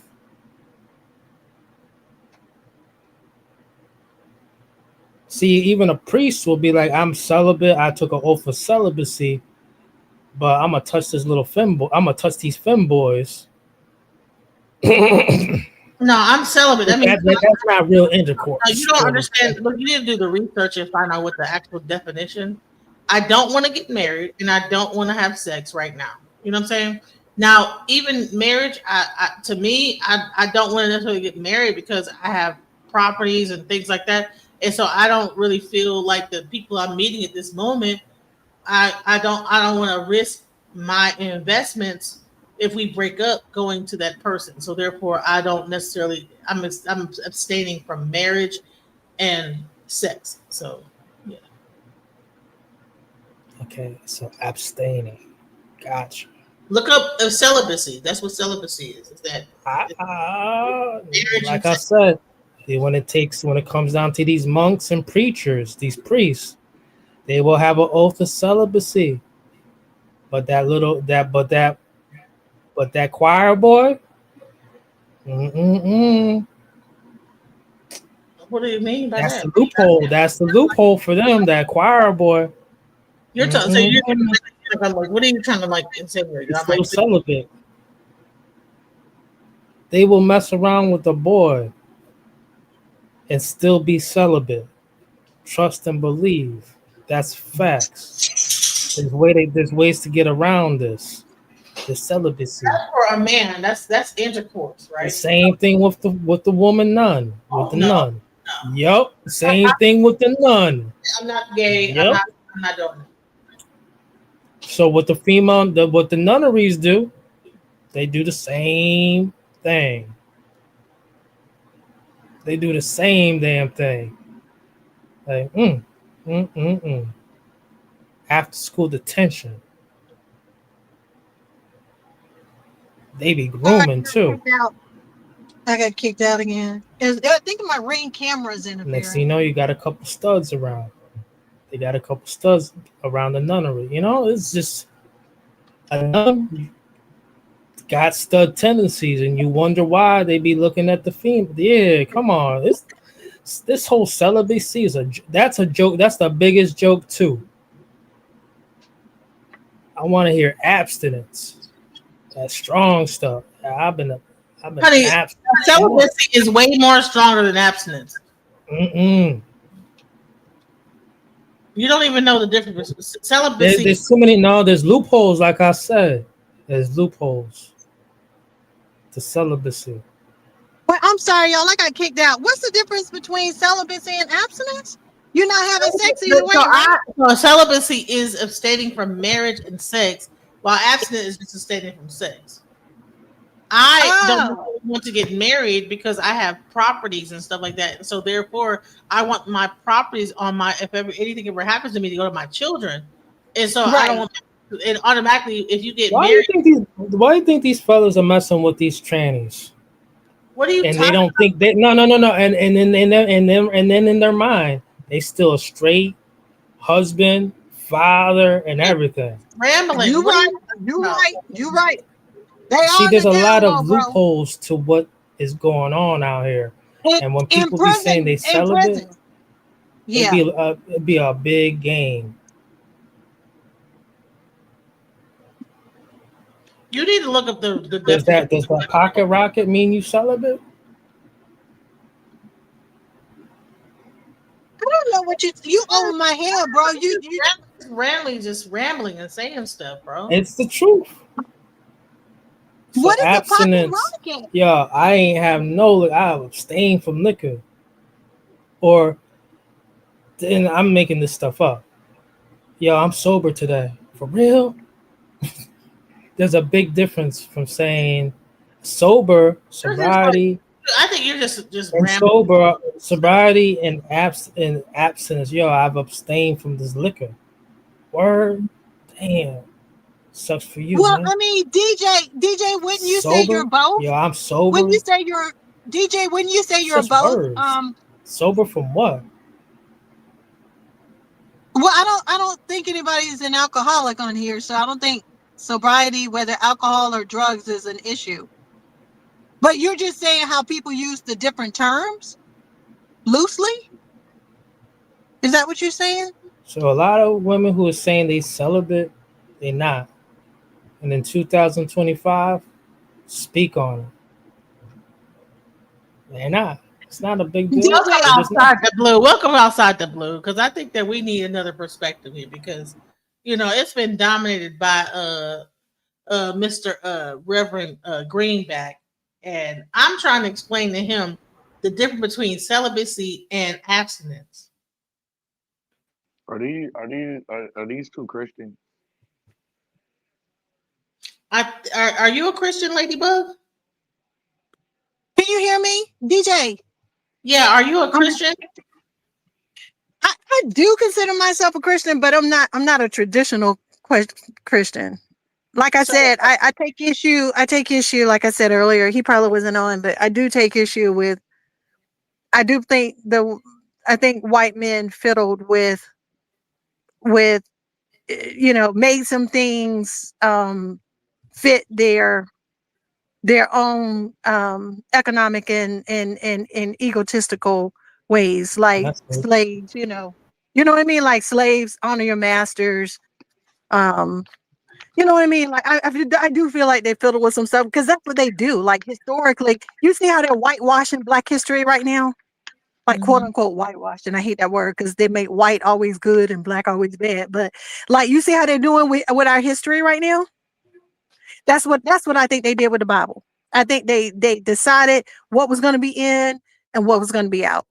Personally, because they don't. Because if Jesus got hair like lamb's wool, and that'll probably be taken out pretty soon over the next 10 years, I bet that won't even be in there. It's going to fit a white Jesus narrative. I'm surprised it's still in the King James version. You know what I mean? So I'm not dumb enough to think that they didn't manipulate things to Why their wouldn't advantage. Jesus have been white?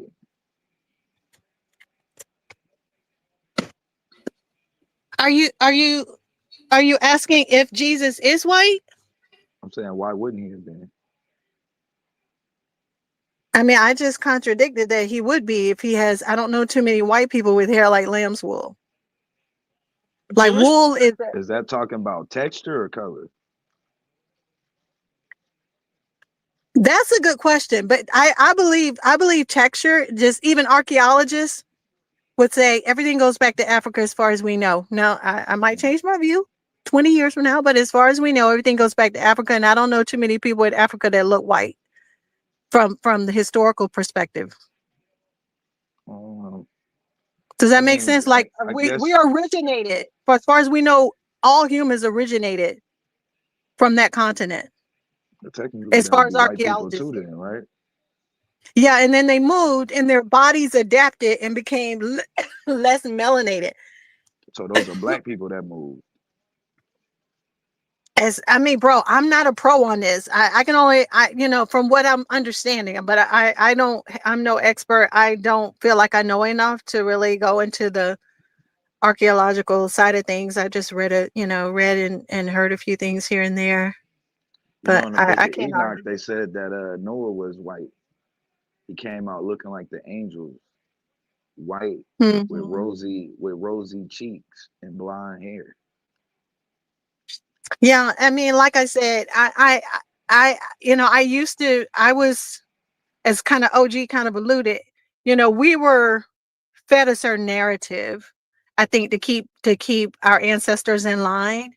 But do I think even going back to England that they've tweaked some things, they've changed some things, and the Pharisees changed them? I mean, like, you know what I mean? I don't feel like we have anything completely concrete. I think like you just need to use, me personally, I feel like I So need to it's use not the word of God.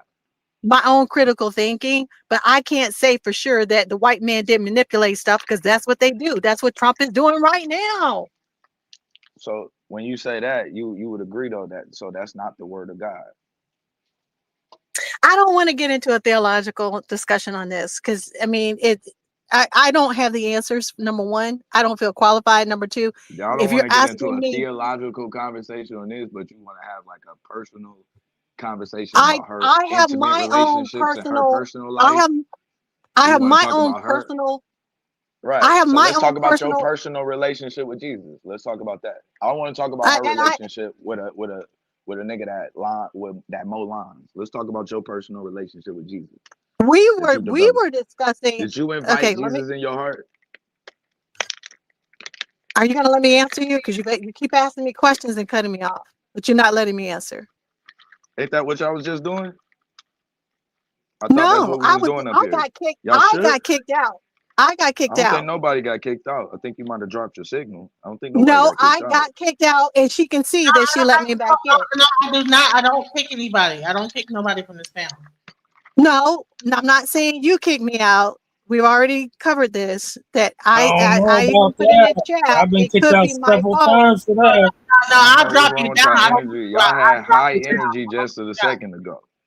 Y'all were just talking about her personal relationships with people coming to mourn her line. Y'all had high energy and was very confident in how y'all was speaking. Now all of a sudden nobody got nothing to say. That's funny. So here's what I think is happening. The same energy that we got on our other brother about is the same energy this dude is bringing. And if you think you're going to dictate me discussing my I'm religion reading with his you, energy you got level right another now. thought coming. I'm reading his You got energy another. level You right got now. another thought, right? But His you said, signal's weak. but you recognize you're mature enough to have said, you know what? I was addressing this dude having a white right, and I actually agree with you saying your basis was 100% correct. But the way you were coming at us and something that she brought on her panel, brother, is different than saying I need to delve into every little aspect of what I think about the Bible and Jesus. I'm Yeah, not you gonna wanted get to delve. I'd into rather how you gonna delve did into I every did I aspect of what relationships he have and how much money she can make to buy a okay, lawnmower, so whether what she I should think have a is push happening, lawnmower. what Like what is that? So y'all want to have an intellectual conversation or y'all want to talk about her personal life?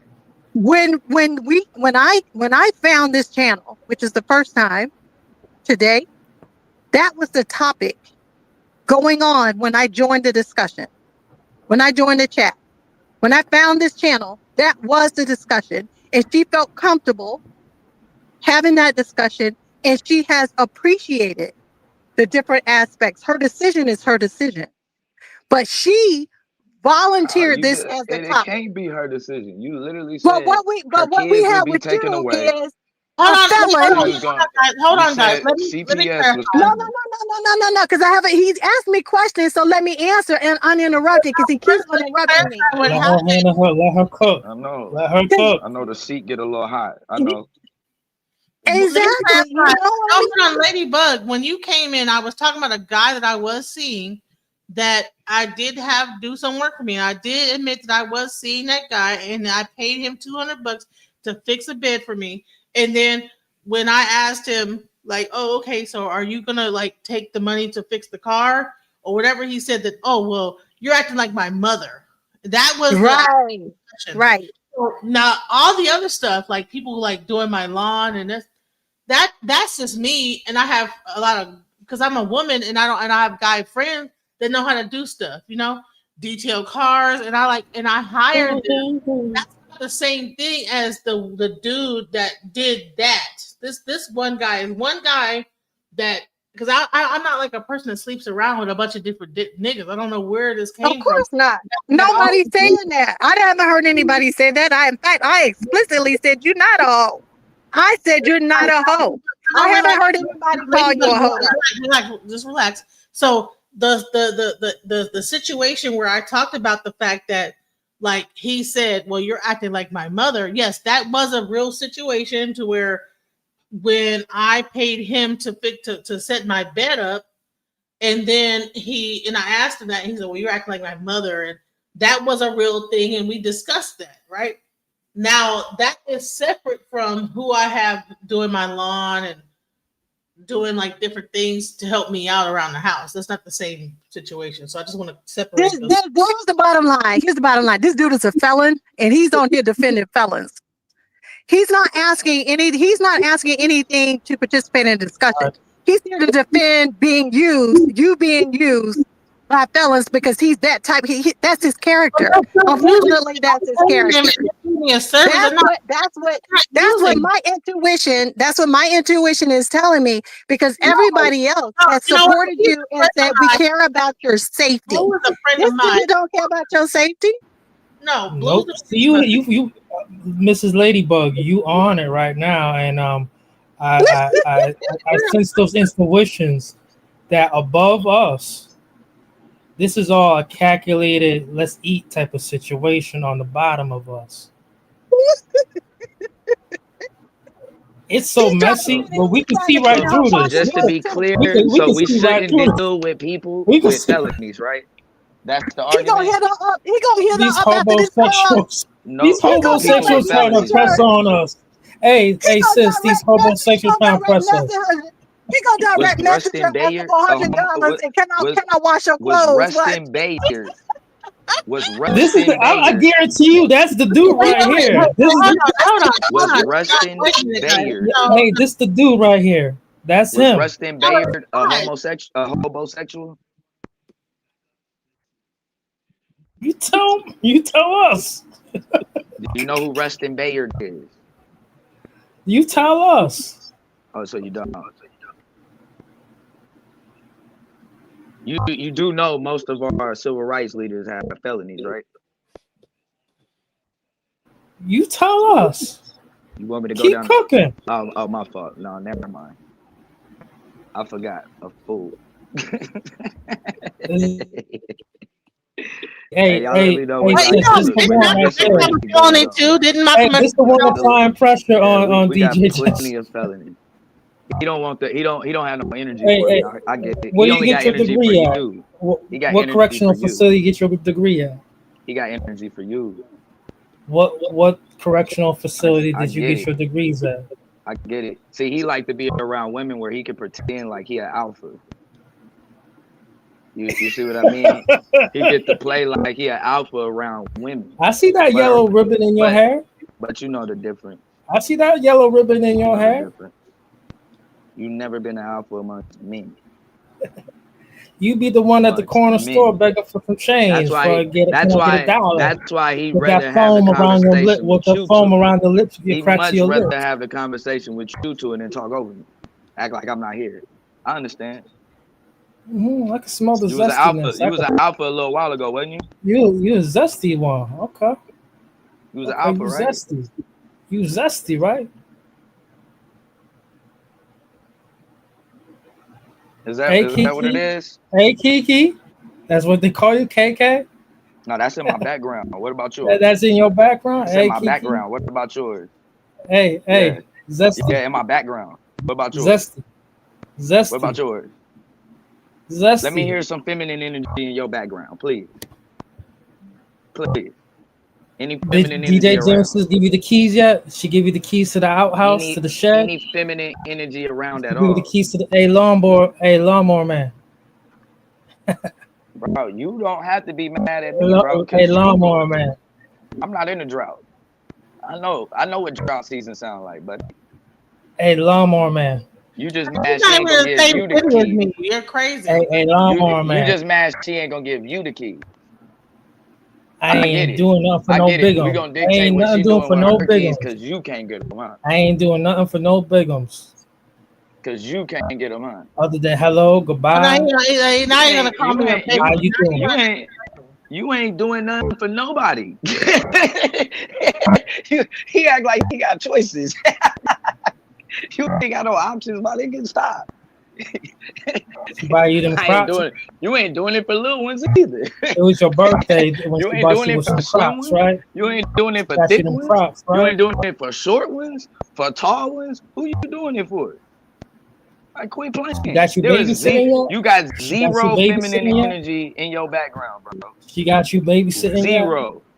Zero. She gave you the keys to the place. I know she gave you the keys to the car, right? Hopefully you get a chance to babysit, cause we know you ain't gonna have no kids. Hey, Ladybug. You gotta be intimate for that. You gotta have somebody that fuck with you for that. So we know all you can do is babysit. That's the most. That's your ceiling. Is babysitting. Your ceiling is stepdaddy. That's your ceiling. You guys finished yet? Measuring your penises? I want to talk to Ladybug if she's still on. I have a question that's been bothering me for a few minutes, and I'd like to question her about it. Because she came on saying something about the guy that wrote the book marrying a cracker woman, and I'm wondering what that got to do with what I'm saying or what I'm doing. I still haven't figured that out. So I thought I'd bring it back up and say, what does that have to do with me? Because I don't understand the thought behind it. And so I figured I'd speak to you and see if you could tell me your thought, because you came up and echoed that sentiment. And so I wanted to know what was your thought behind that has to do something with me. You was going hard on Mr. Crowley for the longest. Will you please inform me, my dear Ladybug, if you're still around or anything like that, or if you... But you won't go hard on Miss Becky. I can't hear you. Oh, that's Ladybug talking? Is that Ladybug talking? It's a similar energy. Your problem was with me, OG. You went crying. You had the flashbacks. Cousin, you had the flashbacks, OG. I don't have a problem with you. You are not a problem for me. I already identified you, and I know take just your risperidol today? Already know a sprinkle of salt will get rid of you. Take your risperidol today? Already know a sprinkle of salt will get rid of you. I was talking to Ladybug, not you. I already know what you are, and I've already told you how you will end with a sprinkle of salt. So it's not a big thing to me. You are that other woman's nemesis. What her name? DJ. You're on here to be her nemesis, not mine. I guarantee you. I don't play nemesis. You have to do that with her and try to get these people to help you be a nemesis for her, but not for me. I don't play that, cousin. I meant that what I said, and what she said about me saying it don't matter to me. I just wanted to know what I got to do with some author from Antigua marrying a white girl. What does that have to do with what I was saying? And I ain't been able to figure it out yet. The one thing that I could tell you about the island of Antigua that I'm always intrigued, I always heard that they have black pineapples. I've never had black pineapples, but I know that they have black pineapples there.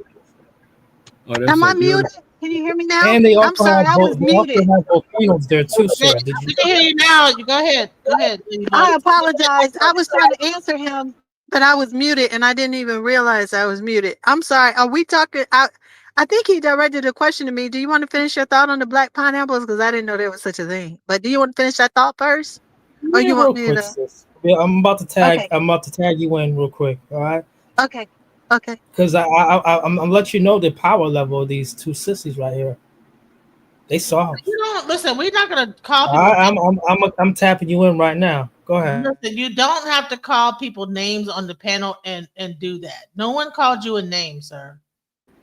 Was I called a name? I'm so lost. I'm sorry, y'all. Was I called a bad name? No. Reverend Greenback called my guest two sissies, and that's out of line, bro. Why are you doing Bro, you ain't calling sissies, did you? Take that back, bro. Come on, don't you ain't mean that. You didn't mean that. Oh no, you ain't got no, you ain't got to worry about that, DJ. Bro, you didn't mean that. No, I he mean, didn't mean that. my fault. But I can't speak for Wale. I can't But bro, speak for you did come Wale. in hot. You did come in hot though, bro. You did come in hot. But I can't we speak for don't do Wale, names. but I DJ right. understand his DJ ain't theory. never called Like I nobody know. no names. DJ ain't called anybody any names. And this your channel, right, DJ? This your channel? Yeah, I And don't she call. has, we gotta respect her channel. She has not called anybody a name. And we, and I know I've given her some tough love and she still ain't called me the B word or nothing. So we're not going. He took it back, but bro, you did come in hot. You can't be like attacking another man the way you did and not expect him to buck up. He ain't a sissy. That's why he got back on your butt the way he did. So you got to apologize. He apologized. You got to apologize too. And you definitely tried to attack me and my religion. I believe what I believe, bro. Let's get back to the subject of what there was a question. He asked you, so what does that have to do? Because you know what, Wale was talking for a very long time. I don't understand. Educate me on a black pineapple because I don't know what that is. I'm not playing dumb. I don't know what that is. No, he asked you a question about what does it have to do with the reference to the book, whether or not the writer of the book is dating a white woman or married to a white woman or so not. did that question come from OG? Yes. Did it come from OG? Okay, gotcha. I know it now. I know what you're talking about. Okay. I'm going to say this as plainly as I can, and if I'm not clear, just tell me I'm not clear. But I'm gonna do my best because I'm not perfect, but I'm gonna do my best. Okay. My concern is our people, right? Because everybody else can have everybody else's black when they feel like it, but we are always pushed to the bottom. Right? Economically, we're pushed to the bottom. We're red line, all this stuff. We're pushed to the bottom. And it pains me when we do get some wealth and then we hand it right back to the same people who push us to the bottom. There's very little reciprocity. There's some, don't get me wrong. I've gotten 2 promotions from white women. One even had me to work for her husband and make 10,000 more. I'm not saying all white people, right? But for the most part, when they marry these women, they leave their wealth to these women, or when they get babies from them, and if the marriage doesn't work out like with Seal and the NFL and the NBL and Kanye, they end up paying thousands of dollars in child support to these women, right? If it's their first marriage, guess what? Guess where their Social Security goes? To that first wife. I don't care if you marry 2 or 3 more times. Do you know that all that money they got from the NBA and NFL, do you know that Social Security goes to that first wife? Flag for life. Right. So, bro, it's more than just whatever they get from the man while they're married. Will you please answer my question, though? I know all of that. All of that stuff is out in the open. You're not hearing me, bro. Is it what? Let me ask you my question. Is it Wallo or Wale? Yes, let me answer. Let me ask you the question because apparently you don't know the question that I'm asking you. Because what you have been saying has nothing to do with the question I'm asking you. I told you maybe I'm unclear. And so let me please, I'm trying to let you know. This is why my voice is being heard right now. Because I'm letting you know. Then rephrase it. Because if you ask me the same way, you're going to get the same answer, right? I don't even know if you heard me. I don't even know if you heard the first phrasing. I heard you ask the same question the same way twice, 20 minutes ago, and then just now you haven't rephrased it. Communication means rephrase it. What is the question that I'm asking you, please? as you perceive. You're asking me what is the significance of this author? I've forgotten his name already because it's the first time I heard of him, but he's in the chat. Marrying a white woman. What did that have to do with what you were saying? Please tell me what that has to What do is the with what I'm saying. significance? Yeah, I don't. I don't see it. Somebody help me out because I don't know how to say it any other way than the way I'm saying it. That is the significance from my perspective. Why I want the money, I want our wealth. And DJ had a good point. DJ said just because they marry a black woman doesn't mean it's gonna come to the community. My answer to that is when y'all NBA, NFL, celebrities, singers, all of these actors, all of them, right? Michael Jordan, all y'all, you know, when you do marry, give back to your community, or else we will never improve as a people. So that really don't have We're nothing to not do with what I was born saying. with I privilege. get it. We're not I get it. born with connections. I get it. It don't have nothing to do with what I was saying. Now I understand. Okay, Thank you very much. Okay, I'll answer it. I don't Everything know how that to put brother it any wrote, other way. everything that brother wrote, I'm gonna answer that situation because I'm the one who addressed it. I addressed it. It was yours initially. Another man. Your response was the initial response. I think OG didn't like that I agreed with you. What I'm saying is it has nothing to do with what I'm saying. And you just told me just now it has nothing to do with what I'm saying. And I'm saying, I get it. It has nothing to do with what I'm saying. Okay, you know what? I just got an epiphany. Wait, no. Let me just agree with him on one point. I understand what I finally just got an epiphany. Okay. OG is saying if the knowledge, the wisdom he dropped, or the facts that he dropped are relevant, what difference does it make who he married? And what I failed to do.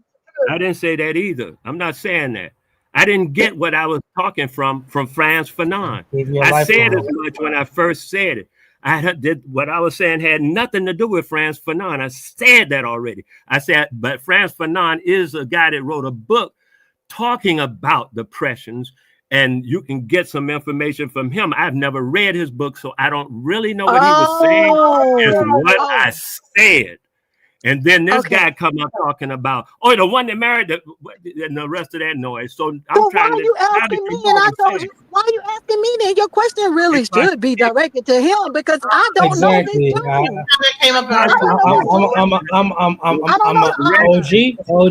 I feel your power level. The power level is at 700. My question was directed to the person I wanted to get the answer from for their behavior, not his. I understand his behavior. I've already pinned. You're powering up to 2,000. I was asking you about you. Am I missing? Because I told you I this don't. OG I guy, didn't know who the author OG was. got incredible power right here. He powering up to 4,000. You just said I didn't get This guy keep talking, and I can't make out what you're saying, lady. Okay, hold on. Listen. So he love a Becky. Reverend, you gotta like chill out. See what I mean? He just keep talking. I don't know what he loves him a Becky. Every time that someone talks, okay, but is he married to a Becky too? Because I mean, he kind of right on the fact that he won't let this go. So, are you married to a Becky too? You married to a white woman, bro?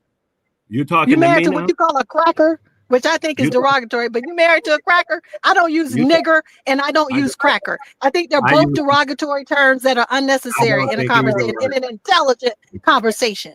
But are you married to one? Or have you been married to one? Or have you dated? You've been screwing one? Answer the question. Because you're real defensive about these white women for some reason. I'm not defensive. You're real aggressive about this and you won't let it go. I ask you a question about what. And I asked you a question. So answer the question. Are you with one? Have you been screwing one? You realize that you didn't even understand what I had said. Then I take that as a yes. I take that as a yes. But my point, my last thing to go, and I'll shut up and let you talk. I'll shut up. I will shut up, but let me give you your kudos. Okay, let me give you your kudos. You dropped some serious knowledge, and DJ has acknowledged that, and I have acknowledged that. Whether you're married to a Becky or not, whether you screwing a Becky or have screwed a Becky or not, I really don't have a problem. I feel like all men want to explore women because there's beauty in all races. I just have a problem with you leaving your freaking wealth to them. But Get that that, out your system regardless while of you all young that, and let me immature then. finish. Let me finish. Regardless, you dropped some nuggets of wisdom and you were on point with 99.5%. I agree with 99.5. So whether you're with the Becky, been screwing the Becky, is screwing the Becky, that is irrelevant to the fact that I did not acknowledge, before I answered your question, I did not acknowledge the wealth of the wisdom that you dropped on us today. In other words, no matter who you with or been with, it does not invalidate everything you said today. I don't know this author. I know nothing about this man. I know nothing about the topics he wrote on. But even still, if you're saying he dropped some wisdom like you did, him being married to Becky does not invalidate him saying blacks need to have their own or whatever he said. If he talks about some of the things we're talking about today and helping each other, building up the community. If he said any of What that, happened if you found out that Becky was the it doesn't inspiration? invalidate it. However, is it significant? It is, because this is what his dude is leaving his wealth and not pouring into the community because it's going back to her. Whether it's his social security, whether it's child support, just like Kanye. If this heifer getting $20,000 a month, and she gonna get his social What does security, that have to do with me? That don't have nothing. The thing I'm saying is that has nothing to do with me. And what I'm saying, it doesn't have to do with you. It doesn't have to do with you. So if it don't apply, then let it fly. If it don't apply, then let it fly. Why you harping on it? And we're saying the only reason the only reason you still stuck on this thing is your own guilt. Everybody else has moved past that whole topic. But if you got your own guilty conscience, then that's what's not letting you need to look inward. Look, we all need to look inward. I've got my faults, and I confess them to DJ. DJ has admitted her fault. Everybody's admitted their faults except you, OG. Just because you old don't make you right all the time. You got your faults too. You got your faults too. And if Let me know right when now you're done, because you're you're saying a lot of stuff about me that don't have nothing to do with me, and you're screaming it out, and I'm trying to that's your guilt. That's your guilty conscience. That's just crazy.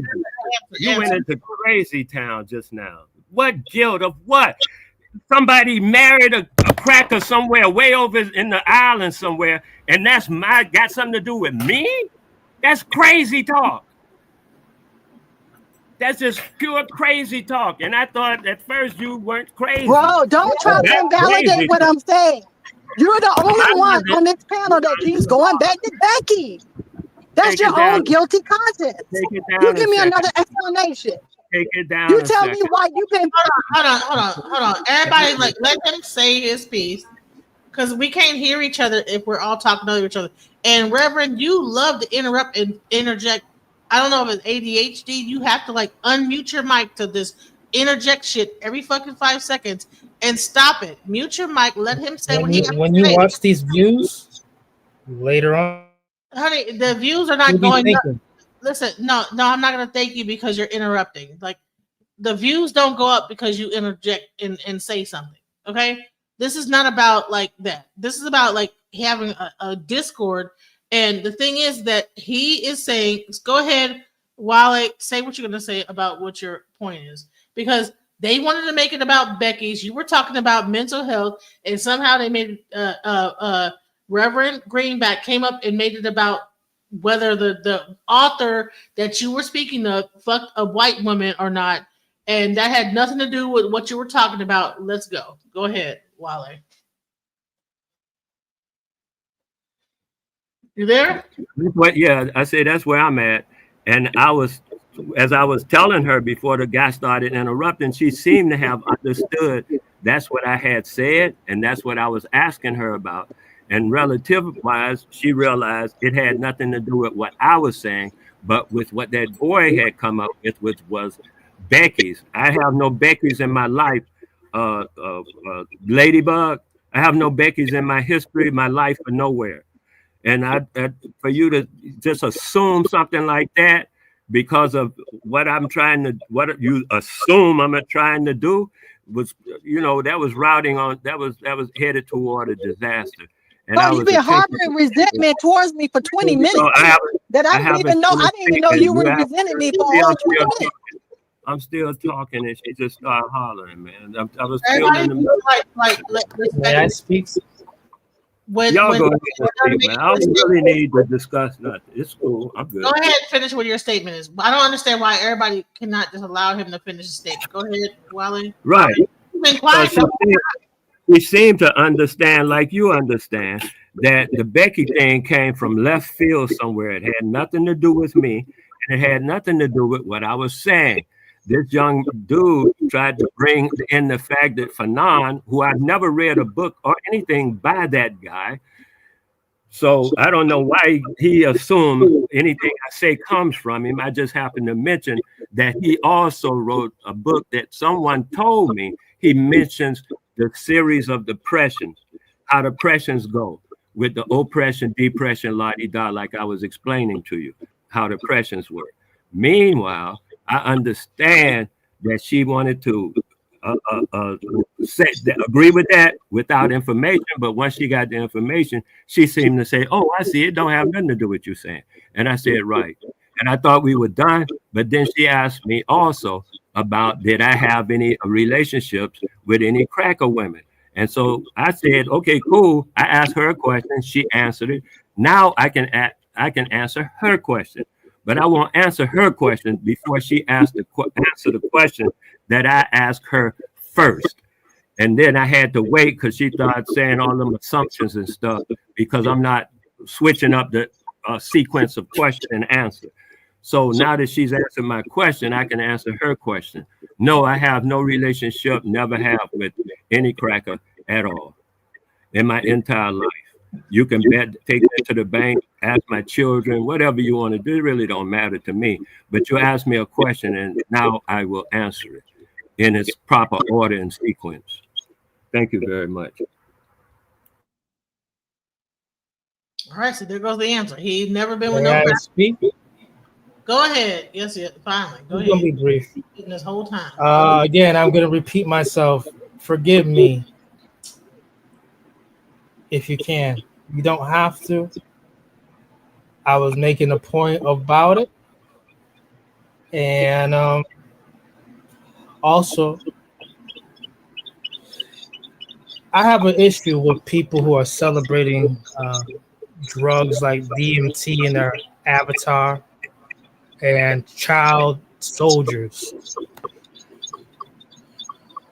You got me? So I see where y'all are at with your, it's clearly where y'all coming from. We can see you.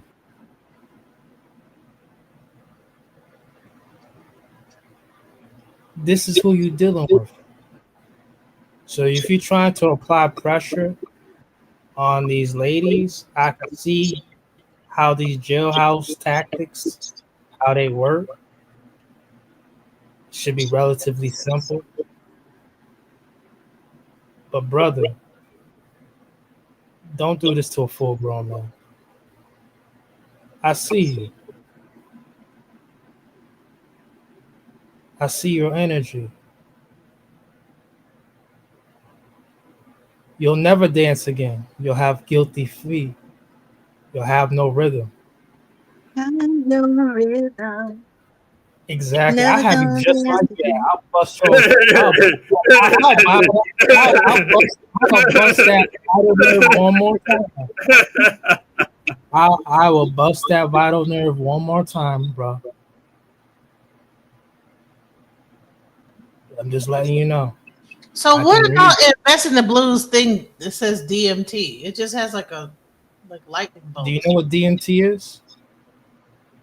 Yeah, it's the actual chemical that releases in your brain when you die. Do you know what it is today?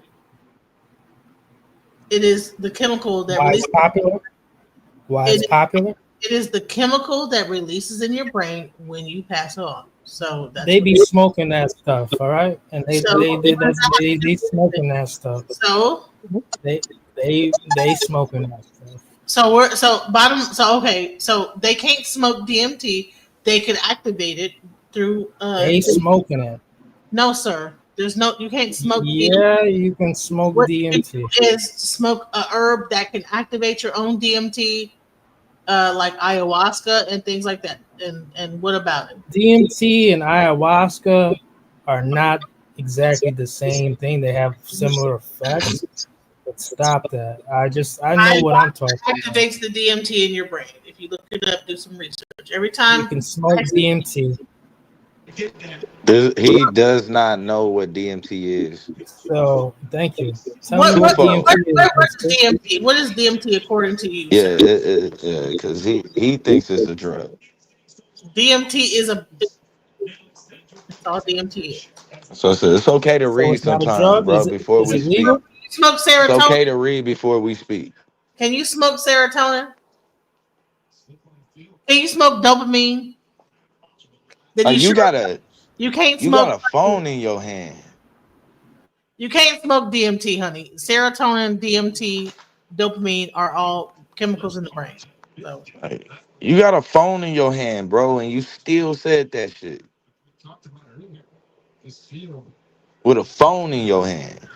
you can't smoke. What are they going to extract it from someone's brain and And make the it? worst part is he sat on that. He sat on that and thought No, bro. about it and You got a came phone in back your head.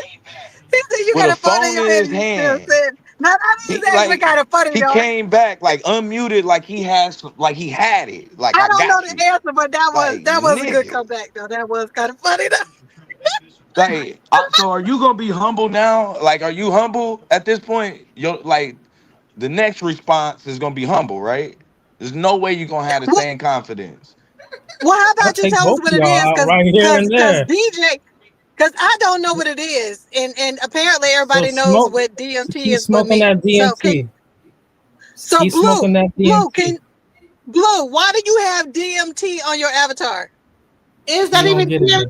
It's just like looks like lightning bolts. What is that DMT? No, it has the letter. Zoom in. It has the letter D space M space T. Zoom in at the top in red. Then Zoom after in, I DJ. took him up, Okay, dimethyl. what about this child soldier too? That is what DMT is. Dimethyl. So blue, why do you have that on your avatar? It might not even mean DMT as in the actual DMT. It might be something else, but no one asked him that. That jailhouse stuff. Why do you think he looking like that in that picture? Even if it's not him, he's celebrating. He's celebrating. This is that drug house stuff. This is jailhouse stuff. Wow. This is psychiatric jailhouse unit. First of all, he is a felon. No one. These brothers are nuts and bolts. Listen, They're nuts and bolts.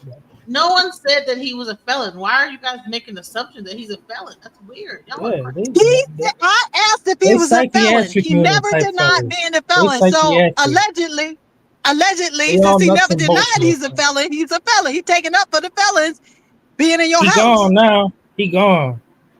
See how I talk, man? He talking about this humble stuff, man. Please, man, this is light work. And then maybe it's called you drop. want some? You want some? Reverend Green. He'll be back. Reverend Green. Wonder if it's call drop.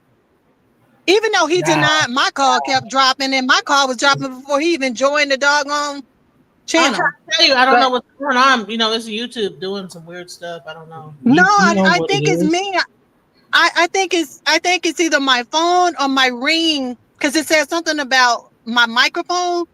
So I think when I would check my Ring camera, it would take over my microphone. I don't know. I think it was a conflict with my Ring app, because it did tell me my microphone was no longer on, and I'm like, what? Even for StreamYard, it said your microphone is no longer on. So I think it was a conflict with. In case it happens again, DJ, I think he was ask the person if they had a Ring app open. Yeah, because it could have been that. Where did he go? Maybe he'll come back. I don't know.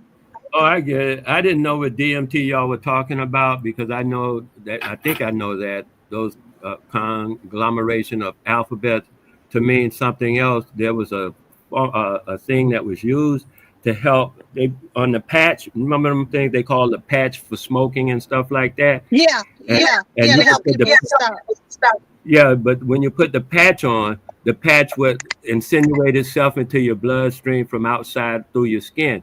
And there was a thing Right. that they used. I thought the thing that they used to coat the patch with so it can do that, soak through your skin, was called DMT. Actually, I bought it for someone that does that kind of work, medical people I work with. And then I see that it comes from mimosa. And I said, so now DMT is found in many plant species, of course, including mimosa. Mimosa they call mimosa is called shamamaka in the islands. It's called shamamaka. This mimosa is the one that you touch the flower. I mean, touch the leaf, and the leaf will close up when you touch it. You ever heard of that? No, I Do you haven't. know? You have never seen that plant? You can Google the plant mimosa, and they'll show you a video of somebody touching it, and the leaves will fold up. That's It's the sensitive. mimosa. But That's the mimosa. Blue, explain what DMT means in your thing. I don't even care. Like, what is the big deal? DMT, so what? Now they're going on to say that DMT, because I've been looking at it since it came up, because I thought it was, like I said, something else. But I see what y'all are Okay. talking about. It's found in the plants, and I know mimosa very well. I have mimosa. No, it's not in my yard, but my friend's yard. I don't have mimosa. I have other things. But So, now, OG, when I is it smokable? Is Yes. it smokable? I know that's not a word, but is it smokable? It's I don't inhalable. see Yeah. where anybody says that. I see where most people take it orally, and that's all I see. And ayahuasca, just like she said, an ayahuasca brews, the root of the tree is taken, and ayahuasca brews. So now I say, okay, I see what they're talking about. It's known. How does DJ know all of this stuff, girl? How do you are, like I told you, you are highly intelligent. My intuition was right. You are. How do you So know all again, of this? I mean, CDB, I highly want to educated. end this because Why brother do was you attacking. interrupt everybody every time they're talking? She was saying something. Why can't you wait until after she talks and then say something? It's smokable. But can I just ask DJ a quick question? DJ, how do you know all of this stuff for real? You in the medical? You're in science, or you do laboratory work? Yeah. Okay. Are you talking outside the blue? I can't hear you. I'm sorry, DJ. Can you hear me now? No, Are you? No, hold on. Blue's trying to talk, but it just kicked them both out. All right, I don't know. So yeah, he denied from the rip, saying, "Oh, yeah, you can't smoke. Bro, you can smoke that shit. You can shoot that shit. You can snort that shit. Cut it out." No, DMT is not a fucking drug. No. You can cut it out, bro. Just I got quit dropped capping, again. bro. Stop lying. Well, you know what? Your phone. It sounds like really bad though. Blue. It sounds crazy. Do you have a? It sounds like a computer. It's like muffled, bro. You muffled. We can't even understand your Are words. you on like a headpiece or something like that, or? What about now? Yeah, better now. Okay. Yeah. So, yeah, hold on. So actually he is correct. It is smokable. I didn't know that. It is, but it is in the brain. So it's both. It actually is both. Okay. Yeah. So it is in the brain Y'all are educating naturally. me. And it also is smokable. It's also hold on, let me see. It's in the plant as well. So I stand corrected on that. It is smokable. You don't need to stand corrected. You need to apologize for telling him he's ignorant or whatever word you use. No one said he was ignorant. Did anybody say I just said he didn't. I said he had a phone and he said that shit. You said it. Oh yeah, that's right. You didn't say that. Yeah. But bro, you basically implied you didn't know what he was talking about. You really should apologize. I mean, technically we was kind of both right. He was arguing that it ain't in the brain, and we was arguing that it ain't smokable. And DJ kind of owe him an apology too, though. Kind of though. For real. Like, we gotta be humble. We gotta be humble. We got to be Nah, humble, y'all. When we you was wrong, right just on say that. when you wrong, just say you wrong. Chill. I apologize about that, whether it's smokable or not. From what I understood, it is a chemical that is found in the brain. It is the actual dimethyltryptamine is the actual compound find that happens in the brain that fires off when you die. It is the last chemical that fires off in the brain, and it causes a hallucinogen effect. So yes. Yeah, you have it in the brain and in your tissue as well. And then the drug part of it they found is like in a plant. And Right. So I don't know DJ, exactly so what kind of DJ, plant. you know how But DJ, you know how you injected, know doing this and doing that. They don't. I don't. Are they injecting it? I never heard of injecting it. I don't think you can inject it. You can smoke it, maybe, but injecting it and Listen, snorting it I and It's know about probably acid. DMT from long ago. All right, bro, you are I older know than I my. thought, because you sound young, but you are older than I thought. If you talking about long ago. No, young kid, It's probably acid. and also too, like I know No, it's just you're like when they. mature. I'm just saying, like, you would be the type that's mistaken for being I like got. 30 when you really like 50, 55, and young girls still gonna be trying to hit on you. Like, that's your I energy. got. You have I got. young. That ain't acid either. I I don't know got it, what it sugar. is. It's okay. It's just Don't trip. DMT. Don't trip. It's So like, here's the thing. So you yeah, have I thought it was acid. I don't know what the fuck it no is. acid is not the same thing as acid is LSD. That's not the same thing as DMT. It does not release the same chemicals in the brain as DMT. DMT is primarily released by certain herbal things as ayahuasca and what's the other one? Ayahuasca and actually just actually smoking DMT. So you don't, and then Old venom. and also certain meditation can release the DMT into your brain. So meditation itself can actually release DMT. But as far as injecting DMT, I don't think that's a real thing.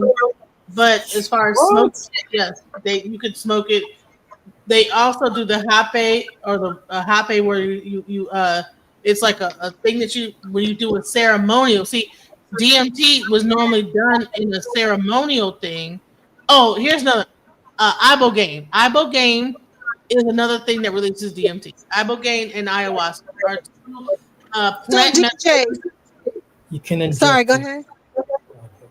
Go ahead, DJ. I was just. Ibogaine and ayahuasca are two medicines that release DMT. Ibogaine is what they're using now for heroin addicts to get off of heroin, and So ayahuasca is in general like a thing, that people do.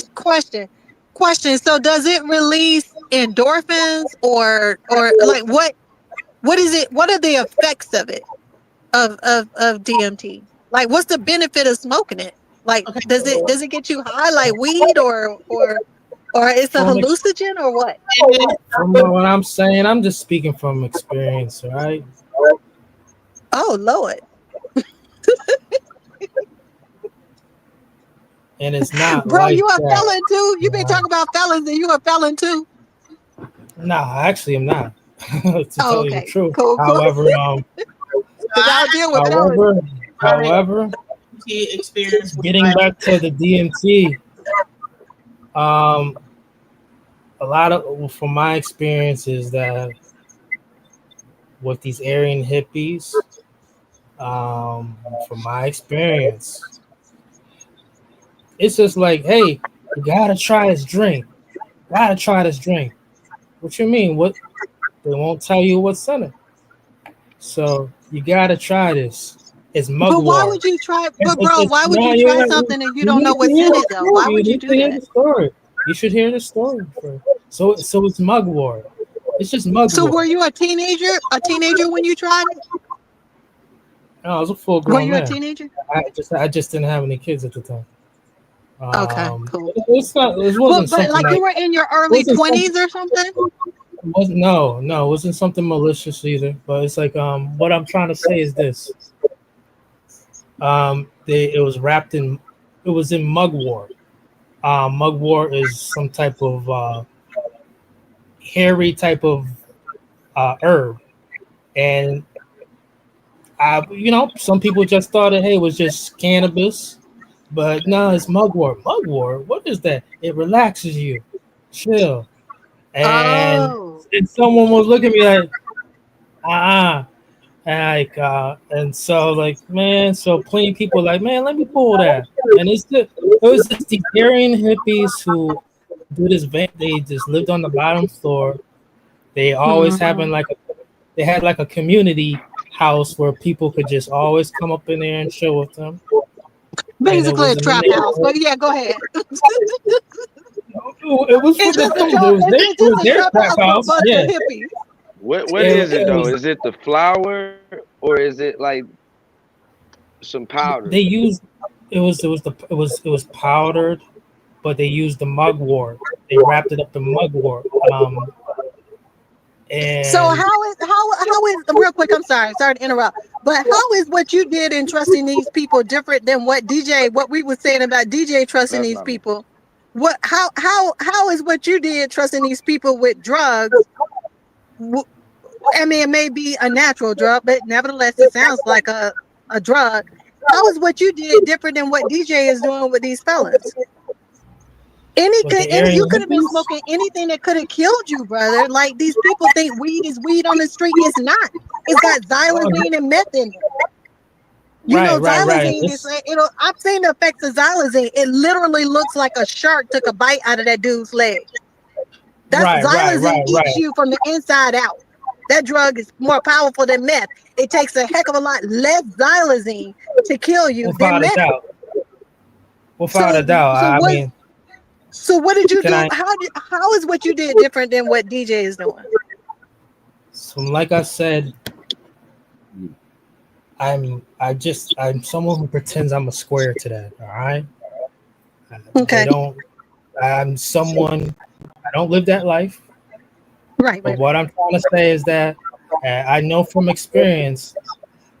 It felt afterwards like by the time I got to my place, which and locked the door, it felt like Stir Echoes, the movie.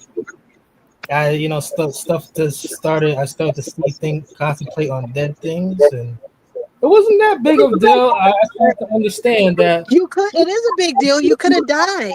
Any kind of drug, you could have died. Yeah, Hold on. Are you sure it was DMT? Because that don't sound like no DMT. Yes. It was wrapped in No, it was mugwort.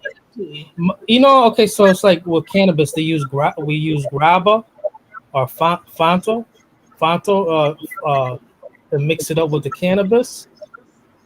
All right. Well, with DMT, these Aryan hippies, they had used the mugwort.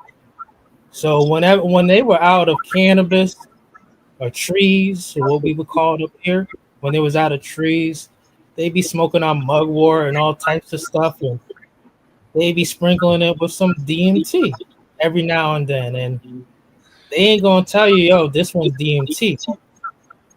It's just what it is. I don't know. My experience was way different. I did ayahuasca, and it was a whole religious ceremony. DMT that I smoked and ayahuasca are totally different things. I ain't never had ayahuasca. Ayahuasca is DMT. That's the thing. It's the same thing. It's just done through an There's herb. different levels. Well, so when Ayahuasca is that pure. Is that pure? It's okay. just like when someone's saying MDA. Well, can you let me finish my statement? You asked Blue about the DMT, right? So I don't think that the DMT he's talking about is DMT that he got from Aryan Nation people at a dope house smoking weed. DMT is the actual I wasn't in get at their house. okay, whatever it I was. was outdoors, bro. I was outdoors. Ain't a big deal. Okay, so I'm trying to so can you let me finish? I ain't So say no Aryan Nation. I said Aryan hippies. Aryan hippies that are doing so everybody that has done any level of DMT are not all doing Aryan hippie stuff. Some people are doing a spirit thing. In my situation, it was an actual ceremony that happened where we actually did a ceremonial taking ayahuasca, and it You had a lasted strong 8 shit. hours. lasted like eight. Actually, it lasted like 2 days, and we did it for 2 days, and I had an entire spiritual experience. So it was not the same thing as just getting high. It was not. It wasn't just getting high, like some shit. It was about introspection. You're throwing up like every 5 seconds. You know what I'm saying? You're going deep into your mind and sorting out things that need to be fixed. I mean, it's a very Blue, have you ever experienced that whole thing with ayahuasca? No, I've never, no, not yet. nah. I'm not. Ooh, I gardening haven't did sounds that. like a lot of fun. What the heck? What y'all into? When Trump released them tariffs, maybe so one day. This is the image. See this image right here? This is the image from the ceremony of the ayahuasca ceremony. And like I said, there's a whole shaman that plays music and makes sure you're okay the whole time. And then they also, after they did that, they did this thing called combo, which is frog medicine, where it totally detoxifies your body. It's frog like venom, and the venom and you're throwing up, you're sick. It's not a fun experience. Even with ayahuasca, you're throwing up the entire time. So DMT, uh, administered correctly, you will be throwing because you're purging subconscious thoughts the entire time, and you're throwing up the whole time. So it's not necessarily a fun experience. It's not like, hey, we're gonna do some ayahuasca, and because you're gonna be throwing up. You understand what I'm saying? So I don't know what kind of whatever y'all was doing, but ayahuasca makes you throw up. It makes you throw up, throw up, throw up. Like as like you're going through the whole experience, you're throwing up. They give you a bucket to throw up in. That's disgusting, bro. I'm glad you don't do that anymore. Well, When was the last time you did that? Like how many years ago? It's not something that you just do regular like this. I'm gonna just go and do this. This is a ceremonial purging of subconscious. Like if you have like How any long ago? How long ago did you do it though, bro? Like 10 years ago? 20 years ago? You asking me or him? No, I was asking him how long he brought it up. How long ago did you do it? He, I don't know. Like He, 10? what he had going on. That was Yeah, something. I will admit what DJ Genesis just said.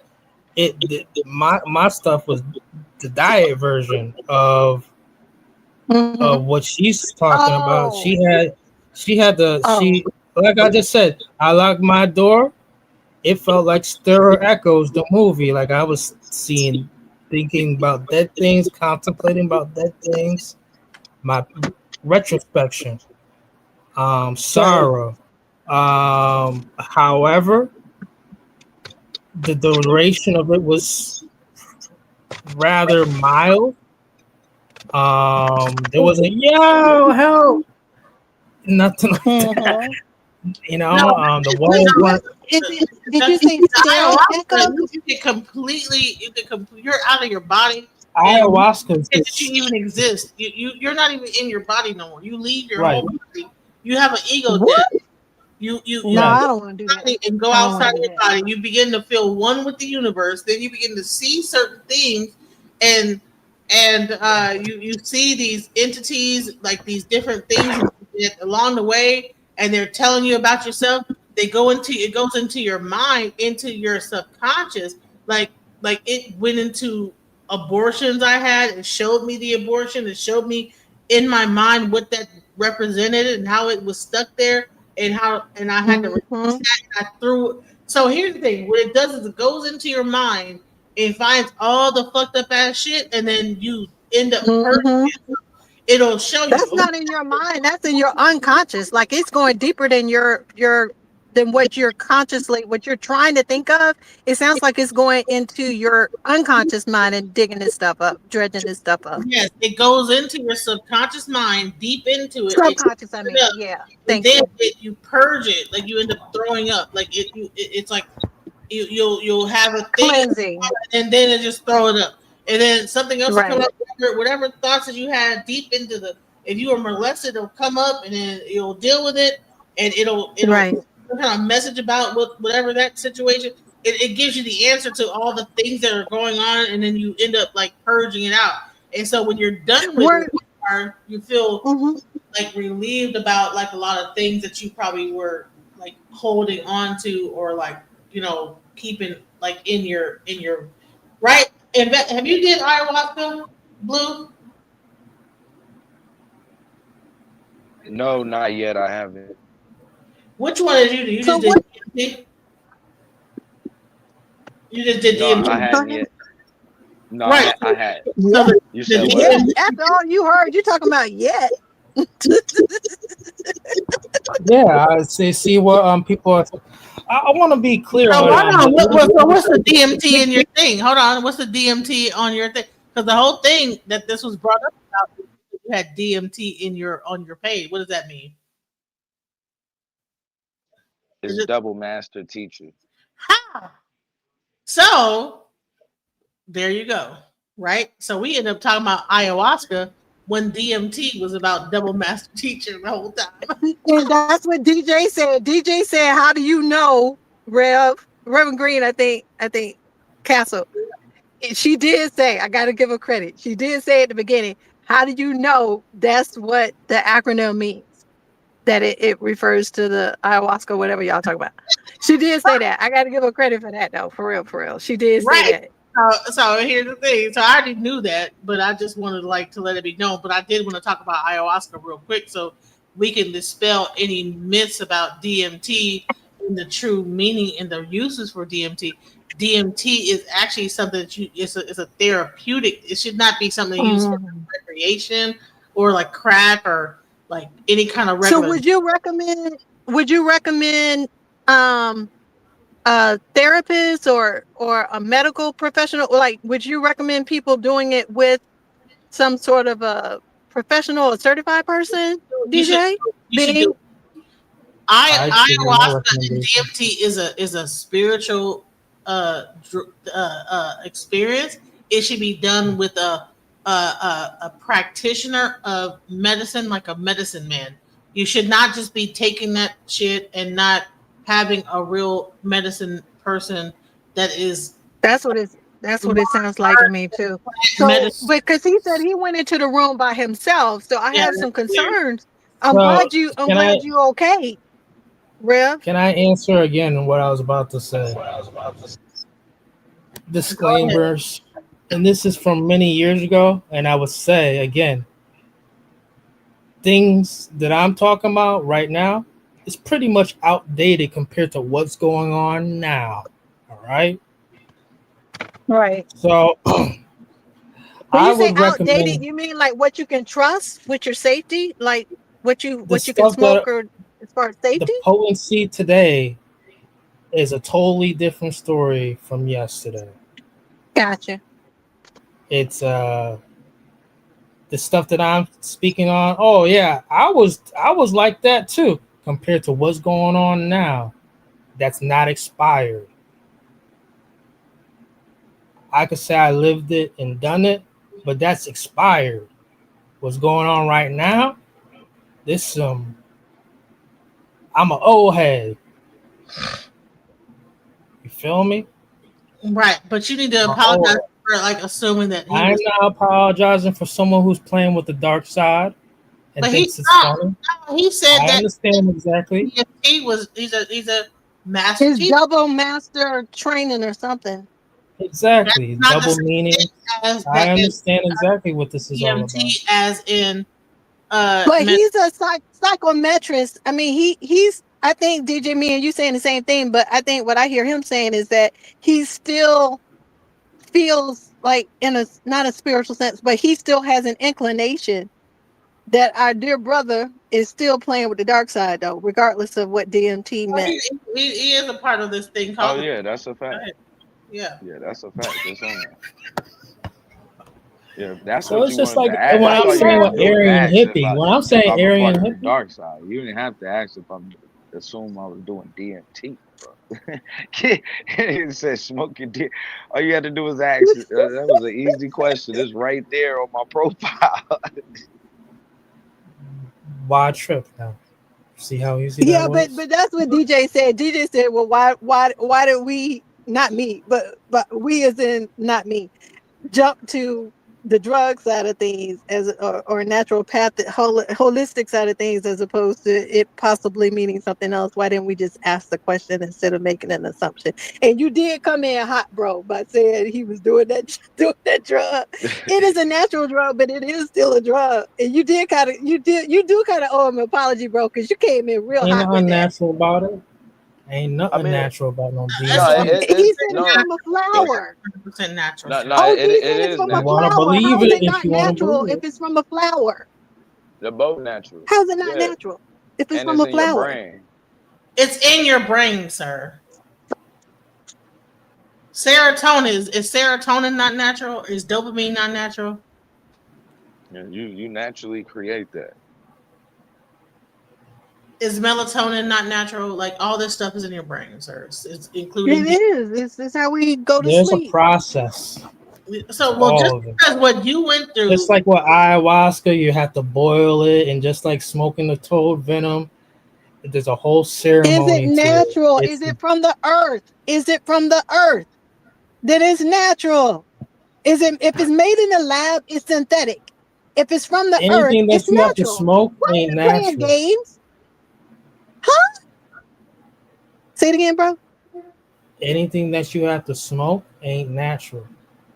No, that's not true. Even what's that? Tobacco? They smoked tobacco back in the day. OG can tell Additive. you they smoked straight tobacco back in the day, like pull it out the field, dry it out, whatever. Mm-hmm. And that was natural. It's not helpful. It's do you actually know that harmful, but it's you still know that natural. cocoa?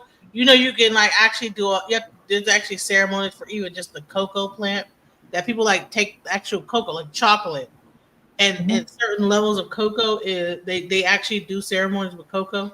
So here's the thing: is that I get it that you're trying. As a hallucinogen, cocoa can be a hallucinogen too.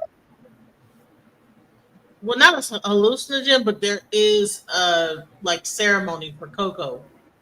Like Oh, I didn't know that. I like didn't know a that. certain like level of cocoa that will you have to do is there's a ceremonial level of cocoa.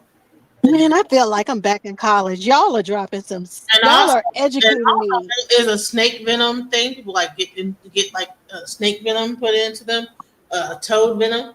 That does they're not I like almost picked up a black snake they yesterday. just take the venom and put it into their thing, and then they have a whole like a ceremony for that. But the thing is that you can say, well, that's not natural or whatever. Well, you know what? It is what it is. That's people have It is natural because the made snake is natural. they made these ceremonies for a reason. So okay, you can say it's not natural, but it's okay. Now, what happened to you is not natural for them to like give you a weed laced DMT blunt. That's not natural. That's not right to do that. And lock him in a room And put him in by a room himself. by himself. That's No one locked me in my room. I He went could have to my OD'd place. on something and they wouldn't even know. He could have OD'd on no, something, no, whatever that's else not is even in there. allowed. But that stuff is done. That should be done in a ceremonial setting, or at Like, least Well, you're protected by I people. didn't tell you about their weird ass drum circles. We call them Aryan hippies, but like I said, we just poking fun. That's not what they really were. They just some super mediocre. They just vampires. That's all they were. That's how Vampires. Well, Bro, you have lived a fascinating life. I think you should write a they book. I vampires. think you should write a They book. For vamping. real. They So vamping. I want Blue to That's explain the it. dark side, so we don't leave that open because I want him to explain the No, dark side. that's true. Blue, can you tell us about it? But go ahead and write that book though, Rev. Because you need to write a book, bro. Like I'm interested. I'm fascinated. But Blue, what tell us about your dark side and then Rev can tell us how did he know about his dark side? Because how did he know that? But yeah, Blue. Do you Blue, work for the police? unmute. Can y'all hear me? Who? Me? Do you work for the police? Yeah. Who me? You sound Who you paranoid. talking to? No, Ladybug. Do you work for any agency or before he starts speaking? I am Do unemployed right now. I wish I was you working. work for the I lost my police? job thanks to Trump. Huh? If she did, she would not be able to. I mean, why would she be like? Yeah, I work for the FBI and the CIA. Are you police?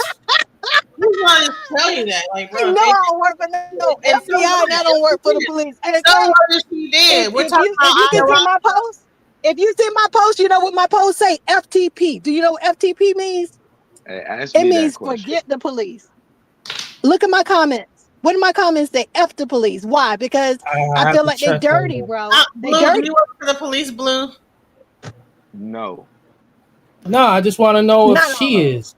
I've had some I good just want to know if experiences, but she for the is. most Not part, the Blue, culture is not dirty. Blue, not Wale, not you, not me. I want to know if you are the police. And Ooh. you saying no? You're not the police, Miss Lady Bug? Are you talking to me? I answered you, bro. Are you paying attention? I ain't gonna Are lie, you I'm smoking curious right whatever now. You that ain't weed? Because answered that I'm question. trying to I protect this answered whole. you. It sounds too good to be true. How you answering questions and so excited. You know, I used to work for I'm the excited because I just left No, Starbucks and I had an Wait, hold espresso. on. Let him get this off real quick. Ladybug. Hey, Blue. Ladybug, can I Yes, ask you this last darling. question before I leave you go? I feel like you and I have a connection and we might fall in love. I can't be I'm around gonna you, ask bro. you a Like you are question. Are you? dangerous to me. I'm Seriously, because I'm I'm gonna ask feeling you. attracted to you right now, and I don't want to be attracted to nobody. I'm celibate. I want to stay celibate. I don't want to be around nobody I'm attracted to, but I am attracted to you right now. Fantastic. I am attracted to you too. Are you a sick MILF? What is the Sigma? Going. This Are guy. you a sick MILF? I don't know what that is. Are you a MILF? What? Yeah, I would Don't consider lose myself that. Yeah, focus, sure. bro. You just I'm lost just focus asking the question. I all want I to see would how already. she consider answers. myself I that. want to see how I she would. answers Yeah, questions. they got you, bro. She just changed her whole fucking mind. She said, "I No, just want." Are you? I would, and I actually used to model. I used to model as well. So yeah, I would consider myself that for sure. Cam up, Lady Blue. Let's see what you look like. Okay, that's all I'm saying. Now she don't have to cam up. Cam up, She Lady don't Bug. have to. Okay, but you gotta cam up too. He ain't gonna cam up because he think he eat I chubby. ain't camming up. I ain't look, Yeah, DJ. she don't have to Remember cam how up. we talked about I'm just asking DJ? questions. Remember how we Interviewing. talked about setting boundaries and Right. even if you are attracted to someone or you You feel are the police. inclined We to ain't talking about nothing to illegal. Listen, interact with somebody, it doesn't mean you have to, whether it's a felon or not. I know my limits and I know he's dangerous. So I am not coming up. I am not DMing him. None of that. Because I am When's the last attracted time to you had something to his eat, sis? intellect. Sugar, when's the last time you had something to eat for yourself? enough of that. Y'all do When? that shit live. Shut the fuck up about this bullshit. Anyways, let's get back to the subject about who ate some food. I am modeling what you need to be doing, sister. This is a legit discussion. I'm modeling what I told you an hour ago. I don't need to do that bullshit. You know what I'm saying? Listen, if I'm gonna do it, I'm gonna do myself. I don't have to like play no games. Just me being myself and hanging out and being cool or whatever. Dudes like me, bro. I don't have to like play no games and like, hey, yeah, no, I don't have to do all that shit. You know what I'm saying? Trust me. Okay. So, anyways, Blue. I forget what the hell we were talking about, Blue. What were we talking about? What was the last question before we got into people liking each other? Huh? Dark side. Dark side. Yeah, go into the dark side. Explain what that is.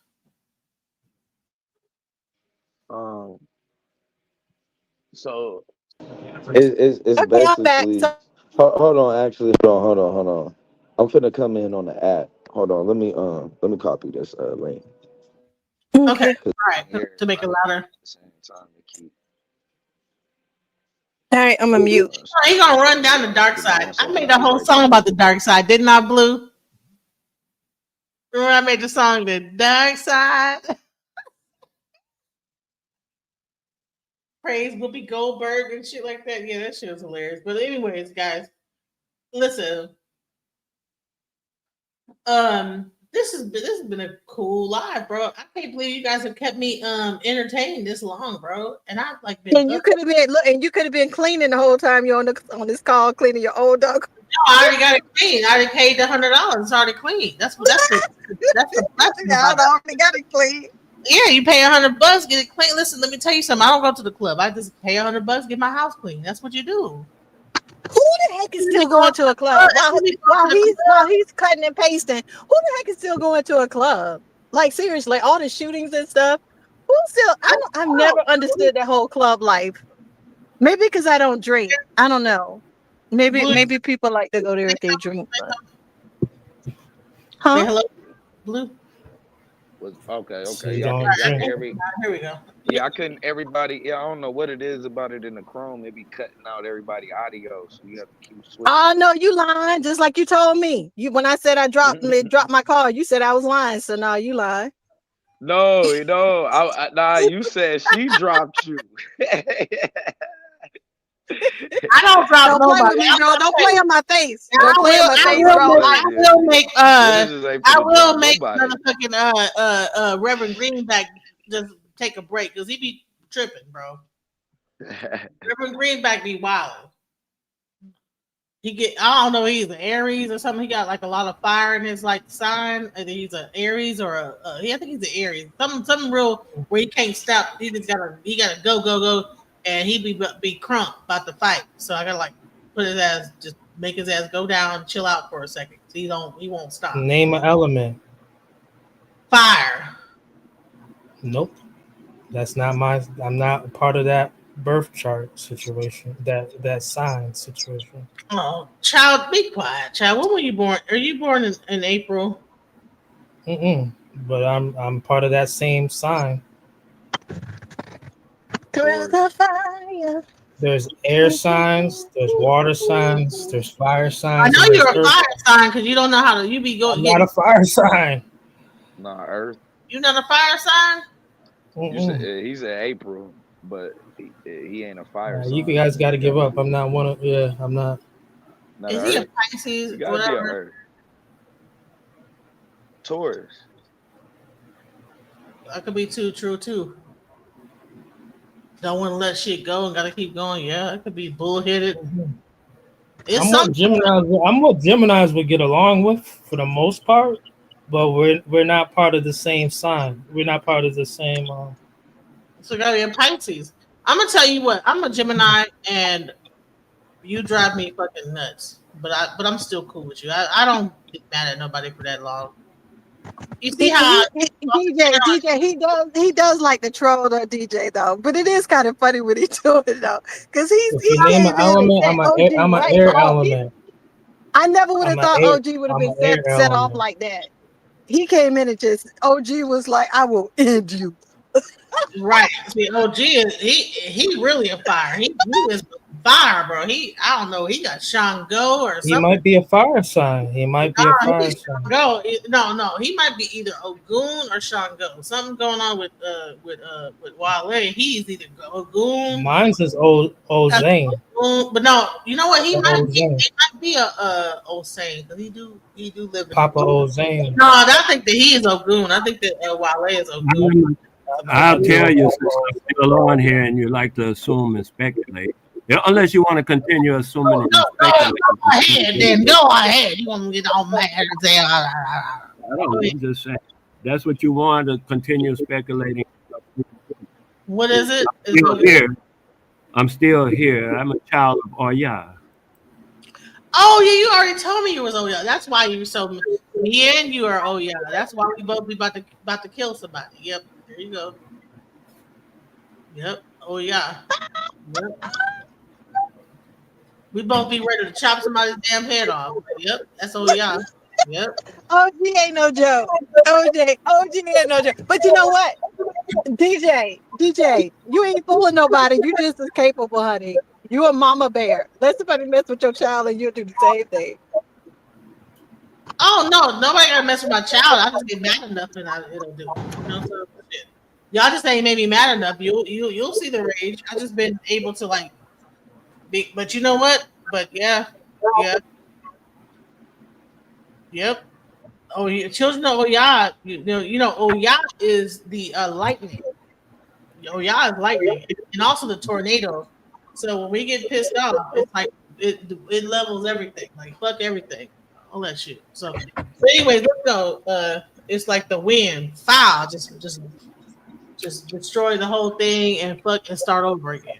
That's what oh yeah When, is. when I was new to Orisha, like you, I had a nemesis like this little boy following you. He's a nemesis, and the nemesis had caught up to me in a restaurant, and he had come up to me to do something. I don't remember what he had intended, but he actually said what he had intended. And I pulled the salt and sprinkled him with salt, and he disappeared. People were looking around like, where did it go? Where did it go? It had disappeared. I suggest you get some salt and sprinkle it around your house. I'm just saying to ward I off could the break numbers. it. I could Bro, break look, it. everybody Like I here said to Papa is Osane, Would it be I deal with Papa Osane all the time. I break everything that you're talking about, and I would counsel with Metcalf Fu. Don't think I could. I could already feel your power level already, sir. Don't do it. But That here's the cough thing, that's like coming around your, everybody here has had a that confrontation seasonal and got allergy over it that you're except dealing with, OG. sir, Talk to the that police seasonal woman. allergy you're Talk dealing to the with, sir. police woman. Talk to the police woman. Yeah, talk to the police woman. Talk to the police woman who telling you not to make terrorist threats. I'll be up here I know. threatening each other. Why there reaches up here threatening each other? Stop it. Chill all that. Okay. Watch that seasonal allergy that you have, sir. Exactly. He lives in a very See, you think I'm playing with you, right? What's that seasonal allergy, sir? Bro, here's the thing. OG Blue, is you the have a type to like seasonal hold on to allergy? stuff and never let go. That's why you can't be married, bro. You can't stay married because you can't let go of spit. You got to know to let stuff. You ruminated for 20 minutes over something I said 20 minutes ago. I'm still shocked by that. That means you don't let anything go. You don't forget. Everybody else is getting along. He came in hot. I came in hot. Everybody came in hot and got over it. And we're friendly and enjoying each other's company. You're the only one over there still like mad talking about he's your nemesis. You hateful, bro. You got a lot of hate in your heart. I understand where he comes from. I'm just. It doesn't matter. You don't have hate in your heart, DJ. You don't have hate in your heart. He has literal hate in his heart. No, he doesn't. For real. And then he turned against. I'm telling you, he came. And then he turned against me because I didn't constantly agree with has him. no hate in their heart. He said, okay. Ozane, definitely, even though he's underrated, he got your number all day long, Papa Ozane. Let me tell you something. Oh yeah, is not Get that respiratory cough under control. Get that garlic root, sir. He lives. Listen, he lives in a very. Get that garlic root, sir. Make that garlic root tea. Talk to the police lady. They got a crush on you, man. Go ahead. We're good. I'm good. Yeah, I just had some Milo. I just had some Milo tea with some garlic root not too long ago. He is my kryptonite. He is my kryptonite for sure. Y'all made for each other. Do that. Parlay that, man. I ain't into you like that. I think so too. You know why? Because at least if we got together, we would forgive each other. You hold on to stuff and you never let go. You one of them hateful OGs. You talk about beating a wife. If you could get away with it, you would, because you're a hateful something. Stop you hateful, bro. Oh yeah, where's the Baba right now? I thought you were going to be reasonable, but now you're talking hateful and all that stuff. Because where's the Baba Loa?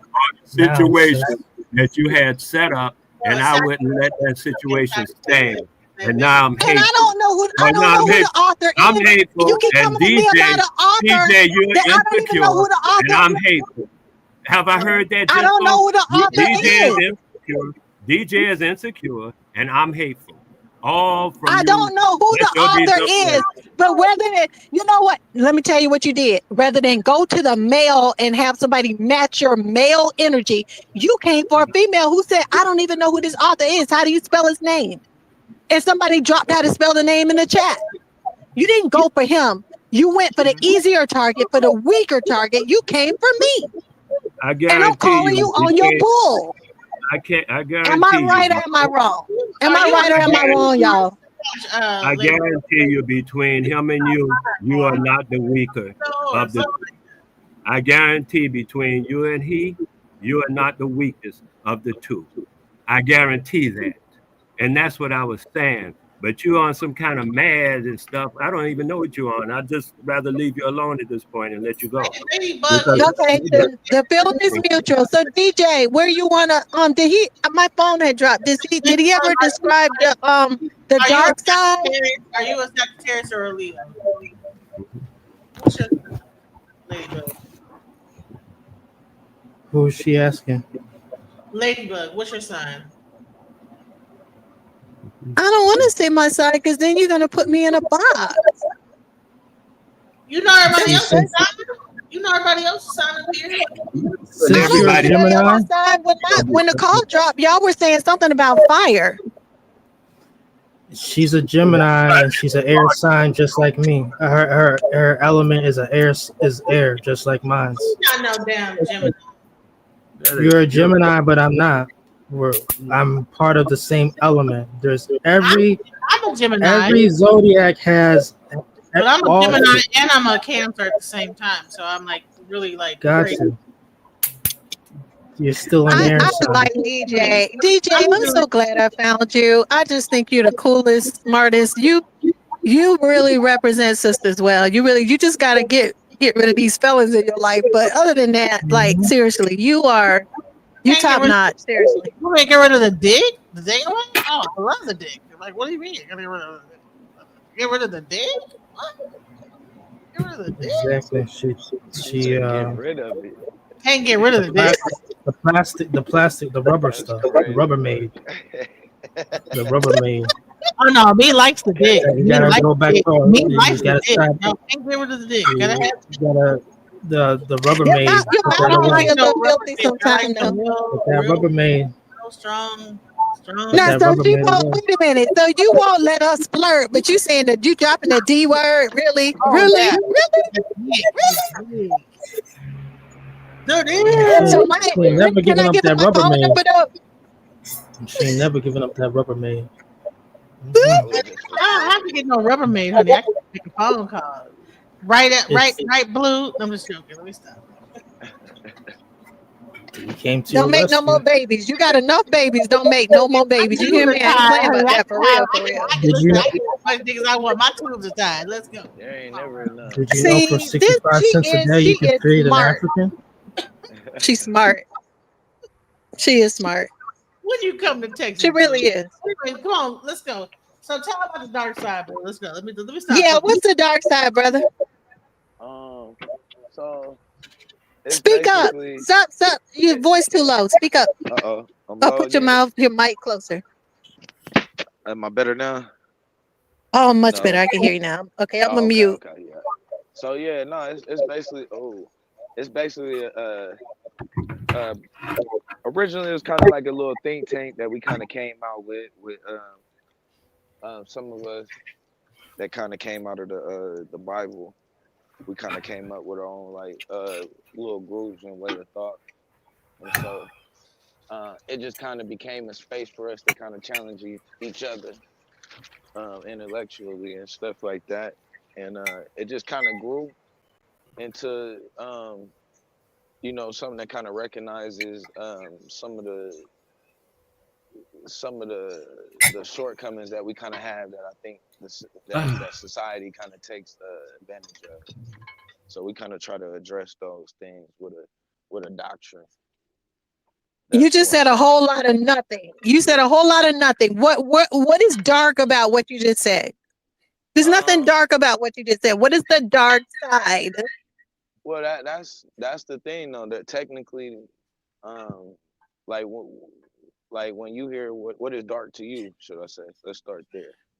When I hear dark, I hear scary. I might be wrong, but I hear like scary or non-traditional, unfamiliar. Sometimes harmful. You're not what you're doing. I'm not saying you're harmful. I think you're cool, but just not mainstream. Not mainstream. Dark, dark. Unfortunately, dark like us. Like black, It has that negative connotation to it. I hate that, but we're kind of stuck with it because for some reason somebody chose the word black. Going back to what OG said, somebody chose the word black instead of brown. We really should have been. If we was gonna give ourselves a color, we should have called ourselves brown, not black. So what's a word that like, let's say, what would you say that what is light? Let's do that. Light is in illumination or color? Like, what do you mean? As in, like, what it means. Like, when you gave me the meaning of darkness, what is the meaning of light? Light is more. Yeah, it's opposite. Like OG mentioned earlier, to me it sounds like the opposite. It does. Okay. Is light not the opposite of darkness? No, because I would say that darkness would be light as well, right? Just on a different spectrum of light. So you got bright. No, darkness is the absence of light. They're in opposition. Would it be? Generally speaking. Hey guys, welcome to the panel gift today. What's up? How you doing? Hello? Gift today, I can't hear you. Are you talking? They're probably muted. No, he's not muted. He might be talking, but I can't hear him. Gift today, are you there? Hold on, you got the what you call it up? Say it again. Put your blocker up. Yeah, you know what I'm gonna say is you gotta get closer to your mic because it's too far away. Yeah, he sounds real far away. I don't know. You must be like taking a poop and then got the phone in another room. Bring the phone up to your mouth. I'm on my iPhone and not my iPad. Oh, well, bring it up to your mouth because we can't hear you. It's really like echoey. Go put on your earbuds. But I don't have My my pushback earbuds. would be that darkness is just a lower bright. It's just a level of, or you dictating how much brightness you have. But light is light. So when DJ asked you, can you tell us about darkness? Can you go ahead and tell us about darkness and maybe within that context, I'll get a better understanding of what you mean by darkness? So even Please. so it's just balance to the light in general. I mean, So it's not evil. It's not evil. It's not evil or negative or anything like that. Okay. Gotcha. It's about having balance. Too much lighter blind you, right? Isn't that the truth? Isn't that the truth? Like you agree with that? Too much light. I totally agree. I totally agree with that. And then too much darkness will blind you, right? No, too much darkness won't blind me, but it'll scare the heck out of me. I mean, no, it will blind you. If you can't see what's in front of you, you're gonna be blind, what would you right? be able to see? I'll be functioning in blindness. Yeah, that's true. No, okay, I see what you mean by blind. I'm sorry. I thought like you meant glaring. Right. So without that balance, you won't you know what I'm saying? So see, man, DJ, you on another level, girl. Like you really are. Like I can add a dimension to your life, but you are like you know better. You just ain't doing better because you're too intelligent to not do. To not know better.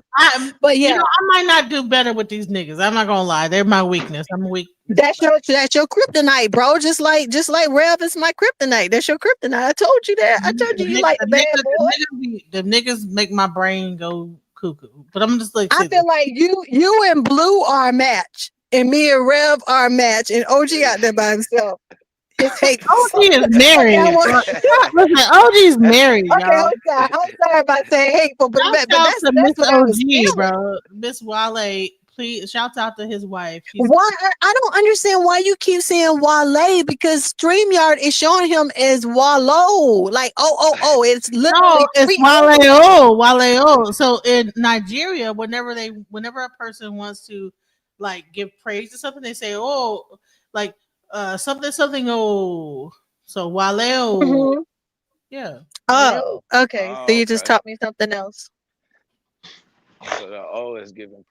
That's crazy. So bro, the only qualification you need, or the only prerequisite you need to get in with DJ, is that you have to have a criminal record. Like if you got that, you in, bro. Like No, y'all are a no, match. not here to like daughter, like mow the lawn and do all the shit that I'm And paying you gotta be handy, bro. You gotta be a handyman. That 100%. prerequisite. Handyman, handyman, criminal past, reformed. You got to be. Wait, hold on. You got to be reformed though. You got to be reformed, bro. And if you know how to swing that ding-a-ling, yeah. And then you know how to swing that ding-a-ling, and then you good to go. Swing it, ow, bow, bow, bow. You know, hit that, boom, and give me and fix some shit around the house. Oh, I will love the hell out of you. You will be mine. Yeah, I do. I feel like y'all are matched though, for real. I feel like this should be called a love connection, because like, yeah, for real. Like I feel the sexual tension between you two. No, you don't. Come on now. Come on now. You cap. She going for it though. She went real hard with that. Like you feel sexual tension and everything. And look, DJ, the only prerequisite you need is to have a house, which you do, and to make some money, which you do. So y'all are match made in heaven, bro. You showing? I'm nosy. What is this? Let me see. Yeah, y'all are match made in heaven. Don't worry, bro. She'll fly you if you're in a different state. Don't even worry. She will fly you to wherever she is anytime she needs you to swing that thing. Oh, that's nice. Good work there. Good. That looks nice. What you doing? Okay, go ahead. That's my friend Mosi. Blue. So Blue, just let me know when you come to Texas. We gonna. I'm just joking. We stop messing with you. You know, Scorpio. She joking. Scorpio. She joking. She gonna DM him later. What? Gemini and Scorpio go good together. Honey. We be like, yeah, Scorpio. Wow. I'm just messing around. But listen, let's get into this. Okay, now that let's stop. Let me stop flirting with everybody. Stop blushing, girl. You blushing. Listen, I will flirt with everybody on this whole panel. If you light skin, no, you better leave my man alone. What you talking about? You better stay in your lane. I will find you. Lady. I will put the police on your butt. Leave my man alone, baby. Yeah, I if you work with the law, and I like law enforcement. I like law enforcement women. Girl, law enforcement is crazy. Did you know that cops have the highest domestic violence rate? Yes. Ooh, domestic violence. They have the highest. They beat their women, and where the women gonna go? They gonna go to the cops that cover up for them? They take a lot of that work stuff home with them. Make everything sound sexy. For real, violence. Ooh. Yeah, I'm gonna pray for you. I'm gonna pray for her. We gonna see her on true crime. Y'all ain't lying. But look, somebody mess with you. Somebody mess with you. I'm gonna make sure they get some time. I am so. They better not mess with you. Fuck with nobody. The honest thing I can say that is probably not looked at closely is that people do attract their opposites. In the younger years, yes. In the older years, no. A square dude has some type of attraction for a mean girl, a baddie. That's true. Yeah, but bro, those are unenlightened. Once you're enlightened, you want more of someone. It doesn't. Yeah, in your younger years, yes, but once you're enlightened and you're mature, you want someone closer to your ethics and your level. You attract. You know what I mean? You don't want somebody. You don't want a felon, except you attract who you are. Exactly. Not just a felon. Like even DJ want a reform felon. She ain't trying to do no hardcore. Like somebody. Get to say you attract who you are. You attract what you are. Yep, like attracts like. Yeah. So if you're jacked No, up, you want no, to he's jack right up. though. No, A but lot of these, opposites no, attract. he's right. These incels want baddies that they can't get, and when That's they not all can't the get them, case though. they wanna go and shoot up a school. We don't do that crap, No, but they no, do. no, no, Marge no. Simpson. Hey. You Marge attract what you smart. Simpson is the runt of her litter out of all her sisters. Are you all talking But about a she, cartoon, bro? A fucking yep, cartoon. because this life stuff sometimes reflects what's going on in a cartoon that's been on for like 30 years So straight what, bro? every That's a Sunday. fucking cartoon, bro. So the machine is the machine, and the Simpsons is part of the machine. And Marge Simpson, she's the runt of her Smurfette, litter. and I think Papa Smurf and Smurfette was really getting it on. I mean, what are we talking about here? Let's talk about real things. Without a doubt. No. No. You Papa yes. Smurf is her pimp. Hey. Nobody they were ever all- caught that. Nobody ever caught on to that. Smurfette's him? Yes. Oh my god. There's a relationship to everything what he just said. There's a relationship to And what when they he just say said. and when they say opposites attract, they mean like a man and a woman. You have an opposite part. That's what opposites attract means. It doesn't mean opposites attract. On a personality. On a personality No. as well. Oh yeah. You with the good guy. You married to the good guy and everything, just like Aisha Curry, but she ready to risk it all. She don't she don't care. She don't give a fuck. Man, Aisha Curry been with that same dude for like how long, since high school? She just she getting older and she getting in her hormones and everything, and she just like horny. Listen, women in their 40s get very horny. What we're seeing is the feminization of men and the masculinity of women. That's what we're seeing. That's why everything's off. That's why everything is off. So you don't think that women? Okay, so what happens to women when they get in their 40s? Do they like end up with more testosterone in their body, or what? No, they end up with regret and shame. That's what they do when they do regret and shame. after doing what Aisha Curry is currently doing. No, Aisha Curry been married to the same guy since she was in high school. Yeah, but she's fucking embarrassing him right now. Steph Curry's wife, yeah, she's fucking embarrassing him right now because she's a fucking thought. Yep. How is she a thought if she's been only with one guy? Because she has? says that she's feeling herself sexually. Y'all are crazy. You gotta watch. Look, if you're married, that's a covenant between you and the other person that you decided to get with. It's not this other thing that we keep seeing in Western society where you just like, you know what, I'm gonna challenge this dude even though he takes care of me. Okay, keep doing that. It doesn't work. Blue, are you saying she's mean to him in public, like she embarrasses him in public? That's not me. That's Gifted A-hole saying that's that. not me. I ain't saying none of that. I don't know how this nigga began. Like, I don't even know where the gossip is. Like, the men gossip, this shit turned into Whitney Williams quick. But go ahead.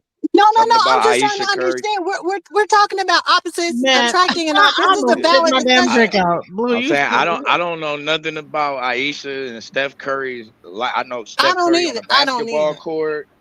I've seen his wife. Like, what they doing behind, I don't know, bro. I'm not. They had I don't watch a whole talk shows. They had a whole episode on Marge Simpson ready to risk it all. So y'all, like, where did y'all see her at on The View?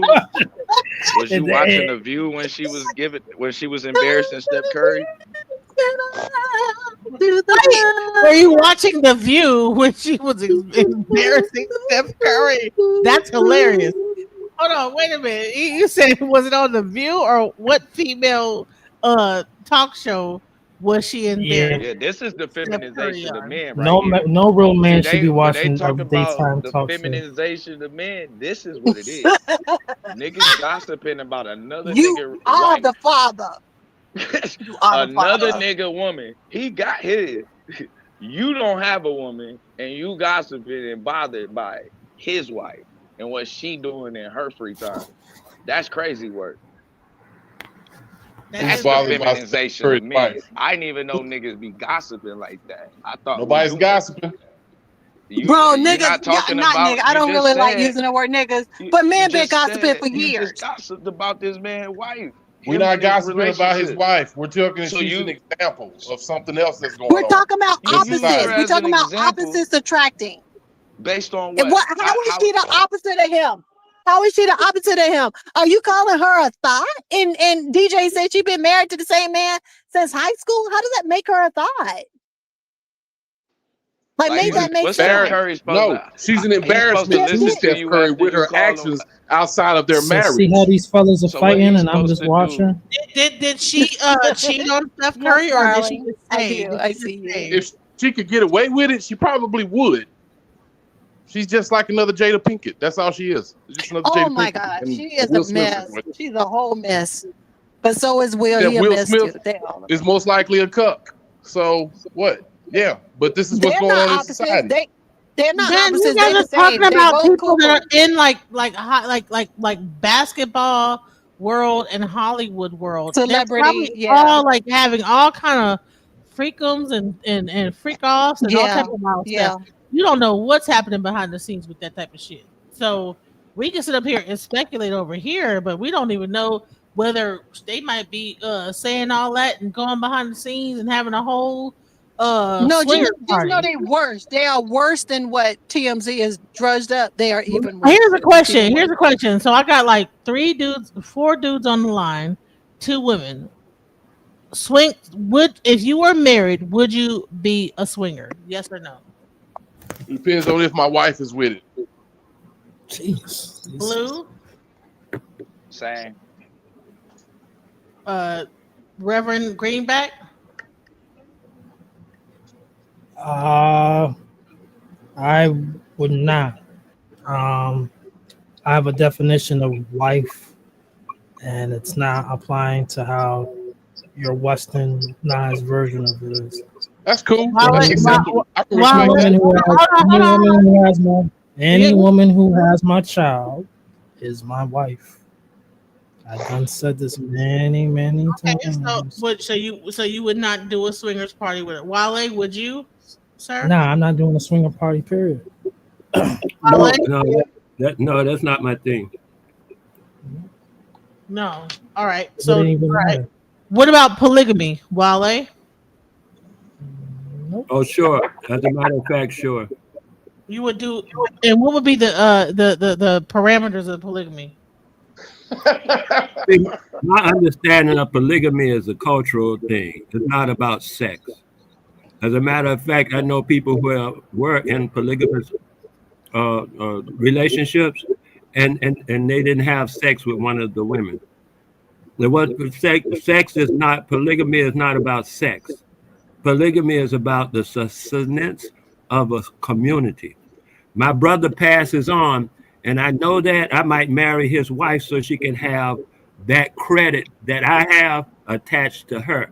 I don't have sex with her, but yeah, I'd marry my dead brother's wife so I could protect her as her husband and manager. If she want to marry some guy that she run across later and all that stuff, she's welcome too. This is cultural.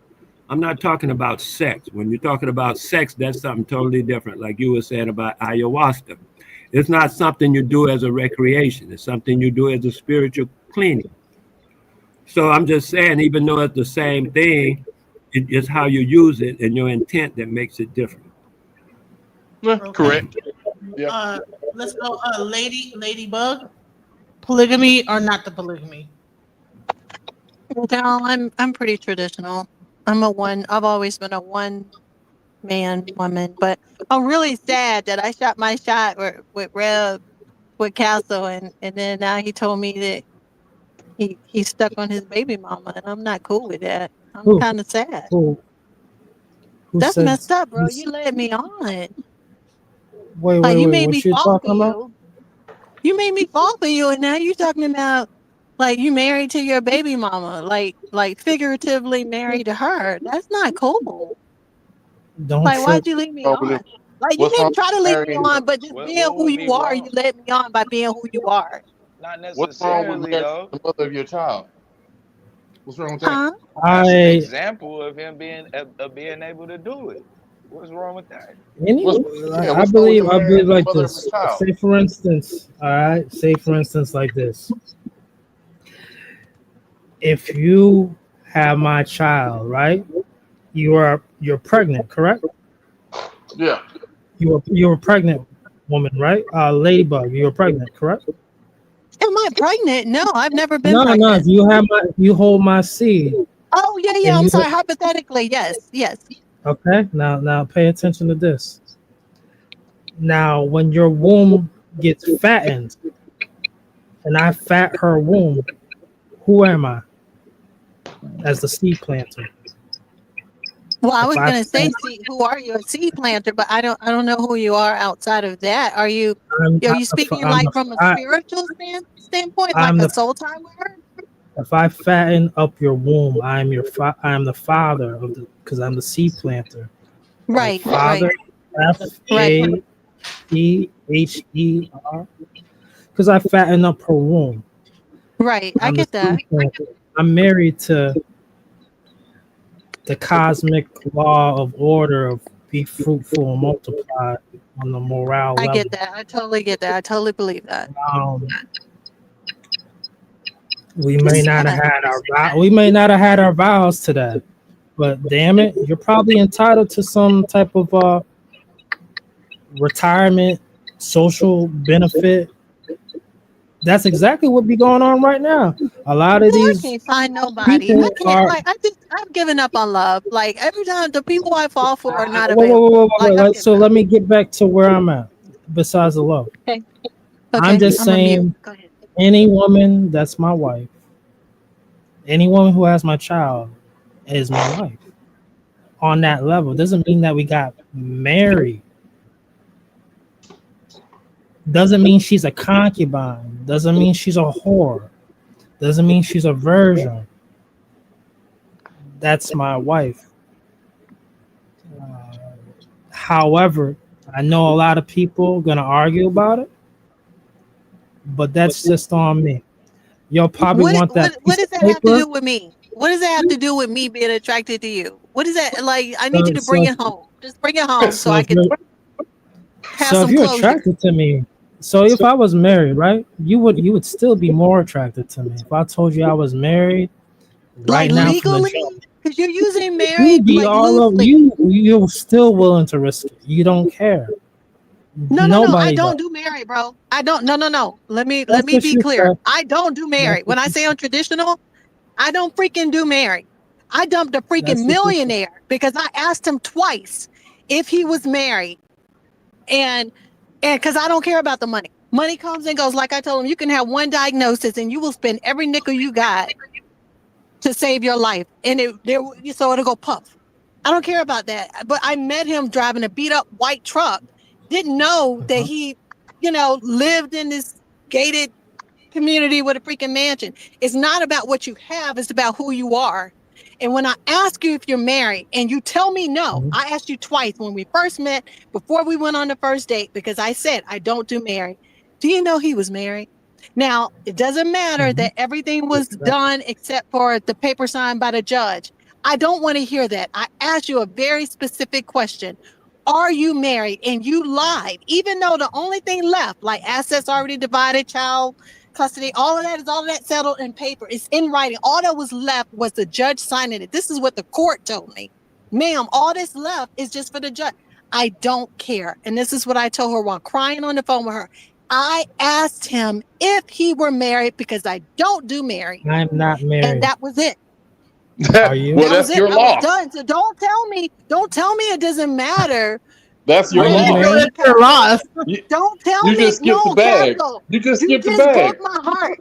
You broke my And heart. oh, and originally He Freaking marriage technically broke was my wasn't always heart. about married. Wait, marriage wait, you said you about skipped love. the bag. Hold on, hold on. You said you just skipped the bag. He skipped She the did. bag because of paperwork of a Because he Kicking herself didn't technicality. in the ass with his know. All butt. he He had to do was betrayed sign on me the by dotted line. He lying. was gone from that He marriage a long lied. time It ago, and doesn't you passed up matter. on it.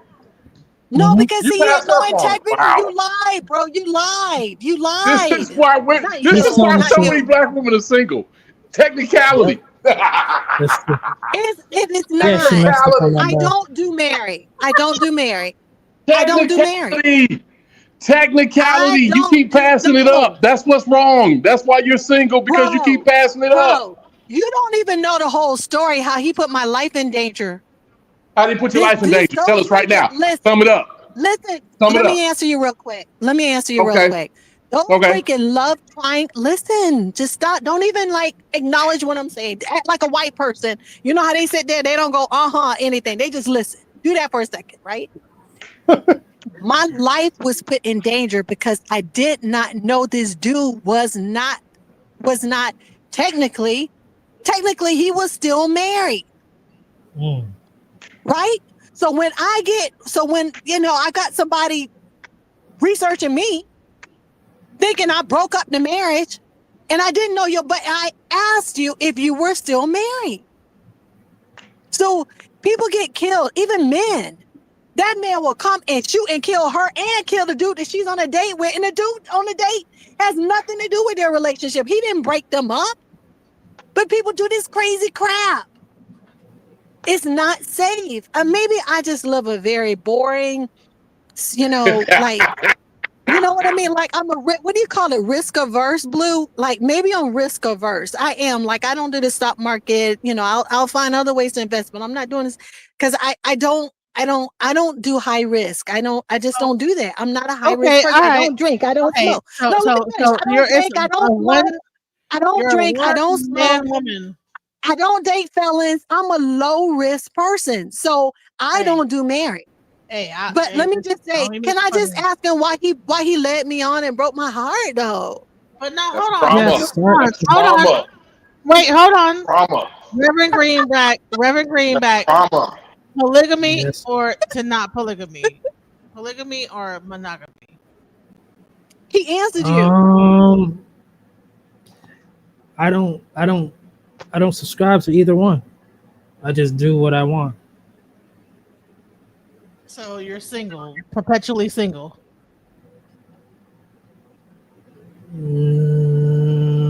I love woman and I love my life. But I And mean, if we polygamy. get married, if I get married one day, I got married one day. But would you marry another woman if you got married again? If you liked another woman too, would you have I've two? never been married before, but yeah, I I've would get never been married. married before, and I don't think it's a good idea to get married if you ask me. I don't. I think two people should just love each other but not be married, especially if they have assets. Just don't do it.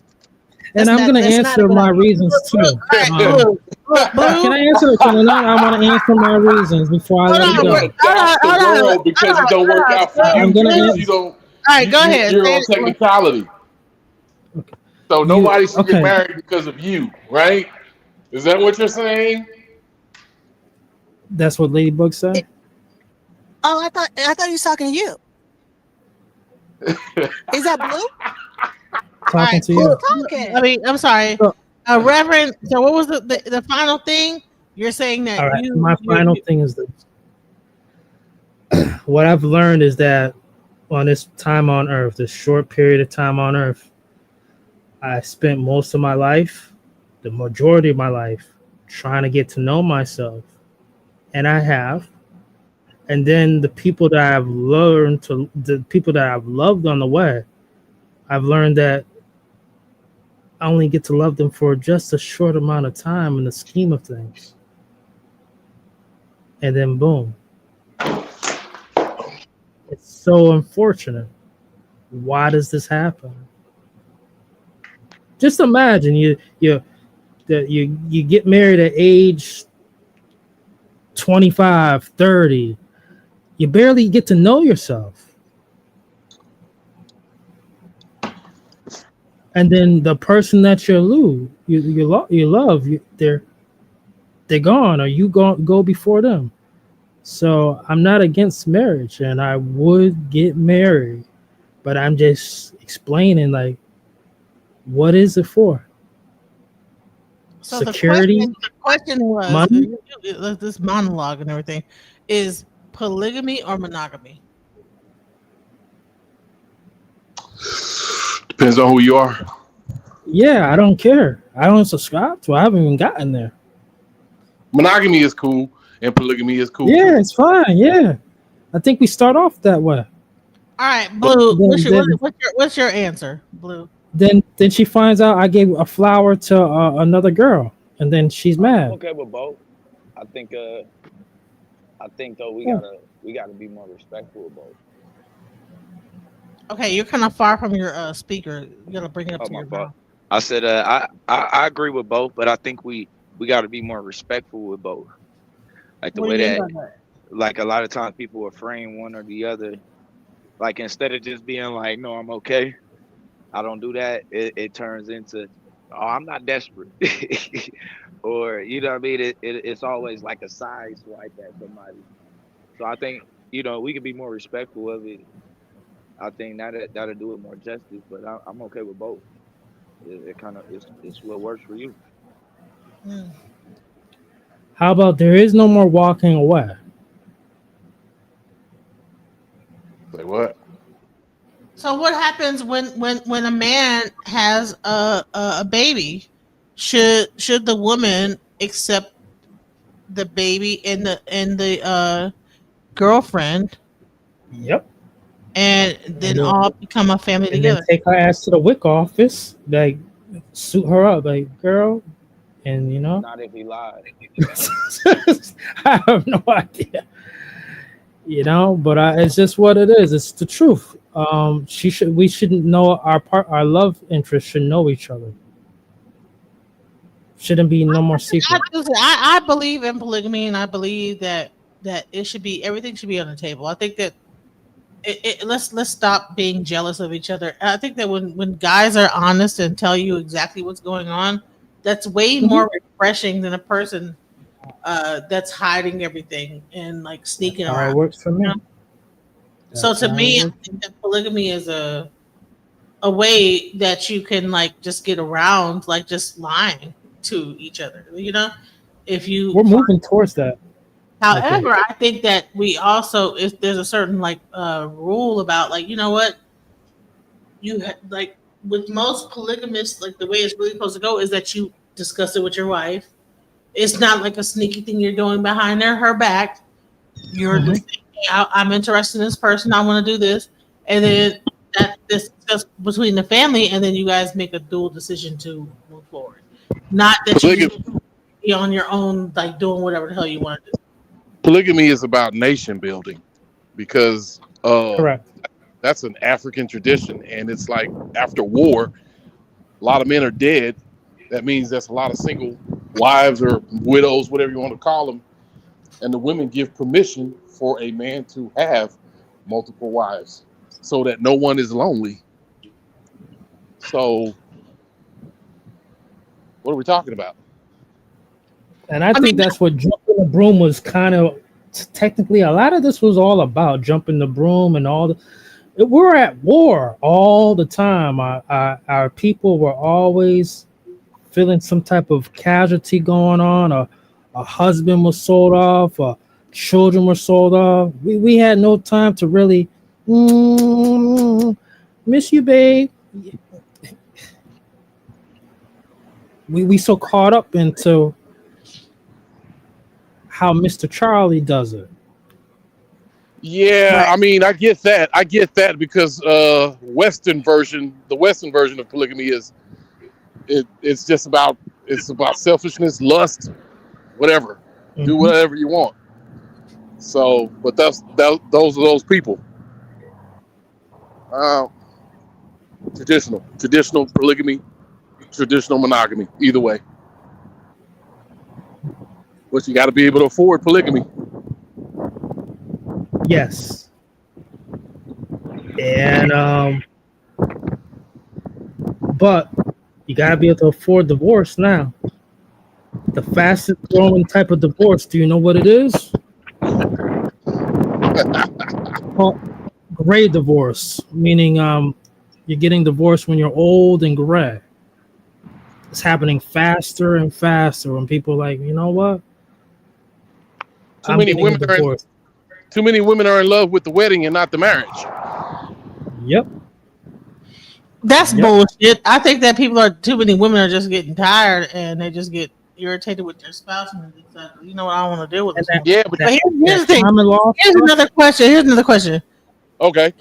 Should men pay 100 or 50% of the bills? Depends on where you are in social status.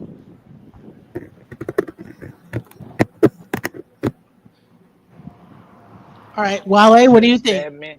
Should Stedman pay 100% of the bills? No, yeah, that makes a good point. Wale, what do you think? Wale, do you think that men should pay the majority of the bills in a relationship? You know, this relationship thing, I don't see it quite like y'all see it. So I'll abstain from that because what you're asking me really don't make sense to me. So I can't get What involved. doesn't make sense? Tell me, because we have a bunch of young men on the panel, and maybe you could enlighten. You know, I have like, okay, the idea, my idea is whatever is necessary Ladybug to dropped move, out 411. whatever is necessary to move the community forward, we will do.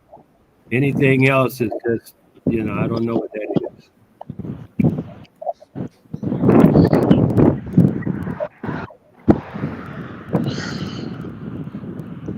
Wait a minute. How you said the youngest? I'm like 53. How old are y'all? I'm 48. Okay. 34.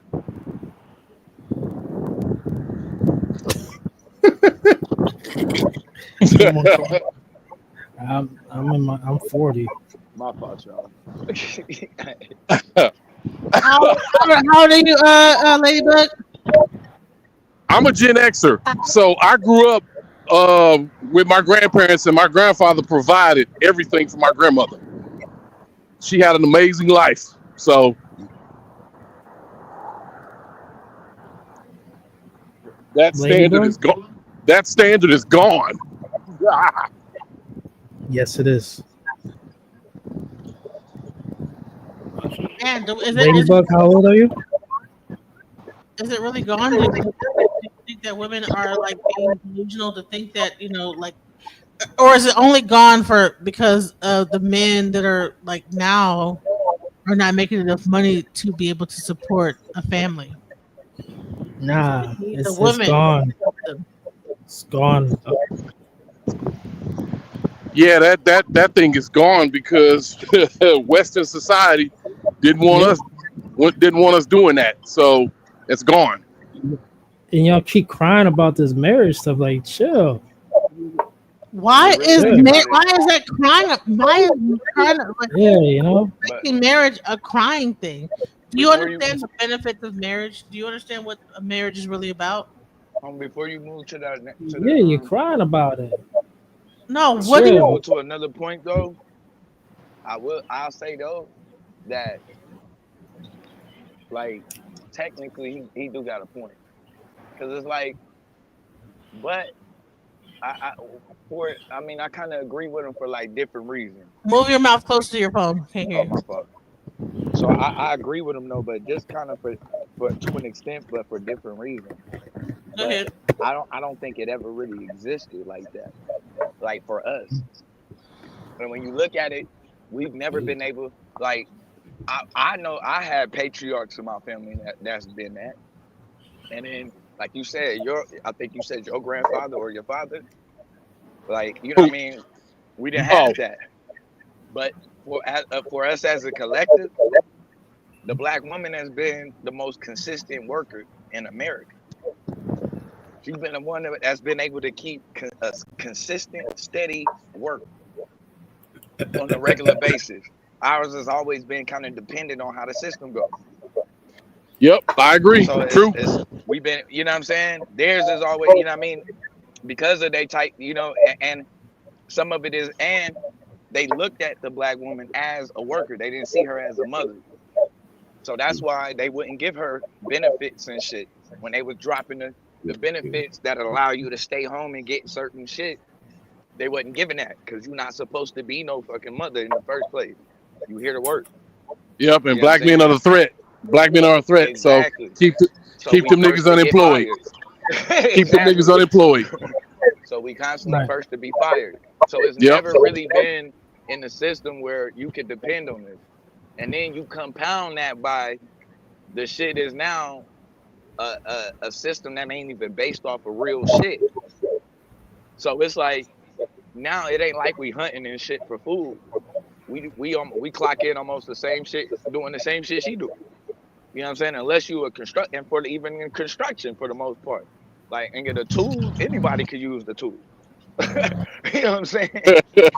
To knock the, you know what I mean? They didn't Yeah. now we did created enough technology that it ain't like you motherfucking breaking up concrete with a sledgehammer and shit. Unless your fucking boss just don't give a fuck about you or he ain't got no budget. But if he put you out there breaking up concrete with a sledgehammer, that's crazy work. So it's like you look at what the situation we in when COVID hit, we had to go to the store and then come home and say, babe, they out of water and they out of fucking tissue, just like everybody else. Like so, like you know what I mean? It's like we're modern men, just like we talk about them becoming modern women. Well, yeah, he dealing with modern niggas. We ain't hunting and cutting up lions and shit. Like this shit is it's almost a smooth. That's why the what it takes is different now too. Because if you look at what it takes to even uphold a household, you either gonna be by yourself or both of y'all gonna be working. Which y'all still by yourself. I mean, you still by yourself. Yeah, So it's that's it. like Yeah.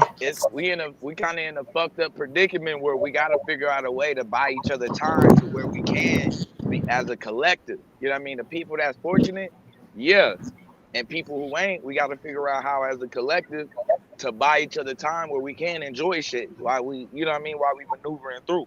And you ain't just fucking punching 60 hours on a regular, never looking up. Yep. DJ Genesis, you was hitting on me when I said about the short period of time, just getting to know yourself, and then boom, the people that you love, you know them from only a shorter period of time too. But we spent all this time just getting to know ourselves, and then boom, we're gone. It's like heartbreak is scientific. If you put two birds in a cage, one passes away. Shortly, the other one will pass away from heartbreak. We don't have enough time to do these things. I mean, I get what you're saying, but I'm like at the same time, I let my wife know, look, if I kick the bucket, do not mourn me. Move on. Exactly. Find you somebody to replace me and keep this going. That's it. That's it. Right. I ain't selfish. I'm not gonna be selfish like that to where it's like, yeah, follow me into the afterlife. I'll eventually see you anyway. So I respect that widower shit. That widow stuff is overrated, man. Yeah. Now, when you say Yep. that, right, and I don't necessarily disagree, but even that right there takes a certain amount of I think even that might take a certain amount of kind of humbleness to even be able to say that. But if we take it a step further, should we be in charge of that contingency plan? Because what is the chances of that happening? Let's say you left with 3. What's the chances of her being able to do that? And should you assist with that? Our wife and children should be able to tap into our Social Security benefits right away too. We all should be able to tap into our Social Security benefits at any point in life, I believe. Nah, I don't. We shouldn't. For one, we shouldn't depend on what the West got us hooked on. Um, I'm If this sorry, but is the way. we got a bunch of strong backs out here, and this motherfuckers that own property all over this country. And if you're not trying to mobilize and get that property going to where it's practically farming is practically printing your own fucking money. And we've gotten away from that, and we've gotten away from self-sustainment, and we got to go back to that. I mean, since we're talking about it, got to go back to that. And like I I didn't said, say retire. Saying tapping into it. Tap into it. I can't do retire. I can't do retirement because I got to I keep didn't on say going. retire. Tap. We should be able to tap into it. That's A lot of us don't even know how much we're worth. That's true. We should be able to tap into these things that we paying for all our life. That's all I'm saying. Like, you know what? Can I get a credit line off of what I'm worth? Am I good for that? Chill. You know, imagine, the AI saying, yo, chill. That's crazy. Yeah, we definitely got to get back to some basics. That's it. Get back to some basics. Hey, and that shit is money on there for sure. Like that's a fact. Like, cause one point I used that shit one time, and that shit was hot. The little number on the back of my social security card to pay like a bill and shit, and that shit went through. So it's definitely some shit on there. They don't want you to fuck. They don't, you know what I mean? That they ain't really allowing you to fuck with. Yeah, the American Empire is the American Empire is already starting to fall. So everybody better be ready. Yeah. I mean, Hey, are we DJ. really like gonna be over here like worried about the American Empire falling when, like, I mean, empires come and go. Like, are we really like Yeah. over here Yeah. catastrophe? Yeah, empires come and go, but now nobody over here ever had context of what that actually truly meant. Nobody had no context of that. All we've ever done is read about it in history class, the Roman Empire. Right? That's all we've ever heard. All England is already in the toilet right now. England is in the toilet. Europe's in the toilet. So yeah, we're finna see it in real time. So hey, DJ, did I ever show you the when I was on that chicken farm? All the shit we was doing on that chicken farm? Did I show you those pics? And No, some of you those didn't. videos?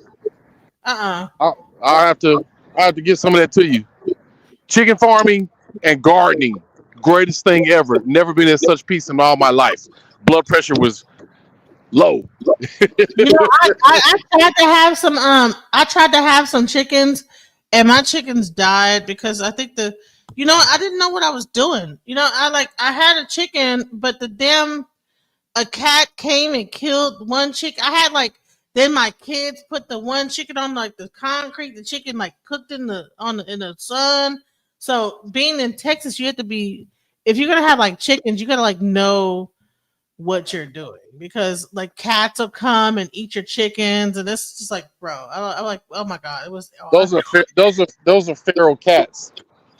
Cats are usually kept on farms to keep rodents away, like mice, because mice will come around if you have a chicken farm. And then you have to have specific type chickens, and it is not for. It's not just to brush. We had a blue chicken, and we had like a rooster, and both of them like make eggs. So I guess they both were roosters, and the Roosters cat. don't make eggs. Roosters don't make eggs. Those are the males. Oh, okay. So it was two chickens then, whatever. You had a hen. You had a bunch of hens. Yeah, we had hens, and so the hen we had, like I said, my daughter, instead of putting her in the grass, she put her on the concrete. And don't never put no chicken on the concrete, because the concrete gets too hot. And Chickens are foragers. Chickens are foragers. They dig in the dirt for their food. Yeah, so you had to put them on the grass. So, and then we had like a small, like it was a little, we called her Blue. She was a blue chicken, and honey, it was some kind of something. One day we looked and it was just ripped apart. I was so sad. And I was gonna get a goat, but then I said, "Hell, we can't even take care of the chicken. I'm not gonna get a goat." So yeah, that was it. That was the No, end of my farming, trying to like raise animals. Because no, you don't leave farm animals in the hands of children. You do not. That is it was in the hands of like the animals that are in the neighborhood. There's like so much other animals in the neighborhood that they'll kill the animals that you have in your backyard. Yeah, I had a white Great Pyrenees to watch over the farm, and that's all that dog did was make sure that there was no fuck shit going on with the farm animals. Welcome to the channel, Lemuria. How you doing, Christos? Lemuria Christos. Hey, good afternoon. So tell us about like, okay, so do you know anything about farming, and do you know anything about what is the best way to like farm and like I know zero about farming. I do have farmer people that I know that are beginning to, like the gentleman say, tell me some of the aspects of farming, especially when it comes to the stuff that you buy in the supermarket. I just found out how like ground turkey is made and what ground turkey is really made of and how it's processed, or ground beef, how it's so I'm learning about it from that aspect, but nothing about farming on my own. what is No, I don't ground know turkey anything. made of? You make like so that they have some extra thing going on. Well, it's a process that they go through. I'm trying to remember. So basically taking different parts of the turkey. And people think it's ground turkey, it's the breast of the turkey that's ground up, and it's not. The processing, how the turkeys or how the birds or how the fowls are kept commercially versus how you keep them on your land. Um, things like that. So Just listen, being I heard told. that turkey was more toxic than pork. I heard that eating like ground turkey and eating like all this turkey meat is actually worse than eating pork. Have you heard about that? I have not, but I've You know what? You like know what a turkey's related it's to? not, yeah, it's not as a clean as animal as people believe it to be. I It's can agree with that. it's related to it's a vulture. That's what turkeys are related to. Wait, Hmm. turkeys are vultures? I know chickens are vultures, but turkeys are vultures too? Nah, chickens aren't necessarily, but turkeys are direct link to like vultures. You know, they pick on dead animals. Yeah, that's what vultures do, and turkeys related to them. Turkeys are vultures. Oh my god. Yeah, yeah, And technically. people that's trying to be in their health like world, they try to eat all this turkey and stuff, and come to find out fucking turkeys are vultures and eating like whatever. Like, Nah, but I I heard mean, that but like, chickens are vultures too because there's certain chickens that look really wild, like look like a vulture. Like, have you seen there's some of a them? there's a lot of varieties of chickens. Damn it, I forgot the name of that. There's a particular chicken breed that is best for farming because it only takes a month to 2 months for them to start laying eggs. Normal chickens take up to 6 months before they start laying eggs. So you either going to turn them into breeders where you're just making meat, like for rotisserie chicken or whatever the case may be. But you have to get certain chickens who will take like 30 to 60 days to start producing eggs. So You know whether what? you could, Our chicken was making eggs, but they were so small, like really, really minuscule eggs, and they had like spots all over them. So we were scared to eat them. What the hell's all these spots on the egg? what kind of chicken? You don't even know. Do you know what kind of chicken it was? You said it was a blue chicken. It was blue. Yep, it was a blue chicken. Yep, A blue chicken. Okay. we called her blue. She was considered a blue chicken, but she was really small. But we had a bigger chicken, but that one didn't make no eggs. It was the blue one was making little miniature eggs, but like I said, little spots. So we were like, I don't know if that's like edible. I don't know what the hell was going on. And when we did break it, it stunk. Like the actual egg stank. It was like, what the? It had a smell to it. It was like, oh. I mean, do eggs supposed to stink? Wait a minute, did you have a chicken or what kind of bird did you have? Chicken. It was a chicken. A little. I could show you a picture of it. Poor thing. It got killed, but I had Orpingtons, Easter Eggers, Rhode Island Reds, um, and 2 roosters. I had to kill 1 rooster, so I had to twist his neck, and then we sold him off for meat. Took all his feathers off and all that shit.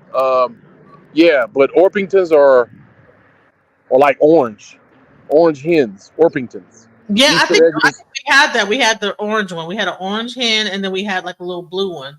Do you think that we need to like get like if you have a house? Do you think we should get chickens? Do you think that if you have a house, should you invest in like getting chickens for eggs to make sure that if anything goes down, you have at least some eggs or whatever? Do you think that's a smart thing to do it as people in this world?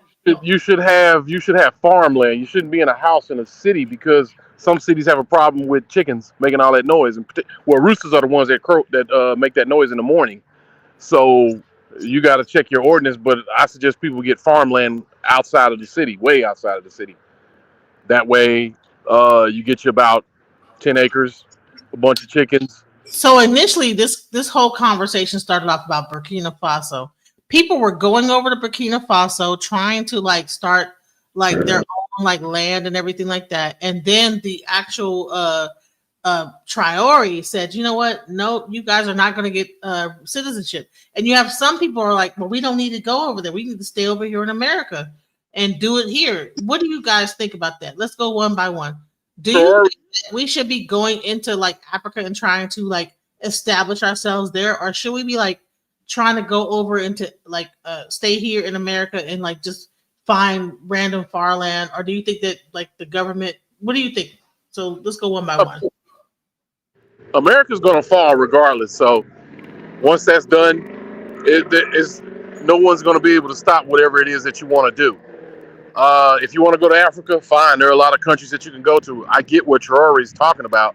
He's talking about sovereignty, and just anybody can't be coming over there because he's trying to weed out colonial remnants. So I get it. Yeah, hey, you can't come over here just yet. We haven't gotten all this figured out, and I'm like, yeah, I respect it. I like that. I do the same thing if I had a country. Yeah, no, y'all can't. We ain't just letting everybody over here. We're just not. Are you guys aware of what happened with ADDI and how they had this whole organization that like had people like paying like almost $300 to like join the organization, and $500 and then more to join the organization, and then trying to go over to there, and then they promised them land and everything? Are you guys aware of that? Who's ADDI? It was this doctor named I forget what her name was, but yeah, Dr. Arikana, the former Anna, yes. ambassador to UN or something from Africa. Yeah, nah, I don't know what she was thinking, but she can't speak for Traore like that. She can't speak for him. Now there are other countries that you can go to. I don't know why everybody was trying to jump on the Burkina Faso bandwagon when other countries are open to it. They have fucking real estate. They have fucking land for sale. They have Benin is a really good place. Benin, Africa. What do you guys think about like Africa as a viable option? Would you move to Africa? Let's ask everybody. All right, first start with Wally. Would you move to Africa? You're already out of the country, but would you move to Africa, or where would you go, Wale? No, I would not move to Africa. Of course, I've had numerous opportunities and I refused them all. Why didn't you like take that opportunity? Because I didn't want to get my my feelings hurt. I didn't want to go. Listen, I told you I just talked to a friend of mine. He was born in Ibadan. He told me the people there deny their own ancestors. They belittle and negate their own ancestors. They big up cracker ancestry and all that stuff and their religion. And I don't want to go to Africa and see that happen. I'd rather just hear about it and stay home. I don't need to go there to be destroyed in my heart because all them niggas over there have given up on us. Niggas over here have given up on our ancestors. Niggas over there and gave up on that. I don't want to see that no more. So I just stay where I'm at and I'm good. Hey, shit, can't knock that for sure. Can't knock that. Wow. What about thoughts about that, Blue? Blue, you there? Oh, okay. Let's go to the next person. So what do you think about that, Ladybug?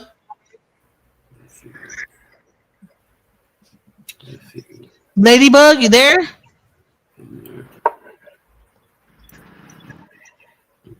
Okay. Well, people are here, but they're not.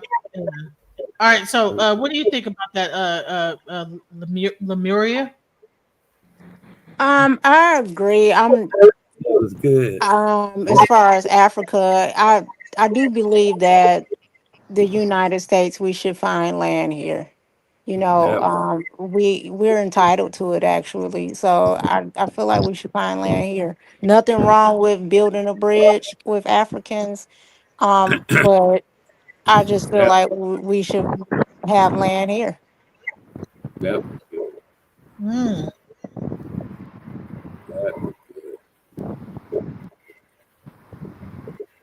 So you're saying that we should like. So where do you think? You don't think that we should like go to Africa and do nothing, or do you think that China's going over to Africa? Like, why are we? But China has a infrastructure to maintain that. I feel like with uh That's for good. us here, we want to put the cart before the horse. Like we definitely need to build our arsenal here where we are with each other.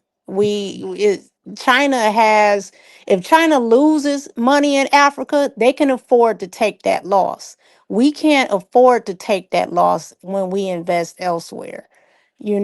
So I feel we should build our finance and our war chest up where we are, and then at some point consider that type of investment outside. I mean, my opinion. Wow, that's crazy. Like that people really like everybody like is like anti. But I'm like, but by the time we invest in it, it'll be all taken up by other countries. So why I, would we? I, I highly doubt it. Africa been being bought since for hundreds and hundreds of years. I feel like even if it was 500 years from now, Africa will still be being bought by somebody. That's You're just unfortunately that's what it is. You know what I mean? Like going all the way back to when they were selling humans. You know, what was that? That was hundreds and hundreds of years ago. Like I don't think Africa is their whole infrastructure is based off of the buying and selling of goods and merchandising. I don't think it's a resource that'll dry up. I really don't. wow. So you think it's going to constantly keep getting bought, but you don't think at one point it's going to get more and more expensive to like actually It's It's just find? not. gonna keep It's not. It's not going to get. it's gonna keep It, changing hands. At one point it was Belgium, at one point it was France, now it's China. It's just gonna keep changing hands. But you don't yeah. think that us as African Americans with $1 trillion buying power in America that we have enough money as a community that we should be actually investing into Africa at all? At Yeah. some point, yeah. At No, some we don't. point, We don't. yes. We won't be able to do that. We won't be able to do that. Yeah, saying that yeah we have this $1 trillion buying power is not the same as actually having it hands on. Right, right, Africa right. Africa will be fine because simply because most of the colonizer aspects of it are getting kicked out. China China got checked, and China doesn't have long because China doesn't have enough young people. Neither does Russia.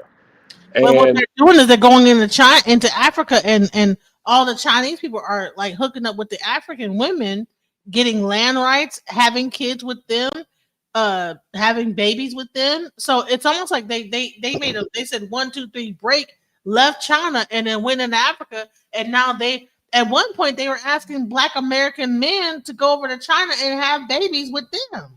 Now listen to what okay, you're saying. Listen to now what you're now saying. listen to what you're saying when you say that. Listen to what you're saying when you say that. Yeah. There, everybody's asking and paying available men to come to their country to keep their numbers up, and it's just not working. Like I said, we're gonna be the last ones left on this planet. And because then why would you everybody want to else is buy encumbered. into a situation like that? That's just like constantly buying into a house with a faulty roof or a faulty foundation. They've been doing that same thing for generations upon generations. This is why they don't want that story to come out about them selling slaves. They They weren't don't selling. want that. I'm sorry. They weren't selling slaves. Well, giving slaves away, or we were people that were there that were transferred. And so those stories, they don't want them to get out. Africa has always sold itself to the highest bidder. I No, feel like no, that's not true. if that's what people want to do, if they want to invest over there in Africa, then fine. I don't feel that it's going to be a lack on our end if we choose to invest over there or not. I just feel like it's been a game that they've been playing for generations, and the whole thing is come on and get in while it's hot, but you're selling the same thing over and over again. I feel like if black Americans have our own war chest or our own financial stability here, that's one thing. And if that's something that we choose to get into, that's another thing. But it's the same story that's been going on for generations over there. But here's It's the thing, just like not gonna change a thing. I don't think so. 300,000 black women or black people, well, actually women, just lost their job in the federal government. 300,000. And I had a friend of mine saying, you know what, they wasn't giving a F about us in the community. They were like making a little money off the government, and like they wasn't worried about the community. They buying Birkins, they buying this, but like bump them. But I'm like, okay, but like that means there's 300,000 women that are without a job now, right? So what? And then I think they also laid off about 100,000 more people with this new government shutdown, and now AI is about to come in and take all those people's jobs. So like, what are we talking about? Like, if Africa is about to um have its own currency, you know what I'm saying? Because they're doing the thing with BRICS, right? Based on the gold standard, like, don't you think that that would be a better option right now when our dollar is not backed by anything? So you want to we're going to stay here, but then the dollar, we're going to be fighting against the African dollar. The African dollar is backed by gold. Yeah, the Caucasians took they took the fight out. They took the fight out of us because they kept destroying too many of the things that we were building. Particularly like when you talk about Tulsa, you talk about Rosewood, and you talk about the hundreds of other Black Wall Streets. Every time we built something, they destroyed it. So they pretty much destroyed our self-esteem. So of course everybody's kind of like, well, this, and this, and then we are also hyper individualistic. You can't build with that. You can't build with that. So saying $1 trillion spending power really means nothing if you can't put it in the same place, and if you can't trust the person next to you that looks like you. It means nothing. That's basically what it means. So you're having So a So with for 100 million or 100,000 women or 300,000 black women that lost their jobs, how come it's only one black American female, or two, I should say, Sheila Johnson and Oprah Winfrey? These are black billionaire women. But so there's something that we need to do in terms of how we spend our money and how we invest our money and how we grow our money. I'm not saying I have all the answers for that, or if Oprah's a I horrible can. example. Oprah's a horrible example. No, Oprah, I'm not using her as an example. I'm stating who are the billionaires here as far as black women. It should be more of us that's able to sustain when these types of things happen. We should be able to sustain ourselves better when our government takes our jobs or do say, like, we, in other words, we should already have other things that we're working on and investing in. So we don't have to necessarily, okay, I'm not saying don't get a job, but let's say your job does lay you off. Okay, well, what else can you do to sustain and grow money? It should be more people that's able to take care of themselves. If we talking about trillions of dollars of spending power, how come it's only one or two so-called billionaires? You know, Well, first off, let's put it out there. Oprah was or Oprah was a child trafficker, so that's how yeah, she got paid. But yeah. you're talking about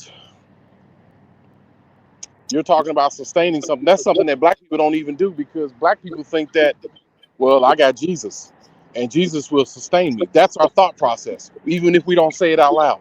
That's our thought process. That was Right. beaten into us. So why would you want to save with a thought process like that? No, it's self destroying. So So the nobody is question saving would be, because what's a good financial foundation that we should have when we lose our jobs or we have this money? Is it 401ks? Is it, you what, or in your opinion, what's a good financial you buy foundation that you should have, so when you lose a job or you have to pivot from one uh uh enterprise to another, you could still sustain yourself and your family. That black people Not need to everybody do. is saying it's cryptocurrency, but I'm like, I don't. That's nope gambling. nope cryptocurrency. Somebody Somebody they on. just took cryptocurrency. It was the largest wealth transfer just recently happened behind crypto. Yeah, Bitcoin. Yeah. So you buy land. If you have money, you buy land. That's what you do. If you buy land, that means you can grow on it. That means you can put animals on it. It's almost like printing your own money. That's it. You Okay, so sell going pigs. back to Genesis question, should we buy land here? You get way more land in Africa. Like, what are we doing? Like, You can But buy we it live anywhere you need. here. We live here. Yeah, you can buy it here. You can buy it here. but the land, the price of land is way cheaper in a place like Africa, right? It's cheap. There's some cheap land here. Mississippi is some of the cheapest land ever, and it's green because it gets a lot of rain. Hmm. Everybody don't know that. Everybody thinking like, And how well, we no, gonna get to Africa? How we gonna get to Africa? but with money from your farmland. So we had to buy the farmland first here. If you Like, got if you got so we money, can like get you got land money in sitting on the side. Mississippi and places like this. What is all right? So Mississippi, isn't there sundown? Is Mississippi cool? Because I thought Mississippi was racist as fuck. So You now, can buy land out. You can buy land All in of America, Arkansas. In all Arkansas, of you can America is actually racist. mine diamonds on your land in Arkansas. really? All of America is racist. It doesn't matter where you go. You're gonna run into a white supremacist. It doesn't matter where you go in America. You're gonna have to deal with something. But we can't be afraid anymore. We purchase firearms. We purchase whatever we need. We got everything that we need to build up. We can't be afraid no more. YouTube is filled with black spaces where black folks are buying up property and creating farms. YouTube is filled with it. Black So spaces. did you guys hear about the white group that went out there and tried to like call themselves doing the return of land, and then now they're asking for government assistance and this and that. Exactly. It was only going to be one way. It was only going to be one way. What do y'all think about that? Y'all think It's that funny. I find it funny. I find it funny. So yeah, I didn't think that was gonna work out because I'm like y'all struggling to put a fence up. What are y'all doing? they've never really. They remember they didn't build this country. We did, and we did it for free. In a 10-year period after slavery, we created wealth for ourselves, and they destroyed it. Jim Crow, black codes, all that shit. So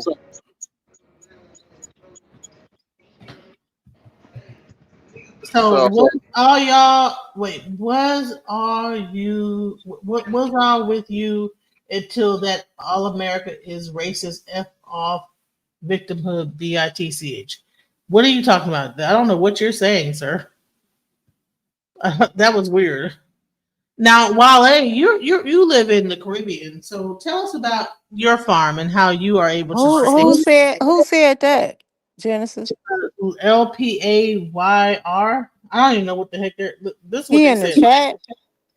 Yeah, was all with you until all America is racist. F off victimhood, bitch. Like, look, what do you mean, bro?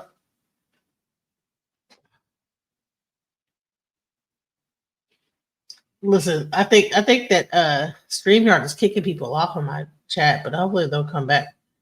Can you tell us about what's going on with you in the Caribbean and how you're able to like make things happen there?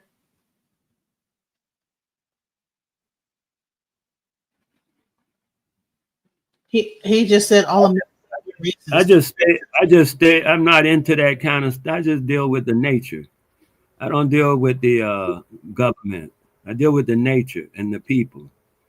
And you know, you talk about America. I say America and the United States of America are two different things. You know that's how I see it. And so a lot of people see them as the same thing, and I don't. So that's why I said it's difficult for me to be talking. And a lot of times, in your vernacular doesn't match mine. Your perspective doesn't match mine. And I told you my perspective, and you know, there you go. So I'm just letting you know that's my perspective. So I can't get involved in that kind of stuff to really talk about it seriously because I don't see that kind of perspective or hearing it from other people. I hear people talking about being treated and all that. That's not how I see adulthood. So I have to stay back and stay where I'm at so I don't offend nobody because I'm not trying to offend anyone. But if you ask me my perspective, I'll tell you what it is, and that's what I just did. I'm not in that. So I'm into the land. Tell us what you are in. So explain because you're in Jamaica or the Caribbean, right? Is it easy to start to get land over there in the Caribbean versus like in America? It's pretty much the same. It's different depending on what you're doing. It's a lot of people in a lot of places that it's not the place of their birth. It's people all over America the same way. I mean, the whole place is full of immigrants. So I don't know what you're saying about it's easier to do it here or there, but because people over there people just got there last weekend from India and now they bought houses and all that kind of stuff. Well, how it's relative to what you are and what you do, whether it be easy for you or not. Does that make sense to you? I don't know. It makes sense to me, but I don't know if it makes sense to you what I just said. It makes sense what you just said. There's a dude over here, like I told you, from in Ibadan, that a friend of mine, and another guy from Philadelphia, and another guy from here and there and there and there. People everywhere. People coming in from here and there and go over here and there. That's how it go. That's the kind of level of thought we kind of moving on, and that's not that I can't do the stagnated thing. I do. I mean, I don't want to even describe it. Whatever you do, I'm not doing that. I'm doing, like I told you, I'm immortal. If you're thinking in terms of you're a human, then we really can't get to be doing too much. We could talk about it. You could tell me what your human thing. I could tell you my immortal thing, and that's about it. I don't see what much we can do after that. We could kind of talk about it, kick it around like you and a Chinese person. Then it'd be me and you, we're that far apart. Because I'm not black. I'm not human. I'm not black. Y'all humans and blacks. I can't, what the hell am I supposed to say? I can't do that kind of lie, that falsity in my life. That kind of falsity in my life don't work. I know I'm not human. Humans say we're not human, but y'all argue that you're human. I don't care. I'm just saying. I know I'm not human, so to keep saying that is a lie. No, I'm not black. Just keep saying that is a lie, but y'all willing to say those things. Now, how can I talk to you? If you're willing to say those things, what else are you not willing to say or willing to say? It's hard to even validate that I'm talking to you. Understand what I mean? What am I talking here? Lying in my face about your own face? That's crazy. I'm looking at you and I'm seeing you not black, but you just telling me that, and that, what am I supposed to do with that? Say, oh yeah, you black, because that's what the crackers say you is, you black. And he say he white, and that's what. Do you know they call the Ethiopian comes over to America, he signs the paper that he's white. You don't know about what when people come to America from them different countries and stuff, they have a different status than niggas in America. I don't care if they come from Nigeria, Peter Pong, none of that stuff matters. Because when they do a crime, for the most part, they get what they call it, deported. If, you know, a foreigner coming to America and do a crime, for the most part, he might do a little time until he gets deported. And then after he do his time, he will get deported. That's how they do it. But if a nigga born and raised in America for 300-400 generations, years and stuff, he do a crime, he go to jail for the rest of his life.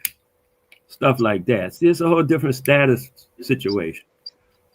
Right. And the woman who says she know anything about law and all that kind of stuff, she should know that law is something they pull out of their butt cheeks. Mm. They made that stuff up and signed it, agreed upon it, and now it's law. How else does it occur? It's not natural law. It's not the law of nature. So they made it up, and then we follow what they made up. That's all you can be telling me. They make up some stuff and we follow it. That's subjugation.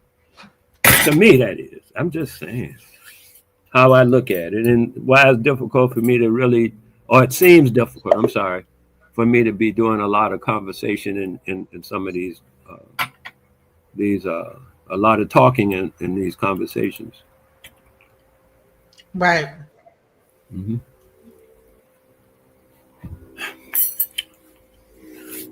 So you still on the air, or y'all off, or what? Because I wasn't really We're paying. about to wrap it up. You know, we've been streaming for a long time. People have been here and gone and came and gone, and I'm sleepy. So I would just like to thank you for your time here. Shouts out to everyone who has came here. Shouts out to Reverend Greenback. Shouts out to Investing Out the Blue. Shouts out to what was the other one? Ladybug. Yeah, Ladybug. Who else was here? Shouts out to my friend Lemuria and also Mostly Sefu. Shouts out to everybody who came here to support the channel while we did this long stream. But I think we like a lot of stuff, man. We really covered a lot of different things. So I'm gonna go out and cut some of these tree stumps. All right. Okay. Thank you for staying with us. This was a great live. I appreciate you. I appreciate you. Be good to yourself, and watch out for nemesis. The nemesis. They're actually there to hone you up. I know they get on your nerves. I know they whatever, how you respond, but it's actually to tone you, to make you stronger, and don't allow it to defeat you or put you in a bag of introspection and what they call the insecurity, because they were browbeating the heck out of you, telling you how you're insecure and going for all these different, that situation they were putting you in where your children gonna get taken from you and stuff. A lot of that stuff I saw was browbeating. That's crazy. Really, all this because of what? Really? But you heard all that then. So I'm not mistaken. I heard it too. And I'm just saying, I see how that was, to me, that's browbeating a person. And I didn't want to get involved because I think it's to tone you. It can help you to be browbeat. I won't say they're wrong for doing it because it made you stronger. You saw how crazy it was. Like you say, oh, wow, that's insane. You need to see that and be able to go through that experience. So on the other side, you'll just be a stronger, more resilient being. That's all. So I think it's beautiful, personally. Yeah, for sure. I believe so too. Okay, then I'm gonna go hit this this stump, this wood. I want to get this log out the ground. I'll check you in a bit. Be good to yourself. All right, peace.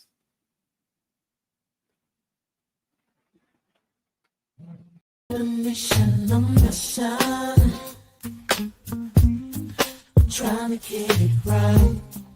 Transition, changing the way that I see life.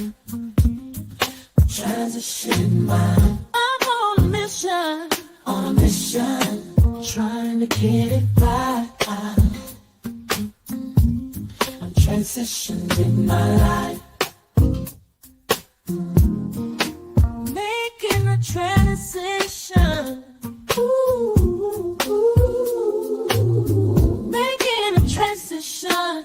Ooh, ooh, ooh, ooh, ooh, ooh. Making a transition. Ooh, ooh, ooh, ooh, ooh, ooh. Making a transition.